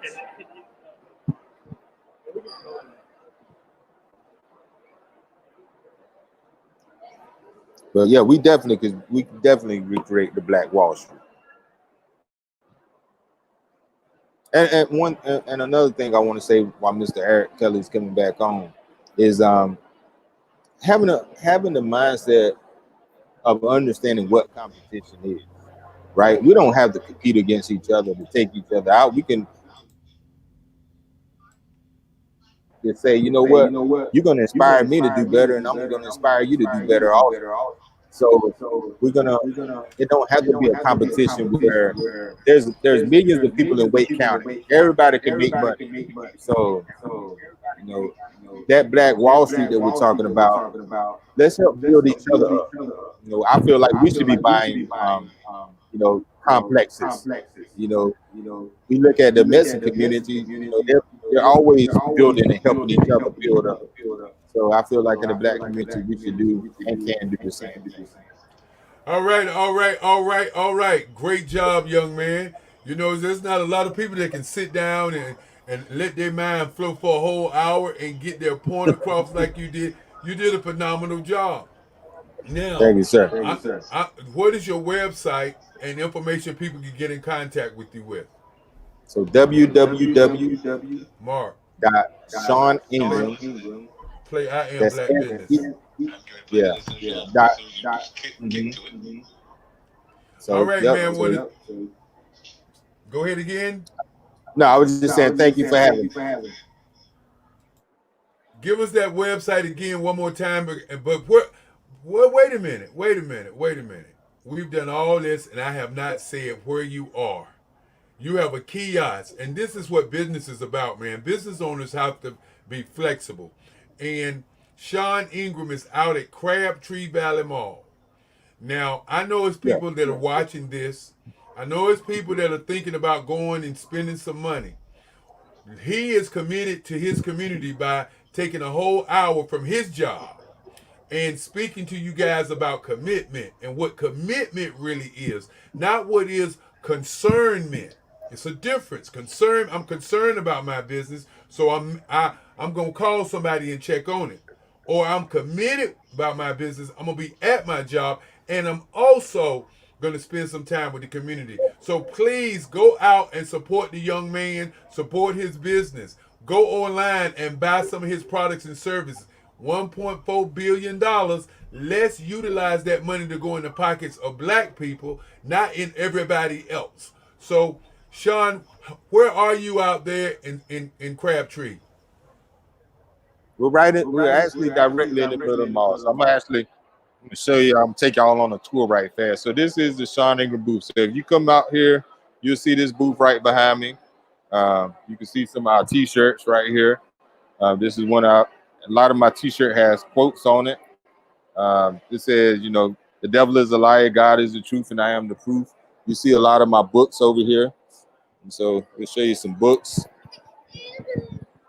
So yeah, y'all just come on out. We right here at Crabtree Valley Mall, right in the middle, right between the Edge and Aeropostale and all these great places, y'all. So like Mr. Kelly said, it's real out here. So, but the brother called on me, and I was gonna answer that call, So I appreciate you, Mr. Kelly, for always being a good brother and a mentor to me. So it's like, and I like you. I love what you just said, and I'll definitely be using it, not to be concerned, but to be committed.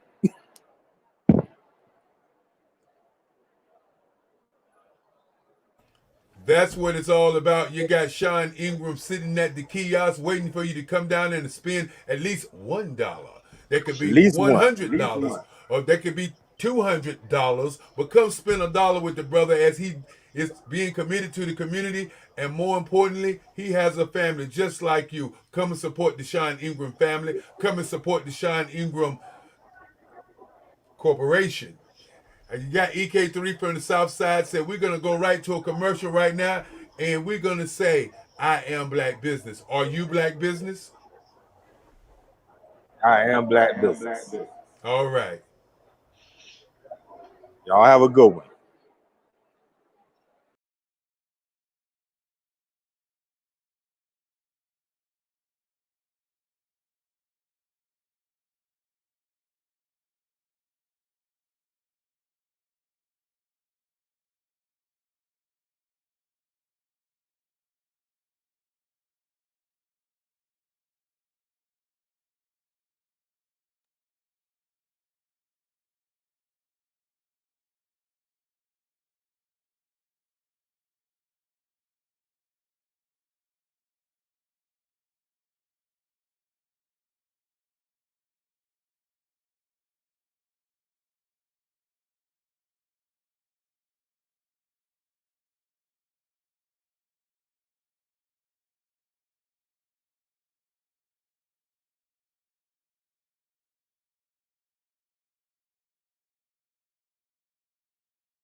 I am black business.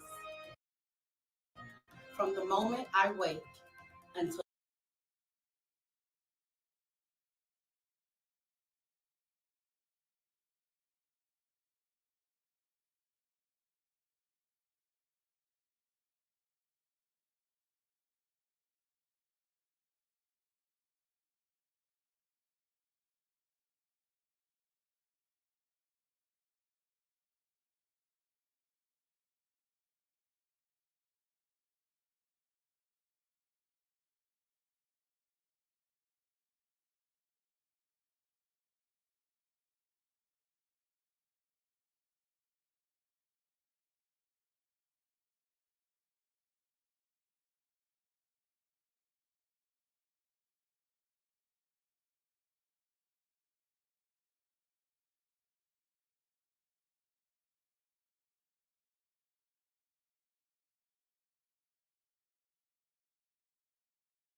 There we go. You're up. And of course, as we get a chance to talk to so many great business owners, we want you to know that this is Black Business TV, the 24-hour network that shares with you real people, real live. This is not the superstars of superstars. It's not the big guys. It's not the billionaires and the millionaires. What it is regular people who are saying, I have a voice. It's COVID-19, but I have a voice and I want to be heard. And so what we're doing here today is we're making sure that they're being heard. As we continue, we're going to have a gentleman who's a legend in his time, man by the name of Lafayette Jones, who's going to be talking to you about marketing. He's going to be talking to you about Obamacare. One of the things that I continue to say that we as a people need to stand up and stop playing those games. As I've watched this whole week, I noticed several things. You know, sometimes young people don't see the real deal because they want to be in front of the camera instead of behind the camera. They want to be leaders instead of be learners. And sometimes you need to learn before you can lead.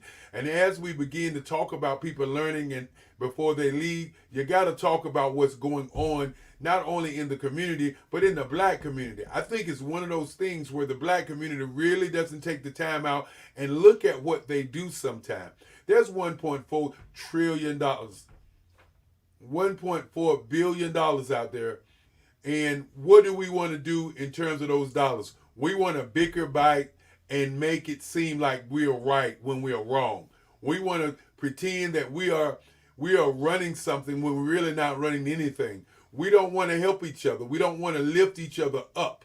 And the saddest thing about not wanting to lift other people up is that we're hurting not just the people that we don't want to lift up, but we're hurting the people that the people are helping to lift up. And when I talk about that, I talk about my kids. I talk about the kids who want scholarships. I talk about the kids who don't have the tools. I'm talking about the kids who are looking for leadership, who are looking for somebody to say, here is a hand, here is a tool, here is some scholarship dollars to help you compete. When we begin to talk about competing is not just about me sitting in the classroom and writing down answers to a test. Competing may be tools that I do not have, maybe money that I need to have so that I can nourish myself, maybe a friend that I need, maybe a mentor that I need, maybe a sponsor that I need to help me. And right now, our community has got to change their mindset. We've got to change our ideas. We have to change what we're doing to each other. We have to begin to understand that we're all that we have. It's nobody else that's going to come here to save Black America. And understanding that, we have to understand that if we don't stand up for right, then we're always going to be wrong. It reminds me of a conversation I was having with a friend of mine. And I said to that friend of mine, you know, respect, at least respect people. You know, it's all right for you to make your decision, what you want to do, but respect other people. Don't pretend like you're being criticized when you're being asked about a situation that's called integrity. And people kill me with that whole deal where it's always you want to blame somebody. It's always you want to take somebody's side. To be honest, in the Black community, there are no sides. There are no sides. And so with that being said, I'm going to see if my next guest is up, because I'm not going to get on that soapbox, because it is easy to create sides, because that's what Black people have been doing all their lives, creating sides. The young against the old against the young, you know, the wealth against the poor. We are trained to do that, and we do it so well, and we do it so slick until people miss it because we do it so well and so slick. It is the only thing that we can do, as opposed to us apologizing and saying, I am wrong, I did something wrong. Instead of doing that, we want to be right in spite of our wrong. And that's the saddest thing about Black people in America. We want to be right in spite of us being wrong. Hey, I hope that my guest is in the room. If my guest is in the room, we're going to bring him up right about now. And I believe my guest is Lafayette Jones. Is Lafayette there?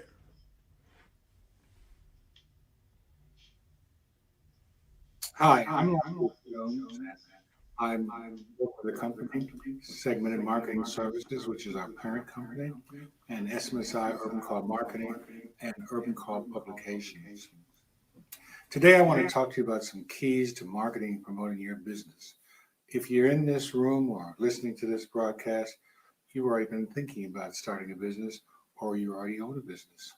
I've found in my 40 years of business experience that marketing your own business doesn't have to be rocket science. There's some practical ways you can market your products and services to clients. And one of the ways is to learn from other folks who are in business, because birds of a feather flock together. I've been an entrepreneur since I was a small boy. My mother and father in Buffalo, New York, owned a landscaping business, and I was the chief agent, cutting grass and shoveling snow and working at the county fair, and also selling flowers on the street corner. Today, as president of Segmented Marketing Services and publisher of Urban Call is a print and digital magazine for urban retailers and businesses means I've been in business for, again, more than 40 years. I've been an entrepreneur for as long as I can remember. And most importantly, it's been a lot of fun. It's been ups and downs in many ways. Since that time and off to college and to a couple of years of law school, I worked for Procter & Gamble, Unilever, Kraft, ConAgra, helped to create Orville Redenbacher Gourmet Popcorn, and worked as a vice president and general manager of Johnson Products and Johnson Publishing, and founder of the American Health and Beauty AIDS Institute. And all of this information that I gathered over the years helped me in my way forward. What's helped me a great deal is to have a great partner, Sandra Miller Jones. Now, today, SMSI works for many Fortune 500 companies. In the last 7 or 8 years, we've focused on health, in particular insurance companies and other companies that make products that are healthy for us, because that's what it's all about. And our theme is called Healthy Living Every Day. Aside from the technical aspects of marketing, whether it's niche marketing or segmented marketing or target marketing or online marketing, on-site marketing, the list goes on and on. I found that the most important things have to do with our attitude, our ability to learn from others, and there's some spiritual principles that I've learned along the way, and I found some keys to success. One of the big ones for me, and I think can be for you as well, is learning from others.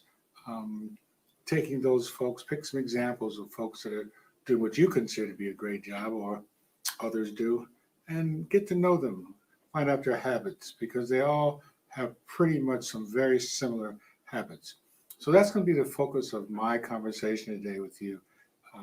Not just about the technical portions of marketing. You can read about that. You can go to class. You can do many things. But some of the things I'm going to talk about really aren't in the book. But in the book of life, these are things that will be very helpful to you. First, I'm going to talk about lessons from the masters, the Millionaires Roundtable. And by the way, these millionaires all happen to be African American, which I'm of a particular breed of folks. You and I know that we have a tough road to hoe, as they say. And so learning from other successful African American and some Latino millionaires and women as well. We can also learn from nature. I'll talk a little bit about some practical aspects of how geese work together. Geese, Geese. Birds of a feather flock together. And then we'll talk about some spiritual lessons, because no matter how successful or how many successes or failures we have in business, it all comes back to our spiritual well-being. I often say no one gets out of here alive. So while we're here, we might as well make the very best of it. And that includes the spiritual lessons. And then 4 keys to success that I've found and observed from others.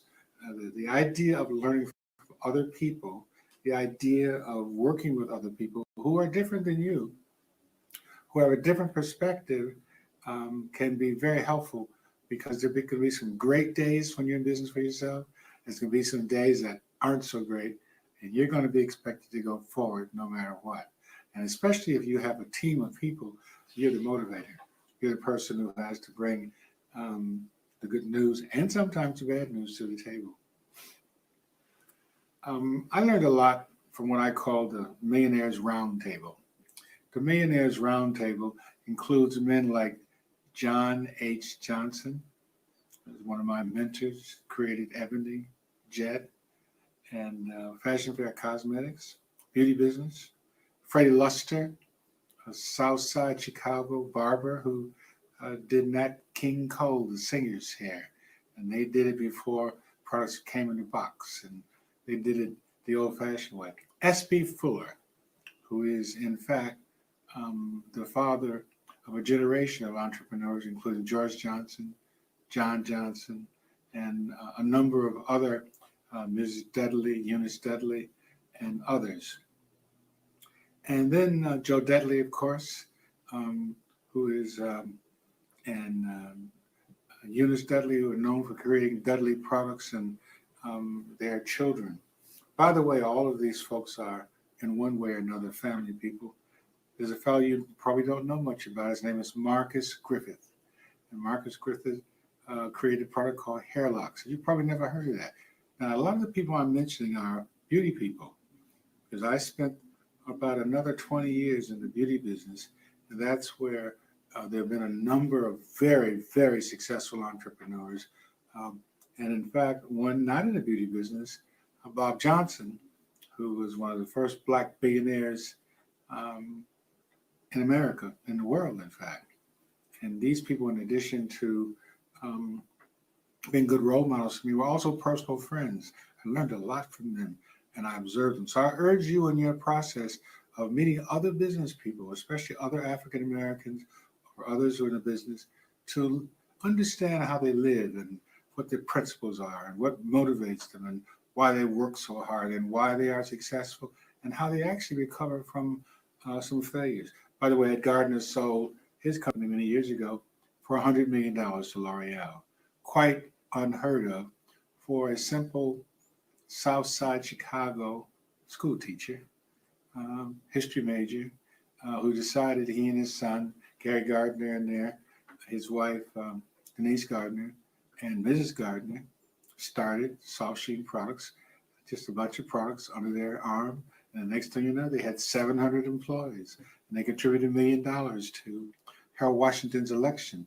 Not only did these people have principles and other things that they follow, they also are people who believed in their community. They believed in giving back in the finest sense of the word. Although it's probably against the law, Soft Sheen, when in its heyday, did not allow its workers to work there unless they had a voter registration card. Now that's talking about things hitting you right at home. We have to learn to vote because that's important for us. And so Mr. Gardner's point of view was, if you want to work here, you have to have a voter registration card. And the day of election, you were given off time in the morning, and you had to come back with a sticker on your jacket or your coat or your workman outfit that said, "I voted today," a badge of courage. Now, John S. Johnson, who is one of the foremost of the entrepreneurs, built a $400 to $500 million publishing and cosmetic empire out of a $500 investment, actually a loan from his mother. And he modeled Ebony Magazine after Life Magazine. And he would always say, you can win if you can sing a song better than other people, if your product or service is superior. So that was what he focused on. He also believed in, he would say, let us find someone who's doing it very well and copy from them, emulate what they're doing. So Ebony Magazine was an exact replica of Life Magazine, right down to its size. And all the products that he created, he had a model. So, if you have a product or an idea in mind, figure out what you're going to be when you grow up. Meaning, copy from people who, don't be ashamed of that, who are in the business already and who worked out some of the kinks. He would also say, do it once, do it right. Don't do it twice. And pay attention to details. I was a senior vice president and general manager of a division in the company. And I came in early one morning to our offices at 820 South Michigan, Chicago. And he said to me, well, Mr. Jones, did you check the bathroom? I said to myself, I'm the vice president. Why am I checking the bathroom?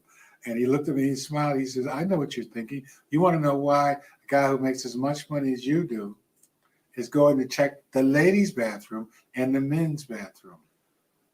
And I said, yeah, I didn't want to say that, but I listened. And he says, because if we don't have the proper tools in the bathroom, the people don't work so well. And it's your job as vice president to make sure that every one of these stalls has tissue in it and there's places for people to wipe their hands, because that's what vice presidents do, not just sign papers and show up. We make sure that the working environment is convenient for people who are our team members. Mr. Johnson also would say about collections, sometimes people owe us money. And we sometimes are a little embarrassed to ask for the money. Well, he cured me of that because he would say, you know, Mr. Jones, when people don't pay us on time, they're stealing from our families. And so in our business nowadays, my wife Smiles, a business partner, you don't want to owe us any money because we go to all lengths to collect what we work for and what we should. Now, sometimes people have difficulty. Sometimes they can't pay on time. As long as they say so and it works out reasonably, we can live with that because that happens to us too. But on the same hand, if you don't pay us, we are your worst enemy. So I urge you, those of you who have folks who owe you money, be diligent about it. Mr. Johnson is my hero for many reasons because he found a way when there was no way. And he also worked, people would say this is nowadays is not so good. He worked 7 days a week because that was his passion. And he would get there in the morning at 7 o'clock. One day I came and I said, Mr. Johnson, there's money missing from the company. He says, what are you talking about? I said, well, the checks that are coming to my front desk here, the envelopes don't have any checks in them. He smiled and he says, come tomorrow at 6 o'clock a.m. I got there and I went to a room and the postmaster of Chicago was delivering the mail to Johnson Publishing. And Mr. Johnson was going through the envelopes himself to get all the checks out. So by 6:15, 6:30, his runners had the money and they headed to Northern Trust. I didn't get there till 8, and it took me 2 weeks to discover that the checks were missing. He would say, oh, son, he had another name for me, but I won't tell you what it is. He said, oh, son, you're a little slow. So attention to detail. So that was one of the people that I learned so much from and admired so much. Johnson Products, of course, Johnson Publishing has been sold and has its own history now. But I can tell you that John H. Johnson was the man in every way you can think of it. Mr. Johnson, for example, was the ultimate salesman. He went to General Motors every Wednesday for 5 years before anyone ever spoke to him in the lobby. And it was, there was one day a gentleman said to him, I see you here every Wednesday, every month. Why are you here? He says, well, I'm just trying to sell some Ebony advertising. And it turned out that the fellow was Lee Iacocca's son. Lee Iacocca was a great entrepreneur in the automobile industry. And they became friends. As a matter of fact, Mr. Johnson went on the board later. And pretty soon, everyone at the company drove either a Cadillac. All the vice presidents had Cadillacs because he thought we should have the best. And we should have the best credit cards, American Express, because he was first class all the way. When I first got to the company, I said, you know, Mr. Johnson? He says, what kind of car would you like, son? I said, oh, I'll take one of those two-seater Mercedes. And he says, oh, that's a great idea, but those cars aren't built for sale because no one can ride in the back seat. How are you going to carry customers around? I thought about it. Sure enough, he was right. So I mentioned another popular foreign car that I liked, and he says, oh, that's a nice car too, but they don't do business with us, and therefore we don't do business with them. So he's very sound in his principles of reciprocity. I mean, if you wanted to have business at Johnson Publishing, you had to do business with us and buy our advertising. That's how the game was played. One hand washes another. So enough about Mr. Johnson. He's passed on and has done a tremendous job. Another person, Fred Luster. Fred Luster had the best cash flow in the business because he had 2 drawers. He had a top drawer and he had a bottom drawer. And the top drawer was filled up with those that he was sending out, and the bottom was those that came in. Now, he would always say, now, you know, they would call me son because I was 20 years their junior. You know, son, now the secret to our business is, and Luster Products is the person who's a barber, Southside Chicago barber, who created Pink Luster lotion, which built that company, among other things. His children now, Joy Luster and Fred Luster, Jr. run that company, and their sister as well. But Mr. Luster would always say, now we keep the top drawer filled with bills going out, invoices going out, and we keep the bottom drawer empty. In other words, this is an older fashioned way of running business. People don't do it necessarily that way, but for him it was cash flow. His bottom drawer was always empty because when you sent him an invoice, he paid the same day. That made his employees and his vendors just love him, because if they did the work and they showed up and gave him a bill before they left the building, he was going to pay them no matter what it was. So he was very, very successful. He also was very successful in buying buildings that were old that no one wanted and were dilapidated. Mr. Luster must have bought 25 or 30 buildings on South Michigan, which today, those buildings which he sold were sold for millions of dollars, far more. So he was an entrepreneur. When his business grew to $10 million, he had to stop the practice because cash flow, they wanted to keep so much cash on hand. So they would pay you in 30 days net as opposed to 1 day net. Different practices. These are folks, my wife, Sandra Miller Jones, and I've been married to Sandy for about 35 years. Sandy's an MBA from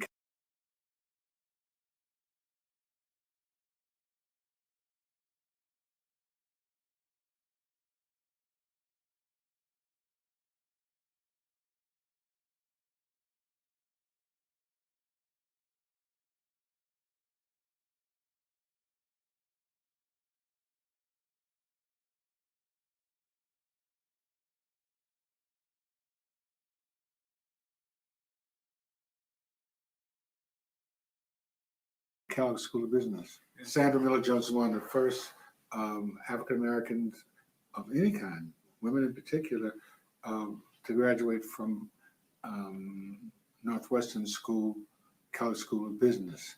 And from there, she went on to run a $400 million business at Quaker, an entrepreneur in her own right. And she who introduced me to the beauty business.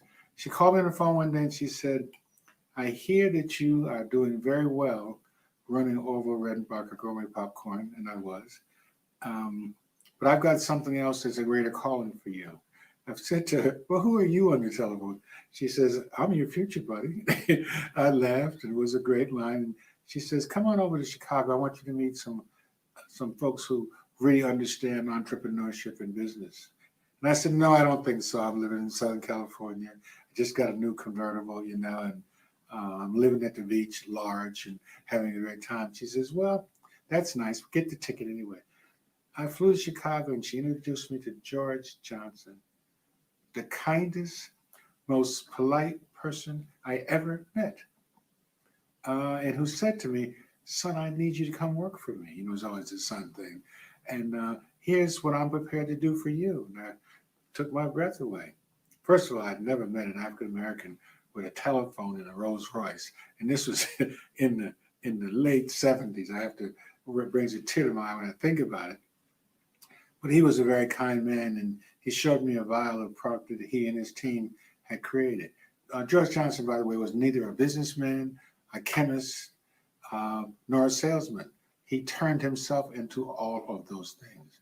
So one thing you'll find about entrepreneurs, they are just smart, period, and they can do many things.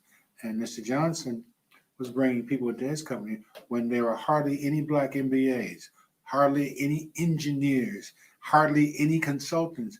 And so he would take people from other fields who had similar backgrounds and convert them into salespeople.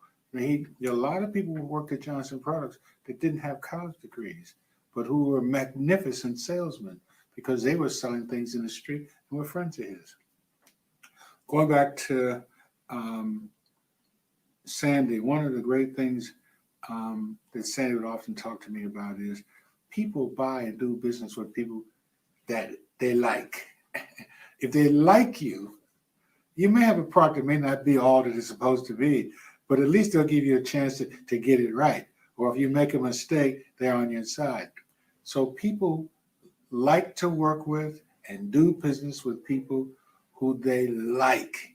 So part of it is, I used to be a smart mouth. I used to might say anything. But as I got a little older and I learned from Sandy, learning how to treat all people with respect. That's part of marketing your company. See, when you own a company and run a company, your reputation precedes you. I used to be known as Ming the Merciless. Because if you didn't do it right, I was on your case. That's because I came from a different school of training. I worked in general marketing companies where the going was tough.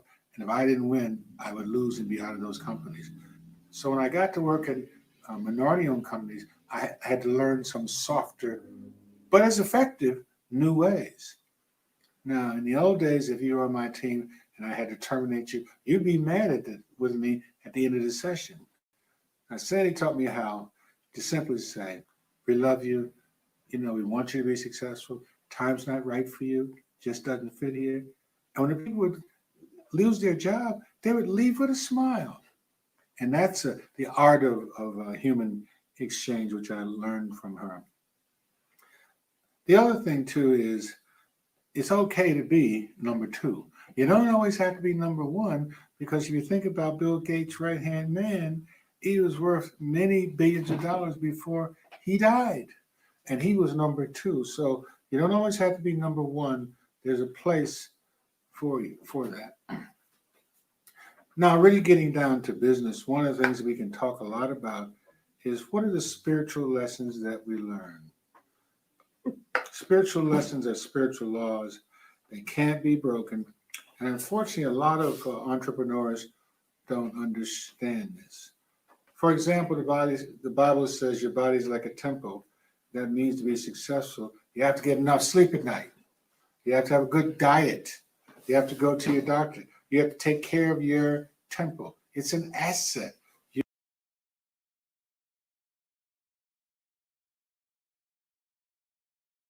Your good health is an asset, and you have to be a CEO. So that's one of the key lessons, whether you're spiritual or not. That's just a key lesson in general. It doesn't matter whether you're a Christian or Muslim or whatever your religion is, that all religions pretty much have the same principles on improving yourself, running a business, managing debt or not having debt. These Christians and Muslims, they really, in the books that they have been written and that they abide by, have taught them many things. So be very aware of your spiritual side. One of the things that I have learned over the years is the idea of giving back, the idea of participating and helping other people. What goes around comes around, really is true. And I've had some people do some terribly nice things for me that I wasn't expecting and frankly really needed. But because for some reason or another, they saw fit to send a blessing on to me as well. Now let's talk about my favorite people, the geese. Geese. Now you say, how could the geese be your favorite people? Kind of simple. See, now just think about this. As each goose flaps his wings, it creates uplifts for others behind it. There's 71% more flying range in a V formation than in flying alone. It's the simple spirit of drafting. You know how race cars draft, D-R-A-F-T, on one another to keep the wind velocity all even and going a certain way? Well, it's the same thing with geese. They fly better. Teamwork works if you work it. So people who have a common direction and a sense of purpose working together can get there more quickly if they learn to work together. Collaboration is the key to success. Whenever a goose flies out of formation, it feels drag and tries to get back into position. What's the lesson? It's harder to do something alone than when we're all working together. Now you say, I already knew that. Well, sometimes we forget, so these are just reminders. Another one is, when the lead goose gets tired, it rotates back into formation and another goose flies at the head. Renew. So knowing when to back off and let someone else be the leader of the team, particularly in their expertise. So the lesson is shared leadership and independence, interdependence give us each a chance to lead as well as an opportunity to rest. One of the things for certain I can tell you as an entrepreneur, you're going to get tired. You're going to need some help. You're going to need to not only be healthy, but sometimes there's more work, more often than not, than you can do. So you have to pace yourself. You have to use some common sense. What's the lesson? Encouragement is motivating. We need to make sure that all of our honking is encouraging and not discouraging. So with our team members, we need to encourage them. We need to teach them to be supportive of one another. Those are some of the key lessons.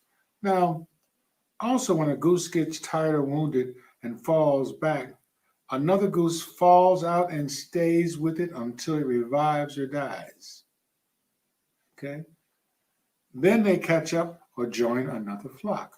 So when one of the geese or goose in the pack gets sick, falls behind, somebody stays back with them till either they get well or die. The Marines do the same principle, military, same operation. So the lesson is we all need help from time to time, and we should stand by our friends in difficult times. Many years ago, I was in West Africa, and I came back with a case of malaria. I never knew what it felt like to get a good well card from the members of my church. Each one of those is like a drop of medicine to me. Somebody said, "I sure hope, Mr. Jones, you get better," because I was hoping to get better too. The point I'm simply making here is we all need help from time to time. We should stand by our friends in difficult times, because surely you will have difficult times at some point. I believe and have learned that there are pretty much 4 things that make you successful. Might be others, but these are the core. Faith in God. That probably was my last one, although I came from a very religious family. I grew to a point as a young man, I got tired of going to church. Well, I'm back now for a number of years for a lot of good reasons. You won't be able to build a successful business or family if you don't put your faith and trust in a higher power, God, someone called, if you're not grounded spiritually. And I don't believe anything will truly prosper unless you have that grounding. So faith in God is high on the list. One of the things that I had learned years ago was I started, when I would go to church, I'd be terrified at 11 o'clock because I knew I didn't have Monday's payroll. I knew it was a big payroll. I'm not talking about nickels and dimes. And I might have had some of it, but I would say, "Oh, Lord, please, where am I going to get this from?" So I learned to have faith that come Monday morning, I'd have it. And you know something? Sometimes the postman would show up just about 1 minute to 12, just before the checks had already been cut, but before we could really put them in the bank. So that's a little personal story, but good planning helps you have faith too. Confidence. If you don't have confidence in yourself and your product and your services, neither will your customers. The best pots and pans salesmen are the people who use those pots and pans themselves, because they can tell you the pros and cons of pan A and pan B, or part A or B or C. And I say that confidence is the key. I never met a great business person who had a service or a product that didn't talk about their product like it was the best thing since sliced bread. I mean, you say, "Well, where's the proof?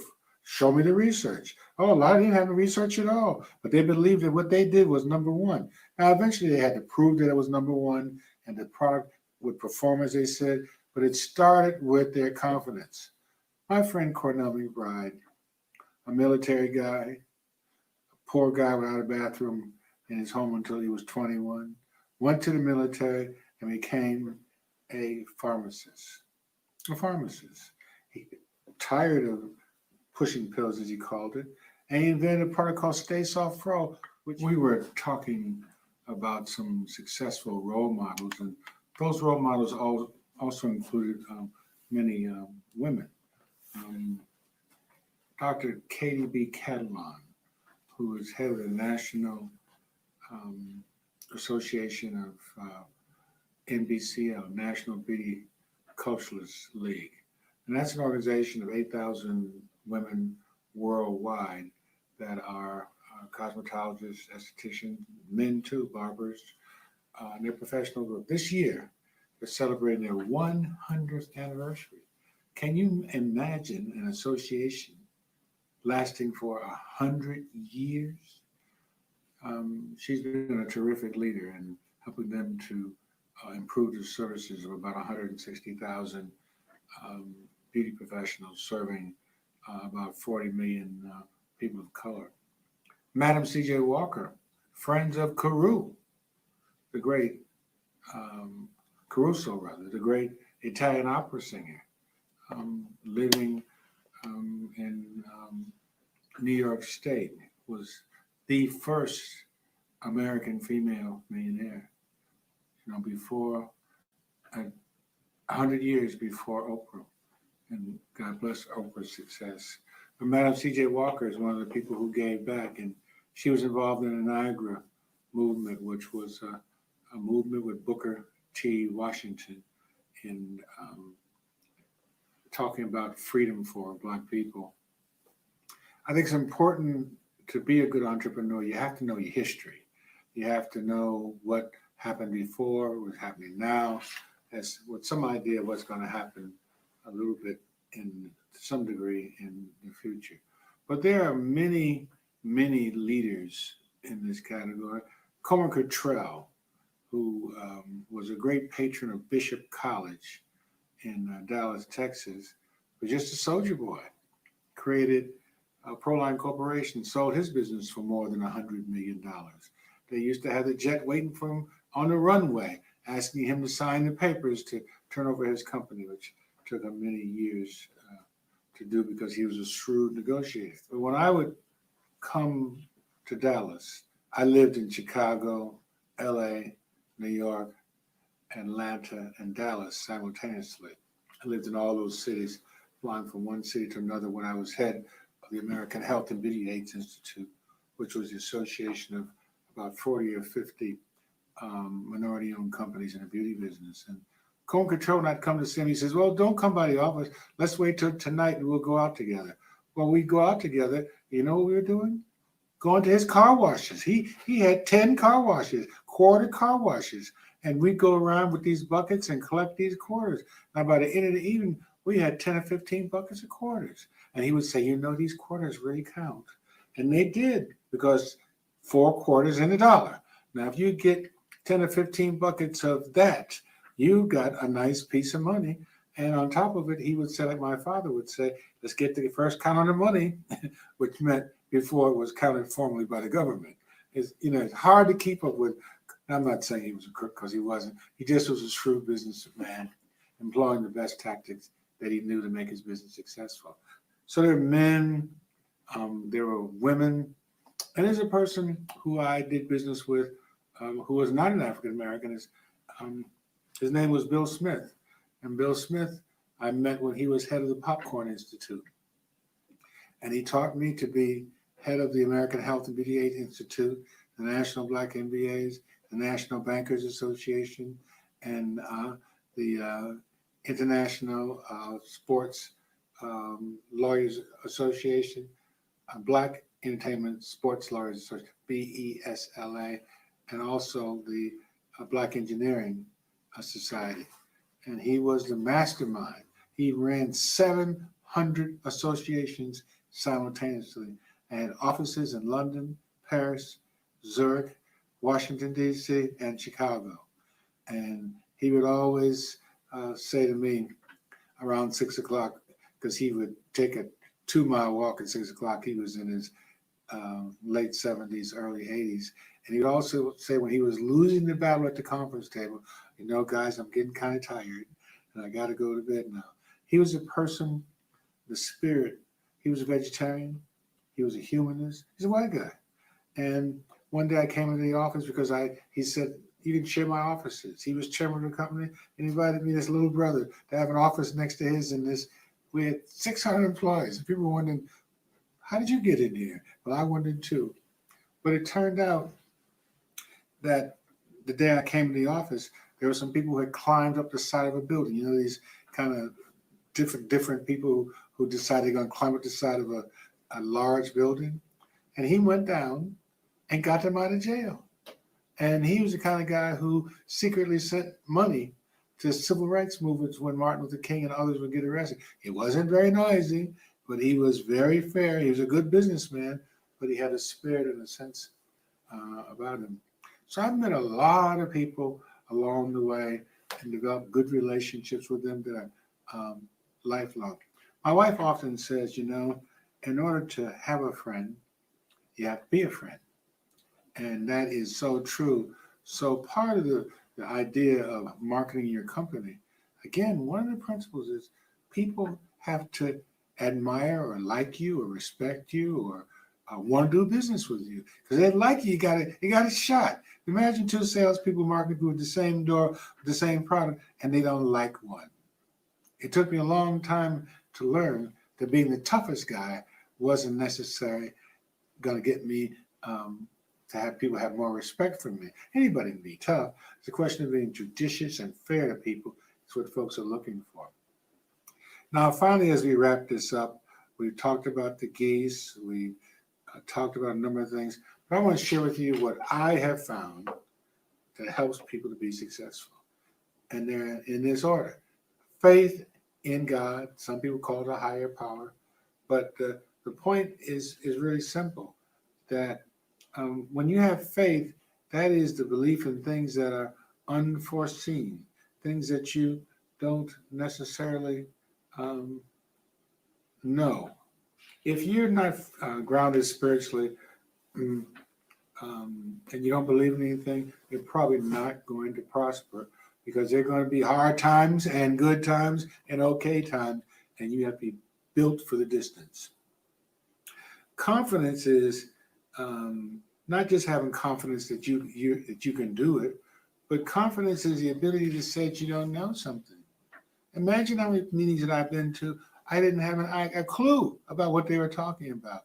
Now, I learned to be a good listener, and good listeners are people who have confidence, people who ask questions, reasonable questions, not to slow the train down or the thought process. These are the kind of people you want to be around.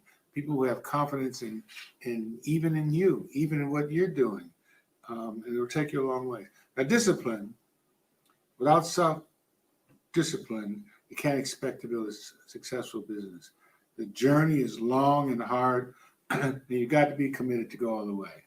That's just the way it is. And when you do it well, it's fun. It can also be fun too when things aren't going well. Things will not always go well. Guarantee you. Personal experience. But at the same time, when they are going well, enjoy it and enjoy the ride, as they say. Determination. That's the last one. John Johnson, Madam C.J. Walker, Freddie Luster, Dr. Catalon, Joe Dudley, Ursula Dudley, Cornell McBride, Comer Cottrell, his children. And the list goes on of these family, F-A-M-I-L-Y, of entrepreneurs. Usually they come in families. Entrepreneurship is taught in families, and they've became millionaires. Being a millionaire is just a measurement of success, because many people have been millionaires many times and not millionaires many times. It's a roller coaster, up and down, but it's a ride. Because they were determined to continue in the face of adversity. Imagine going to Detroit to sit in the General Motors building for 5 years, every Wednesday, and he wasn't flying, he's going on a train, okay, from Chicago to Detroit. Have no one speak to you in the lobby. And finally, someone said, John H. Johnson, as he would say. Someone said, well, why are you here? He says, I'm here to see the chairman. Does the chairman know? You know, the chairman doesn't know me. He didn't say. He says he might, he might. And finally, Lee Iacocca son went and got his father and said, "There's a black guy down here in the lobby, and nobody knows why he's here." He says, "Well, bring him upstairs. He must be here for a reason, right? Who would do that?" But he just kept forging ahead. And he forged ahead so long that he got on the board of directors. Lee Iacocca became one of his best friends because Lee Iacocca knew what other people know. If a guy can build a $400 million business starting with $500 just because he's black, must be something special about him. The same thing with a guy who you probably heard of, Bob Johnson, another nice human being. Here's a guy who's sitting in a Senate meeting. He's working for a senator, an aide. And a guy named Malone comes in the door who heads up all of the broadcasting in the U.S., cable, and says that he's looking for people with $50,000 to buy one of these nodes on a satellite. We ain't even hardly heard of a satellite except Sputnik. And Bob said that he'd listen. He's a good listener. In the meeting, he says, "Mr. Malone, I got $50,000. Would you sell me a node?" And of course, white guy, son, where's a black guy get $50,000 from? He looked at him and says, "Yes." And that's when he became a billionaire because he was a good listener. He was at the right place at the right time. And he acted upon it, and he actually had the $50,000. Now he had to mortgage his house and take some risk. He didn't have this laying around, like he's a number banker or something. He had to work for this money, and he is one of the nicest people and smartest. He's into everything. He's in the movies, in the TV. He started BET. He turned a television set into a jukebox, never producing any movies. So I've had a good time today talking to you about some things that I think are keys to success. The fact that I've been an entrepreneur all of my life. We talked about lessons from the masters, Millionaires Roundtable. Talked about the lessons of the geese and the goose. Don't forget about them. They know teamwork works and they know how to work it. We talked about spiritual lessons and the fact that certain principles never die. They're just principles for life. And then we talked about the 4 keys to success. And I can tell you the one that I found most powerful for me was faith in a higher power. I didn't always have that. I mean, I ain't got it sometimes. I don't have it sometimes now because it comes and goes. But faith is one of the things that can lead you ahead. Thank you for allowing me to be on your show and in your program and conference, Mr. Jimmy Davies. Thank you.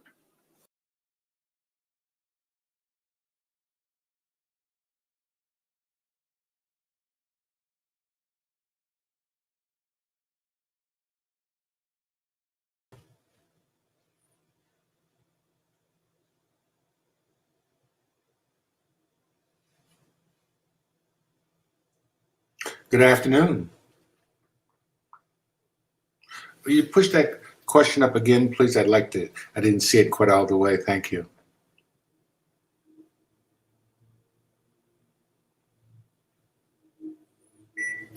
Well, some of the things they have in common, again, is they all have faith. They also are very hard workers. These are people who work night and day. And another thing is, with few exceptions, they have a nice time. They live good lives. And for the most part, they're good family people. And I've learned a lot from them about being on time, being courteous, and just being nice and general. Now, one of the toughest of them all was John H. Johnson. But he also was fair, and he also kept his commitments. And if he promised you something, he would deliver. And I appreciate that very much because we worked hard. And he also believed in first class. He treated us all in a first class way with the cars we drove and the salaries we made and the way that he treated us and treated other human beings. But he's a pretty tough guy, for real.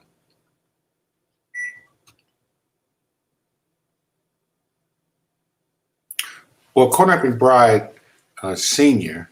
There's Corner McBride Jr., who is roughly a 45 or 50-year-old son who runs the companies now.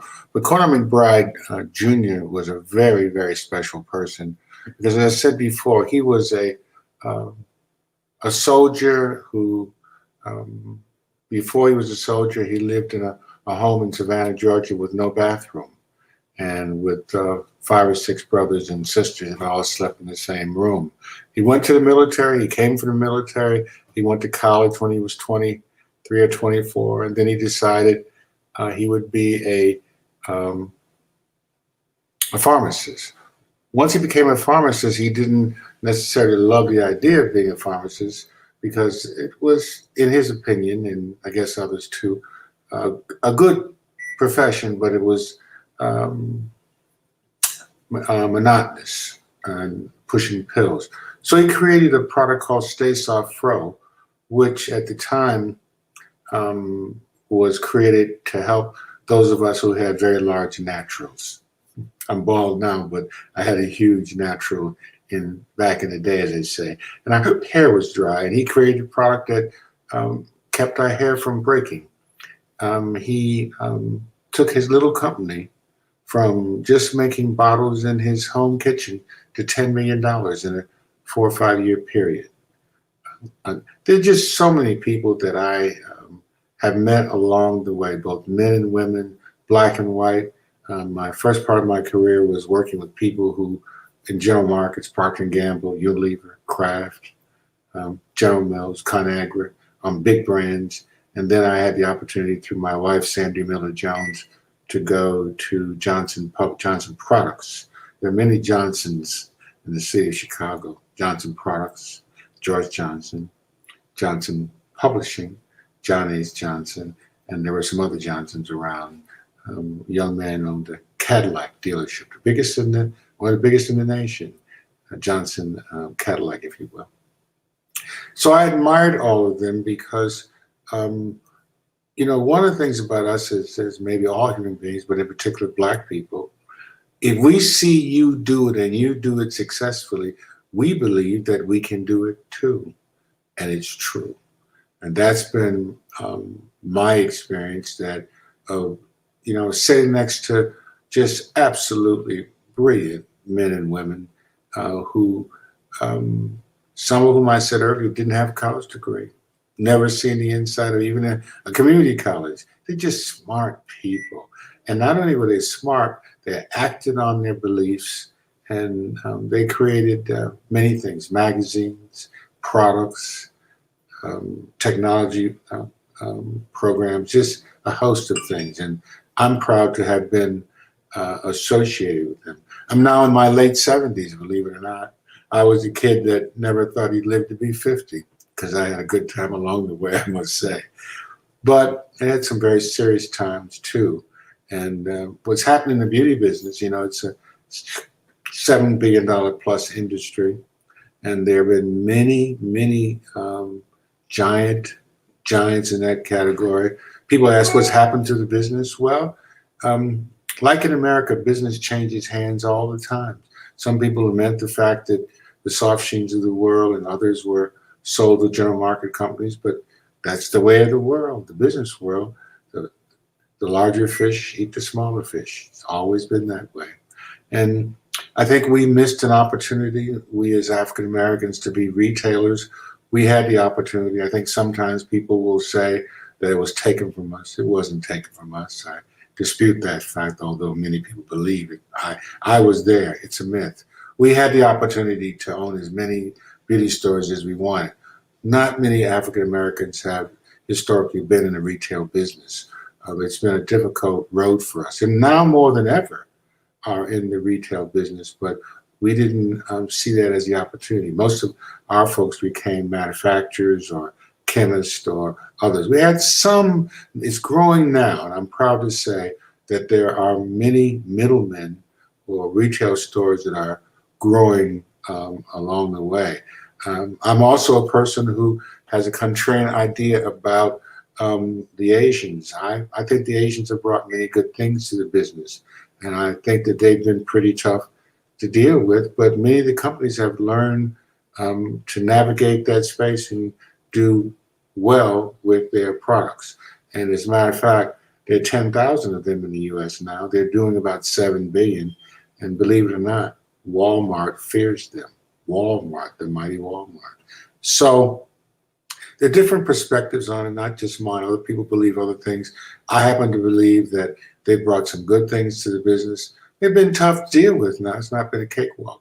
So that's generally my position on the Asian world. And I have a lot of Asian friends that I've worked with. So Mr. Johnson used to say to me all the time, you know, if you can sing a better song or build a better mousetrap, then you can win.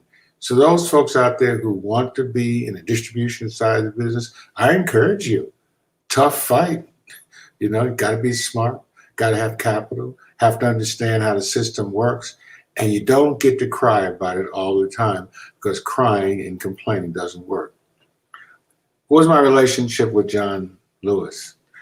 I am proud to say that John Lewis went to Fisk University, where I went to Fisk University, FISK, in Nashville, Tennessee.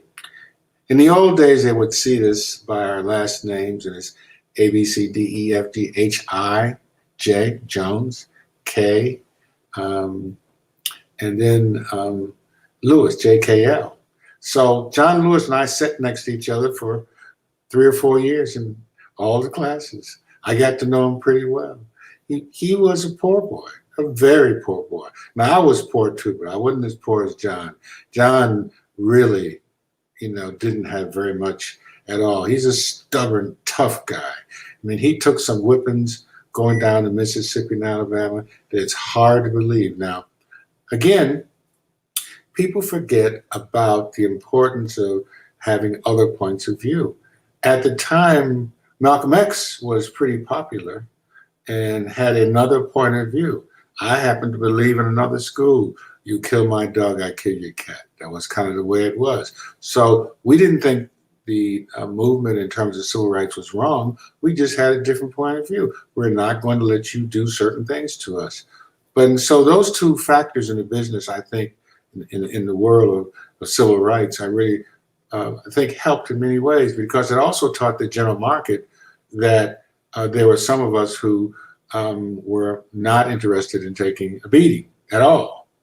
And there were others who saw the political power. John Lewis was a person who saw the political power of nonviolence. And he and Dr. King, who came to our school many times, were full proponents of that. So John Lewis is a guy that you sat next to in class. When I read about him now, when I saw him before he passed, you would never believe this was he was the same guy he always was, but you would never believe that he would have been as great as he was.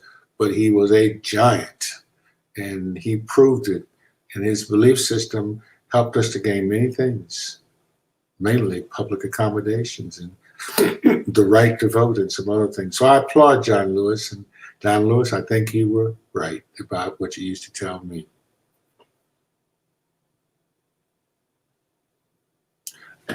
Oh, yeah. Are there opportunities in the hair care business? First of all, let's get the word straight. It's not just hair care. It's the beauty business.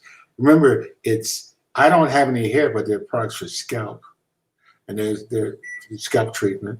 There are products for shaving. So it's hair, skin, face, teeth, nails, body. Even health food products are, some people think, beauty products. So when we look at the beauty business, we need to expand our focus beyond just making things for hair care, because all those things work in the world of beauty.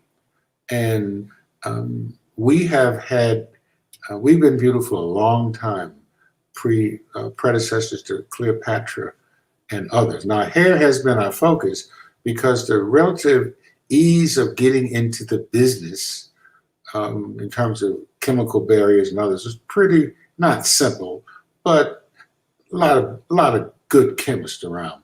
Black chemists, Pakistani chemists, all kinds of chemists. But skincare is a big opportunity. has always been nail care. You look at Black women, just look at the beauty of Black women, and you look at them from their head to their toe. Mr. George Johnson used to say to me all the time, you know, son, it was a big deal about I was always a son. Son, you know, our job is to help Black women to be even more beautiful. And we were taught that it was our job to find a way to make things more beautiful. So the answer to your question is yes, there are huge opportunity in the business. Many people have gone into the hair care side because they saw it what other people were doing. But look beyond that. Recently, I met some people that are just incredible. I met some Black shoe designers recently. Black shoe designers. You know, the foot is a beautiful part of the body too. And so it's not just products that are liquids or others, it's also implements. A good person in the business for a long time has been Willie Morrow on the West Coast. Willie Morrow has collected, he's the guy who invented the Afro pick. He's a Black guy. And he's in his probably mid 80s now. His daughter, Sherman Morrow, is helping her father along, Dr. Cheryl Morrow. So, yes, there are many opportunities in the business, and it's not just in the beauty business. It's not just hair.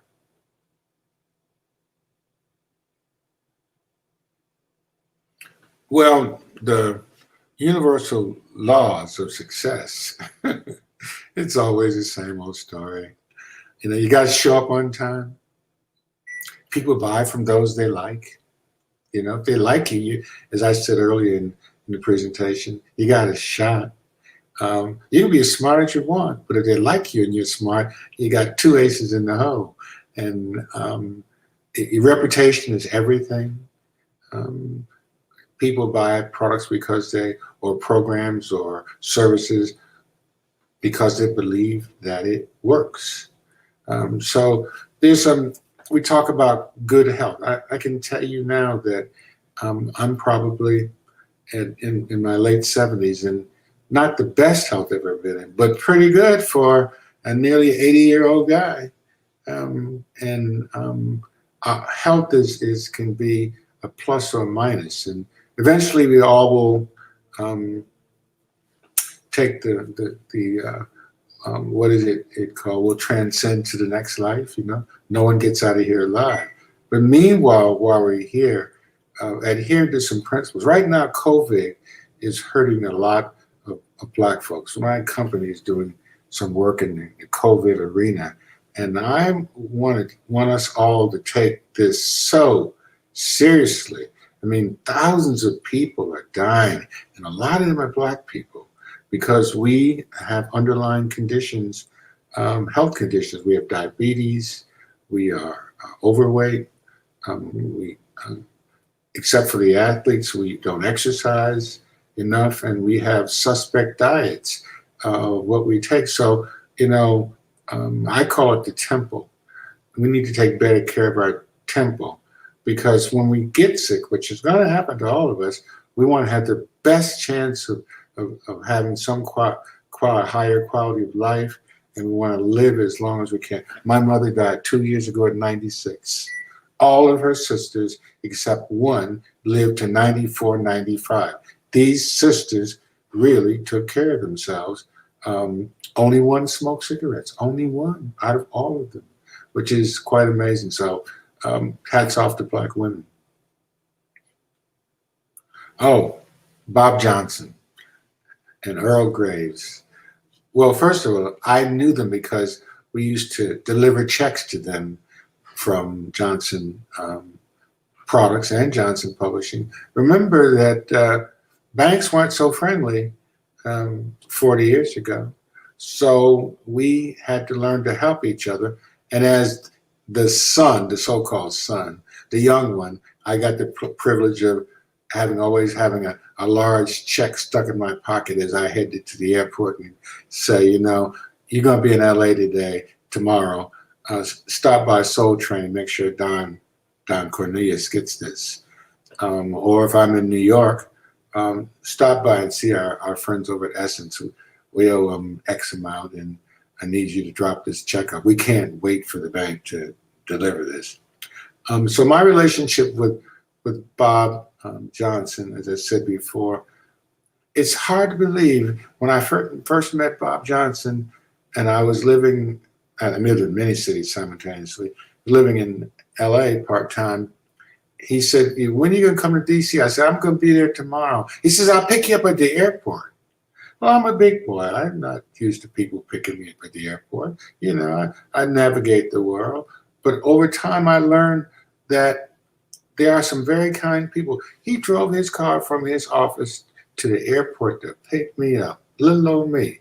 And then he took me to his office, and we made a commercial, and he shot the commercial. He produced the commercial, and he ran the commercial for 5 years in support of the Black-owned companies. We had a symbol called the Proud Lady.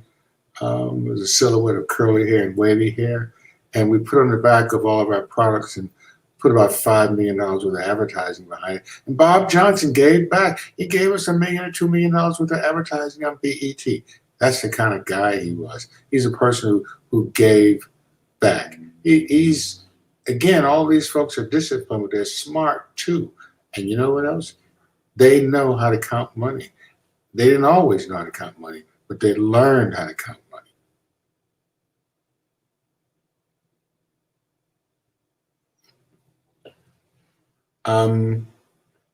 I'd like to introduce you to Sandy Miller-Jones.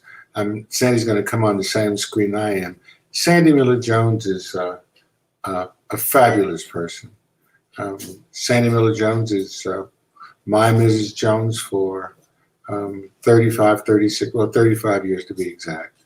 And Sandy Miller-Jones is the first African-American woman to graduate from the Kellogg School of Business.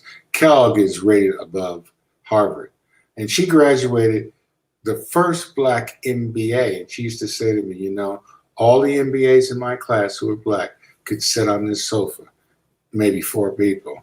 And so she had to be very special. She's made her specialty of helping other Black people. She just a terrific background. She ran a couple $100 million worth of businesses at Quaker, Captain Crunch, that you may know of, and other brands that were part of the Quaker family. She started our business, which I became part of, Segmented Marketing Services, in 1978.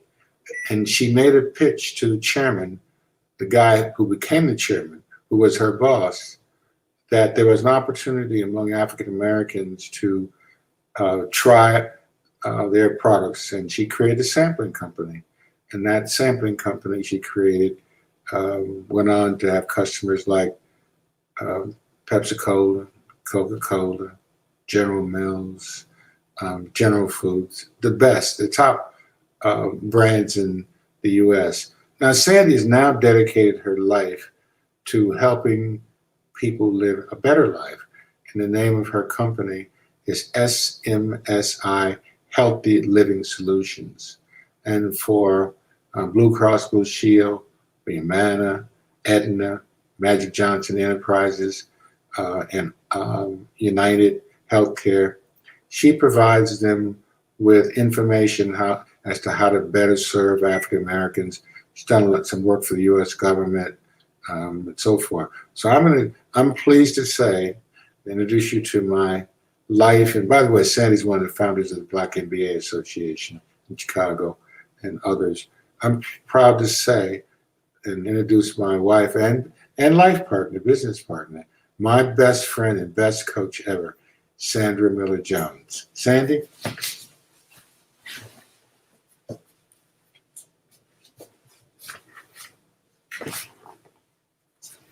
Thank you so much, Lafayette. I do appreciate all the support that you provide, and I want everyone to know what a fine business partner and life partner you are as well. We're going to talk today about the Affordable Care Act. There are so many people who have benefited from this Obamacare, and so many who still don't know enough about it to be able to take advantage of the many very excellent qualities that Obamacare has.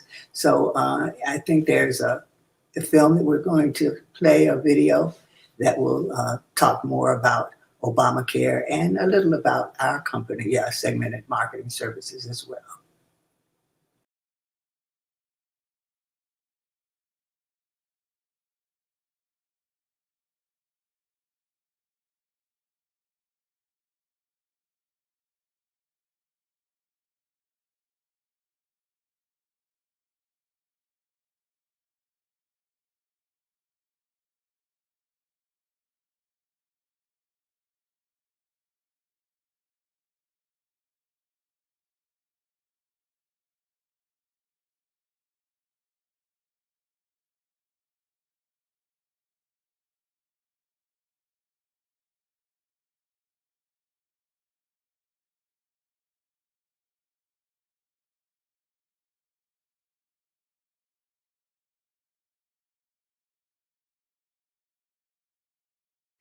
Thank you so much, Jimmy. I do appreciate being here with you this evening. It has been just a privilege to know you and to work with you over the past several years now. And I'm especially grateful to have a chance to talk with a group of entrepreneurs. I have so much respect for entrepreneurs. Having been in business now for almost 40 years, I know the ups and downs that we all are going through, and especially right now. Many of you have been reading the news about how many folks are unemployed now, and it looks like there are well over 36 million people unemployed in the United States. That was the figure in the middle of this month, and it continues to rise.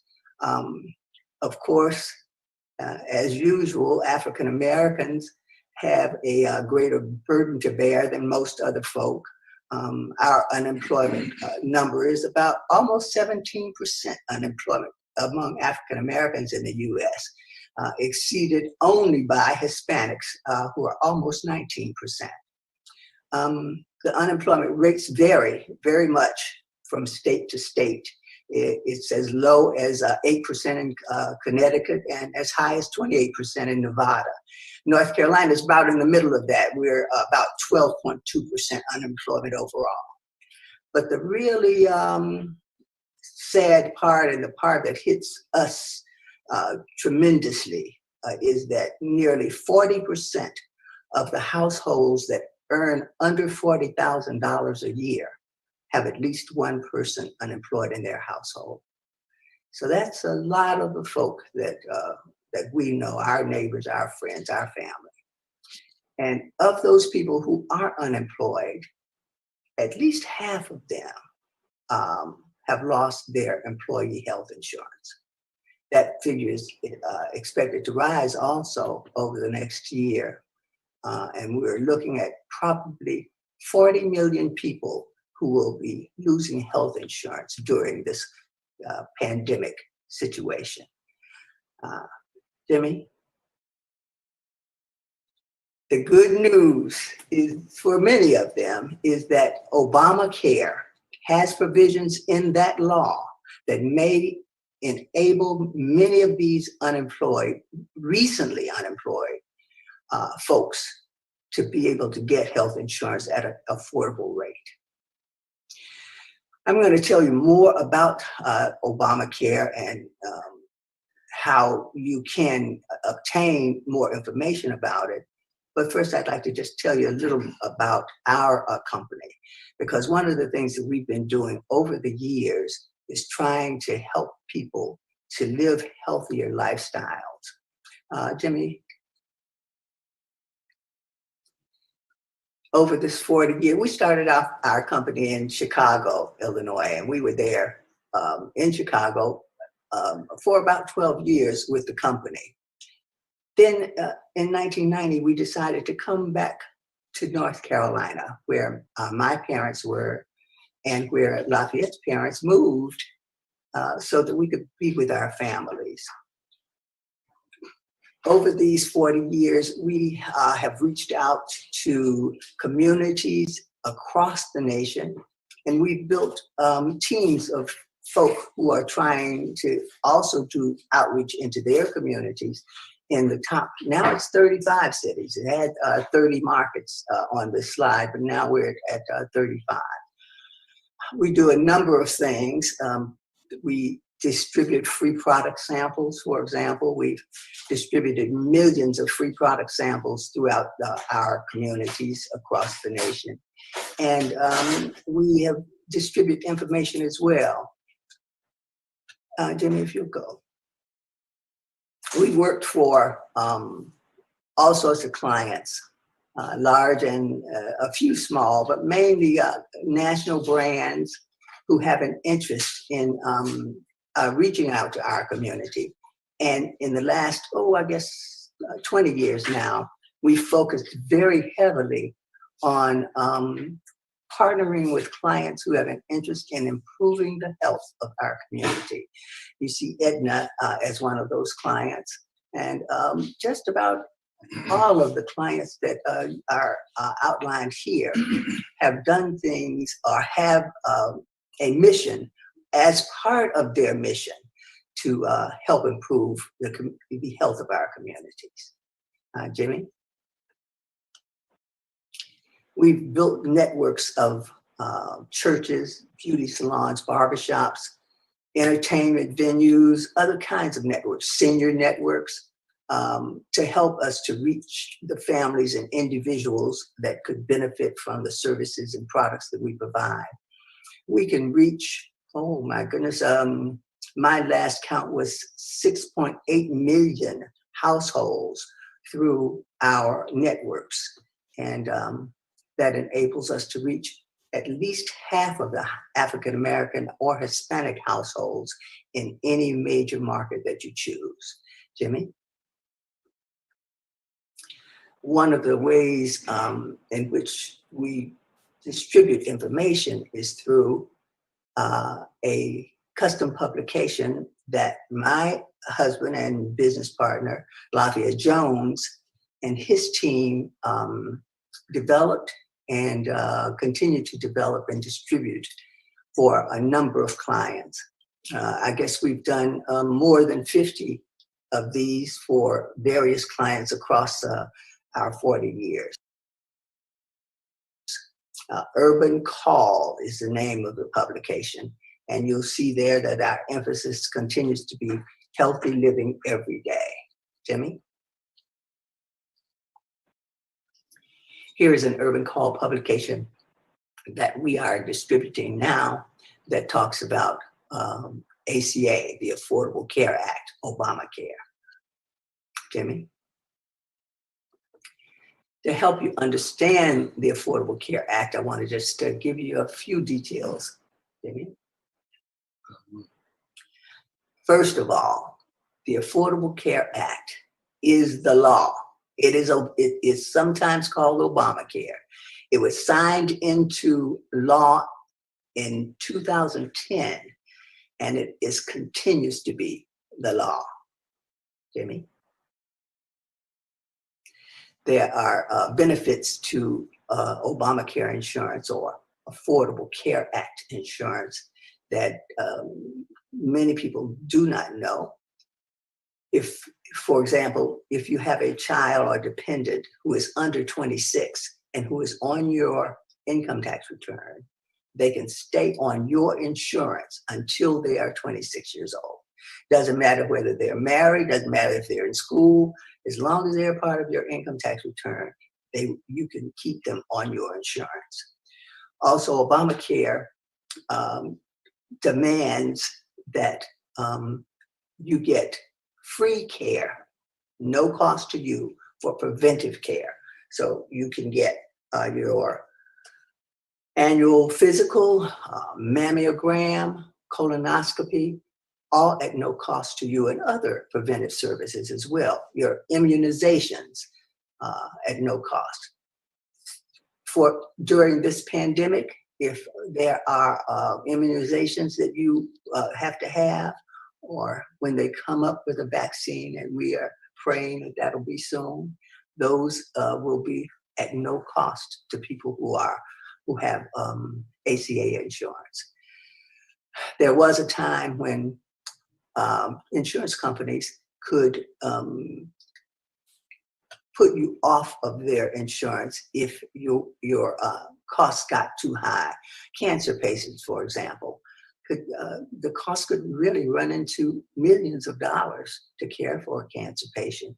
And there were times when after the cost reached about $2 million, insurance companies would discontinue your insurance. That can't happen anymore, not under the Affordable Care Act.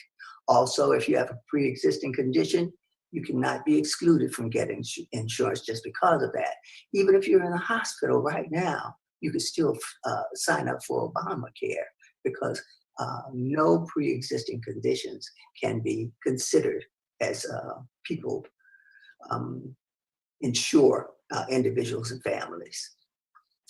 Your policy cannot be canceled for anything except fraud or non-payment. If you don't pay your premium, of course, the insurance company can cancel your policy. Or if you misled the insurance company when you got the insurance, then there can be a cancellation, but nothing else. Jimmy? Obamacare also helped to ensure that there are essential services that must be provided with every insurance policy. Prescription drug coverage, for example, has to be provided with every insurance policy. Laboratory services. If you have children, children must have oral and vision care included in your policy. Now, the oral and vision care, dental, which is of course oral, and vision is not included in adult policies, but for children, yes, it is included. And so these 10 essential benefits, many of which were not included in many insurance policies previous to Obamacare, now must be included. Jimmy? Obamacare enables people to get help paying for their health care, help paying for your premiums, help paying for your doctors. This help comes in the form of subsidies. These subsidies are provided by the federal government. The policies that are provided to people getting subsidies are the exact same policies that you get if you were to buy directly from the company. In North Carolina, for example, over the past couple of years, only Blue Cross and Blue Shield of North Carolina has offered Affordable Care Act insurance. And that means that they were the only company that was cooperating with the government to provide people who needed assistance paying for their insurance to get that insurance. Yes, Jimmy? Who can qualify for Obamacare? You must be a citizen or a national of the United States or a lawful immigrant, and you have to file your income tax return. You cannot be incarcerated. But if you have been incarcerated and are no longer incarcerated, yes, you do qualify for Obamacare. You have to have an income within a certain range and an insider tip. You really must know what that range is before you make your application. Because if you are $1 below the required range, or then you will not be approved to get assistance or a subsidy. So you just have to have some idea of what this income range is for your particular situation. If you're on Medicaid or on Medicare, then you do not qualify for Obamacare. If you're married and living together, then you must file a joint return in order for either of you to get Obamacare. One of the qualifications, or one of the parameters that are used, is how many people are in the household. The more people are in the household, the more it your income has to be in order to qualify. But also, the more people in the household, the more subsidy you're likely to get. When the question is asked on the application, and this is just an insider tip, we don't want to put that too much on a slide. But when the question is asked is how many people are in your household, the answer is not how many people actually live with you. The answer is how many people are on your tax return. That's what is considered your household. If you enroll in a plan offered through the healthcare.gov, it's also called the marketplace or the exchange. So healthcare.gov is the website that the government uses to house all of the people who are on Obamacare or who have Affordable Care Act insurance. It's also called the marketplace, and it's also called the exchange, but that is all the same thing, healthcare.gov. Jimmy? Here is a chart, and you can pull this chart up by Googling 2020 federal poverty level guidelines. This chart shows, you see under household size, that's how many people are in the household. And as I just said, that household consists of just the number of people that are on your income tax return. So if you have one person in the household and that person makes $12,000, $12,760, at least $12,760, then they qualify for Obamacare. So you can go all the way up to as much as, I'm just staying with one person, as much as $51,000. So people who make, with one person in the household, between $12,760 and $51,040 all qualify to get some assistance to pay for their health care, to get a subsidy. The less money you make, the more subsidy assistance you will receive. The more, so if you are making, you're a single person and you are making $50,000, your subsidy will be very low. If you are a single person and you are making $12,760, your subsidy will be very high. And when I say very high, it will probably cover all of your premium. So you would not have to pay a premium at all. And your doctor's visits would cost about $5. And your prescription drug cost would be as low as nothing according to what your drug is. Now let's look at 4 people in the household, mother, father, 2 children. You must make at least $26,200, and that's everybody who is working in the household, everybody who is working, who is on your tax return. Their combined income must be at least $26,200, and it cannot exceed $103,000. All of within that range, that total range, there is some subsidy assistance that will be provided.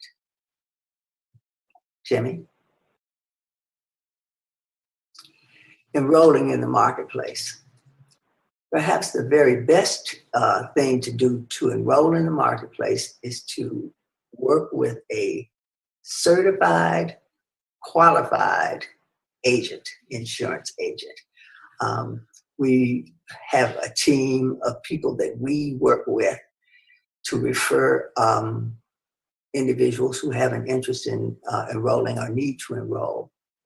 And we can always make a referral for you, because the agent that you work with must not only be licensed with the insurance company that will be providing, and these are private insurance companies that will be providing the insurance, but that they also must have been certified by the federal government, and it's a pretty extensive certification process, must be certified to assist you with the enrollment.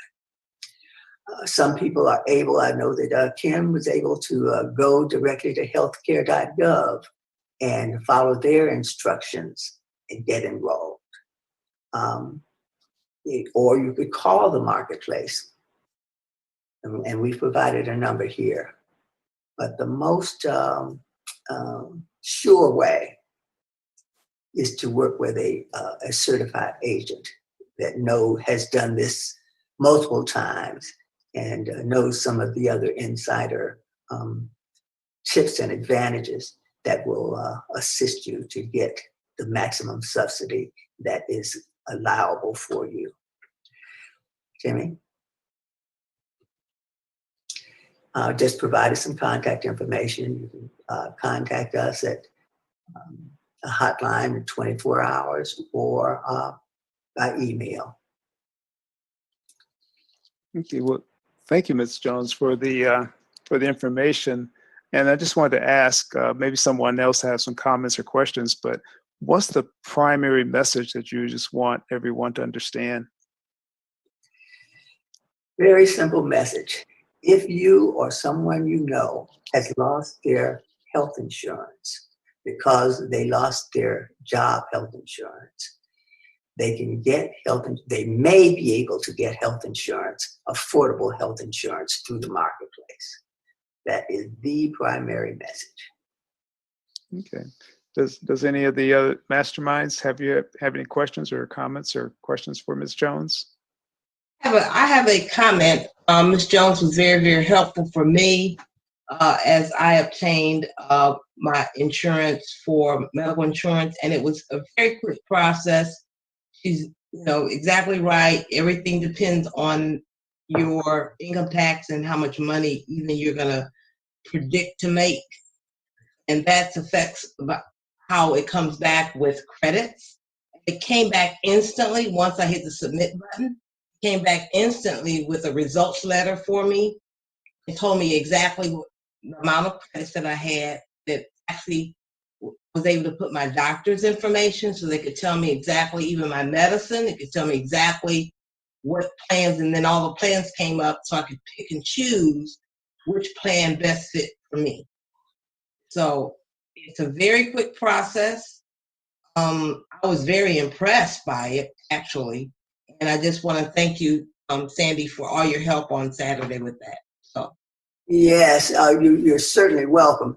And that reminds me, as Lafayette has just reminded me also, that we're talking about a national opportunity, not just North Carolina. Kim, where are you located? I am in Carmel, Indiana. Yeah, so for every state, there is an opportunity, and healthcare.gov can take you to whatever state you are in. So, Ms. Jones, I thought that the enrollment for Marketplace had a deadline. Can you still utilize the marketplace.gov tool after the deadline is passed? Thank you so much for asking that question. Yes. SEP, that's what special enrollment period. You can use this special enrollment period 60 days, within 60 days after you lose your insurance, or within 60 days before you lose your insurance. You can get a special enrollment period. So, and that's already in the law. It does not have to be passed by anybody else. It's already done. Right now. And people are not being told this. Yeah. So the only people who can use the SEP are folks who fall within the 60 days before or after. Someone who maybe didn't have it to begin with or didn't have it for a year, they're not going to be eligible to use the tool until next enrollment period? That's exactly right. Okay. And the enrollment period is November 1st through December 15. November 1st through December 15. And when you enroll during that period, your insurance does not start until the following January. Yes. A question regarding self-employed individuals. I work with a lot of cosmetologists who Yes. self-employed. But this, how would this apply to them? They will not have a special enrollment period because they cannot lose their employer insurance because they're self-employed. However, they certainly can get assistance and they can get ACA insurance for next year during the open enrollment period at very low cost. And then when you say ACA, what does that actually mean? That acronym, ACA. Affordable Care Act. Oh, Affordable Care Act. Okay. Thank you so much, Sandy. Thank you so much. Well, what we're going to do at this time, we went a little bit over, but the information was really good. And again, I want to thank Ms. Jones for providing this information this evening.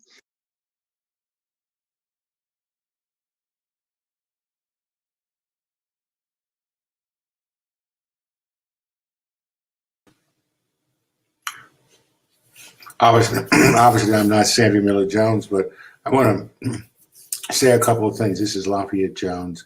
I want to thank the folks that put the Black Expo on, mainly Dr. Eric Kelly, who I've known the third for many years, and thank him for his expertise and for his outreach to do something that is certainly a 24-hour, 7-day-a-week conference is the first for real, and it is not without some difficulty, I'm sure. I want to thank the technical people, Mr. Mark, who's running, Brother Mark, who's running this operation, and their expertise. Our technologist is Mr. Jimmy Davies of Every Dot Black, and you read and hear about him. We're part of that. He does the technology for us, and he is my technical guru. You can have a guru who's younger than you if they're smarter than you about a particular subject.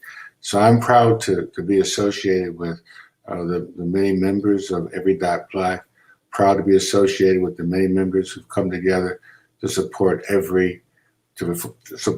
Expo. One of the keys to success of anything is collaboration. Is the way forward. And sometimes we even disagree with one another quite all the time. But that's okay. That's part of the course of growing and learning how to work together. So I want to applaud both these Black entrepreneurs in their own ways who brought so much to the table.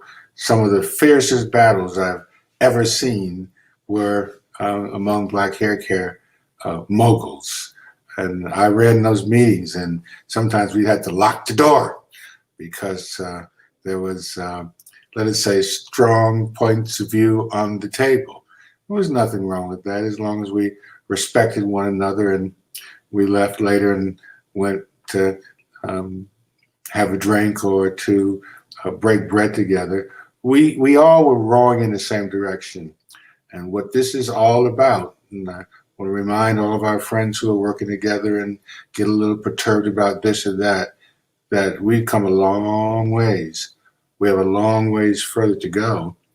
We won't get there by being all great kissing cousins. But at the end of the day, like Martin Luther King and like Malcolm X, they all had the same destination in mind, and we are the beneficiaries of that. So no harm done. I want to thank you all for what you are doing and all those entrepreneurs out there who have faith in the future. And a special thanks to my wife, Sandy Miller Jones, and to our daughter and her husband. We got to say something good about them now because it's all about family. To our daughter, Dr. Bridget Miller, Dr. Jones Brooks. She got married 4 years ago, so she has a husband who's his brother Brooks and his family. So we appreciate them all so much, and to all of us together. Thank you.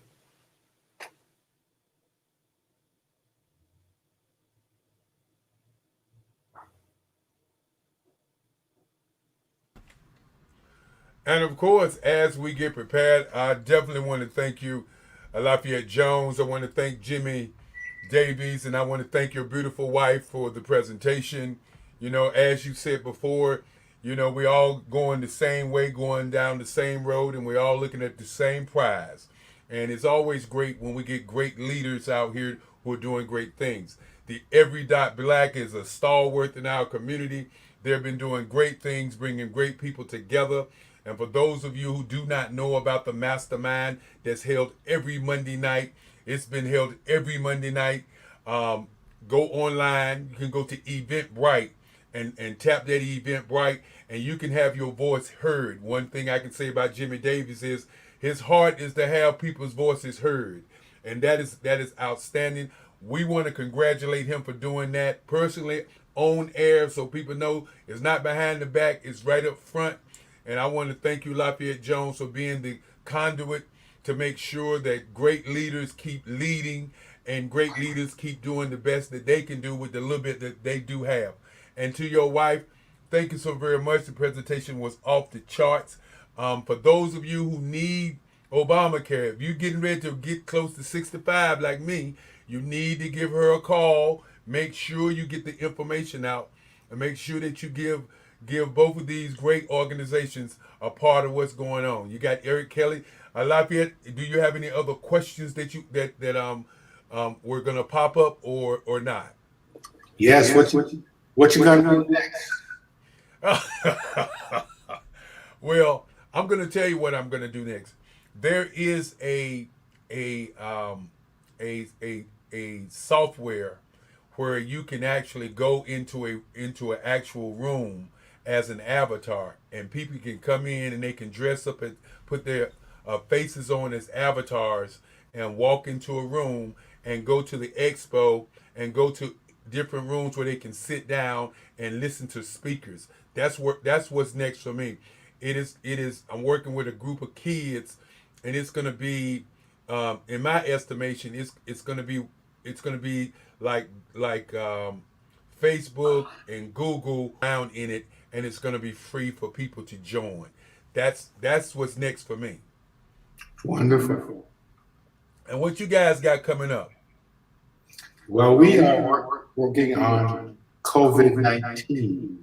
We're working with municipal government, working with our own publication, the American Health Association, and working to make sure our community understands that we are very vulnerable, especially those of us who are of age, as they say, and those of us, including myself, who have diabetes, and others who have other pre-existing conditions. Some of us are overweight. We all are exercising now on a regular basis and doing other things to have healthy hearts. So our destiny now, Sandy Miller Jones and my own, we are all about health now. Everything we do, everything we touch has to do with health and beauty. And you know, beauty and health go hand in glove together. Most people think, you know, beauty is by itself, but you know, if you can lose your hair if you're taking the wrong prescriptions or too much of it. There's certain vitamins and other things you can take to make your hair beautiful and your skin beautiful as well. So our mission is healthy living solutions every day. That's what we're doing. Agree with you in terms of the health initiative. There is a young lady, a group called United Providers of Health, and they're doing some things all across the state of North Carolina. A good group that I had hoped to have here this evening. They're one of our sponsors, and the lady's name is Carolyn Mayo. I'd love to get that information to you because that's one of the things that they're doing right now. We'd love to know her. One of the things that we are learning, and we knew some of this already, but our brothers and sisters in rural Black America are having health challenges too. They, in many cases, have the same, from a genetic point of view, challenges that we have health-wise. By we, I mean those of us who live in urban markets. I've always lived in urban large city. Although Winston-Salem, where we reside now, is only 250,000. I'm used to living in much, much larger cities. But those of us who live in urban markets and rural markets have some of the same health issues. And so we've got to find a way to help our brothers and sisters who live in rural Black America, not only to help them vote, by the way, and they're coming very strong on that, but to help them with help. We've also got to be concerned about our Black women. Black women are dying at unprecedented rates of heart disease. And a lot of it has to do with diet. Some of it has to do with exercise. Some of it has to do with genetics. We've got to do a better job, especially with our young children. There's a large segment of African American children that are diabetics. They're not even 5 years old yet. And what that means for them is that they will probably never, ever hold a job because they won't be healthy enough to work or fully enjoy the benefits of life. So the COVID-19 has ripped the scab off of health inequities.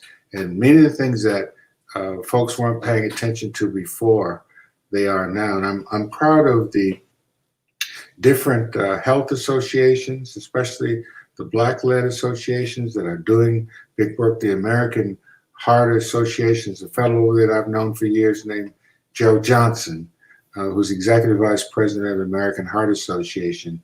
And he's running just a great campaign for all Americans, but in particular for Black Americans. You know, he's got Star Jones over there on his team. You know who Star Jones is. And he's got the young lady, her name's Sandra, from Black Panther. I don't know why I can't think of her name. She's famous. She starred on 9/11, and she was in Black Panther. But she's one of the stars of his operation. So we're finding more and more Black associations. And by the way, the American Heart Association is a general market association. It's a multi-billion-dollar association. And then you have the National Medical Association, the ABC, which is the Black Cardiologists of America, and there are others who are leading the way. Another thing I want to mention is my wife and I, Sandy Miller Jones and I, have been participating in what is called clinical trials. Clinical trials have developed a bad name in our community because of the syphilis experiments in Alabama. Many of you know about that. Well, that was then, this is now. The way forward is through clinical trials. We just finished an 18-month course at Wake Forest University, teaching us how to eat, what to eat, how to read the labels, to know the names of all of the things we eat, how to have a balanced diet, and through a program of exercise and others. So there is a huge opportunity for us in clinical trials. We've been involved in another clinical trial called the Multicultural Ethnic Study of Arteriosclerosis. That's hardening of the arteries. And you know, the hip bone is connected to the ankle bone and connected to your heart valve. Based on what you eat, you could have calcium or plaque in your brain or in your heart. So that causes, I'm not a scientist, I'm just giving you the layman's example, but eating right can have an impact on that. And we just joined a new study that is the same as a part of that, and it's a study of the mind, because the same calcium or plaque that you get in your heart valves, you can get in your brain. And so we're dedicating our lives to health. And as a matter of fact, let me just grab something. We've just produced a new publication, which we're about to distribute. I'll hold it up so you can see it. It's called Urban Call. And this one is about, we're all in this together fighting COVID-19. and it talks about things like that 75% of the people hospitalized with COVID-19 already had a high risk condition. That we people with coronary heart disease and high blood pressure causes problems. If you are a stroke survivor, so if you're already sick or have preconditions that lend itself, and especially people who have cancer are very, very vulnerable, and people with diabetes, and we've got to work on our weight. We really have to work on our weight because if you've got a BMI, body mass index over 40, then you are, or you're over 65, you're vulnerable. So the COVID-19 not only is killing Black people at a higher rate, but of death, mortality, but it is also ripping, again, the scab off other diseases that have not been paid attention to. The long-term opportunity for us with these clinical trials, we envision that someday they'll be able to prescribe medicine based on individuals as opposed to diabetics in general or whatever your chronic illness happens to be. They'll be able to dial down medicine or prescriptions or treatments that are personalized. And we're all about the whole idea of longevity. So, we have to do our part. And our part is to participate. When Black people and people of color don't participate in clinical trials, they don't get the information. Just an early warning. Nobody gets out of here alive. So we better try to do the best that we can do from the time we are here to the time that we transition.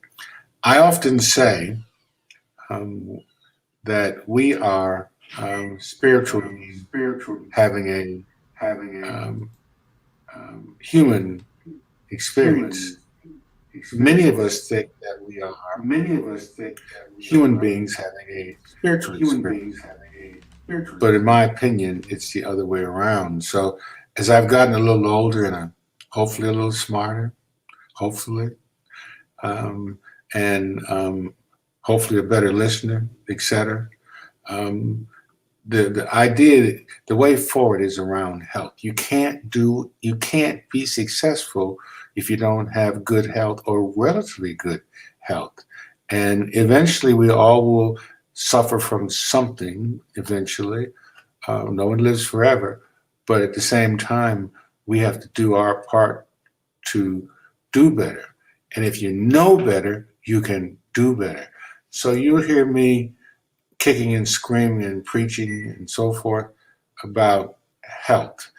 I've learned so much about health in the last 5 to 7 years and 10 years. It's incredible. And my parents tried to send me to dental school and into medical school, but I had no interest. But it skipped a couple of genes and went down to one of my daughters. So that's how it goes. So I thank you for having us. It's 7 o'clock, and But you have a couple of questions. We'll go to those questions. If you I'll answer the questions. Okay, great. There were a couple of questions. Let those questions come, Mark. I know I cut in, so I took probably about 4 minutes of their time, and I want to make sure for the questions that they be answered. Okay. Do you think that the Supreme Court will repeal the Affordable Care Act? No. And why is that? If I were talking street vernacular, I would say the Supreme Court is not crazy, but I'm not. That's a layman's answer. The Supreme Court would not be willing, because they have their own reputation to uphold, to take great benefits away from 20 million people. There's certain things that Americans have come to expect, and one of those things, even those who have different strong political opinions, they all believe in now that pre-existing condition, for example, of one of the new benefits of the Obamacare. President Obama, the reason Sandy's presentation is called Obamacare to the Rescue, it is rescued not only Black people, but white people and all kinds of people in the United States. You know, no matter what your political persuasion is, no one wants to be sick. And if you are sick, you want to have the best services. So the Supreme Court is not crazy in street vernacular, but they also understand the metrics and the demographics of what it is. And so I think there would be a national outrage. Plus, I went to law school for a little while, and one of the things we learned is that people change their minds over time. Some of the greatest renegades in constitutional law have been people who had positions opposite of ours. Earl Warren was one of those people who was a Supreme Court justice. So no, I don't think that. What kinds of health issues are considered pre-existing conditions is the question. It's a great question. Sandy gave an example. You could be in a hospital with cancer, and you can apply for affordable health care. That's a pre-existing condition. If you have heart disease, like AFib, AFib has to do with the heartbeat rhythm, you can apply for it. Years ago, the insurance companies had some rules about that you only can spend so much for your care. So if you went over that maximum, they would drop your coverage. They can't drop you now. They can only drop you for two reasons. One is that you didn't tell the truth, you lied on the application, or you didn't pay the premium. One of the things is, but how can affordable health care be improved? In my opinion, they can stop talking about it not working, because that is not the truth. Affordable health care is for everybody. And the people, even, I hate to say it, even some of the bigots, I'm signing up for it now because they understand the power of good health. And there's some ways, of course, that affordable health care could be improved, one of which I think its costs could be reduced. There are states out there now, I'm talking about state governments, who are not signed up for its full benefits. So I would like to see that law become, it is national law, but where all states were required to be part of the national program. I think there's some opportunities to improve its marketing. I'm a marketing person. I spent 50 years of my life or more working in marketing. Although there are some excellent marketers out there in the different insurance companies and even in the federal government and other places, they still need to do a better job on reaching the ordinary people and explaining things to people in a way which they understand. One of the challenges with most insurance is the poor people, and I don't mean economically, I'm talking about intellectually as well, don't understand what anyone is talking about. What is the donut hole if you're in Medicare? They call it accumulations.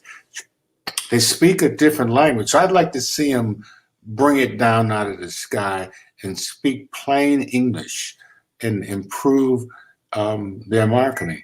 I think there's an opportunity to bring more minority-owned companies into to work for these insurance companies because, look, some of the greatest minds in the business and marketing are coming out of these mid-sized and small beauty companies because they know how to market to the grassroots. We beat the big boys at their own game. I'm talking about small Black-owned companies who fought with everything they had and won.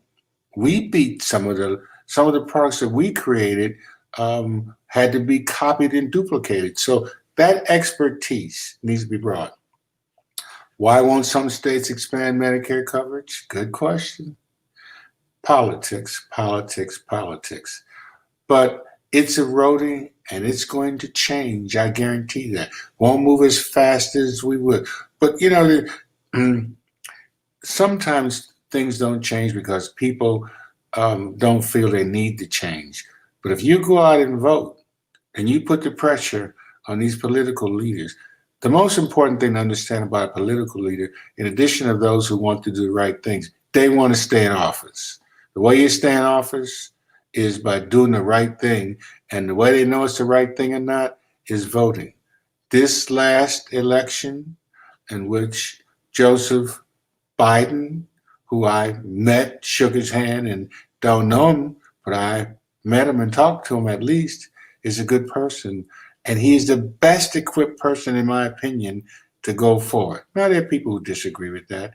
It's okay, He's the elected president, and we've had presidents that we've loved and we didn't love, but the country still goes forward, and that's important. So the answer is some Medicare has not been, Medicaid coverage has not been expanded because of just doggedness.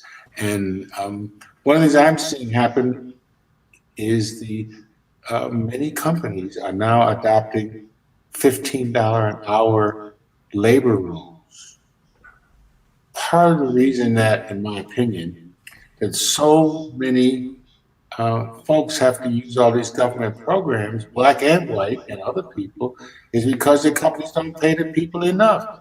Even our little company pays $15 an hour for the people that work for us. And we've been paying $15 an hour for 15 years at least. Well, Doc. So, Well, Doc, we're coming to the end. We got another one coming up at 7 o'clock. I went on in 10 extra minutes. We want to appreciate you for coming on this evening. Thank you for all your wisdom and your greatness. And we look forward to the great things that you continue to do. Thank you for having us. We appreciate you. All right. Thank you and bye-bye. Bye.